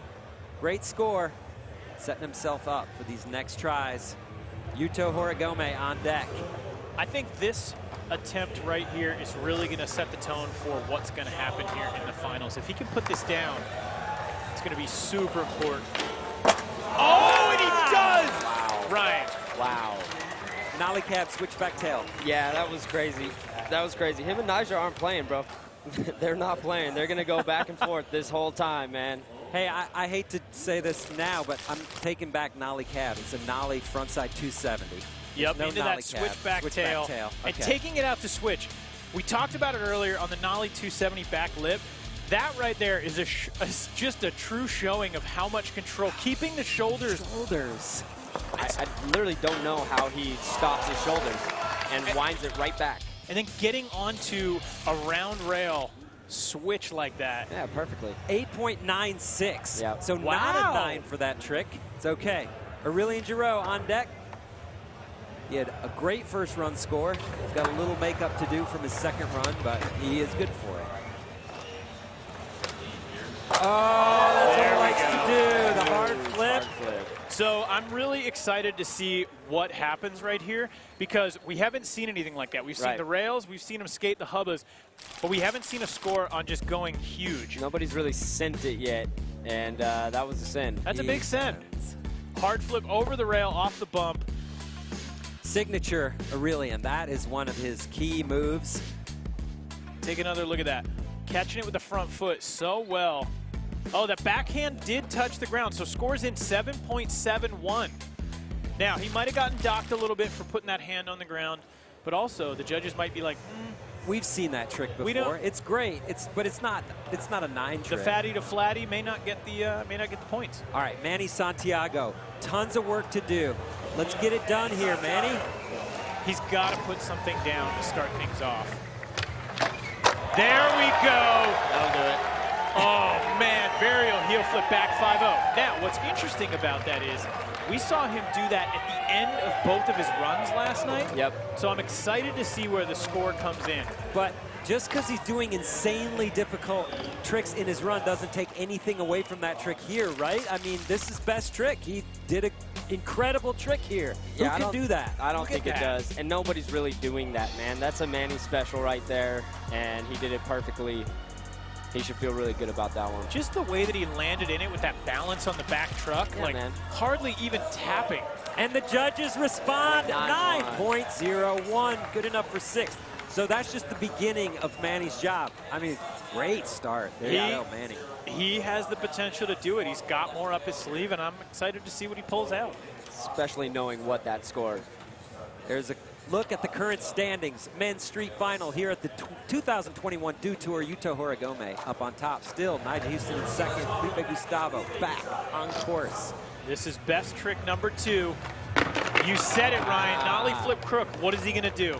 Yeah, well, now it gets into kind of crunch time. I think he's going to be battling mentally of like, do I actually try that again, or do I just completely abandon it and try the next? What would you do? Yeah, what would you do? Me, I get stuck in my head. I'd probably try it again. Stubborn. Yeah, I would try it again. You're like, I won't fall 3 times. Yeah, at that point, maybe that's why I don't play the game very well. Shane O'Neill coming in 8th place.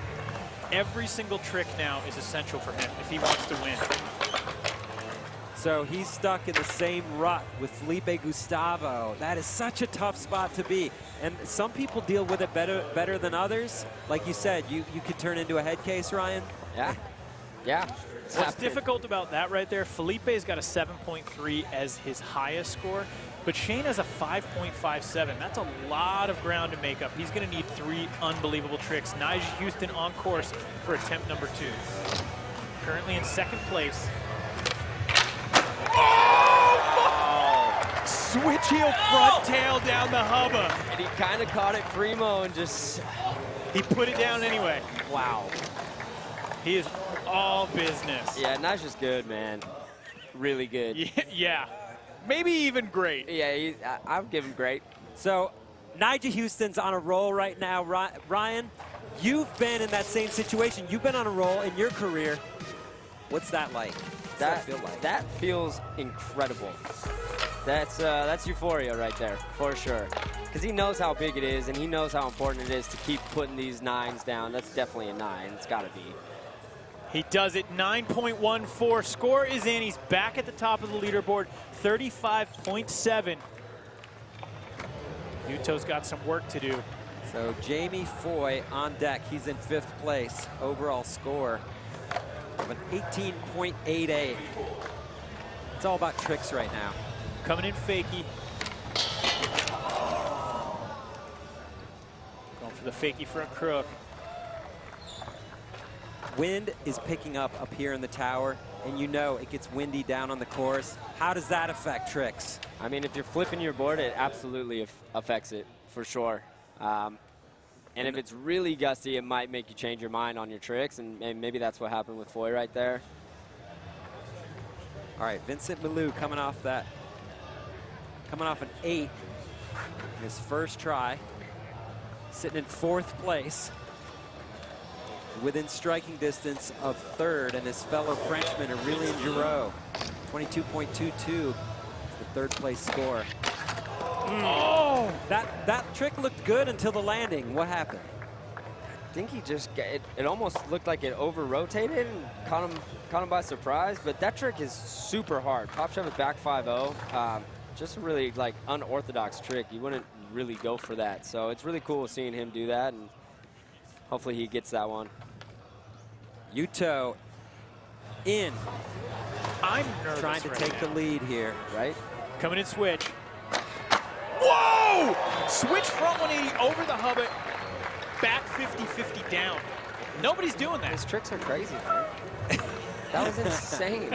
I'm such a fan of skateboarding. Like, I get blown away by these guys, you know, and I'm rooting them on too, but to watch it happen when it needs to happen, the consistency is insane. That was amazing. See how high he popped over the ledge, too. You can see he's coming in at that angle. Oh, it's 5-0. That was 5-0. We saw that from the top angle, and we only gave him credit for the 50-50, but he got just the back truck on. That steps it up to a completely different level right there. Yuto is waiting on his 4th score, coming off a 9.6 in the run section, an 8.61, and then an 8.96. Huge scores already. There's a look at the current standings. Everyone is just waiting to see where the judges go. The intensity on those faces. Wow. 8.95. Judges being stingy with Yuto's scores. Those tricks are, what do you think, Ryan? I mean, I had that at a 9 for sure. But, you know, this is why I'm stoked I'm not a judge and I just get to watch. All right, so while we ponder that one, Aurélien in for his next attempt. Number 3. Wow. Again, okay, hard flip front board. Does it matter that a hard flip was in run first trick and second trick? I think the judges will take it into account. I mean, you have to kind of look at each trick individually. He didn't do it on the smaller rail and then beef it up and do it on the bigger one. So I think he's still going to get a solid amount of points. But honestly, if he keeps going down, you know, the hard flip road, I'm sure we'll see them docking him. Yeah, I would agree. But still, it's like the way he does it is just incredible. And to commit to that, there's a lot that can go wrong real fast. Look at how much above the rail he is. You have to be with that trick. You got to get the nose out of the way. Catching it so well. 7.89. And that leaves Aurélien in 3rd place. So here's kind of my takeaway so far. The judges are saying, show us something we haven't seen. Yep. Uh-huh. Yep. We want to be surprised and delighted. Manny, back on course. Well, hopefully Manny will do that for him. Setting up nollie. Ooh. Maybe nollie heel back 50-50. Wind being a factor right there, even just mentally. Yeah. That attempt was so crucial for Manny, though, since he didn't get good run scores. He needed to put down 4 great tricks in the best trick. So that was one of those tries. He has 1 good trick in the bag. He's got to make all next 3 to be in the running. He's going for the win. He said it before the contest. He's trying to win. He's not out here for second. No, he's definitely trying to win. He's capable of doing it, so hopefully he can put it together. And Nigel Houston sitting on a 35.70. Followed by Yuto Horigome with a 35.58. So still neck and neck for those two. Aurélien about 5 points behind with a 30.11. Back to the top of the order. Felipe Gustavo coming in. Looks like he's switching it up. Changing his stance. Oh, now what? So he switched it up. I mean, look, let's not sugarcoat it. Now it's just a matter of how high up can he get, but he can't take it home. No, but it's almost just like, how do you deal with that and where do you go from there? It's less about the points. Here, Shane's in, same situation. He's got to make this trick. Shane unable to put it down right now. Man, I think at this point, too, I've been in this exact situation before. Now it's for the fans. Now you know. It's like, okay, let's see how high up to the top 3 I can get, but it's for the fans now. All right, Nigel Houston up on top in first place. Overall score, 35.7. Trying to drop an 8.21.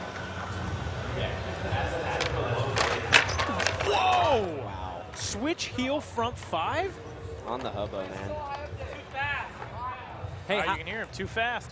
Anybody on this list you've seen the most change or improvement from, Ryan, over the last year where no one was out here competing? Oh, definitely Foy. Definitely Foy, man. Excited to see where he goes. Nice. Fakey front crook. I just call that a fakey Foy these days because he Right? owns that trick, right? Yep. So he's just trying to stack points, look at set that. himself up to move up the leaderboard. Getting a hug from his mom. She's so rad. She is so supportive at every event. I mean, he did it perfectly. Yeah. That's a hard trick, man. He does it. Makes it look easy, but that's a hard trick. 7.33 is going to be the score for Jamie Foy on that one. And Vincent Milou is in, trying to bump up from 5th. Oh, I thought that one was going down. Everything about it looked great. I want to see the replay. I know. I wonder what happened there. It almost looked like maybe he caught it just a little bit too much with the toes, and his body weight was off. It's possible. I don't think we're going to get a chance to see it again. So Yuto trying to get rid of an 8.61. Coming in for attempt number 3. Whoa! Is he going nollie late flip? It kind of looked like it. Kind of looked like it. That would Can have you been imagine? a new one Well, to see from Yuto. Yeah, I'm right. wondering, though, if he was going nollie late flip or if he was trying to go like nollie late flip onto the hubba. Oh, I don't know. Kind of seemed like he was in the middle, but I'm We'll excited to see the next try. Aurelian back in. Trying to get rid of a 5.89 and improve his situation here. That is going to improve the situation. Situation improved. Yep, Okay. Yep. That was amazing. Yeah, that's going to drop that 5.89. No problem. But All he's right. got about a 5-point differential to make up here with that trick. Man. Wow. Look at that. The way he locked into that. Huge 360 flip. Whew. Perfect. That is a really big gap, and that hubba is very tall. Oh, that last truck just held on. That was awesome. Aurelian trying to catch Nigel Houston and Yuto Horigome. 35.70 overall score. Is that going to be a 9? We'll leave that to the judges, huh? Yes. 9.12. Amazing. Okay, so that helps the situation, but he's closer to Yuto, still in 3rd. Manny Santiago, though, in a position he's got to put this down if he has a fighting chance. Oh! He switched it up. He went for the nollie flip crook. Unable to see put it how down. windy it was, though, when he was rolling up. His shirt's going all over the place. It's definitely gusts of wind. That definitely comes into play when, for a second, you're thinking about just doing it, but then now you have to incorporate the wind, and it's just a lot of calculations. You are watching the men's street finals of the 2021 Dew Tour. There's a look at the leaderboard with 3 best trick attempts in the bag. 2 best trick attempts still to come. Nigel Houston doing it for the USA right now, followed by Yuto Horigome out of Japan, and the Frenchman Aurelien Giraud rounding out the podium as it stands. It's been an amazing final so far. Nigel and Yuto doing what they came here for and battling to the bitter end. This is the best. But it's not over. 2 more tries, and it always comes down to that last attempt. Whew. Okay, top of the order. Felipe Gustavo back in. He's in 7th. Oh, switch flip back 50-50. And that'll give him some confidence, you know? Yeah, he needed to make that. He needed that one. Because he's gonna end up with 4 scores if he can make his final trick, but he had not the best run scores, so still gonna have a tough time moving up the leaderboard, but still, this is an incredible trick. Switch. And let's not forget, he's trying to catch Carlos Ribeiro because he wants to go to the Olympics himself. And he's coming here to get up the leaderboard. That's good for an 8.31, so that helps. Solid score. Solid score. Moves him up into 5th place. Shane O'Neill now on course for his 3rd attempt. Sorry, his 4th attempt at the best trick. That's just, it's a bummer. How much What do you do now? He's gonna go for it again, right? Yeah, I think at this point it's more of a mind battle. Yeah. He has to get it done for himself. The score, it doesn't matter anymore. All right, your leader, Nigel Houston, has a 35.70, trying to get rid of an 8.21.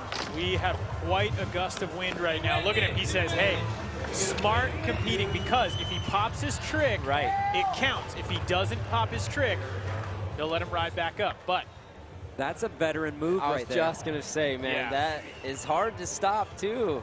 That was impressive. You see him, he is getting fired up before these tricks. It is windy though. Oh, cat back tail down the hubba. He switched the whole trick up. So one thing I'll say, this gap between competition, we're seeing tricks from Nigel that we would not have seen on a hubba. Wait, what was he set up before? What was he set up for? He was going to try switch heel 5-0. Okay. That's what he fell on. Okay. Wow. Here's another look. Popping it, getting all the way back around, sliding down blind side. So we saw him do the cab back nose blunt for a 9+. Where does this land? A cab back tail? I mean, I would assume it's a little under that one. I'm going to go with that too. 8.41. Kind of a lot under, considering how difficult that trick is. But higher than the 8.21, so it does bump his score up even just a little bit.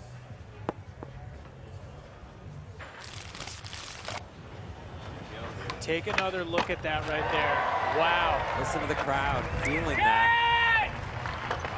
Listen to Nigel. I love it. And you know what I love about Nigel out here? He has no qualms with being like, I am here to win. For sure. He is a competitor, and I love it. Yeah, and that's why he's here. He's getting it done. 100%. All right, let's go, Foy.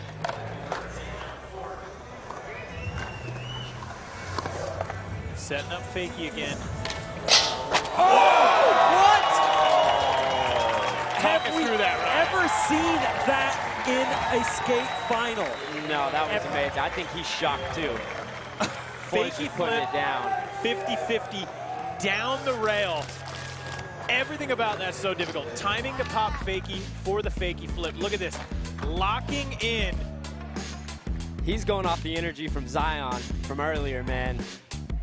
All right. Floridian energy. Oh, yeah. I'm calling that a 9. He's trying to get rid of a 4-point. What's he trying to get rid of? He's trying to get rid of 6.09. No, a 4.89. He does with a 9.21. 9.21. Well deserved. That was amazing. And he stays in loop. Coming in for his 4th attempt.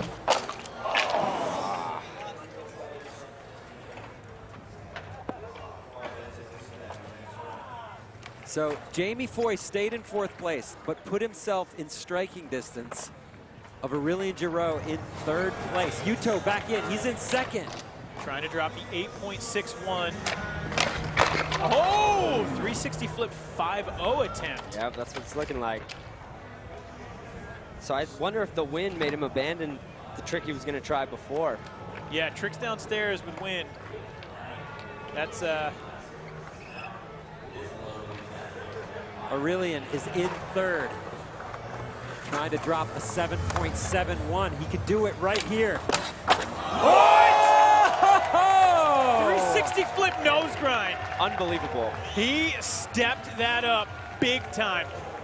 That was crazy. So he's a little more than 2 points behind Yuto Horigome, who sits in 2nd place. And Nigel not far ahead of him in 1st. And that score is going to be huge. He's going to get rid of a 7.71 and replace it with what? We'll find out. Aurelien does not care about the wind. Unreal. Look at that. Didn't touch that back truck at all. That was incredible. Oh, you can see it on his face. He is stoked. How is that possible? I don't know. 9.72. That is one of the highest scores we've ever seen. Yeah. Now up in 3rd place. Ooh.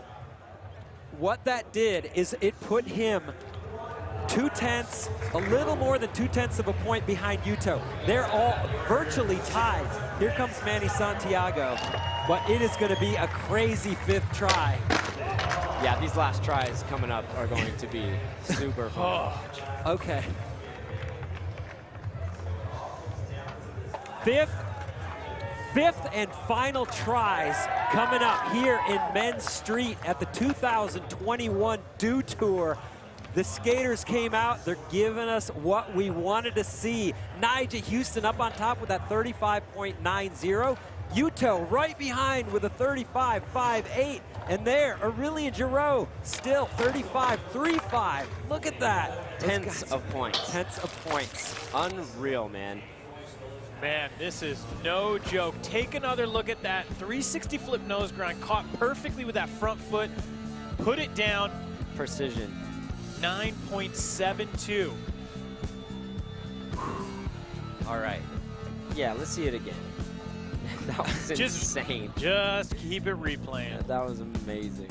So we're about to head into our 5th and final attempt. What's really interesting, though, if you take a look at the low scores, Nyjah's got to drop an 8.41, Yuto an 8.61, and Aurelien 7.89. That's light work for Aurelien. He could take this contest. Here we go.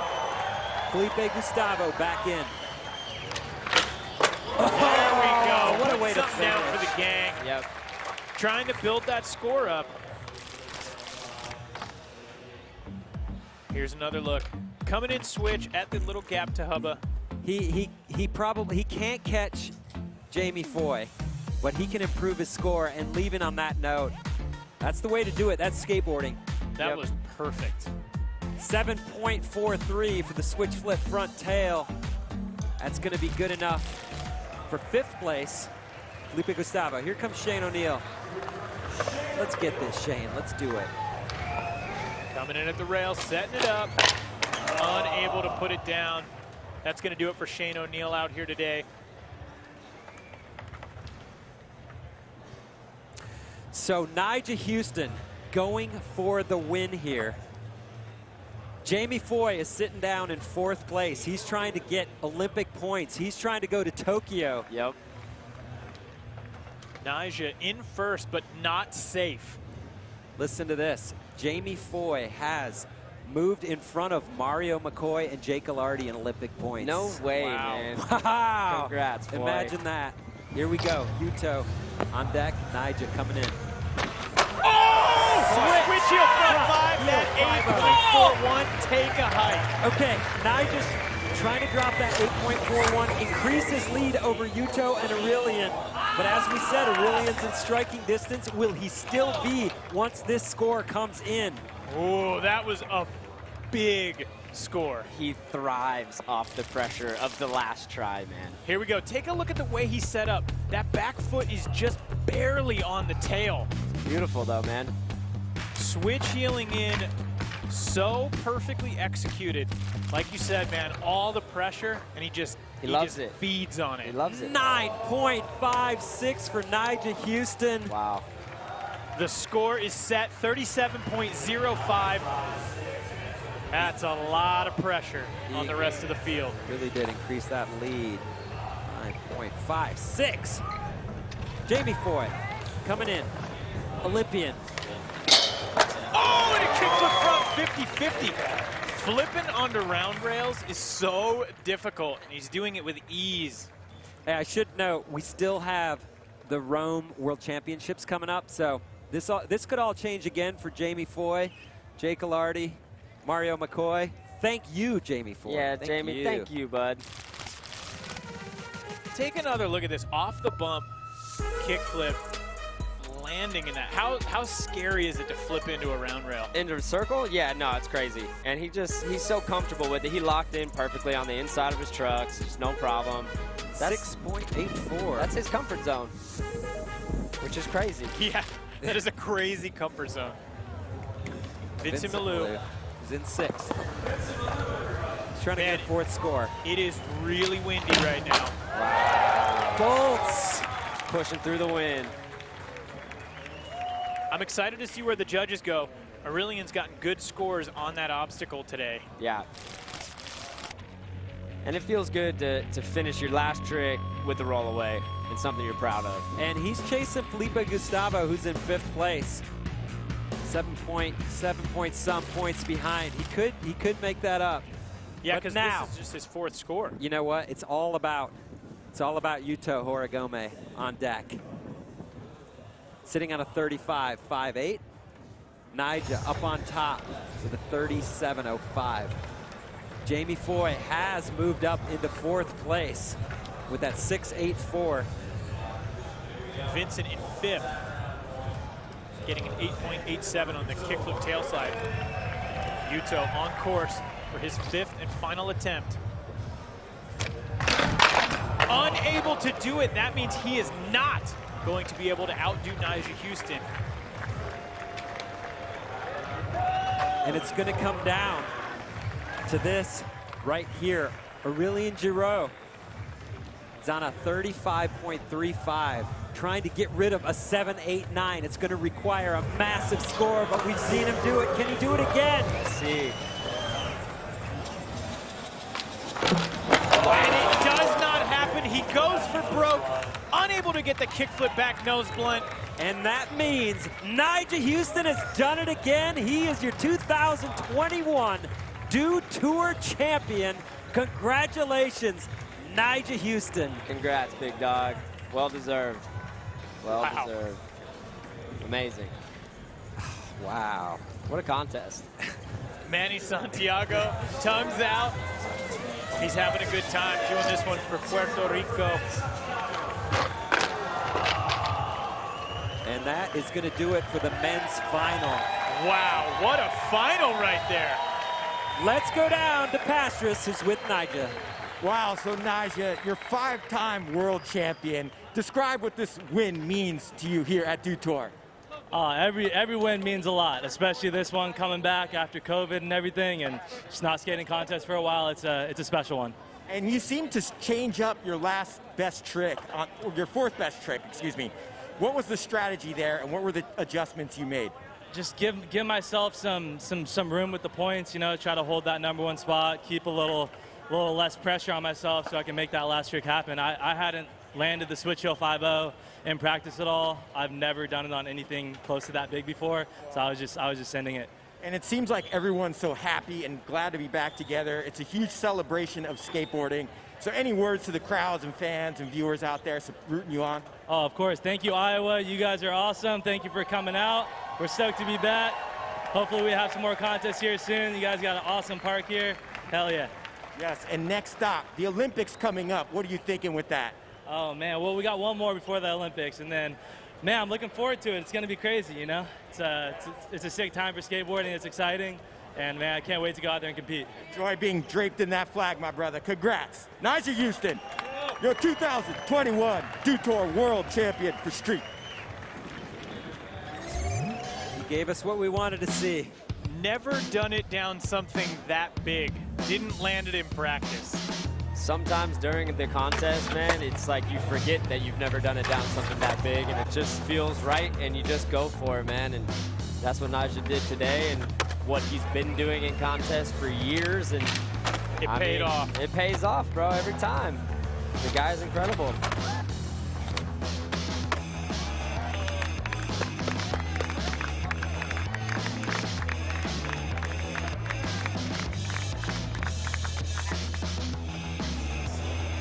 Yuto Horigome came to play from Japan. He didn't mess around either.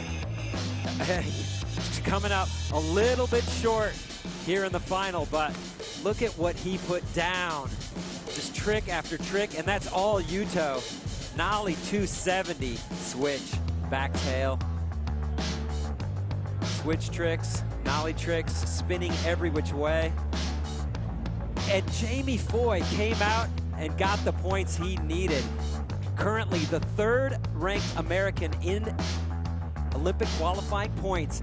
Fakie flip, fakie 50-50 down a handrail, flip, frontside 50-50.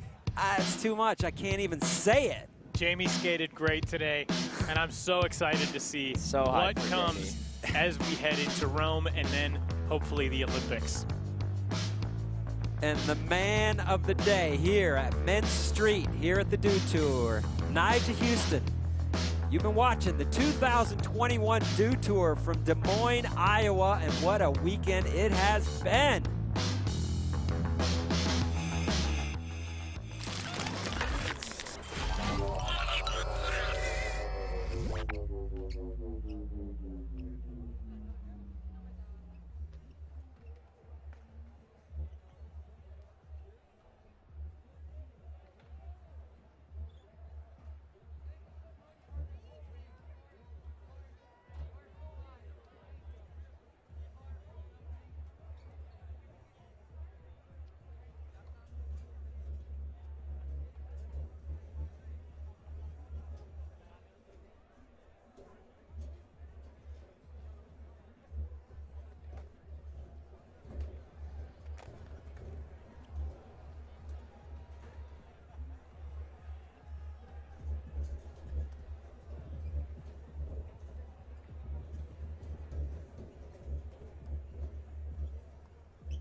And what an incredible weekend it has been here. Andrew Cannon and Ryan Scheckler. There's your winner of Men's Street, Nigel Houston. He looked a little sketchy in the semifinals, barely squeezed into the finals, and then put it all together here in Des Moines.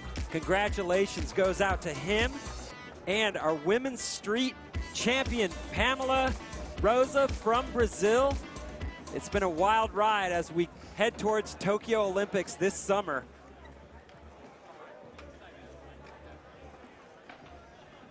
What do you think, Andrew? Anything stand out here this weekend in your mind? I mean, the level of skating stood out, absolutely, but I just want to touch back on, Nyjah. Last night, kind of barely squeaking in there, and then coming out today looking refreshed, well-rested. We had a wild weekend with all the rain delays. I mean, we saw it here in the finals, but man, he came out today, he looked so good, and he put it down. Ryan? Yeah, man, I'm just sitting over here just like trying to reflect on the whole weekend, and the skating that I saw, the intensity, the consistency, the tricks that these guys are actually doing now and they can just do at the drop of a hat. Skateboarding has just, it's blowing up. it's absolutely blowing up. Just in a year, too, of not competing and like to come back and this is what's going on. It's absolutely amazing, and just a huge congrats to everyone that put up with all the elements, you know, throughout the weekend and kept their mind right and put down insane tricks. I agree. It's been great having you up in the booth, hearing your perspective on these things, Ryan. And we look forward to seeing you back out there competing with these guys. Yes, sir. Could it be soon? Yes, sir. I sooner than you'll think, you know. All right. I'm almost healed, and I got maybe a month, maybe 2 left, and then I'm back on, so. Looking forward to it. Yeah, man. All right. Awards ceremony happening right now. Yuto Horigome taking home 2nd place for Japan.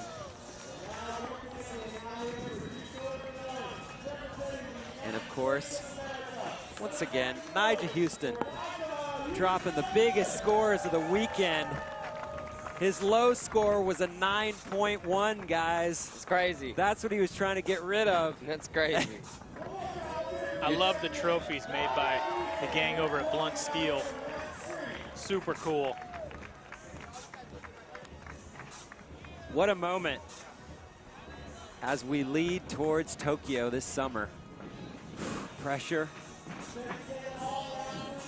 I am curious if that's going to be our podium at the Olympics. It very well could be. It wouldn't be a surprise. Maybe a little shuffle of it, but that is 3 of the best contest skateboarders on the planet. Yep. If Nigel has anything to say about it, there will be no shuffling for that #1 Yeah. spot. Yeah, He's like, you that's two true. can shuffle around. Japan and France. You guys do your move thing. over. I'm staying right here in the top spot. What a contest.